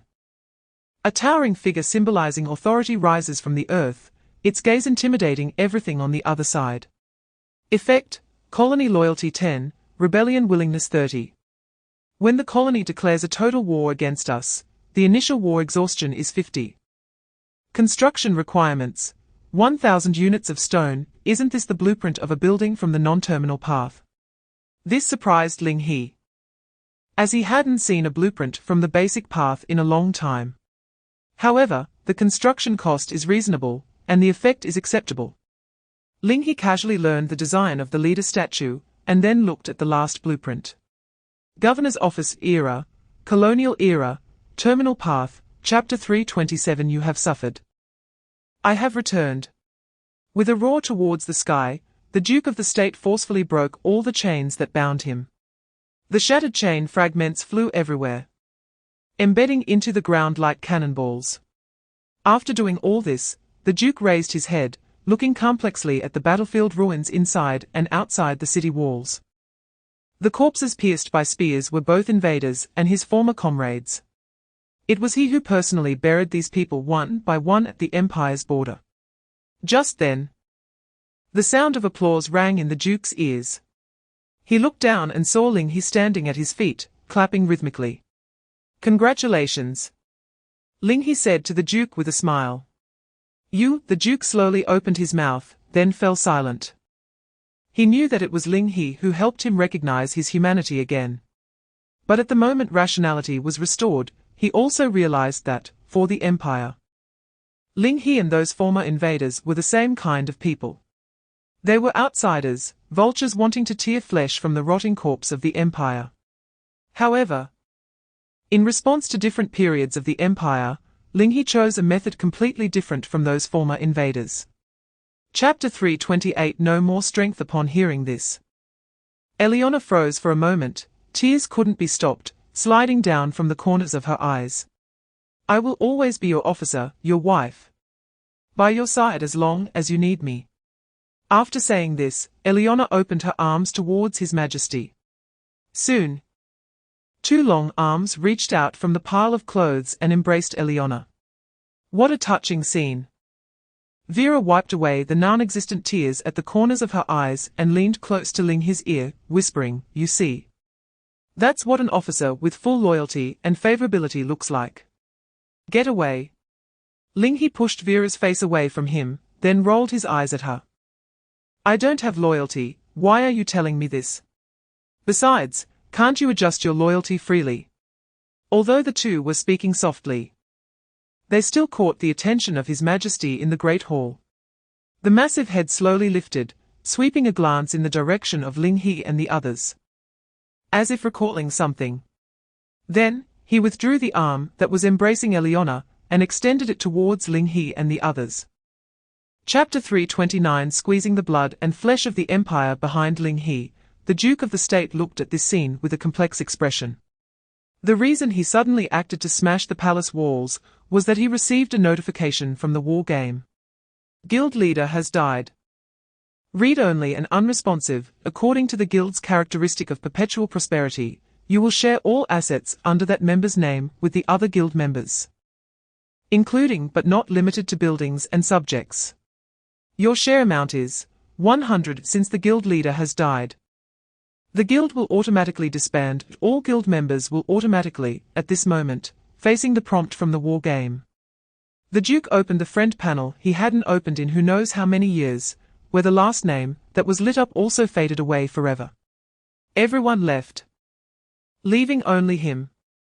What is he protecting? What does he want to protect? A sense of confusion surged in the Duke's heart, and he instinctively grabbed a piece of the wall and crushed it fiercely in his hand. The falling debris caught Ling He's attention. It must feel bad to have friends leave, right? Ling He turned and asked. Chapter 330. War planning. No problem. Regarding Ling He's allocation, Negolia waved her hand casually, as she didn't care much about money. As long as she had good food and drink, whether there was money was not important to Negolia at all. The two sides quickly reached a consensus on asset distribution. Ling He then turned to look at the Duke of the State. At this time, the Duke's army had also fully assembled, and countless figures blocked the palace walls. The Duke looked back at Ling He and said in a deep voice, "Let's go." Saying this, he stepped forward. The forcibly recruited militia made way for the Duke. Seeing this, Ling He rubbed his chin and quickly followed in the footsteps of the Duke with Vera and Negolia. The Duke was not walking too fast this time. During the journey, Ling He also made some arrangements. First of all, the leader statue and the governor's office must be constructed, especially the governor's office, which is a core building that must be built. Fortunately, purchasing wood and stone directly from the trading market is not too expensive. In the case of transferring from one hand to another, Ling He's actual expenses for buying 5,000 units of wood and 1,000 units of stone was actually just a little over 100 gold in taxes. Chapter 331 Drive them out of my land. Bang! Striking the staff heavily on the ground, Vera pointed into the distance and commanded her class of rent-seekers, set off. Under Vera's command, the pagoda began to retreat along the waterway outside the moat, returning to open waters. Meanwhile, Ling He and the Duke set out with 100,000 militia. The two armies marched along land and water towards the lands of those invaders. Soon, it would be time for the Empire to take revenge. Quack quack at the junction of two continents, as the Imperial army advanced. The tall figure of the Duke entered the site of the Fishmen settlement. Under the command of the Fishmen Elder, the Fishmen once again hid in the ruins, watching the movements of the Empire warily. However, due to the previous trade agreement, Ling He had no intention of causing trouble for the Fishmen this time. Everyone, don't be afraid. Ling He walked to the front of the Imperial army, shouting loudly towards the Fishmen, we are not enemies. Although the Fishmen could not understand what Ling was saying due to the absence of angry scale, they recognized his appearance. At this moment, seeing Ling standing in front of the Imperial army, which was not showing any signs of aggression, the Fishmen gradually lowered their guard and came out from their hiding spots. Chapter 332 Death Battle. The flames reflected in Ling's eyes. Let this fire burn even more fiercely, Ling murmured. He knew that a brand new market was about to be born from this great fire. The Imperial army was still advancing. The Duke of the State had already led the Imperial militia to break through the outermost buildings and moved forward a considerable distance. Meanwhile, a massive shadow slowly emerged on the surface of the sea. Hey, damn lord! Vera stood at the lookout point of the pagoda palace, waving towards the area where Ling was. Without caring whether Ling saw her or not, she lowered her hand and smirked, forcefully slamming the tip of her scepter against the ground. Everyone, cover the artillery fire. During the journey, Vera had arranged for the cattle and horses to gather the hive cannons placed throughout the pagoda palace onto the same front. At this moment, with the command given, hundreds of hive cannons fired simultaneously, and thousands of small shells whistled towards the shore, their firepower several times stronger than that on Ling's side of the land. Under the overwhelming firepower policy, the monsters close to the coast were blown back, unable to raise their heads, while the sound of gunfire became sporadic, with only a few shots occasionally ringing out. Chapter 333 My oil well. Fortunately, he would soon meet his oil well. Ling patted his face and perked up as he walked forward, passing by the Duke of the State.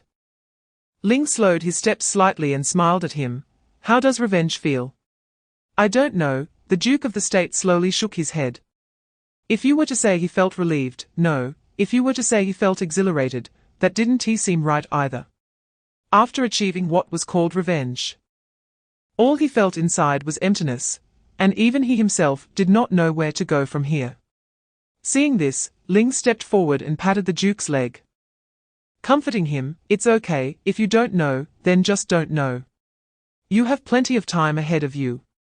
If you really have no goal, then accompany me to make the land you fought to protect prosper. Prosper? The Duke of the State looked down in confusion at Ling by his leg. Yes, prosper. Ling nodded and reached out towards the ruins they had come from. A glimmer sparkled in his slightly fatigued eyes, as if what he was looking at was not a ruin, but a treasure land. In the future, this place would become an important trade node in the market, with countless merchant ships passing through every day. Chapter 334 Oil, the dominator of the next era. Looking around, Ling finally confirmed, upon seeing the sudden addition of 450 gold coins in his personal interface, that just like when he listed the deep sea teaching, this oil was snatched up as soon as it was listed. Realizing this, Ling's expression darkened. He had thought that the folks on the Blood Sea weren't buying things, but now it told him that there were indeed many wealthy people on the Blood Sea. It was just that what he was selling didn't resonate with them. If that was the case, then it would be impossible to quickly transport oil at a cheap price through the trading post.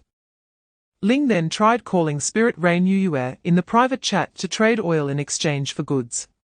As a result, the tax on a barrel of oil shot up to 100 gold coins, doubling the price. According to Ling's current tax rate of 10.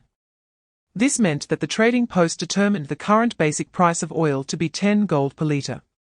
Even the most basic oil was at this price. If various derivatives of oil were produced inland and Ling bought them back, the taxes alone would be a staggering amount. Perhaps. Ling glanced sideways at the guild interface.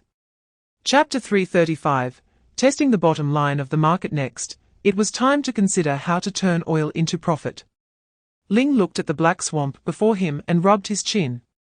Although over the years, most of the oil gushing from the oil wells had been wasted due to lack of collection, there should still be enough to fill 100 or 200 barrels from what was piled on the ground.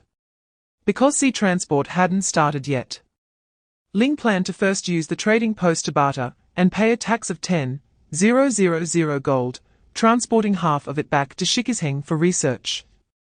With that thought in mind, Ling waved his hand, instructing the cattle and horses to stack the oil barrels via the pillar of prayer.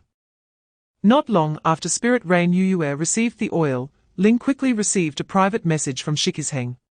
Shikisheng, little vendor, you actually got oil over there. Conscience vendor, yes. Shikisheng, why are you so quiet today? Is something going on at the oil well?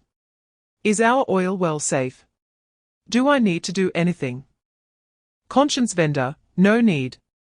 Ling noticed that ever since they had acquired oil, Shikisheng had been talking more and more each day, almost reaching the level of little evil lord who hadn't spoken to anyone for a month. Chapter 336, It turns out to be love for that land her. Ling looked around, is it just you here, where's Vera? Oh, her. Negolia covered her mouth and chuckled, then pointed outside the door, she's still on land. Saying she needs to sort out some battle spoils. You should be able to see her once we dock. As Negolia's voice fell, the pagoda palace shook slightly, and the speed of travel obviously slowed down, indicating that they had entered the moat waters. Ling nodded and accompanied Jixia to play on the surface of the pagoda palace for a while. After some time, the pagoda palace finally stopped in front of the break in the imperial city wall.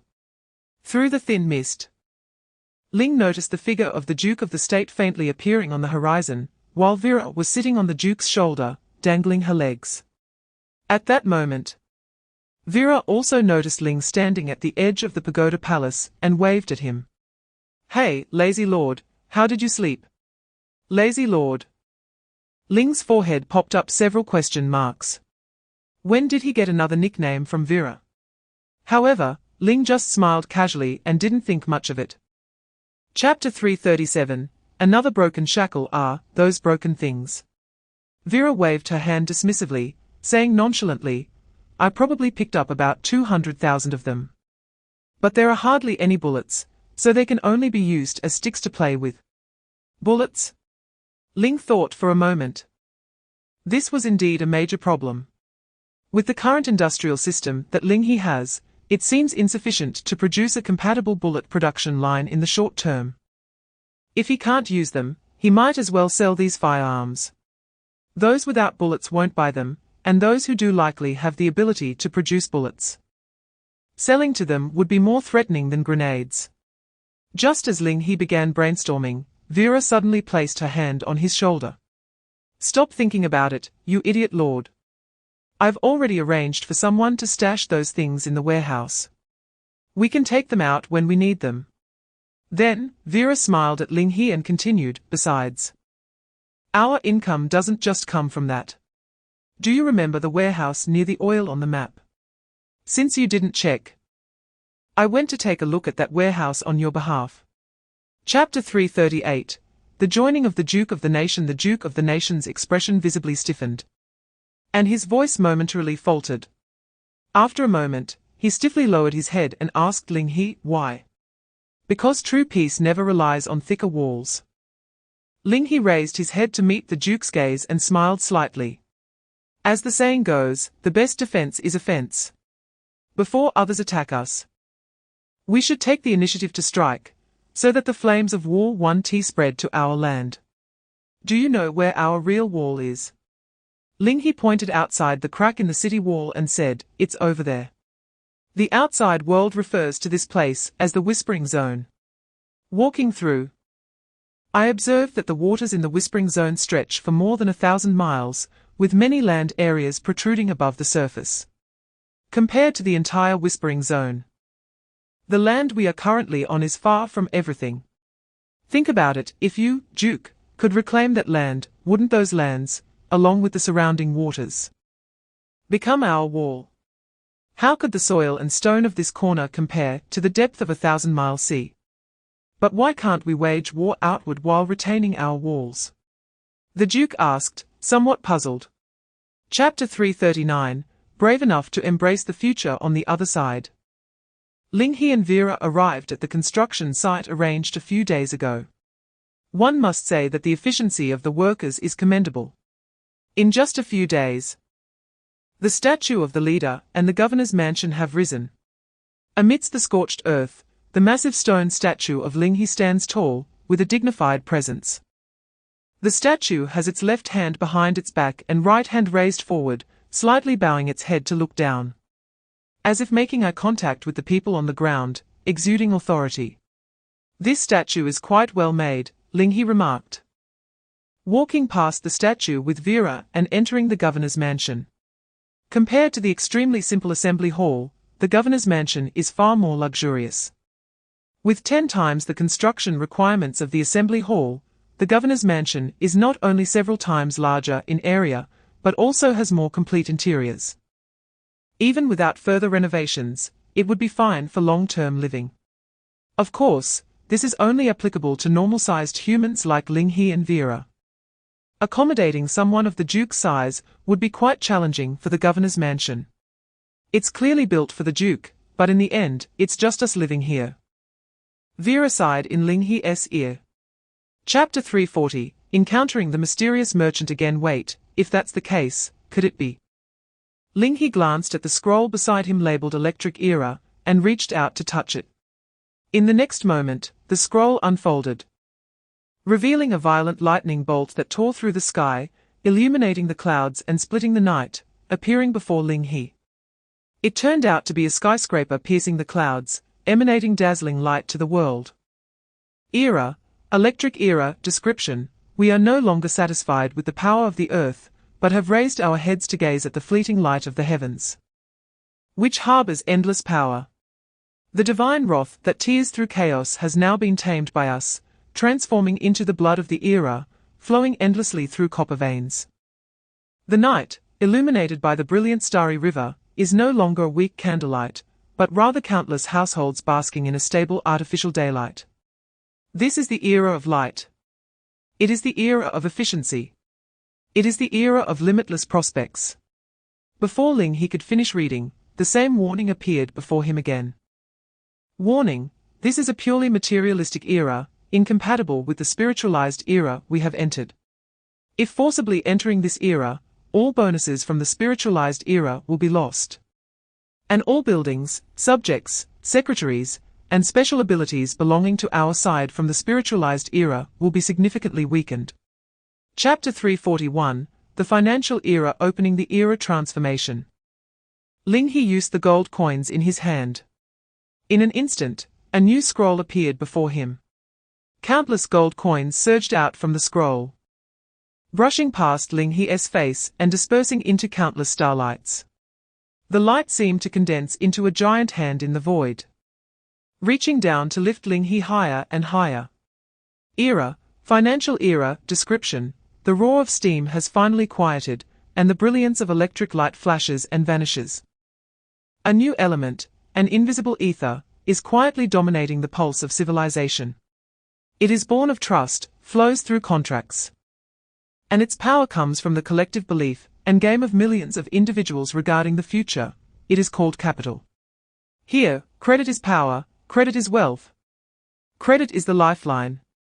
With just a little leverage, even a small amount of confidence can leverage reality on a trillion-fold scale, building towers of dreams.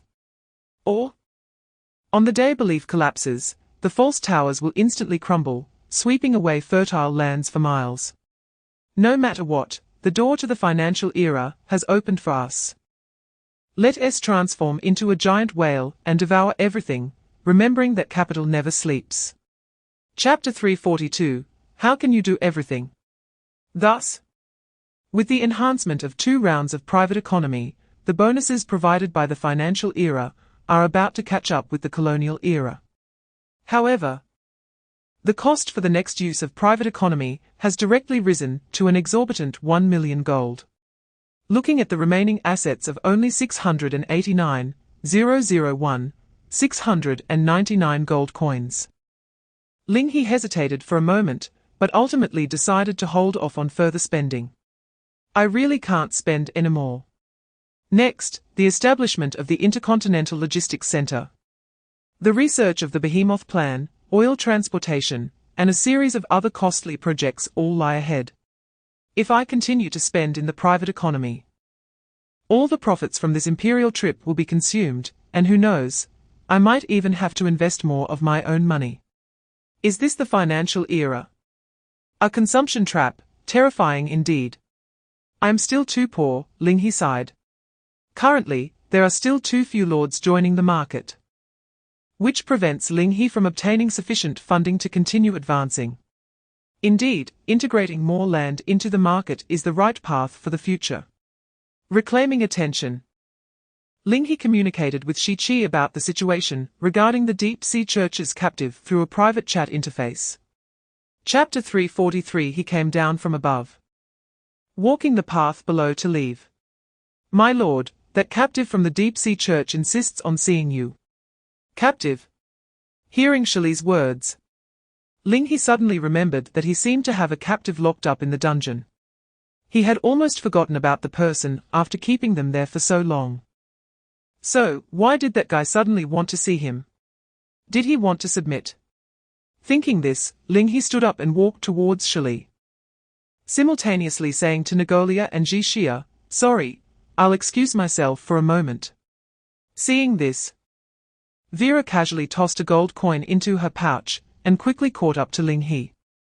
Hey, bastard lord, I'm coming with you. Under Shili's guidance, Ling He and Vera soon arrived deep in the dungeon.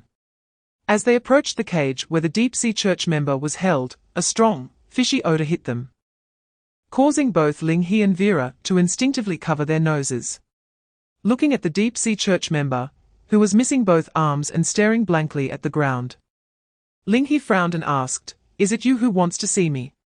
Gao Lang, who had originally seemed like a piece of dried meat hanging on a chain, finally moved slightly upon hearing Ling He's voice. He lifted his head, scanned the people present, and suddenly spoke in a voice that revealed no joy or sorrow. You are all going to die. Chapter 344 How long are you going to pretend? They clearly know the true nature of this world. They clearly see more reality than we do. Yet they are unwilling to share everything they see with others. Unwilling to spread the gospel of the deep sea to more people. They selfishly hide their secrets, only caring about their own power. Listening to Gao Lang's accusations and curses, Ling He still couldn't understand how this related to his impending death. Moreover, from an ordinary person's perspective, isn't it better not to pass on the influence of the deep sea to the common people? Is that all you have to say? Ling He continued to ask. No. Of course not. But Gao Lang let out a strange laugh, as if drowning underwater, as he turned his gaze to meet Ling He's, slowly saying, Do you know? There are many who are hostile to our deep sea church. Among them are lost lambs like you, as well as those who have become grotesque and indescribable monsters due to their resistance to the deep sea. Our scripture is the key to attracting them. And the Secret Keepers organization holds the method to amplify the scripture's influence. When it is summoned, you will die, I will die, we will all die. Ha ha ha ha. Chapter 345 If you are going to face me with arrogance. Ling He fell silent. How could he explain this? Say he wasn't a traitor. Say he hadn't he colluded with outsiders. Say Nagolia was just a pet he kept. It all seemed to lack credibility. This was also the reason why Ling He had gradually started to avoid collaborating with the likes of War Crazy. Being too close, once the seeds of suspicion are sown, they cannot be easily explained away. You have nothing to say, right? Lin Hai asked. Ling He's silence was naturally taken as acquiescence. But have you considered Xiao Zhixia? Ling He suddenly said. Even if what you're planning to do will kill her, you don't care. Mentioning Zhixia made Lin Hai momentarily speechless, and then he sighed heavily again. Actually, I hadn't planned to do this. The low whispering area is a natural maritime threshold.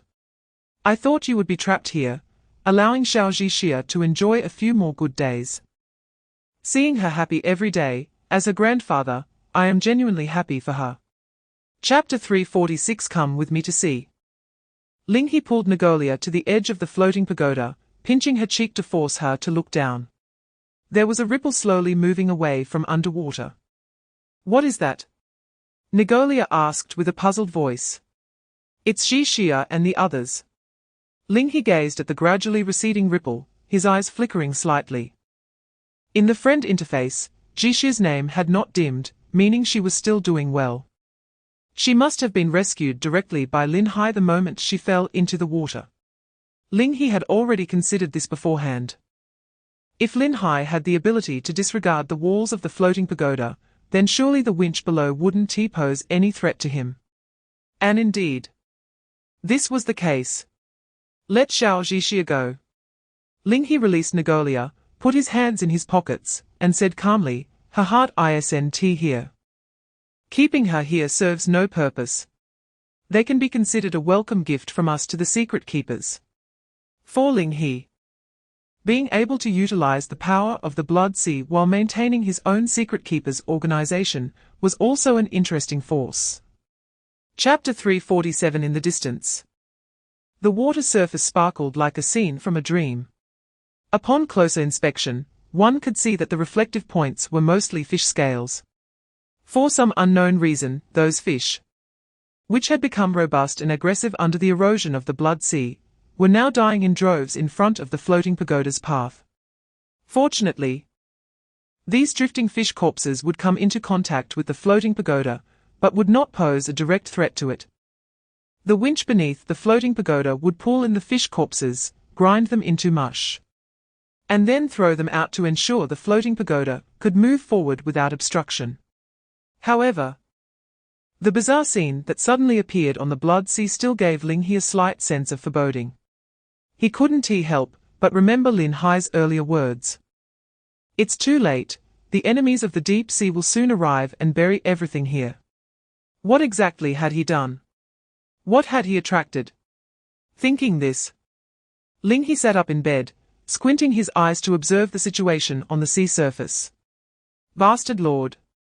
Attracted by Ling He's actions, Vera also looked towards the sea surface and noticed the fish corpses drifting in from afar. As the floating pagoda continued forward, the number of fish corpses increased, even to the point of covering the entire surface of the sea, making the floating pagoda's winch somewhat helpless. Chapter 348. A loud voice emanated from the Buddha's mouth. Once he had recovered, the Buddha extended a large hand, swatting towards Ling He and Vera, as if swatting a mosquito. Amitabha. Vera, run! Seeing the unstoppable force, Ling He instinctively turned to grab Vera's hand. But he saw Vera take out her Pai-Shio wallet from her bosom and shook her head at him. It's too late. Little wallet, protect him.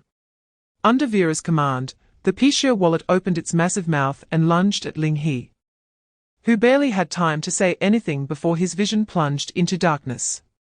TSK, putting away the wallet and clicking her tongue, Vera narrowed her eyes, facing the enormous hand that was about to come crashing down from above. There was still so much money to be made, damn Lord, you better compensate me. Before she could finish her thought, just at that critical moment, a blood-red figure suddenly appeared from the side, wrapping around Vera's waist and pulling her away from her position. Boom! The pagoda palace collapsed another layer under the strike of the Buddha's palm, raising countless clouds of dust. Cough, cough. Nigolia coughed, spun around in mid-air, and flapped her wings to disperse the gathering dust. Chapter 349, in my opinion, nonsense. You say the Buddha has no form.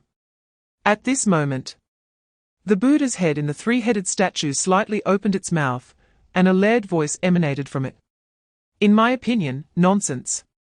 Though the golden body is a false manifestation, how can one cross the sea without a vessel? As the voice fell, the 3 heads and 6 arms of the Buddha statue moved simultaneously. One of the Buddhas thrust both arms toward the surface of the pagoda palace, sending out a shockwave that knocked away several tentacles clinging to the edge of the palace. The other Buddha was more direct, placing one hand on his chest and pointing toward the sky. Leveraging the advantage of high spiritual density, he summoned bolts of lightning to strike several tentacles in his line of sight. The final aspect of the deity spread its arms forward. Sacred verses materialized from its mouth. Wherever the holy sound passed, the injuries of the living cattle and horses miraculously healed at an astonishing speed. Winged phantoms also flew out from the sacred sound, launching fierce attacks on the tentacles in front of the deity. What a 6-sided combination of battle, law, and shepherding. Ling He murmured. Because the pagoda palace had hardly been damaged before, it was his first time realizing that it actually had a nuclear bomb. Chapter 350, Deep-Sea Archbishop. Only by placing a sufficient amount of life on one side of the scales can the other side, the sea of blood, provide an equivalent amount of help. Naturally, Ling He couldn't produce much life to give to the sea of blood right now. But fortunately, he still had credibility.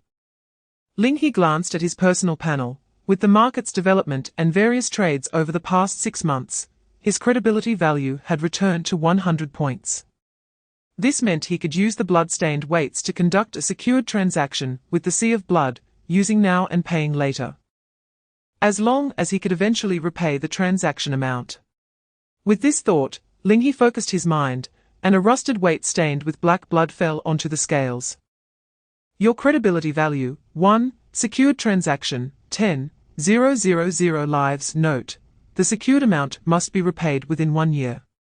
Otherwise you will face debt collection from the sea of blood. Only 10,000 lives. Ling He murmured.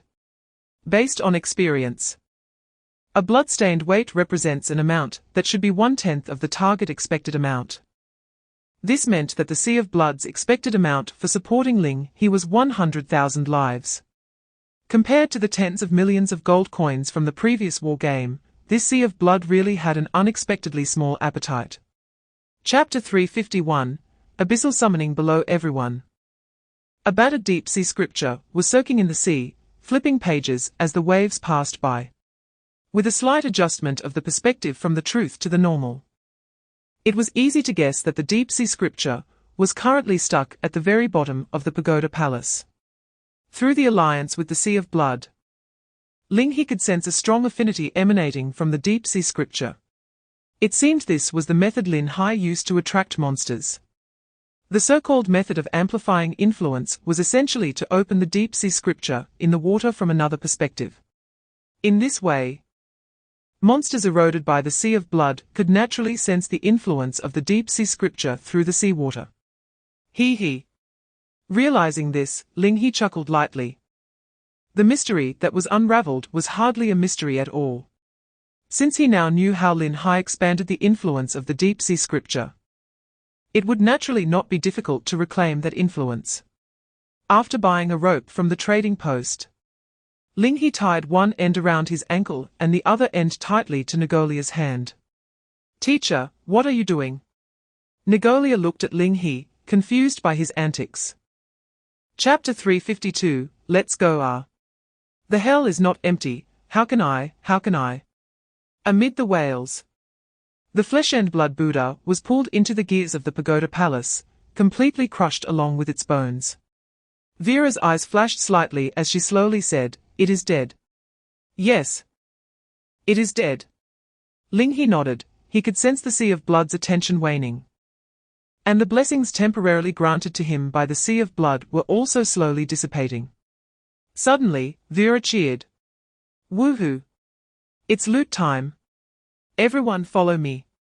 At Vera's call, the survival rafts stored in the pagoda palace were lowered, and the cattle and horses boarded the rafts, paddling toward the pile of flesh with Vera. Seeing this scene, Ling He shook his head with a smile, not stopping Vera, but instead turning to walk toward the dungeon at the bottom of the pagoda palace. Arriving in front of Gaolang's cell, Ling He looked at this member of the deep-sea church with a complex expression. They were supposed to be enemies. Yet Gaolang, despite being an enemy, unhesitatingly reminded Ling He to be wary of the impending life-and-death crisis. At this moment, Gaolang also noticed Ling He's arrival. He looked up and suddenly froze in place. Chapter 353, Giant Glowing Sphere, New Phenomenon in the Coming Days, the three of us will just have to squeeze together. In the captain's cabin of one of the four-masted ships, Ling He patted the new sofa he bought and said. It wasn't that Ling He wanted to be stingy. But these ships had mostly been soaked in water for a long time, and it was hard to find a room in decent condition among the few ships. Vera would definitely be staying with him. It wouldn't be appropriate to send Nagolia off to a damp, dark little room.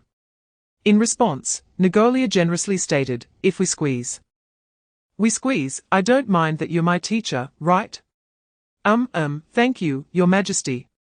Ling He nodded perfunctorily. As a day passed, the influence of the Sea of Blood gradually faded, and Ling He had lost the temporary title of Archbishop of the Deep Sea Church. Fortunately, the characteristic of not being actively attacked by mutated fish still remained, so for a short time, Ling He didn't have to worry about his safety at sea. With this in mind, Ling He tapped on the table and said, now that our accommodation is settled, we are soon facing another dilemma. What should we do next? According to Ling He's calculations, they should soon be able to reach the outlet of the continental shelf along the river area. Chapter 354, Ocean Fleet. According to the Blood Tribe under Nagolia, the sailboat that emerged from the light sphere belongs to human forces. Human forces have not engaged in combat. Ling He already has a guess in his mind. It seems that the other party should be in a neutral state with them for now, and may even lean towards being friendly. Otherwise, the leeches and cattle sent out would never have brought the other party back. However, he must also prepare for the worst-case scenario where the dispatched personnel are controlled by special means. With this thought, Ling He squinted his eyes and made some arrangements. First, the four-masted sailboat he was on, under Ling He's command, untied the chains connecting it to the floating pagoda and separated itself from the fleet. Then, Ling He found a small peak that was exposed above the water's surface and hid the fleet and the floating pagoda behind it. Combined with the gradually rising mist, unless the other party got very close, it would be hard to detect the existence of Ling He's fleet. In this way, even if they found out during the upcoming negotiations that the other party came with hostility, Ling He could catch them off guard. After doing all this, Ling He turned to Nagolia and asked, Your Majesty, can you take your people to the back to avoid detection for a while? Chapter 355, Leading the Way. It's somewhat like that.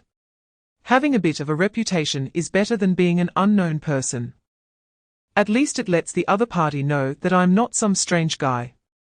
Perhaps with this bit of reputation, I could get the other party to guide me, saving me the trouble of bumping into some navigator. However, Laser is clearly not an easy person to fool. As Ling He introduced himself, Laser quickly raised a new question. How do you prove your identity? That's simple. Ling He snapped his fingers and casually sent an invitation to Laser. Human Lord Conscience Merchant invites you to become his governor. Do you agree? Because the message popped up too suddenly, Laser almost instinctively clicked to agree. Realizing it, he hurriedly changed his action. Ding! Human Lord. Human Awakening Bacteria rejected your governor invitation. Human Awakening Bacteria. Ling He looked at this nickname with a strange expression directed at Laser. Ahem. Laser coughed lightly, turned his gaze aside, and said, All right, now I understand your identity. But you still haven't answered my second question, why are you here? Chapter 356, On a Guard. In the following days, the route to the snow country was quite calm. The mutated fish that occasionally swam by did not attack Ling He and the others, and the deep-sea church did not make any unnecessary moves during this time. Following the snow country's ocean fleet's small boat, Ling He's four-masted sailboat soon arrived at a large dam made of bricks and stones. Wow! Looking at the magnificent dam in front of her, Vera quickly walked to the ship's railing, her eyes sparkling. Damn Lord! You said such a project must have cost a lot of money to build, right? Indeed. Ling He agreed, his eyes filled with the reflection of the dam ahead. When they set sail, they may have underestimated the scale and financial strength of the snow country. Whether it was the ocean fleet they encountered earlier, or the dam that completely separated the snow country's inland from the Blood Sea. It all proved the impressive foundation the snow country possessed. It was likely that the combined financial strength of all the lords in the snow country could match, or even exceed, Ling He's. Just as Ling He was thinking this, the small boat leading the way stopped in front of a gate on the dam. One of the sailors walked onto the deck and shouted towards the top of the dam, "This is the reconnaissance fast ship Swift Shadow of the Ocean Fleet. Under the command of Fleet Commander Laser, open the gate." Chapter 357, Are we setting off? Can't catch them. The leader nodded, we've missed several times in a row. Each time, they slipped away just before we could catch them. Now the higher-ups suspect there are traitor spies on the coast. So many of the capture operations against the traitors have been suspended. As he spoke, the leader seemed to realize something and quickly laughed it off. Sorry. I talked a bit too much. But this is also the reason Lord Kells sent us to protect a few distinguished guests. There are likely still many members of the traitors mingling in the cities around the port. They could disguise themselves as any profession and attack at any moment to create chaos. If they were to harm a few distinguished guests, that would be bad. After that, the leader spoke of trivial matters, and Ling He did not gain any useful information from it. Realizing that the other party had become vigilant, Ling He decided not to continue probing.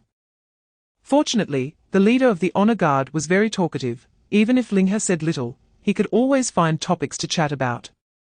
Chapter 358, Independent Economy. Failed to list. According to the economic policy of this area, independent economy, you cannot list any items in this area.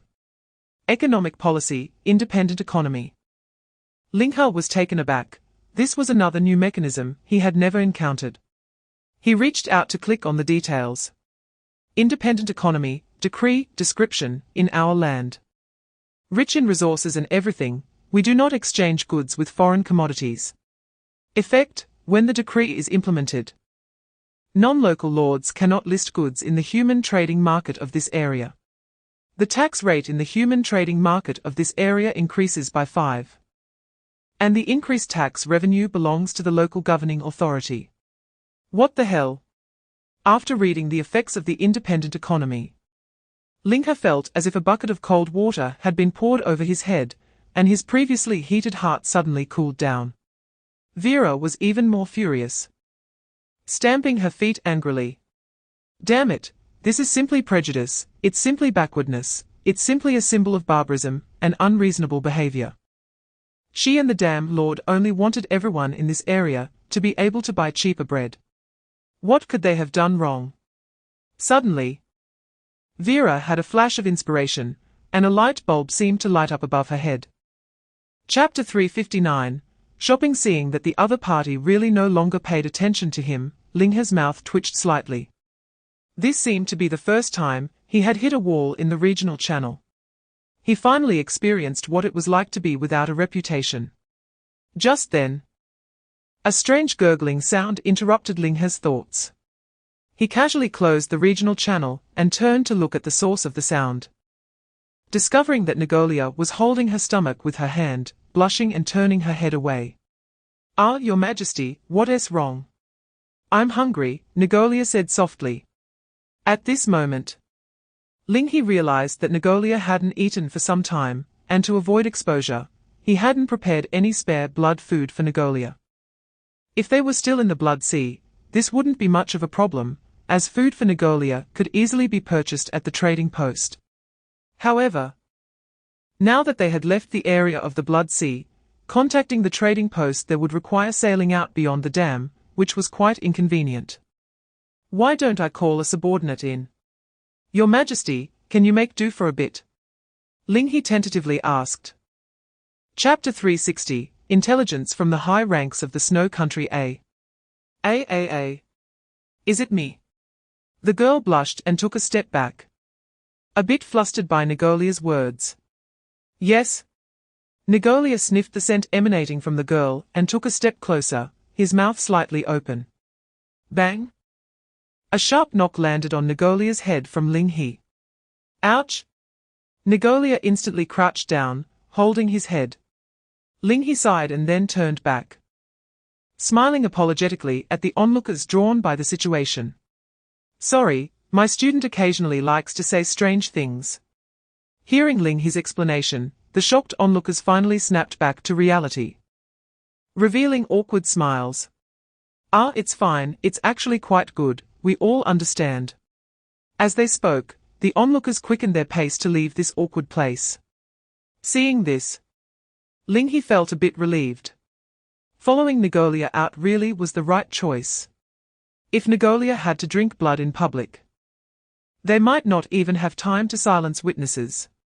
Once the news of the Blood Clan spread, they would likely transform from guests into wanted criminals in the Snow Country. Chapter 361, Turmoil. This is a bit too much. The girl looked at the pile of gold coins at the stall and waved her hand at Ling He. For her small stall, the profit from selling osmanthus cake for a month during busy times would be about this much. Just keep it. Ling He showed no intention of taking the money back and pulled Nagolia away towards the distance. Hey, wait for me. Vera took a bite of the osmanthus cake and jogged to catch up with Ling He, watching the backs of Ling He and the others grow further away. The girl shook her head, putting away the gold coins, muttering, "What a strange bunch of people." On the other side, after leaving the osmanthus cake stall, Ling He and the others strolled around the streets. Perhaps because the Snow Country had developed for many years, many lower-ranking lords had retired early from the front lines and learned skills sufficient for making a living, setting up small stalls by the street.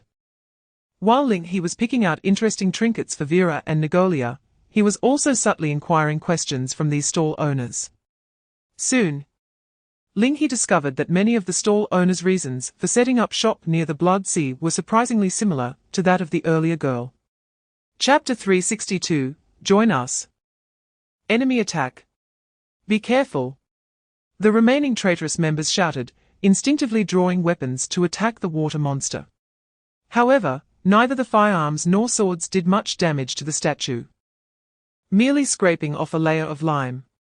The water monster simply turned and swiped, knocking the traitors to the ground, their fates unknown. TSK, what a bunch of worthless rabble. Nagolia's light laughter echoed from the sky. I can't let you really destroy the teacher's ship, otherwise, the teacher would be heartbroken. Hearing this voice, the only remaining blue-haired woman on the scene turned around to look at the sky. In the gradually descending twilight, Nagolia's crimson eyes emitted a bewitching glow. You are not human, the blue-haired woman murmured. Then why are you helping them? Huh? Nagolia tilted his head, hovering in mid-air, glancing at the approaching lords of the Snow Country down the street. Helping them? Nagolia laughed as if he had heard a ridiculous joke. After a long while, when the laughter stopped, Nagolia spoke with a tone of disdain. Those worthless rabble, do they even deserve it? Chapter 363, What a big deal. After some time, in the restaurant's private room, Ling He anxiously watched the direction of the port. He had been paying attention to the port situation from the very beginning. Therefore, he naturally noticed the subsequent explosions that followed. I don't know when she plans to come back, Ling He muttered softly.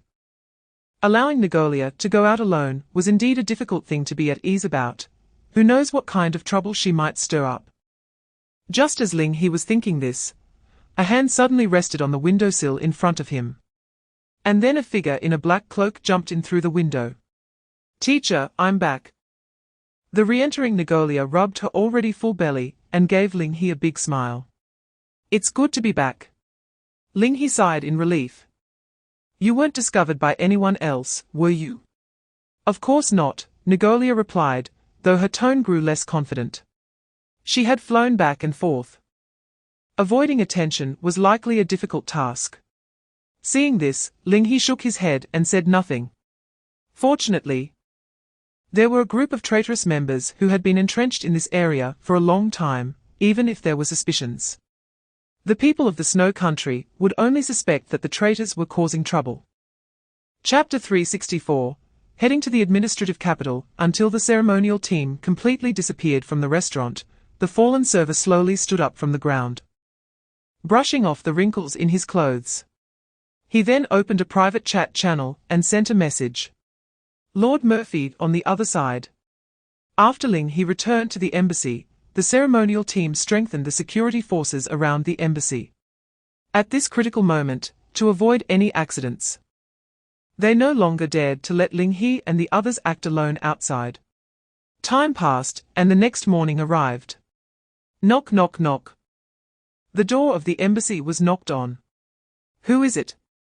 Ling He rubbed his sleepy eyes and opened the door, only to see a ceremonial team of over 100 people already lined up outside, with several horse-drawn carriages approaching. "Sorry to disturb your rest, guests." The leader stepped forward, bowing apologetically to Ling He, then explained the current situation. Since the sudden attack on the port yesterday, the traitorous faction remained active in this port city. The official lords of the Snow Country had organized multiple encirclement operations at night, but achieved little success. As if the enemy fully understood the defensive arrangements on the Snow Country's side. Chapter 365, what I'm afraid of is the foreign minister according to the carriage driver's meaning. Ling He and the three of them, along with the cattle and horses responsible for the escort, walked into the earthen walls. Guards dressed in fine steel armor immediately came forward. They had solemn expressions and sharp gazes, vastly different from the guards of the port city. Clearly, Ling He and this large group of people had drawn their attention. A faint voice came from one of the guards, routine inspection. He. Seeing this scene, the carriage driver hurriedly approached, extending a document in his hand towards the guard. "These gentlemen are distinguished guests specially invited by Lord Governor Kailas. I kindly ask for your cooperation." The guard did not take the carriage driver's words at face value, but carefully examined the document. After confirming there were no issues, he returned the document and then gestured towards the city. "Please." He, yes. The carriage driver put away the document and formally led Ling He and the others into the city streets. The atmosphere of this administrative capital was indeed different from that of the previous port city. Although it was getting late, well-dressed pedestrians were still visible on the road. Clearly some formidable lords. The air also carried a sense of order far exceeding that of the port city. Chapter 366, meeting Governor Kailas. Upon seeing Ling He and the others' attire and demeanor, he paused slightly, then quickly regained his composure. Smiling at Ling He, "You must be the esteemed merchant, right? I've long admired you. It is said that one should not strike a person who extends a hand with a smile." Given the politeness shown by the other party throughout the journey, Ling He also smiled in response. "If I'm not mistaken, you should be Lord Governor Kailas, right? It's a pleasure to meet you." Exchanging pleasantries, both parties maintained a relatively harmonious atmosphere during their first meeting.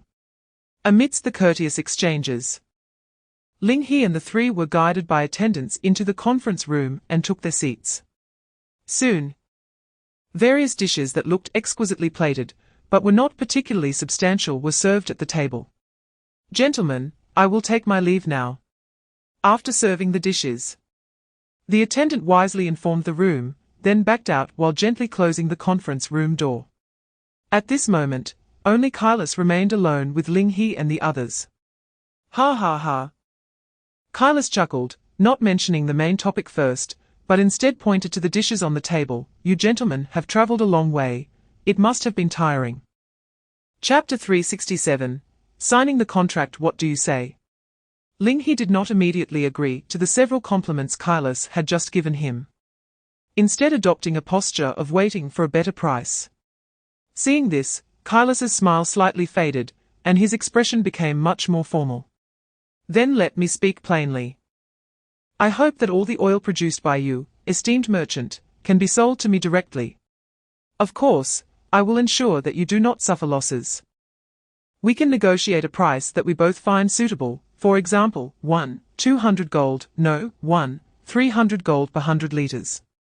For this oil, we can deploy the ocean fleet to transport it ourselves, relieving you of trading and tax rates while taking on all transportation risks. In short, we will ensure that you earn a lot.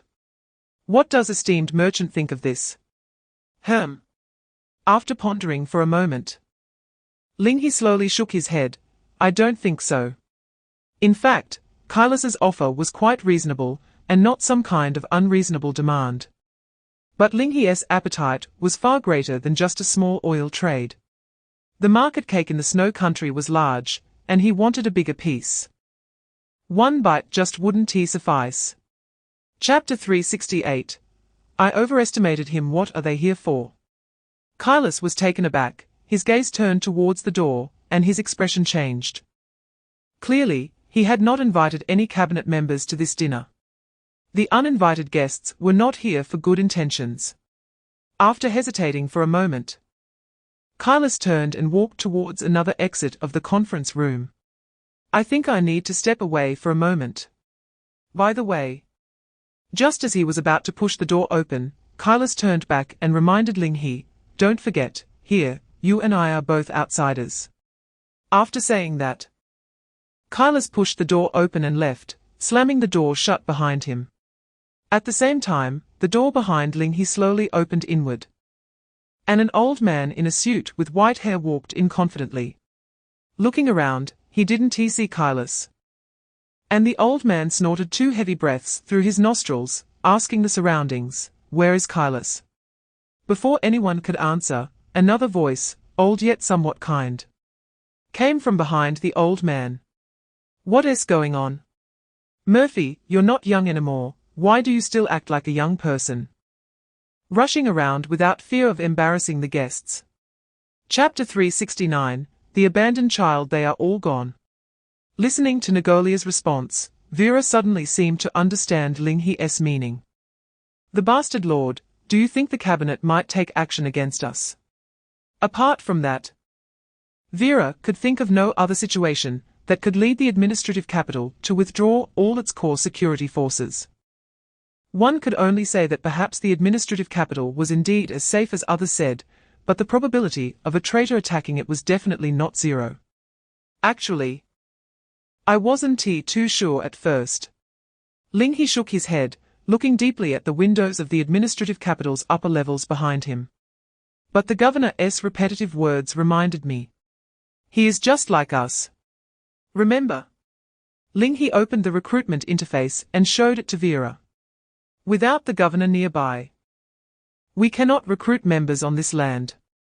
Presumably, that governor is in the same situation as us. In this case, the armed forces of the administrative capital can only belong to the cabinet.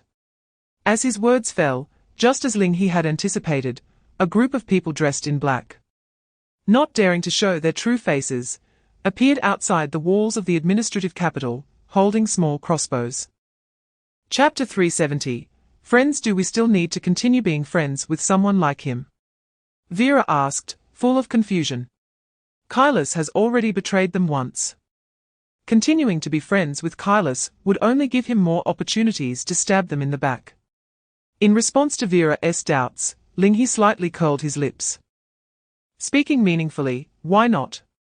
For fools like us, stranded in the hinterland of the snow country, apart from the high-ranking and powerful Governor Kailas, we have no one else to rely on.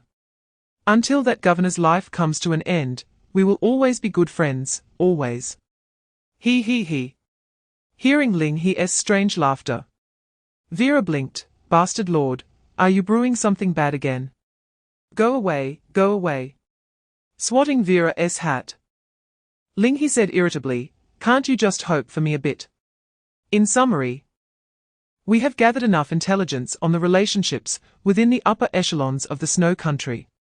Let's leave this administrative capital and plan our next steps. As he spoke, Ling He casually tossed his heavy mink coat into the corner, taking Vera and Nagolia with him as they quickly navigated through the dark alley.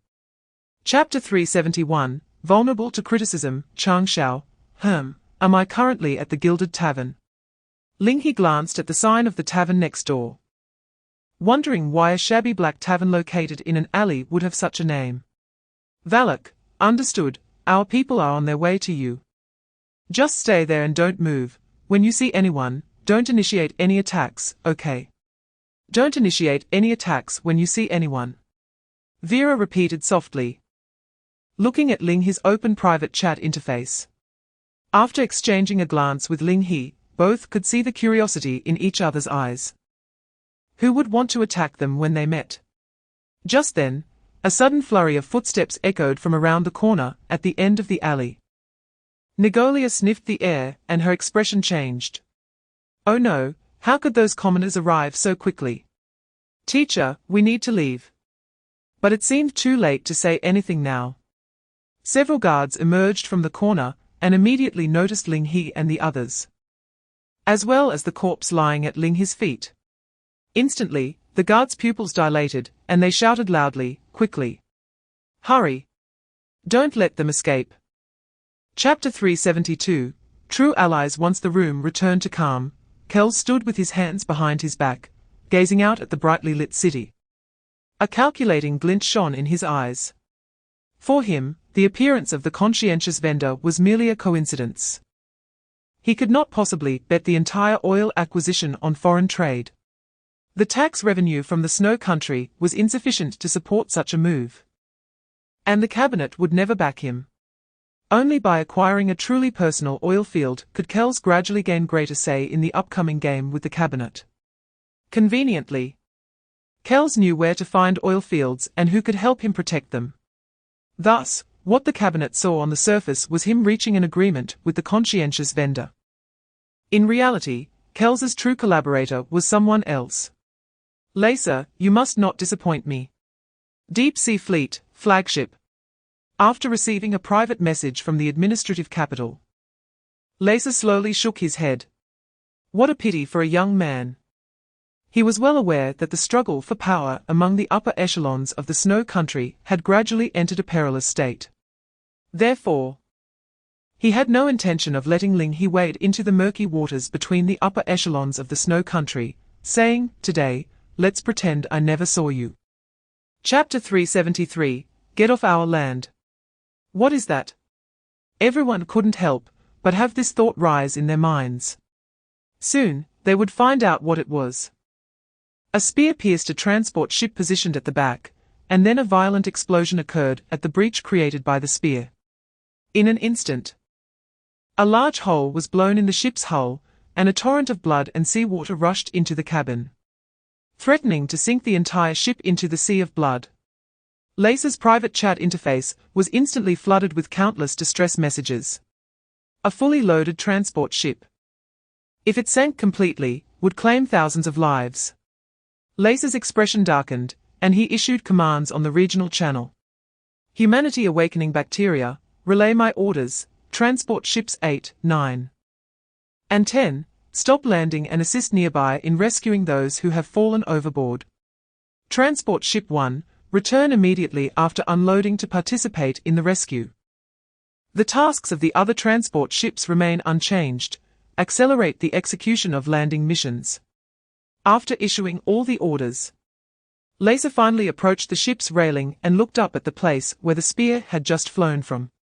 There stood a 5-meter-tall shell monster, towering at the horizon's edge. The spear with explosive effects had clearly been launched by that monster. Chapter 374, each for their own master although somewhat reluctant. The Deep Sea Fleet's warships carried out Lacer's orders. One by one, explosive shells flew toward Transport Ship 1. After several rounds of explosions, The heavily damaged transport ship 1 collapsed in the middle, taking the Imperial Knights and the Snow Country Lords down into the deep sea with it. Subsequently, transport ships 19 and 20 rushed to the nearby area, replacing the position of transport ship 1. With the drawbridge lowered, rows of elite soldiers armed with firearms surged out of the cabin, weapons aimed straight ahead. First squad, fire! With the command from the Lord given, gunfire erupted, and the Imperial Knights rampaging among the crowd fell in droves. The soldiers who had finished firing calmly crouched down to reload. Their comrades behind them found openings to pass through, forming a new line in front of them. Second squad, fire! Bang bang bang! Another round of gunfire suppressed the Imperial Knights trying to charge forward. The 2 transport ships employed the same strategy. After landing on the shore, they advanced steadily, and the sound of gunfire never ceased, allowing the Snow Country to gradually establish a foothold on the coast. Chapter 375, Need to hire someone. Attack. Like Lacer, the Duke of State also issued an attack order. The conscription skill activated, and tens of thousands of Imperial civilians were forcibly recruited as militia. Surging out from behind the Duke of State, pushing man-powered carts filled with sandbags towards the coastal line. Fire, fire!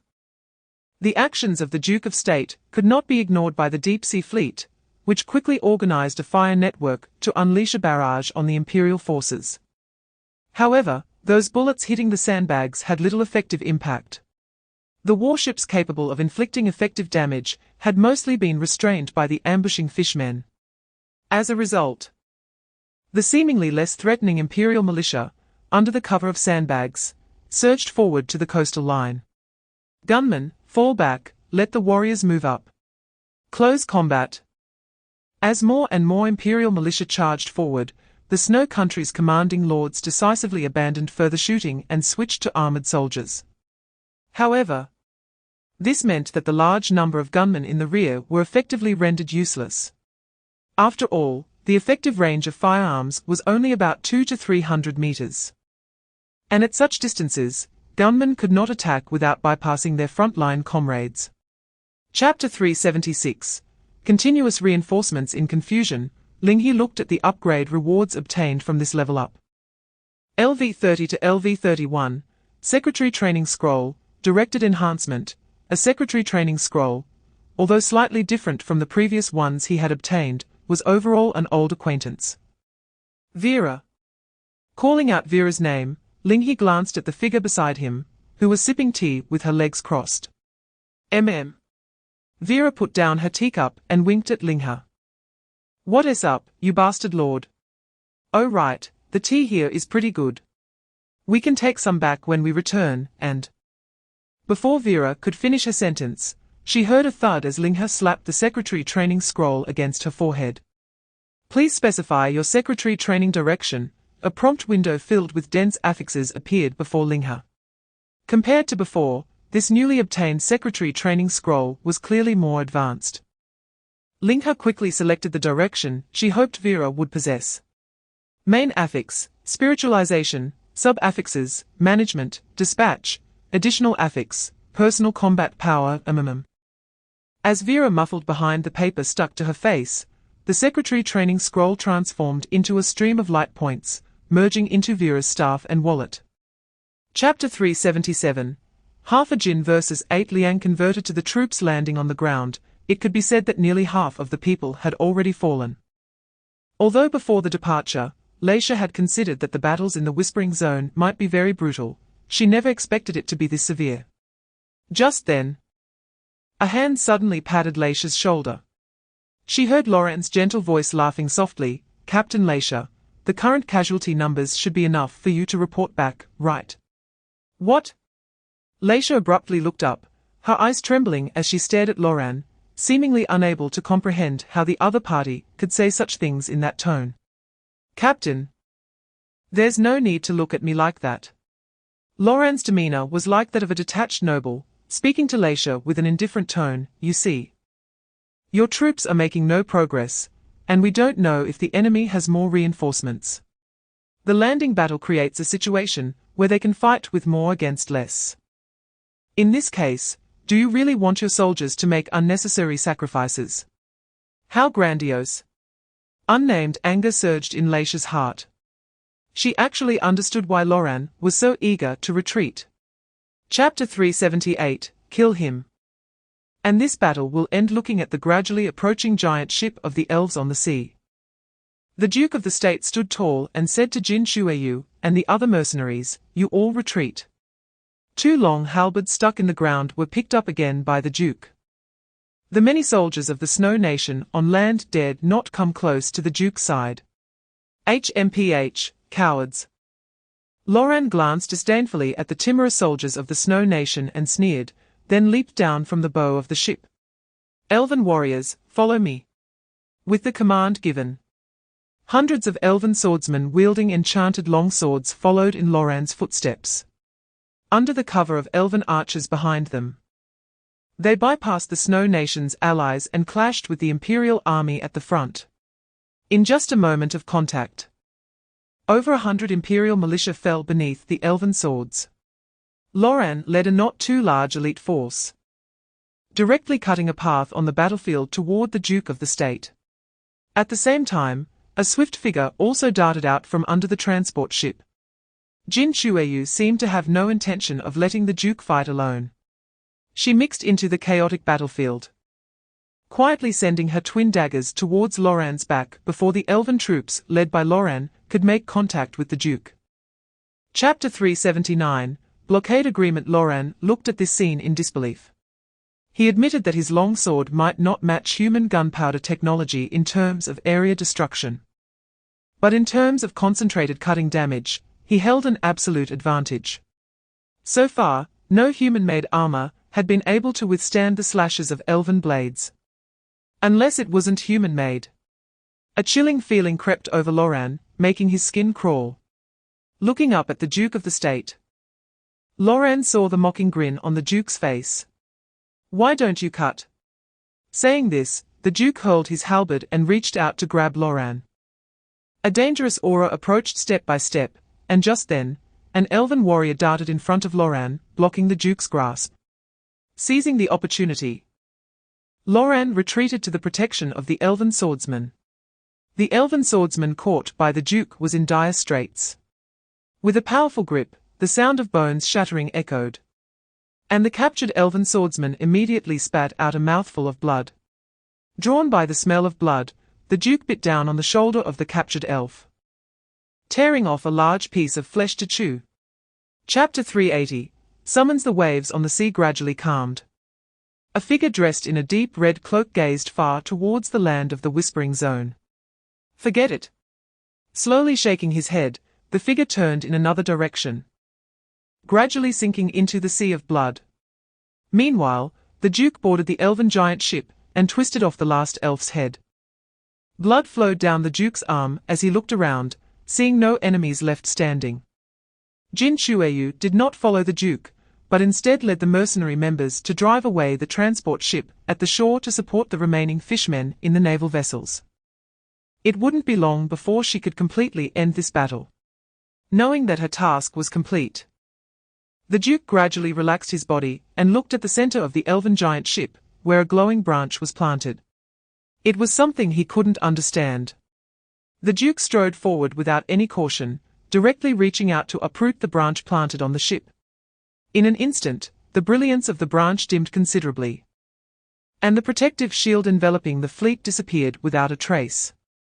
Facing this scene, the Duke rubbed his chin, seemingly pondering something.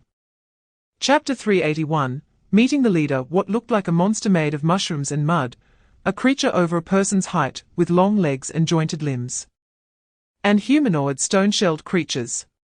Those bizarre shapes made Ling He speechless, unable to even think of a name for them. Gulp. Just as Ling He was about to disembark, Vera looked at the strange creatures on the other ships and suddenly swallowed hard. "If we sell them, we should make a lot of money, right? The corpses can grow mushrooms, the shells can be made into weapons, furniture, and decorations, and the internal organs, if we take them apart." It was as if she heard Vera's murmurs. On a large ship next door, a massive creature that looked like a spider turned its head to meet Vera's gaze. Then darted into the cabin with a whoosh. Hey, what do you mean by that? Vera's eyes widened. What kind of strange monster would act like that towards a lovely lady?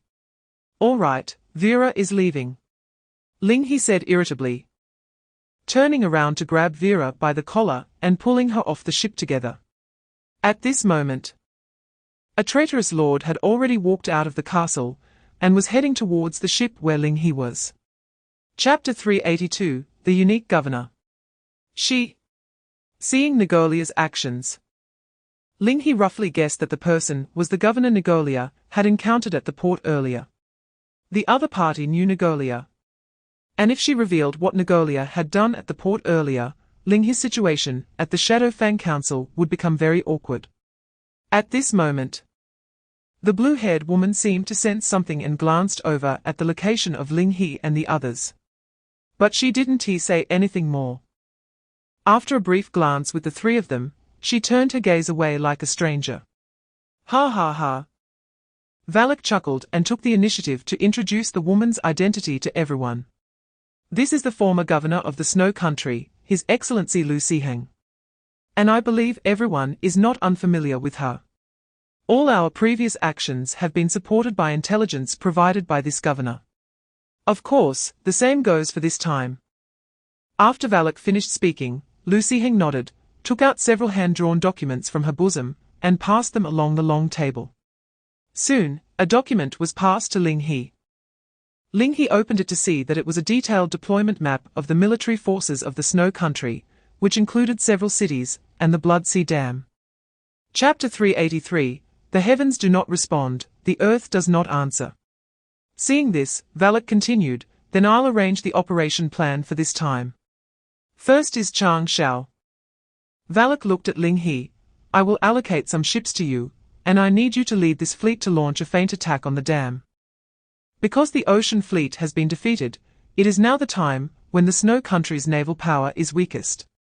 As long as the cannon fires at the dam, the nearby station troops of the Snow Country will rush to the dam for support, because the cabinet will never tolerate the dam falling easily. This will create new opportunities for us. Speaking of this, Valak looked at a figure in the scene that was not very prominent. Kiao, how is your side negotiating? I have already reached an agreement here. The underground races, including cave spiders and mud monsters, are willing to ally with us to jointly resist the Snow Country. Well done. Valak nodded and instructed, then after Chang Shao attracts the reinforcements, you and Baso will unite with the underground races to launch an offensive against the outer walls of the executive capital.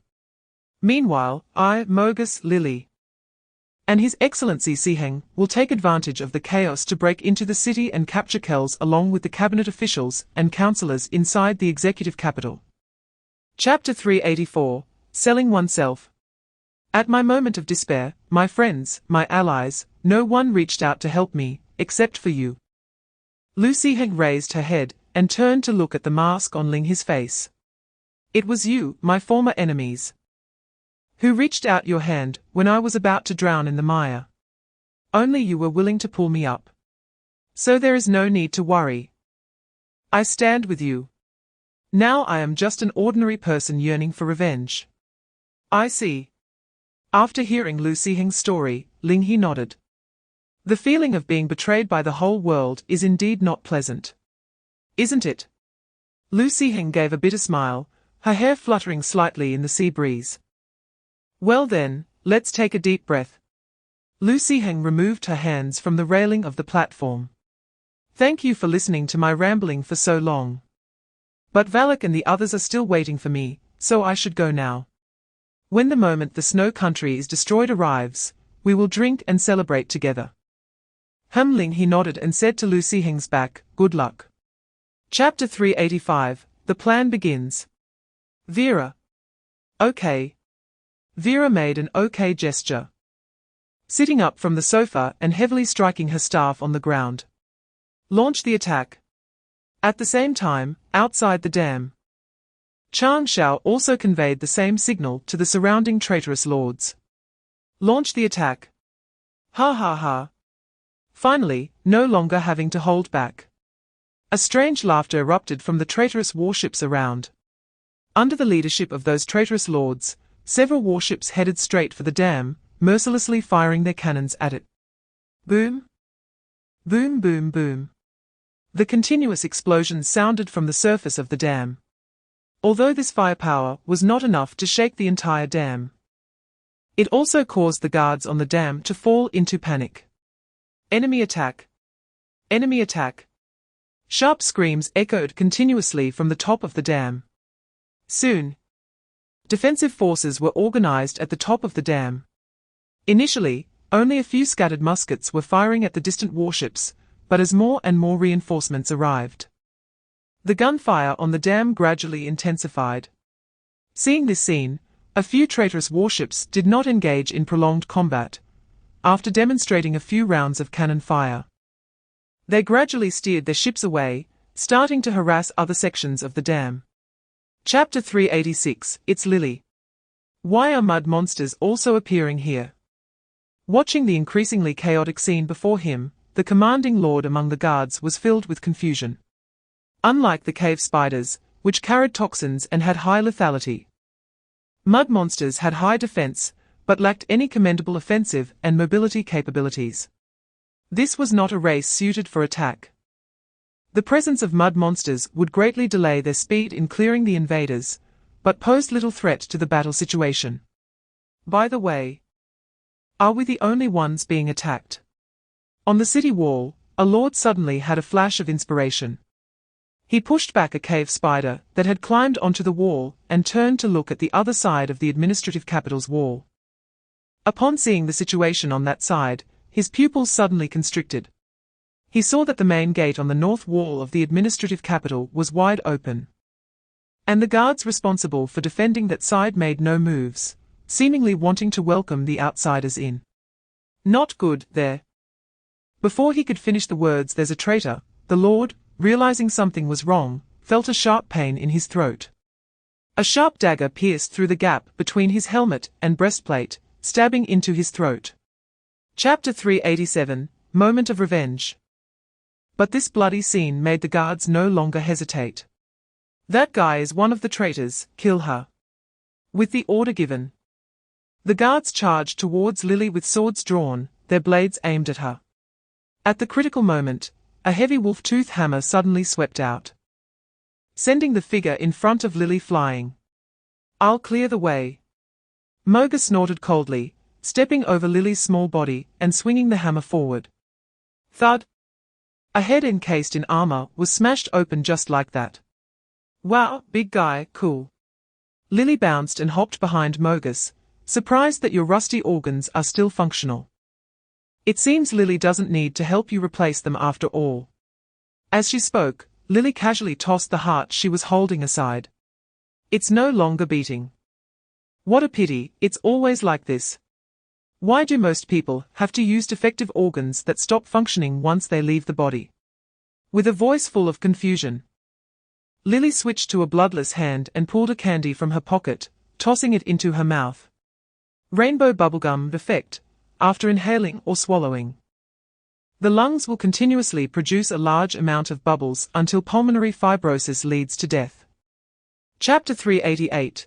Those who support you will die. Looking at the face that was so close, Lu Siheng's eyes were filled with an overflowing rage. You must have never imagined that one day I would return here alive in this way, right? Why? If I hadn't suppressed the opposition of the cabinet and accepted you back then, you would have already died at sea. Yet you conspired with the cabinet to kill me. Answer me, why? Why should it be so? Faced with Lu Siheng's anger and questioning, Kailas remained silent, like a mute. Finally, Lu Siheng no longer hoped to hear repentance from him. He directly condensed an ice spike in his hand and fiercely stabbed it into Kailas's heart. Die! Die, die, die! The ice spike was pulled out repeatedly and stabbed back in again and again. The splattered blood soaked Lu Siheng's clothes. After a long while, Lu Siheng finally stopped, panting heavily, allowing Kailas's already mutilated body to collapse on the ground. Turning around, Lu Siheng looked at the crowd behind him. A relieved smile appearing on his blood-stained face after avenging his great grievance. Then, bang! The sound of shattering glass suddenly rang out. And a bullet grazed Lu Siheng's hair, piercing through Lily's chest at the back. Chapter 389, Hero. At this moment, Kailas also walked over, lowered his head, and cast a contemptuous glance at Lu Siheng's face. Save your strength, former governor. I'm sure you will have a very unforgettable night tonight. And tomorrow will be the day you voluntarily step down for me. This is good for you, for me, and for the entire snow country. After saying this, Kailas waved his hand and ordered the people around, take them all down. Yes. Numerous soldiers stepped forward, binding the remaining breathing traitors and dragging them away, including Lu Siheng, the former governor. As he was taken away, Lu Siheng looked at Kailas, who was chatting and laughing with the two cabinet elders, and saw those three smiling faces. His hatred reaching its peak. Why? Why do they get to do so many things without paying any price, while she and those willing to help her have to pay with their lives? Thud. In the underground prison, Lu Siheng was thrown into a cell, and the heavy door slammed shut. Lord Kailas has ordered that none of the prisoners brought in this time are allowed to leave alive, do you understand? Chapter 390, Atonement for Merits. Boom, boom, boom, boom. Amid the roar of artillery, the last traitor ship sank to the bottom of the sea. The spark has not gone out, no additional hostile armed forces found on the west side of the dam. Find an air-conditioned room, no additional hostile armed forces found on the east side of the dam. After some communication, the Snow Country fleet confirmed that the feigned attack by the traitorous forces had been completely eliminated. Firefly Shining World, relay Lord Kailas's orders, all ships. Head to 32 nautical miles southeast of gate number 3, execute the raid plan, leave no survivors. Ash Mushroom, Ghost Fire received. Loser 945, Crash Hammer received. Crossing over the broken wooden planks remaining on the sea surface, the existing ships of the Snow Country gathered in one place, heading towards a certain near-sea coordinate. At this moment, Vera, who could no longer issue commands to Changshao, opened her eyes on the couch of the floating pagoda. Turning to Ling He, Vera propped her cheek and said, "Damn Lord, it seems the traitors are finished." Finished. Ling He leaned on the table, leisurely tossing a piece of fruit into his mouth. It's rare that Kailas and the others didn't disappoint me. Chapter 391. A great gift. She understood that all this talk about atonement for merits and the reputation of the Snow Country was merely an excuse for Kailas. He just wanted to torment her in this way, flaunting his victory. Ha ha ha. Can't do this. Kailas laughed heartily as he leaned close to Lu Siheng's back, grabbing one of her hands and forcefully placing it on the control lever. Why can't I? Of course, I can do this. Just watch closely, former governor. How those who obstruct the progress of the times will be crushed by the wheels of history. Saying this, Kailas gripped Lu Siheng's hand tightly and slowly turned the train's control lever forward. With a rumble, black smoke began to billow from the locomotive, followed by the clattering sound as the train began to move forward. Look, it's moving. The surrounding members of parliament stared intently at this scene. No one sympathized with the traitor leader bound on the train tracks, compared to the new era that the Snow Country was about to embrace. The lives of those few traitors were insignificant. Clatter, clatter, clatter, clatter. The train sped up under the watchful eyes of many spectators. In just a moment, it made contact with the first bound traitor member on the tracks. Chapter 392, Overpayment of Debt. Quick, run. Hearing this voice, the people suddenly awakened from their dreams, swarming onto the streets like ants, trying to escape outside the city. But they were too slow. Before the crowd could run far, the might of the Blood Sea had already swept in. The raging waves destroyed the port, smashed houses, and the rolling torrent swallowed everything in its path.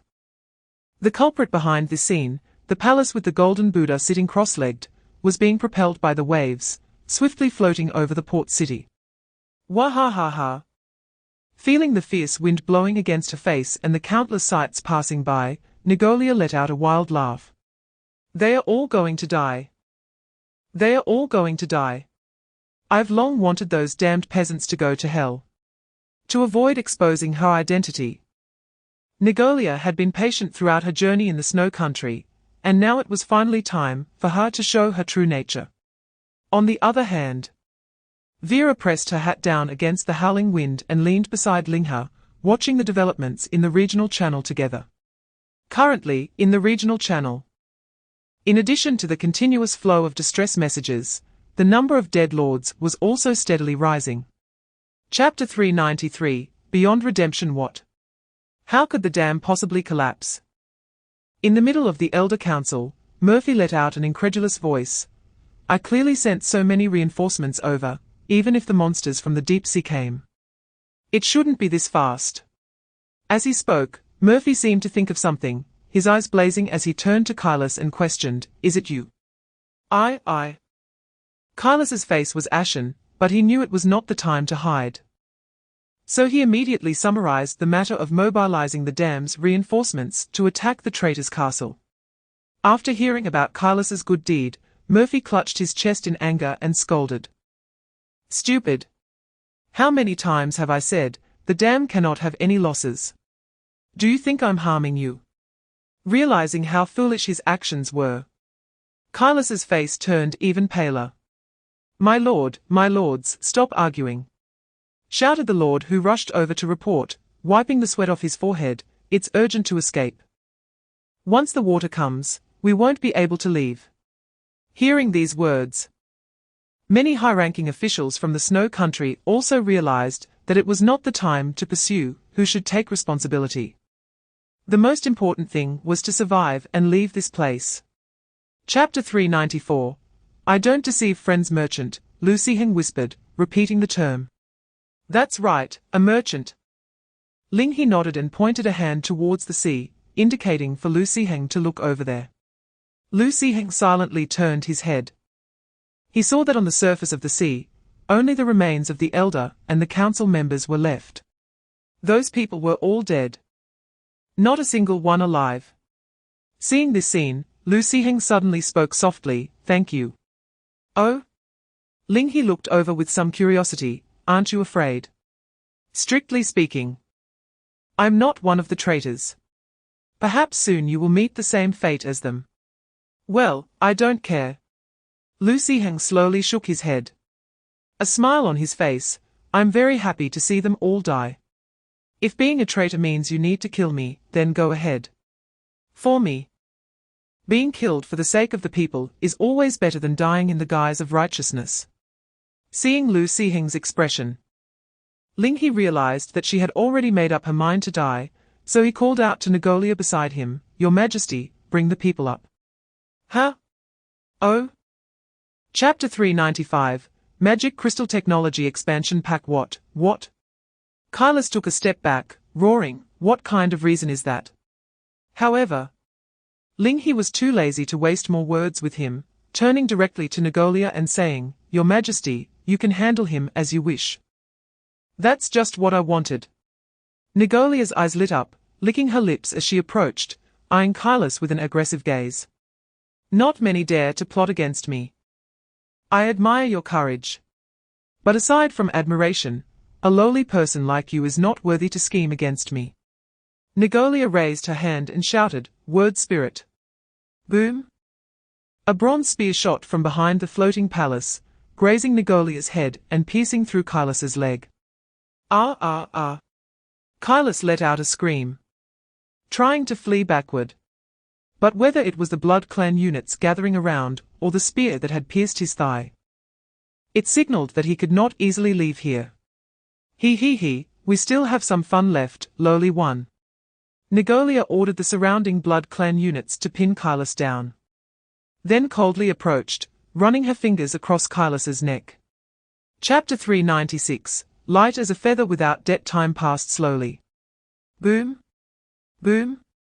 As the last hammer fell from the oxen, the administrative capital was finally completed.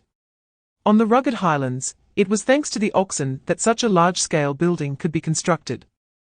Ling He pointed to the door of the administrative capital in front of him and smiled at Lu Siheng. Well then, Governor, please. All right. Since the administrative capital had been completed, Lu Siheng had no more hesitation and immediately entered the building, opening the treasury interface. Behind him, Ling He followed with Vera and Negolia. Negolia glanced at the empty floor of the administrative capital and commented sharply, "What's this? It feels like what you built is not even as good as what that lowly person built. Not luxurious at all." Boom. Ling He lightly flicked Negolia's forehead and said irritably, "If you don't speak, no one will think you're mute." Oh? Negolia rubbed her forehead in grievance and quietly muttered, "Aren't I just speaking the truth?" But at this moment, no one cared about her expression.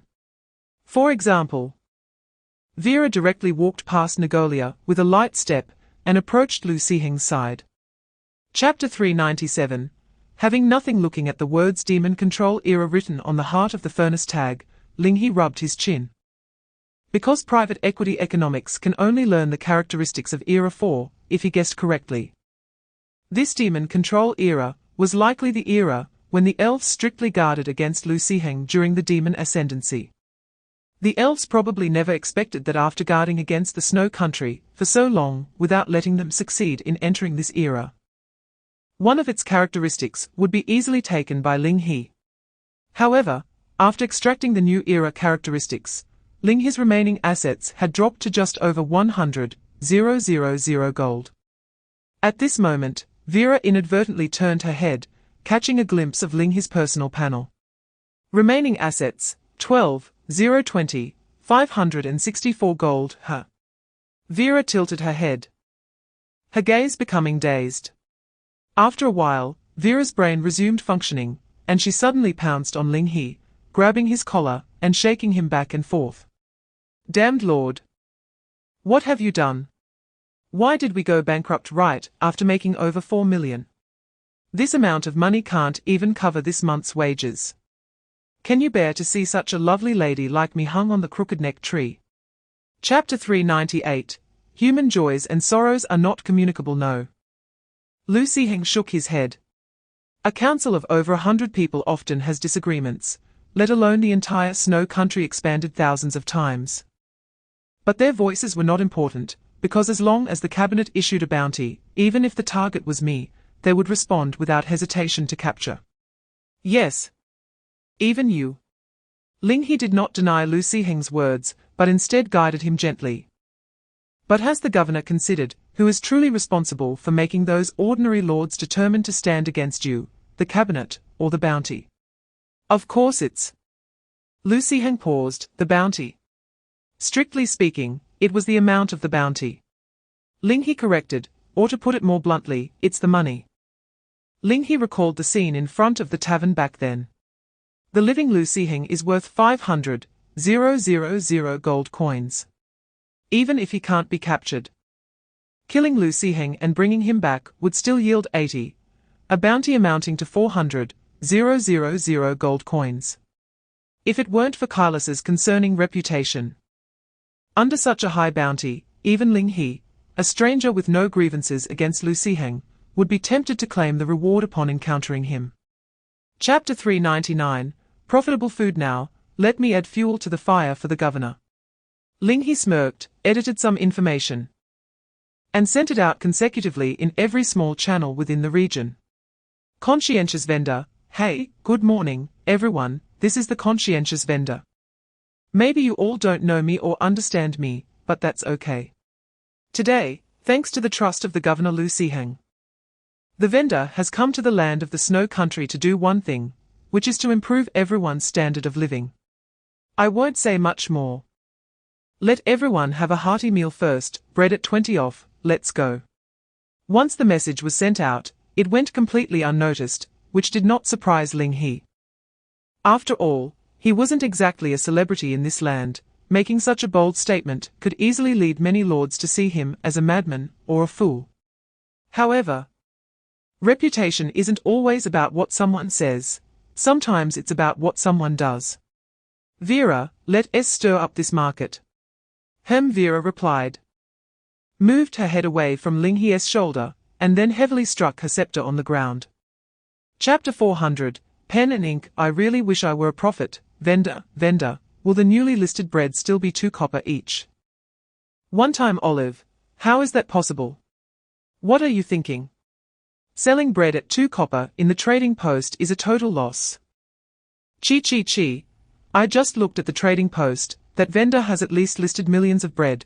He must be losing thousands of gold coins. It's just for show. Idle talker, who is this person? The vendor just likes selling at this price. Can't you take out a few thousand gold coins to take a loss? As more and more people spoke in the regional channel. With a population base of 500,000 lords, doubts about Ling He gradually began to emerge. Seeing this, Vera suddenly realized something. Hey, you bastard lord. You said that if we lower the price of bread this much, those who already sell bread would probably come after us, right? This is completely different from the lumber market back then. At that time, everyone in the region was a new wargame lord with limited resources, which allowed Ling He to dominate the lumber market with overwhelming numbers. Chapter 401, A battlefield without gunpowder. How can this be considered forced blackmail? This is merely a non-violent war of public opinion.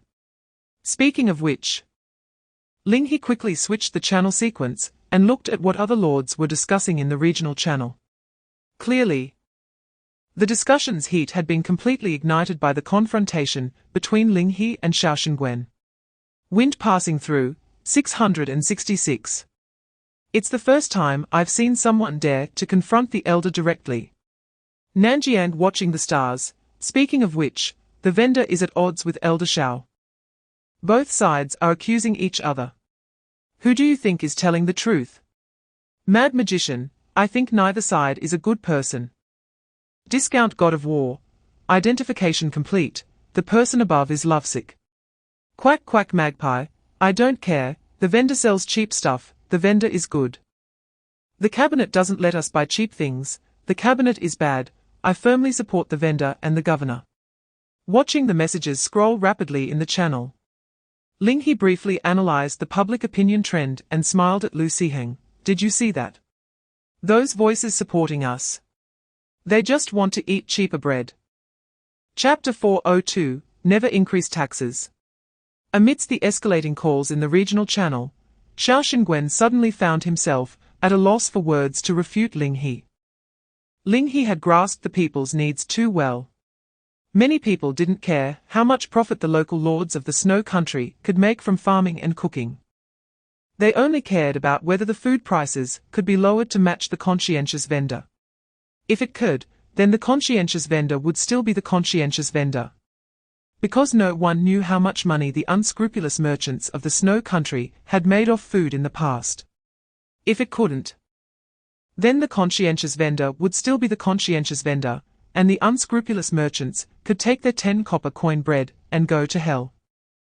As long as Ling He could consistently provide affordable bread, most people wouldn't care about the survival of local bread merchants. Well, since the atmosphere has been built up to this point, Ling He glanced at Lu Siheng and chuckled. Next, it's up to you, Governor. Me? Lu Siheng pointed at herself. What can I do? Right now, she has no citizens and no power. If she had a few magic crystals, she could play the assassin. But she doesn't even have magic crystals now. Chapter 403, The currency printing factory. Vera was counting while mobilizing her subordinates to resupply the trading post through the prayer pillar. 20 copper for lumber. 10 gold for bronze ingots. Once a large number of affordable products were listed, they attracted the attention of many lords waiting for fresh bread. I just turned one. As soon as I opened my eyes, the prices around the world dropped several times. Is the vendor going to be okay? Tomatoes entry machine. Woo-woo. I suddenly can't understand the hardships of the past. Vendor, please don't go. Human fairy left. Protect the best vendor in the world. Once again, the snow country showcased its extraordinary purchasing power to Ling He. With the vast number of lords in the snow country, although Ling He had a large inventory, items like bronze ingots would only result in 1 or 2 for each person. Thanks to the significantly lower prices than the local market in the snow country, just after the subordinates finished listing the goods, the inventory that had been unsold for nearly half a year was instantly sold out. It's happening, it's happening, it's happening. In the administrative capital. Watching the numbers on Ling He's personal panel rising every second, Vera jumped up excitedly on the sofa, shaking Ling He's shoulders. Chapter 404, Century Bank Effect 2. The Century Bank can expand branch offices, and Effect 1 applies to all regions with Century Bank branches. Effect 3. Unlock the financial policy system. When we issue financial policies, they are not subject to jurisdiction, do not require a resolution, and can be implemented directly. If we modify an already published financial policy midway, we will deduct the corresponding credit value limit. If we forcibly terminate a financial policy, we will double the deduction of the credit value limit. Effect 4. When the Century Bank's inventory has credit currency, it can provide currency exchange functions for equivalent foreign goods at a proportional rate. Construction requirements: marble x 100, 000 units, wood x 50, 000 units, glass x 2, 000. Note: construction requirements are 1% for each line. Unlike the printing factory, the Century Bank is a massive building with a very high cost. To Ling He, the Century Bank feels somewhat like an alternative administrative capital. Moreover, based on the effects of the Century Bank, Ling He also understands what the sovereign economy was like when entering the financial era. In the financial era, the strong become stronger. Taking the Century Bank as an example, if Ling He had entered the financial era under normal circumstances, he would have been surrounded by lords who were also in the financial era.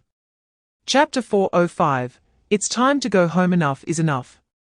After patting his cheeks, Ling He shifted his attention away from the construction panel. In the future, he would have no debt pressure, so he naturally had plenty of time to relax and slowly ponder these new buildings and mechanisms. As for now, Vera, Your Majesty, get ready, it's time for us to go home. Oh, are we going back now, teacher? Negolia tilted her head, thinking Ling He would stay in the snow country until Lu Siheng basically regained sovereignty, just like he had helped her before. Of course, Ling He smiled. We have been out for a bit too long, haven't we? But before we leave, Ling He stood up and waved to Lu Siheng, saying, I have prepared a gift for you, Governor. Please come with me. A gift? Lu Siheng stood up in confusion and followed Ling He out of the administrative capital. As they stepped out of the door, the evening glow of dusk reflected in Lu Siheng's eyes. And what appeared before her was a brand new port that had just been established, along with dozens of ships of various sizes. Chapter 406, Establishing Oneself as a Leader. In contrast to the excited and animated legislators, the woman they referred to as Ching Sui Ji Lao was sitting uneasily in the main seat. Isn't this bad? Ching Sui hesitantly said, Isn't this creating a division? Oh? How can you say that? A legislator stood up and explained, We are doing this for the entire snow country. Right now, besides you, Qian Yixingui is just a mere warrior. Xiao Xingwen is merely a corrupt scholar, and Lu Siheng is just a little girl in her 30s. Handing the snow country over to any of them would not gain public support, and it would only lead to constant warfare. Only you sitting in that position would be the best thing for the snow country. Moreover, the legislator paused, his tone gradually becoming gloomy. Just think about it. Qian Yixingui controls a large army, and Xiao Xingwen has openly attacked honest vendors, gaining the support of many vested interests. Even the former governor Lu Siheng has colluded with external forces. If any one of those three has the idea of unifying the snow country on their own, we legislators could just surrender, but what about you? Chapter 407, Have you seen the dove? At this moment, Vera suddenly grabbed the purse at the head of the bed and threw it at the dove that was flapping around in the room, shouting loudly, Little purse, protect it. As soon as she finished speaking, the Purse opened its wide mouth and swallowed the dove in one bite, leaving no chance for resistance. It seemed that it was just an ordinary dove after all. The three looked at each other in disbelief. After a moment, in the square of the pagoda palace, Ling He and Vera, dressed, leaned against the rising bonfire, chewing on slightly charred dove meat. "Hey, Vera, your cooking skills are not bad, peeling off the burnt skin. The remaining meat is still edible." Ling He generously praised Vera's culinary skills. In response, Vera rolled her eyes, saying the burning was because the damn Lord raised the fire too high.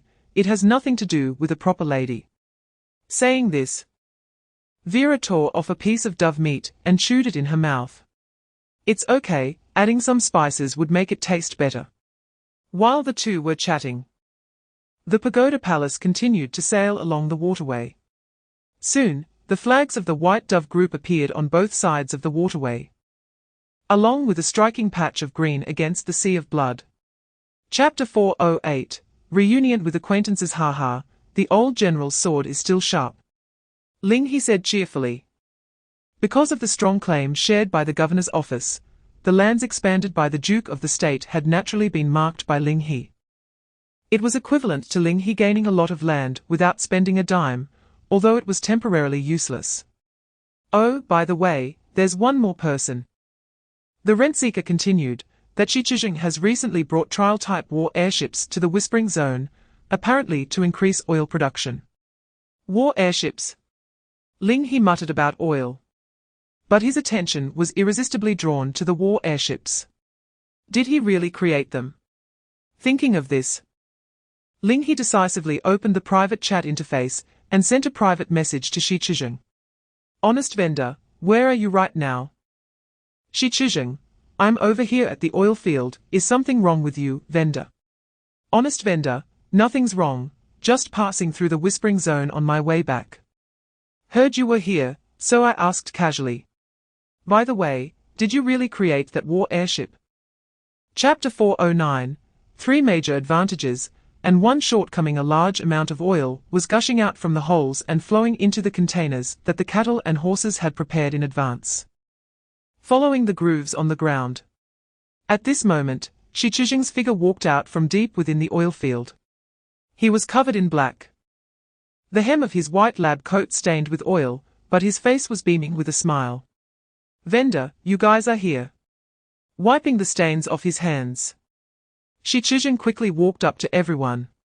Ling He looked at Shi Chijing's messy appearance, and then at the oil field in the distance that resembled a fountain. Hesitatingly asked, "What is this?" This." Shi Chijing followed Ling He's gaze towards the oil field and smiled. "The oil production was a bit low, so I came to take a look at the situation. To be honest, after a simple exploration, I found that this oil field had been drilled for more than one oil well. But most of the oil wells had fallen into natural blockage due to lack of subsequent maintenance. After reopening those blocked wells, the daily output of this oil field should be able to increase by about 10 times. 10 times? Ling He murmured. He remembered that Vera had previously estimated the output to be between 7 to 35 barrels per day, so increasing it tenfold would mean 70 to 350 barrels of oil. Chapter 410, You can't wait until the bullets hit you to make guns. You can understand it this way. Shi Chijing nodded. The cockpit fell silent, with everyone except Nagolia, who had no concept of money, shocked by the terrifying consumption of the war airship. Facing the silent crowd, Shikizheng did not continue to boast about the airship's power or paint grand visions for everyone, but instead turned to Ling He and asked, "Little vendor, are you ready to go home? Knowing you were coming, I took the opportunity last night to complete the airship's crew and fill up some fuel. Now, as long as you want, we can leave at any time." In response to Shikizheng's request, Ling He looked around at everyone, nodded, and said, "Then let's go." "Okay." Receiving Ling He's affirmative reply, Shikizheng nodded and walked to the control panel, giving the command, "Turbine start, all pipelines begin pressurizing." Once the command was given, a humming sound of steam echoed inside the airship, and all the instruments on the control panel turned forward. The engine room was pressurized, the cockpit was normal. And there were no blockages in the pipelines. Shikizheng stared intently at the instruments on the control panel, and, confirming everything was in order, said, "Everyone, we are ready. We are going home." Chapter 4:11, New Year. Hey, you. Before Vera could finish saying "put me down," she felt a dizzying spin. And when she came to her senses again, she was already seated in the vehicle. Seeing this, Negolia, who had just walked out of the cockpit, flapped her wings and stretched in mid-air. "Oh, I'm back too. Well then, teacher, you all chat, I'm leaving first. Remember to call me next time you go out to play." Saying this, Negolia pretended to leave, completely forgetting the subordinates she had left behind in the whispering zone. "Wait." Suddenly, Ling He called out to Negolia. "If your majesty has time, why not stay with me for a few more days?" "Why?" Negolia blinked at Ling He with a puzzled expression. In response, Ling He smiled and explained, "Before going to sea, I thought that if everything went smoothly, I would define the day we return as the start of a new year." "Hey, you remember that, huh?" Vera asked in surprise, thinking Ling He was just joking at the time. Ling He was not influenced by Vera's voice and continued to look into Negolia's eyes, saying, Chapter 4:12, Insight all right. Mo nodded, driving the war vehicle along the road. On the way, Ling He noticed that this land had changed a lot since he left. For example, around the market, various houses had been built, forming one residential area after another centered around the markets. It's not hard to understand, after all, humans are social animals. And it's normal for them to instinctively gather together. At the same time, the lords living in groups also increased the number of local law enforcement units, which, to some extent, provided better security for these lords. Li. As the war vehicle passed a market, Ling He suddenly brightened up and waved to a girl standing by the roadside. Hearing her name, Jia Li was momentarily stunned.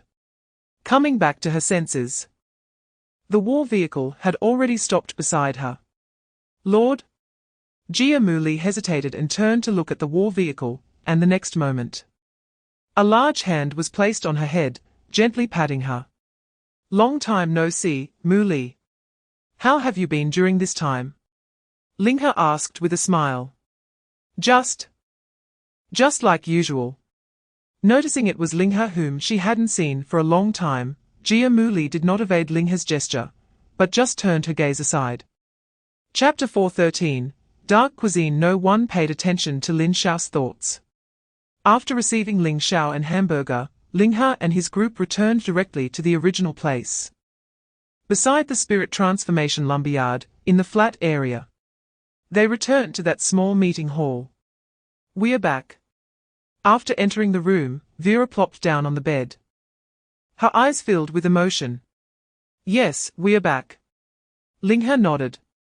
Half a year later, he returned to this small home. It was from here that Ling He began to expand the market across the continent, then crossed the ocean, making the market move faster and farther. Now, with the support of the market, Ling He had paid off all debts, and his capital had long surpassed that of his contemporaries, leaving everyone far behind. Moreover, he had made some good friends. Thinking of this, Ling He looked around, sweeping over the familiar faces, Vera, Mo, Jia Li, Negolia, Ling Xiao, and Hamburger, who was lying on his head. Throughout this journey, Ling He was never alone. With that thought, a slight smile appeared on Ling He's lips. "Teacher, what are you laughing about?" Negolia looked at Ling He with a puzzled voice. "Is there something to be happy about?" Chapter 4:14, Intensifying conflicts. Meanwhile, in the snow country, Lu Sihing's pupils reflected the flames as he stared intently ahead. The booming sounds of cannons echoed continuously on the battlefield, and the attacking forces were falling one after another. "Lord Chancellor, the army of Qianyi has too much firepower. Our brothers can't even advance." A lord beside Lu Sihing shouted. In the half-month since Ling He left, Lu Siheng had finally ignited the uprising war in the Snow Country. Under the banner of never-increasing taxes, numerous lords were willing to respond to Lu Siheng's call. However, on the other hand, Chen Yixingui, as the military affairs elder, stabilized military expenses and troops at the fastest speed through forced taxation. The army consisted of seasoned veterans, a massive amount of armor left from the previous era, and ample new era firearms. This powerful army's stabilization was undoubtedly a reassurance for the soon-to-collapse Snow Country. If it weren't for the agricultural elder Qing Sui and the cultural elder Xiao Xingwen suddenly splitting territories and keeping the military's power at bay. And if the navy hadn't suddenly refused to dispatch under the Snow Country cabinet's orders, Lu Siheng's uprising might have been extinguished before it even got a chance to blaze. Chapter 4:15, Pulling Flags and Cutting Generals, Capturing Another City. Lu Siheng exhaled a breath of turbid air, and her hand gripping the shield trembled slightly. Although she had quickly expanded the ice shield to block a surprise attack from the general, the force generated when the bullet collided with the ice shield still slightly twisted Lu Siheng's wrist. Suddenly, Lu Siheng let out a cold laugh, pulled out a magic crystal from her waist, and crushed it hard. The shattered magic crystal erupted with a massive amount of cold air, enveloping Lu Siheng's palm. "Have you grown a lot?" murmured Lu Siheng as she stepped forward, condensing an elongated ice blade and slashing diagonally downward. "It's not like I was forced by you." Faced with this furious strike, the general did not resist head-on. He stepped back steadily, each movement just right, narrowly avoiding the icy tip. He knew that Lu Siheng was in his strongest state now, easily capable of cutting through iron, so he had no intention of engaging him directly for the time being. Of course, while dodging, the general's words did not stop. "Lu Siheng, how long are you going to act willfully? Do you think the situation in the Snow Country is so stable that you can cause trouble like this?" He. Lu Siheng, in a fit of rage, laughed instead. "They want me to sit in this position, and they want to kill me too. In the end, they blame me for causing trouble and ruining the stability of the Snow Country." Chapter 4:16, The Magic Crystal Workshop. Boom boom boom boom. Bang bang bang bang. Startled, Ling He snapped back to reality from the explosion sounds and turned to look at the source of the noise. Through the window, he saw that it was Hamburg playing with Ling Xiao and some firecrackers. Ling He felt relieved and rubbed his sleepy eyes. "What the heck? I thought there was an explosion." Just then, a handkerchief flew over from the side, landing on Ling He's face, gently rubbing it. Bai Mo, while wiping Ling He's face, softly asked, "My lord, aren't you going to sleep a bit longer? You stayed up quite late last night." "No, no more sleep," Ling He said, stretching and sitting up from the bed. In last night's dream, he dreamt that he was blown up, with the heat and fragments from the explosion tearing him apart. And it was a gruesome death. Fortunately, it was just a dream. Feeling a bit more awake, Ling He looked around and asked, "Has everyone left?" "Yes," Bai Mo nodded.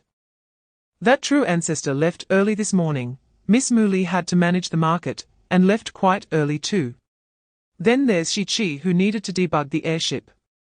And Zijun over there had to rush his manuscript, so he didn't stay here long." Chapter 4:17, Causing Trouble Again, Perfect Magic Crystal, Fire, Description, A Raging Fire. Poised to burn everything, release this beast, and it will surely bring you the victory song. Effect, after use, adds fire attribute enchantment, greatly increasing fire damage. Clearly, the magic crystal produced by Hamburg was of far superior quality compared to Ling Xiao's work. Ling He hesitated for a moment before stepping forward to retrieve the magic crystal from the water. Surprisingly, the water was only slightly warm. Not nearly as scalding as it appeared. Holding the magic crystal in his hand, the heat was not very high. Overall, it felt about as warm as a hand warmer. However, Ling He was not deceived by the illusion presented by this magic crystal. After experiencing the earlier magic crystal fragment, Ling He fully understood that the dangers of such items far exceeded those of spiritual or technological products. If something went wrong, it could lead to an explosion. The gun's chamber might explode, but the magic crystal would explode the body itself. Just then, Ling He walked over and tugged at Ling He's sleeve. "Daddy, can I play with that?" Ling He looked at the perfect magic crystal in Ling He's hand and blinked. Chapter 4:18 Magic Crystal Foreign Trade Compared to Hamburg. The production efficiency of ordinary slimes for magic crystals was much lower, and the quality was significantly poorer. At the same time, Ling He noticed that manufacturing magic crystals would greatly deplete the energy of ordinary slimes, meaning that magic crystals and slime gel were conflicting products. An ordinary slime could not produce magic crystals at full capacity every day while simultaneously producing slime gel. Actually, this is not a big problem. As the times began to develop, the sales of slime gel had already been declining, reaching a point where it was no longer a necessity and needed to be sold at a lower price to find a market. Transitioning from mass production of slime gel to mass production of magic crystals could be considered an industrial upgrade. But the key issue was that the production of magic crystals seemed to have some sort of numerical limitation. After building a large number of magic crystal workshops on the grasslands, Ling He discovered that as long as the production efficiency of magic crystals reached a certain level, adding more slimes would not increase the daily output of magic crystals. It would only dilute the output from other magic crystal workshops. For example, Ling He now only needed 667 fire slimes to ensure a daily output of 10,000 ordinary fire attribute magic crystals. Chapter 4:19 Fish Slaughter. "Follow me out of the city, counterattack," Lu Siheng shouted, then came to the city wall and distributed the magic crystals to her personal soldiers. Her troops from the demon era relied on magic crystal technology. Previously, when magic crystals were scarce, these troops were like riflemen without bullets, usually unable to contribute much other than logistics. But now, with an abundance of magic crystals, these troops could finally return to their rightful positions. "Open the city gates." With Lu Siheng's command, the city gates slowly opened inward with the dull sound of the winch turning. This scene was naturally seen by the fishmen outside the city. "Goo goo gaga." The fishmen let out excited calls, and for a moment, their offensive became much fiercer. To the fishmen, the wide-open city gates were a symbol of their impending victory. However, facing the tide of fishmen rushing in, Lu Siheng led her personal soldiers out of the city, crushing the magic crystal in her hand. "Everyone, enchant." With a command, the soldiers following Lu Siheng drew out their magic crystals and rubbed them on their sword blades, flames instantly igniting on the blades. Chapter 4:20 Contracting the defense line. Tat tat tat. In the fortress command room, Qianyi reached out to manipulate the pieces on the sand table, simulating the scenes of offense and defense in his mind. Several generals quietly stood behind Qianyi. Finally, someone could not help but step forward and speak. Lord Qianyi. Lu Siheng has already opened up the situation from the coastal city. She seems to have borrowed a fleet from somewhere and completely controls the sea power, while Athos has repeatedly ignored our recall.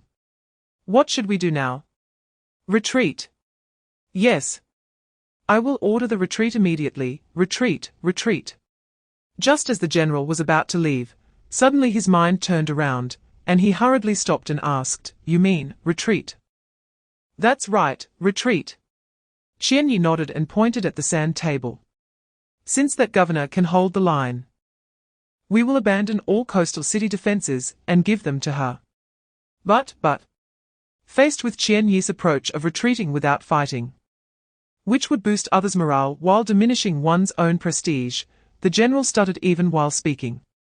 In response, Qianyi shook his head and pointed at the sand table.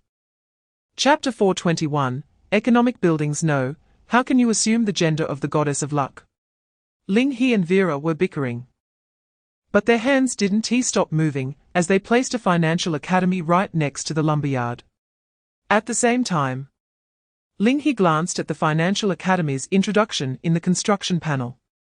Financial Academy era, Financial era, Producer path, description. Here, the ever-changing torrent of capital is tamed. The chaotic waves of trade are deciphered. We do not wield swords, but wish to forge the cornerstone of prosperity with reason. Effect 1. Can train expert-level civilian units in the financial industry. Training efficiency depends on the intelligence and obedience of the civilians. Effect 2. When units from the producer path are invested, their full salary requirements double, and a debt limit of 1,000 gold coins is imposed on them. Ling He's peripheral vision swept over Effect 2, and he suddenly widened his eyes and let out a gasp, stopping his bickering with Vera. What does it mean to impose a debt limit of 1,000 gold coins? Does it mean that if he spends 1 gold coin to recruit a cow or horse, and then puts that cow or horse into the financial academy, the other party will owe him 1,000 gold coins without receiving any income? Taking the full salary of a cow or horse at 15 copper, even if it doubles, it would only be 30 copper per day. Chapter 422, Mo Li. Hello. Ling He reached out to shake hands with Mo Li briefly before quickly letting go. Unlike when he recruited Vera and by Mo. This time, he did not receive a pop-up notification indicating his recognition, but Mo Li's personal interface was displayed before Ling He. Secretary, Mo Li can grow, salary, 1,000 gold for 30 days, fixed traits, leading by example, last position elimination. Seniority sequence, leading by example. When this unit holds an important position, it can be considered as having up to 1,000 financial expert civilian positions based on the role. Last position elimination. When this unit holds an important position, every 30-day cycle, 1 expert civilian will be downgraded. While the efficiency of all subordinate expert civilians increases to 150. Seniority sequence.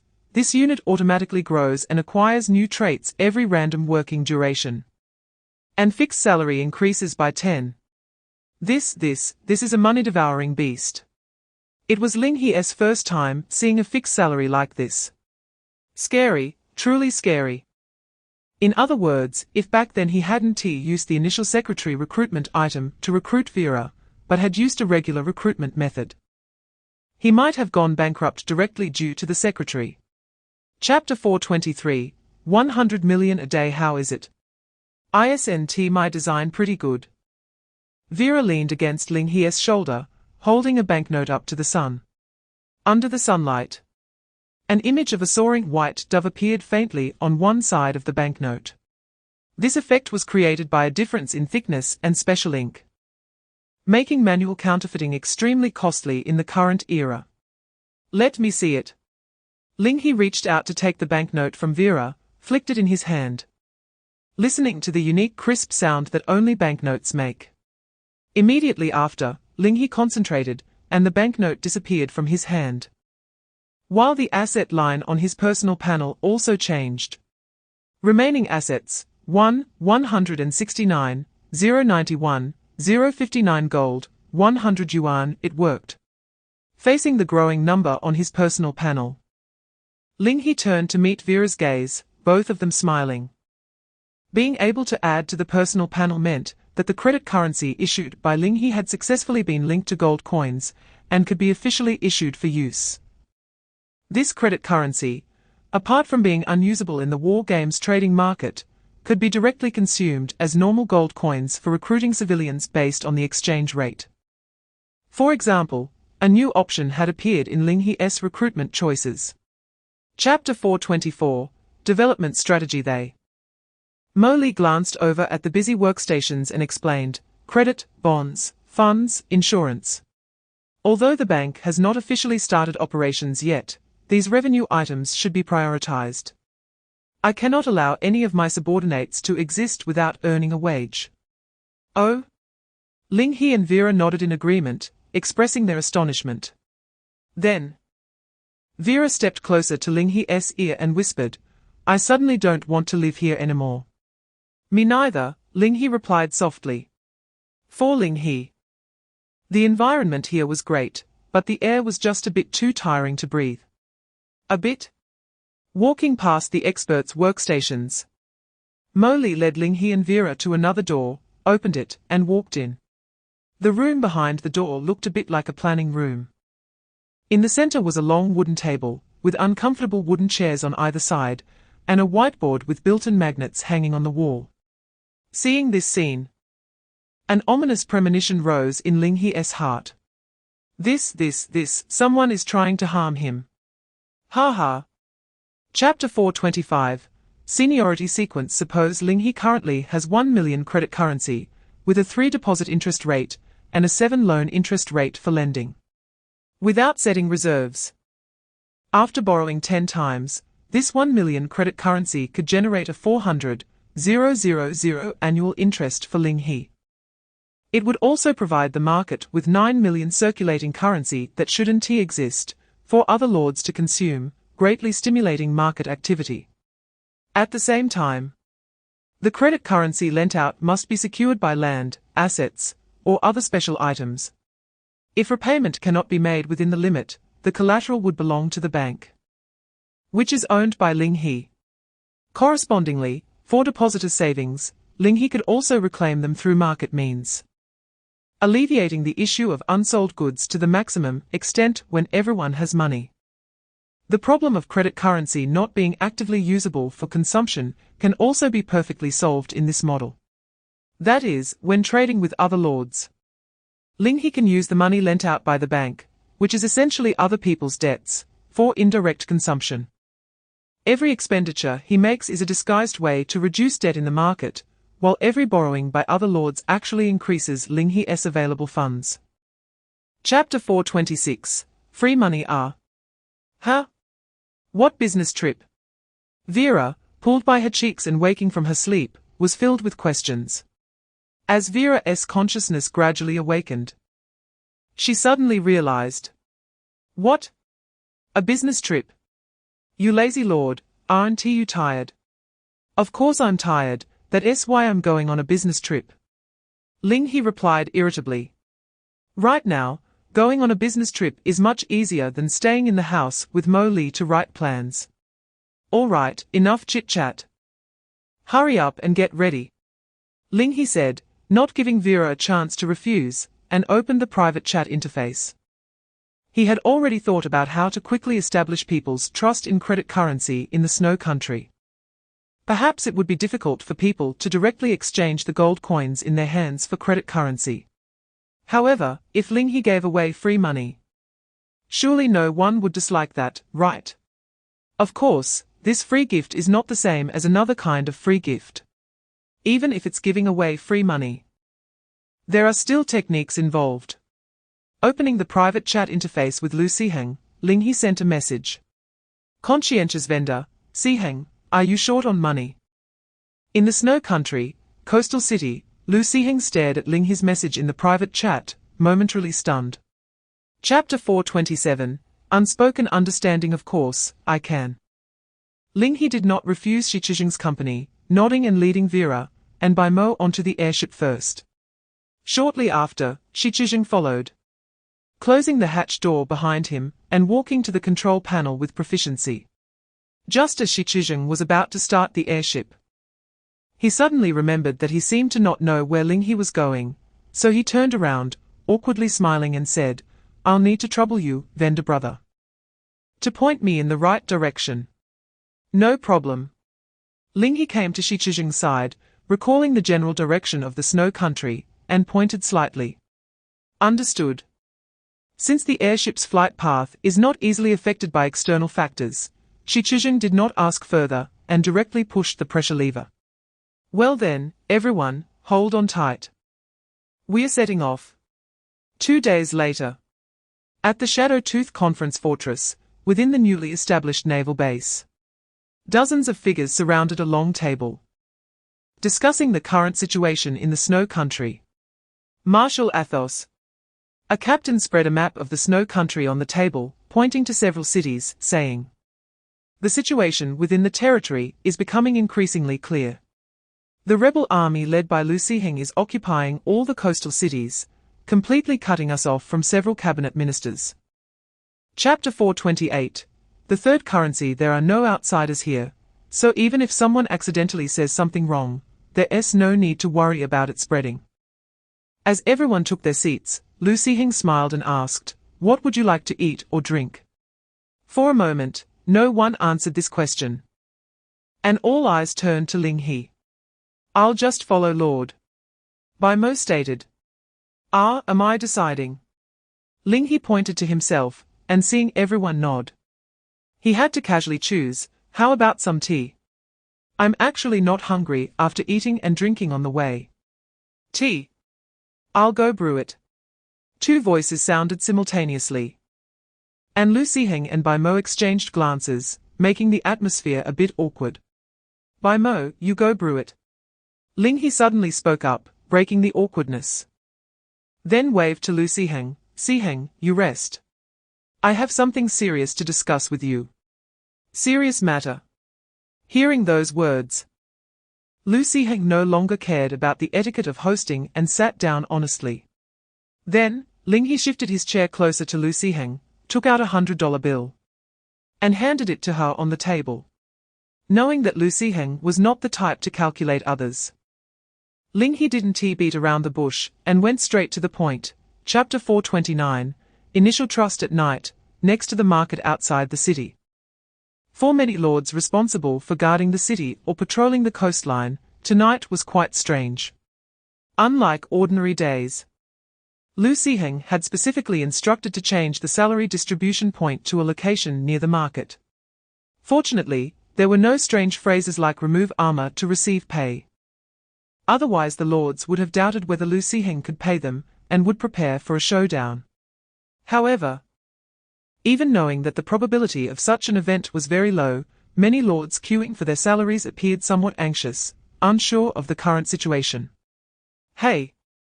A lord in line saw an acquaintance passing by and quickly called out to him. Old Zhong, have you received your salary? What's going on now? The called old Zhong turned back to look at the queuing lord, his expression somewhat strange. I have received it, but what? The queuing lord was clearly impatient. Hurry up and say it, old Zhong. However, old Zhong only sighed heavily and said, you'll know soon. After saying that, old Zhong turned around and left, leaving the queuing lords with endless speculation. Chapter 430, Arrival at the Battlefield after all, for Ling He. The current Lu Siheng had gradually become his representative in spreading influence in the snow country. And also an important figure, for Ling He to have a reasonable claim in the inland of the snow country. Helping the current Lu Siheng is helping the future Ling He himself. Lu Siheng was completely unaware of all this. She only knew that Ling He's selfless goodwill, without asking for anything in return, left her somewhat flattered. I am going to gather people now. After leaving this sentence, Lu Siheng hurriedly walked out of the command room. As the rebel army began to take action, the command room in the inland fortress of the snow country soon received news. Lord Qianye. Reliable intelligence indicates that the rebel army is gathering forces, preparing to launch a full-scale attack on our defenses. No one questioned the authenticity of this intelligence. Because in the coastal cities, where people are numerous and eyes are many, whatever the rebel army had been secretly preparing these days ultimately became widely known. She can't help herself. Lord Qianye murmured, a victorious smile unconsciously curling at the corners of his mouth. Chapter 431, A Gentleman Discusses Heart. Not tracks. Those people are really like bugs. In the cockpit of the airship, Ling He stood with his hands behind his back, looking down at the defensive line arranged by the snow country military along the mountains. From this perspective, the soldiers of the snow country looked like ants in an anthill. Both small and harmless, as they could never attack the birds soaring in the sky. If Ling He wanted, he could even make the airship fly lower to see the shocked expressions of the people on the ground. However, such malicious fun was unnecessary for Ling He at this moment. Chijing, help our allies open a path outward. Ling He turned and said. Of course, no problem. Shi Chijing nodded with a smile. After the war airship was completed, due to the terrifying consumption, he hadn't tested the various weapons on the airship yet. Today, the 100-mile defense line of the snow country military along the mountains was a perfect target for testing. Thinking this, several key levers on the control panel were pulled down by Shi Chijing. Oil supply normal, air pressure normal, ignition port normal and unblocked. Calibrate position. Strategy, deep burn, start. As Shi Chuxing pressed a red button, the fuel injection ports beneath the war airship gradually became scorching hot. Chapter 432, the first batch of users. As the general's words fell, Qianye clenched the blanket tightly with both hands. When Ling He heard that the fire had burned for 30 miles, his first reaction was that the army had not executed his orders. How could the fire burn for 30 miles? Tell me how he did it. I didn't tell you to scorch the earth, did I? Where did he get the stuff to burn? Tell me, where did he get the stuff to burn? Question after question poured out of Qianye's mouth. In response to Qianye's questioning, the general could only bitterly say 2 words, oil. That conscience-stricken vendor's airship was probably hovering a few hundred meters above our army, pouring oil down from the sky and then igniting it. He was very close to us at that time, but we had no way to deal with him. All our muskets, cannons, and bows were insufficient to reach that high. We did our best. After hearing the general's explanation, Qianye fell silent. So we really lost. The general nodded and then pretended to step forward to support Qianye Xingui. My lord, let us retreat first. Chapter 433, a minor setback. Just as Bai Mo said. Many people, even if they saved money for a lifetime, would not be able to afford to build a heavy industry factory without borrowing loans from Ling He. However, at the same time, those lords borrowing from Ling He were indirectly helping him spread the influence of credit currency. After all, money lent out is meant to be used, right? As the heavy industry factory began construction, tens of millions, or even billions of credit currency would inevitably scatter into small pieces, falling into the hands of the lords responsible for construction and those selling raw materials. Then, it would further flow into security, food, agriculture, and other smaller aspects. In this way, a large amount of circulating currency for ordinary lords was created in a market where money originally did not exist, greatly stimulating market activity and achieving a false prosperity in a short period. Of course, Ling He himself was completely removed from this system. For recruiting manpower and the wages for cattle and horses, Ling He still chose to use hard currencies like gold coins and copper coins. As long as his connection to credit currency was small enough, even if a financial crisis occurred, it would have nothing to do with Ling He. It was equivalent to him completely shifting the potential risks of credit currency onto other lords using financial currency. Chapter 434, Prerequisites for Negotiation. The next day, in the fortress command room, a general stepped up to Qianye's side and said to him, who was gazing at the sand table, My lord Qianye, the Lu Ziheng side has agreed to our negotiation request. They have now withdrawn their troops, and all military forces are gathered in the direction of Elder Shao. Listening to the general's report, Qianye nodded, but his gaze did not leave the sand table for a moment. Elder Shao had taken the bait of the deep sea and opened a new portal for Blood Sea within the snow country. Even Lu Ziheng had received the news. As an elder, Qianye could not possibly be unaware of this. That fool, Qianye cursed inwardly. He did not expect the other 2 elders to play any positive role in the current divided situation in the snow country. He just hoped that the other party would not cause trouble and hold him back. Looking around, the underground races had the potential for a counterattack at any time. The elves were eyeing the territory of the snow country, and Lu Ziheng's rebel army was pressing in. The military of the snow country had almost reached its breaking point. And Qianye even had the intention of negotiating peace with Lu Ziheng. Just at this moment, Xiao Xingwen had also brought in the deep-sea forces, adding more chaos to the snow country. Chapter 435, Youthful Recklessness. The city gate opened, and Ling He and his party were invited into the city. The war airships ascended again. On the way to the negotiation site, no one dared to make a move against Ling He and the others. The main reason for this was that there were not many defense forces left in the city. Another reason was that the shadow of the war airship loomed over the city, like a sword of Damocles hanging over everyone's head. No one dared to bet on whether they could capture Ling He, and the others first, or, if that giant beast in the sky would incinerate the city first. Several lords. We have arrived. A lord from the military led Ling He and Lu Heng to the front of the city hall in the city center, gesturing for them to enter. Elder Qianye has been waiting for you for a long time. Due to confidentiality, I want to accompany you inside. Lu Heng nodded, taking the lead and accepting the task of leading them from the military lord's hand. Clearly, as the governor of the Snow Country, Lu Heng was not unfamiliar with the buildings in the city. Then let us go. Ling He nudged Vila and Bai Mo with his elbow, preparing to follow Lu Heng's footsteps. However, it was obvious that Bai Mo moved faster. She had already stepped in front of Ling He, half protecting him behind herself as he prepared to move. Chapter 436. Worth 100 million, and the price to have the elves help hasten its growth is you. Only if you completely leave the position of governor, and the Snow Country completely severs the path of magic crystal technology, will the elves take action to let the world tree grow and block the connection between the Blood Sea and the Snow Country. At this point, Qianye sighed heavily and then said solemnly, "Sorry, for everyone's sake, if I had to choose again, I still wouldn't choose you." Is that so? Lu Heng looked complexly at the box that Qianye had opened. A seed of a tree emitting a faint white light lay quietly in the center of the box. The seed of the world tree. Given the relationship between the Snow Country and the elves, it was impossible for Qianye to have stolen this.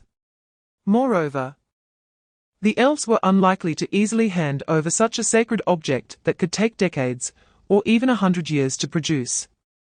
What Qianye said was likely true. The elves must have offered conditions that the elders could not refuse, which ultimately led to Lu Heng's complete turn towards a betrayal outcome.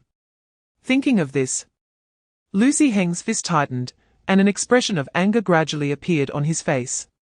Chapter 437, the second condition at the same time. Your side has no right to station troops in the market must have absolute independence. For Ling He's request, Qianye considered it for a moment. The tax and market agreements may seem inconspicuous, but they would be extremely unfavorable to the Snow Country's military. After all, taxes had always been a major source of military funding. Once this key item was lost, military funding could decrease by about 80%. This level of military funding reduction might not show immediate negative effects when facing external invasions. However, once they successfully passed this hurdle, the drastically reduced military funding due to the loss of taxes would inevitably become a time bomb buried under Qianye's command. Thinking of this, Qianye looked deeply at Ling He. And after a long while, he finally said, "Okay." At the moment when Qianye gave a positive response, Ling He's goal was already achieved. What he had wanted to do from the beginning was a small thing, which was to let the Snow Country embrace the free market. Now, Qianye and Lu Heng occupied most of the territory of the Snow Country, and among the lords of the Snow Country, over 60 to 70% of the population lived in the areas occupied by Qianye and Lu Heng. Chapter 438, If you want to fight, you must not hold back. All right, all right. Qianye slowly shook his head, saying, "Today, I will be the villain for once. We agree to your terms." As soon as the word agree fell, Ling He instantly laid the pen flat on the table, then extended a hand towards Qianye with a smile and said, "Then let us cooperate happily." Qianye glanced at Lu Heng, who still maintained his previous demeanor, let out a heavy sigh, and reached out to shake hands with Ling He.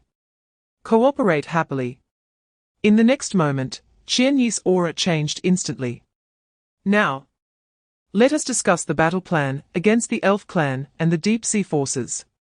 As a commander, Qianye had implemented a strong suppression of the underground races for many years, so he naturally possessed the necessary military qualities. Now that he had decided to betray the alliance between the elves and humans, and had chosen to form a temporary new alliance with the rebels, as an enemy, he would not be indecisive or speak of mercy. Whether it was the elves or the Deep Sea, since they were going to fight, they would fight to the death. Releasing his hand from Ling He's grip, Qianye leaned back slightly, looking into Ling He's eyes and asking, is your airship ready? Chapter 439, to replace on the sea surface. An old man with a white beard stood firmly in the wind and waves with his hands behind his back. His murky gaze looked into the distance, and he sighed, I never expected that just by slightly changing perspectives, I could see a completely different world. Amazing, truly amazing. Don't you think so? The old man turned his head to look at the side. In the waves, a dozen figures were tied up, unable to move, barely surviving on the water's surface thanks to the buoyancy of the sea.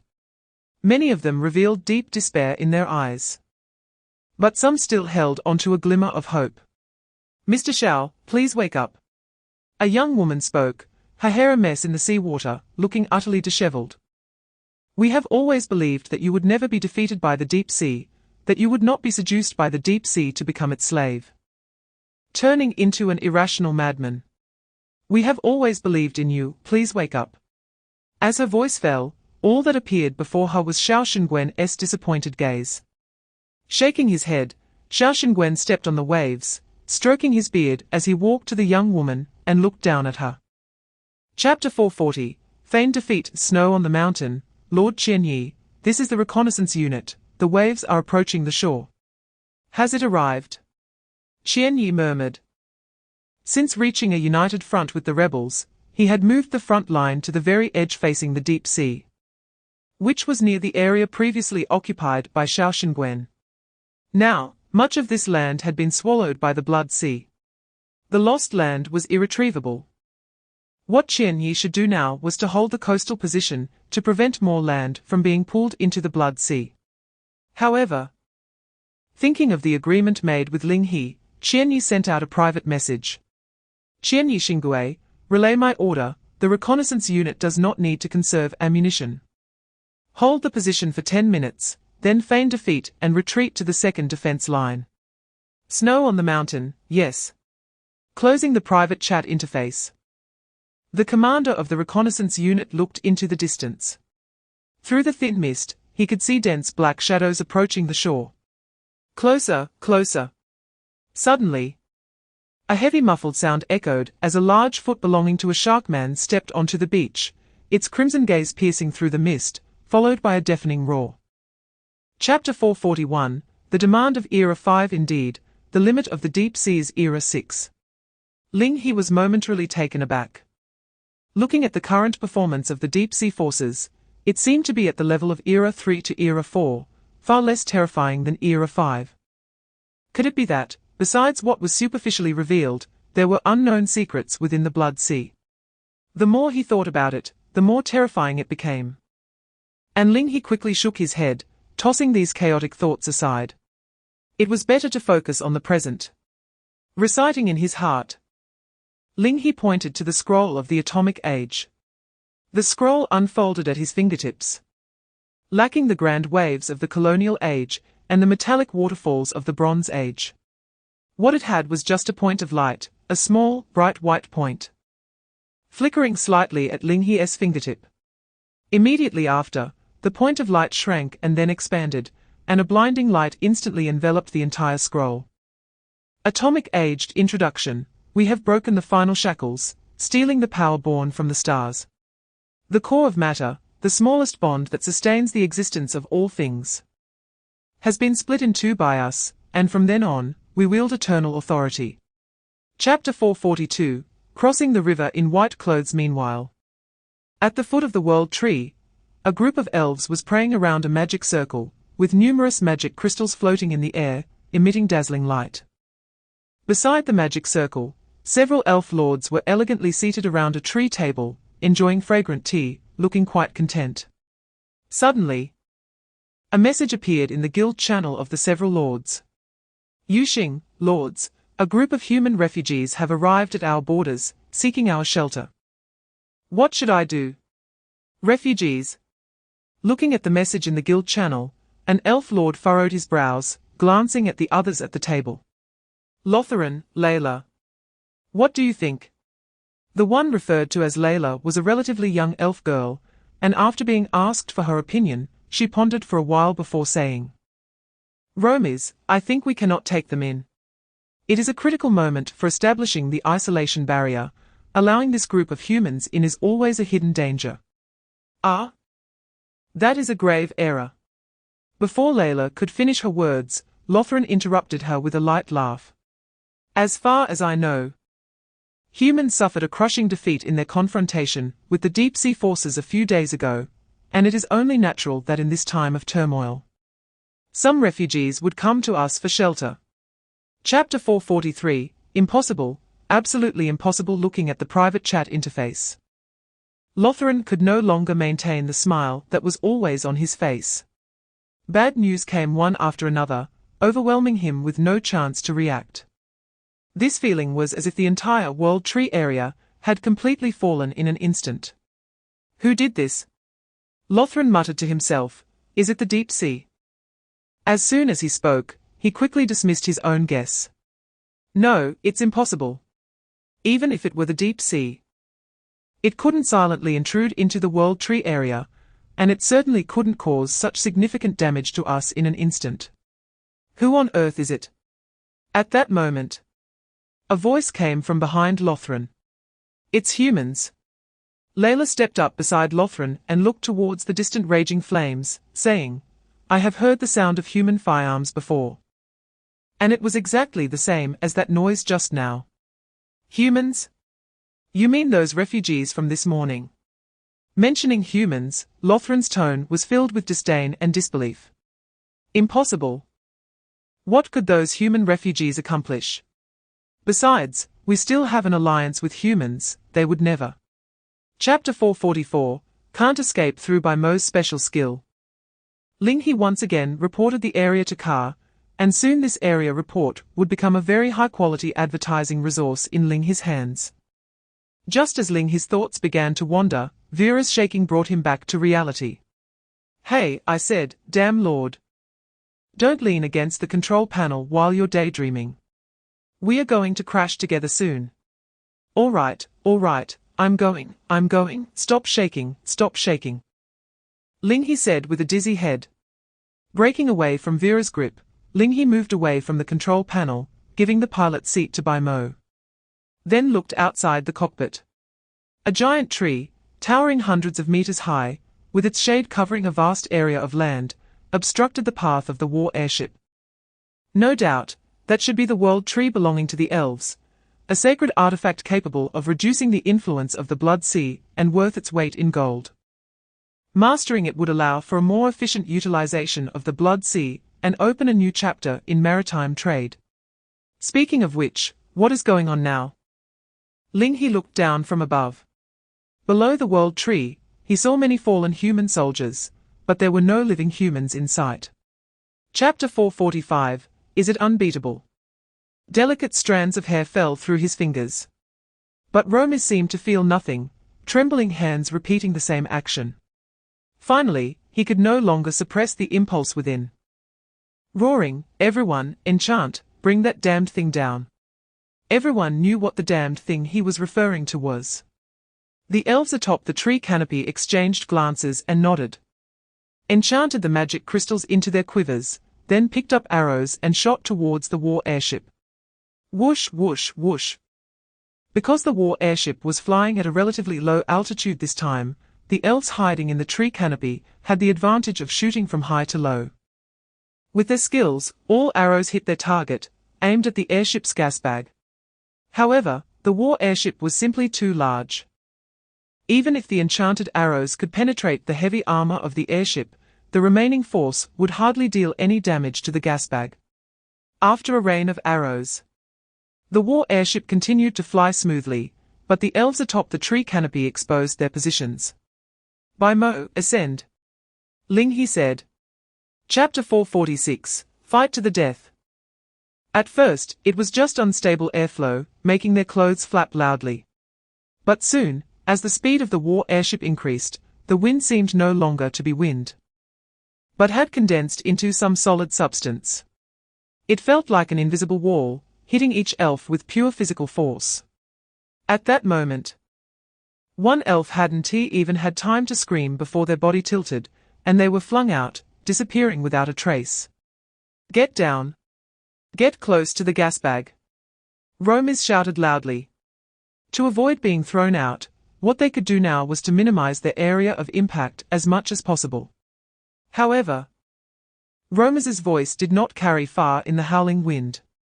Many elves were still trying to adjust their stances, just as they steadied half their bodies.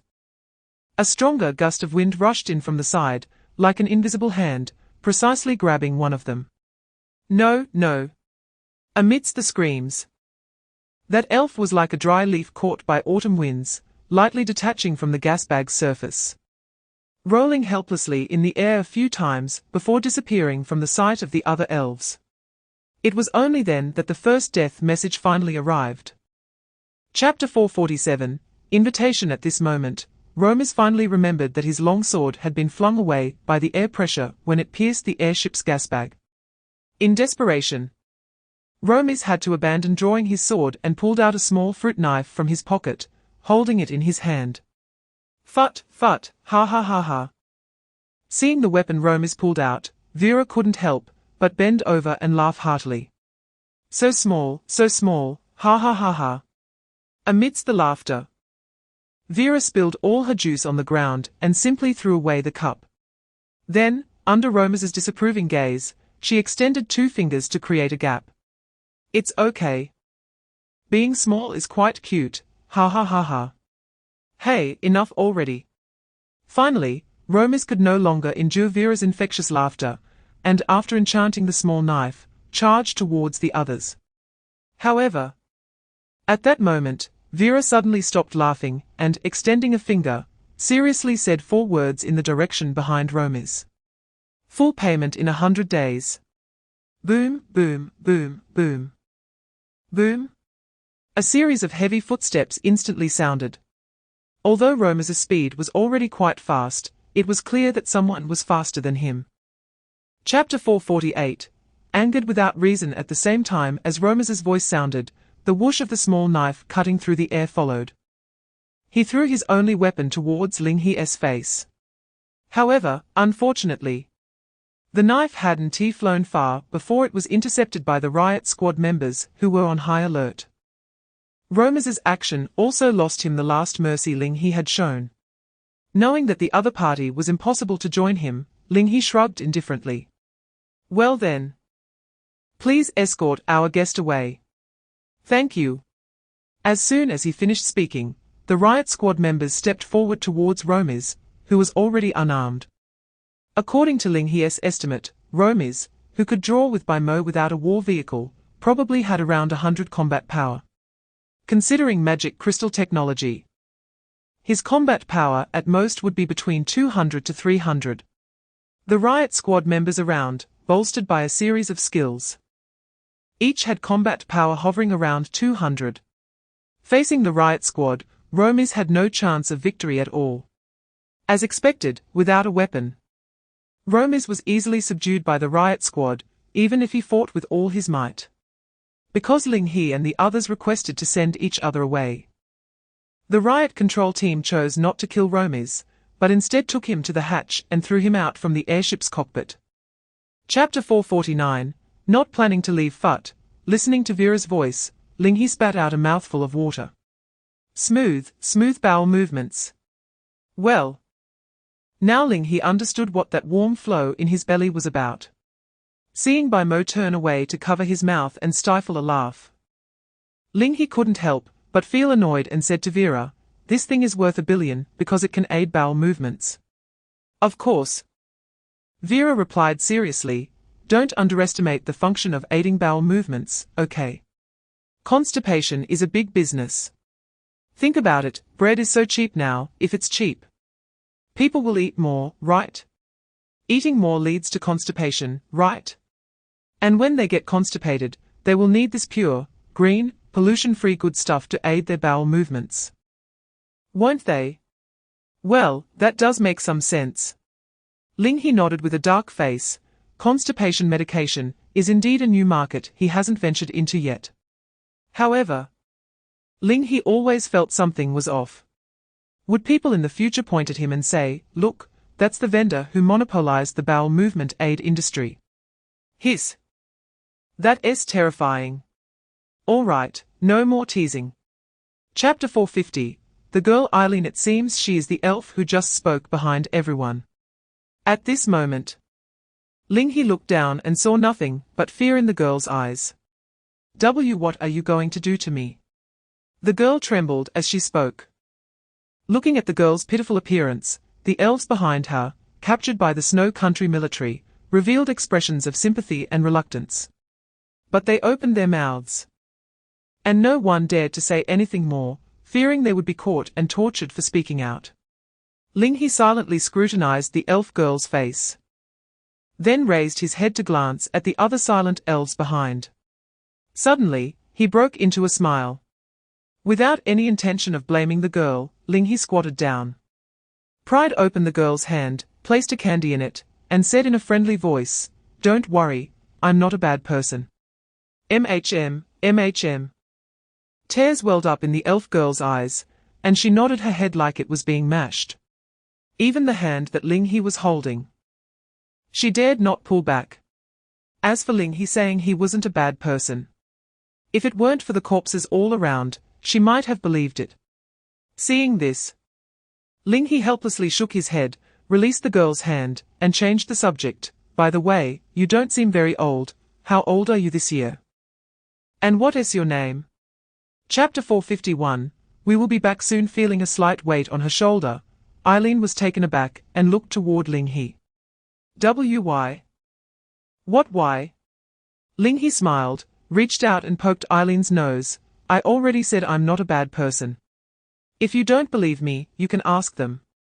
Saying this, Ling He cast his gaze toward Bai Mo and Vera. In response, Vera rolled her eyes and straightforwardly said, "That's a lie. He has done the most bad things. Like not wanting to pay salaries, not feeding employees, oppressing female secretaries, snoring while sleeping." A series of heinous crimes were listed out by Vera one by one. Her rapid speech left Bai Mo no time to think before responding, showing that each word was heartfelt. Once she regained her composure, Bai Mo smiled slightly at Ling He. "Sorry, my lord. I have some matters to discuss with the black-hearted lady. We'll excuse ourselves for now."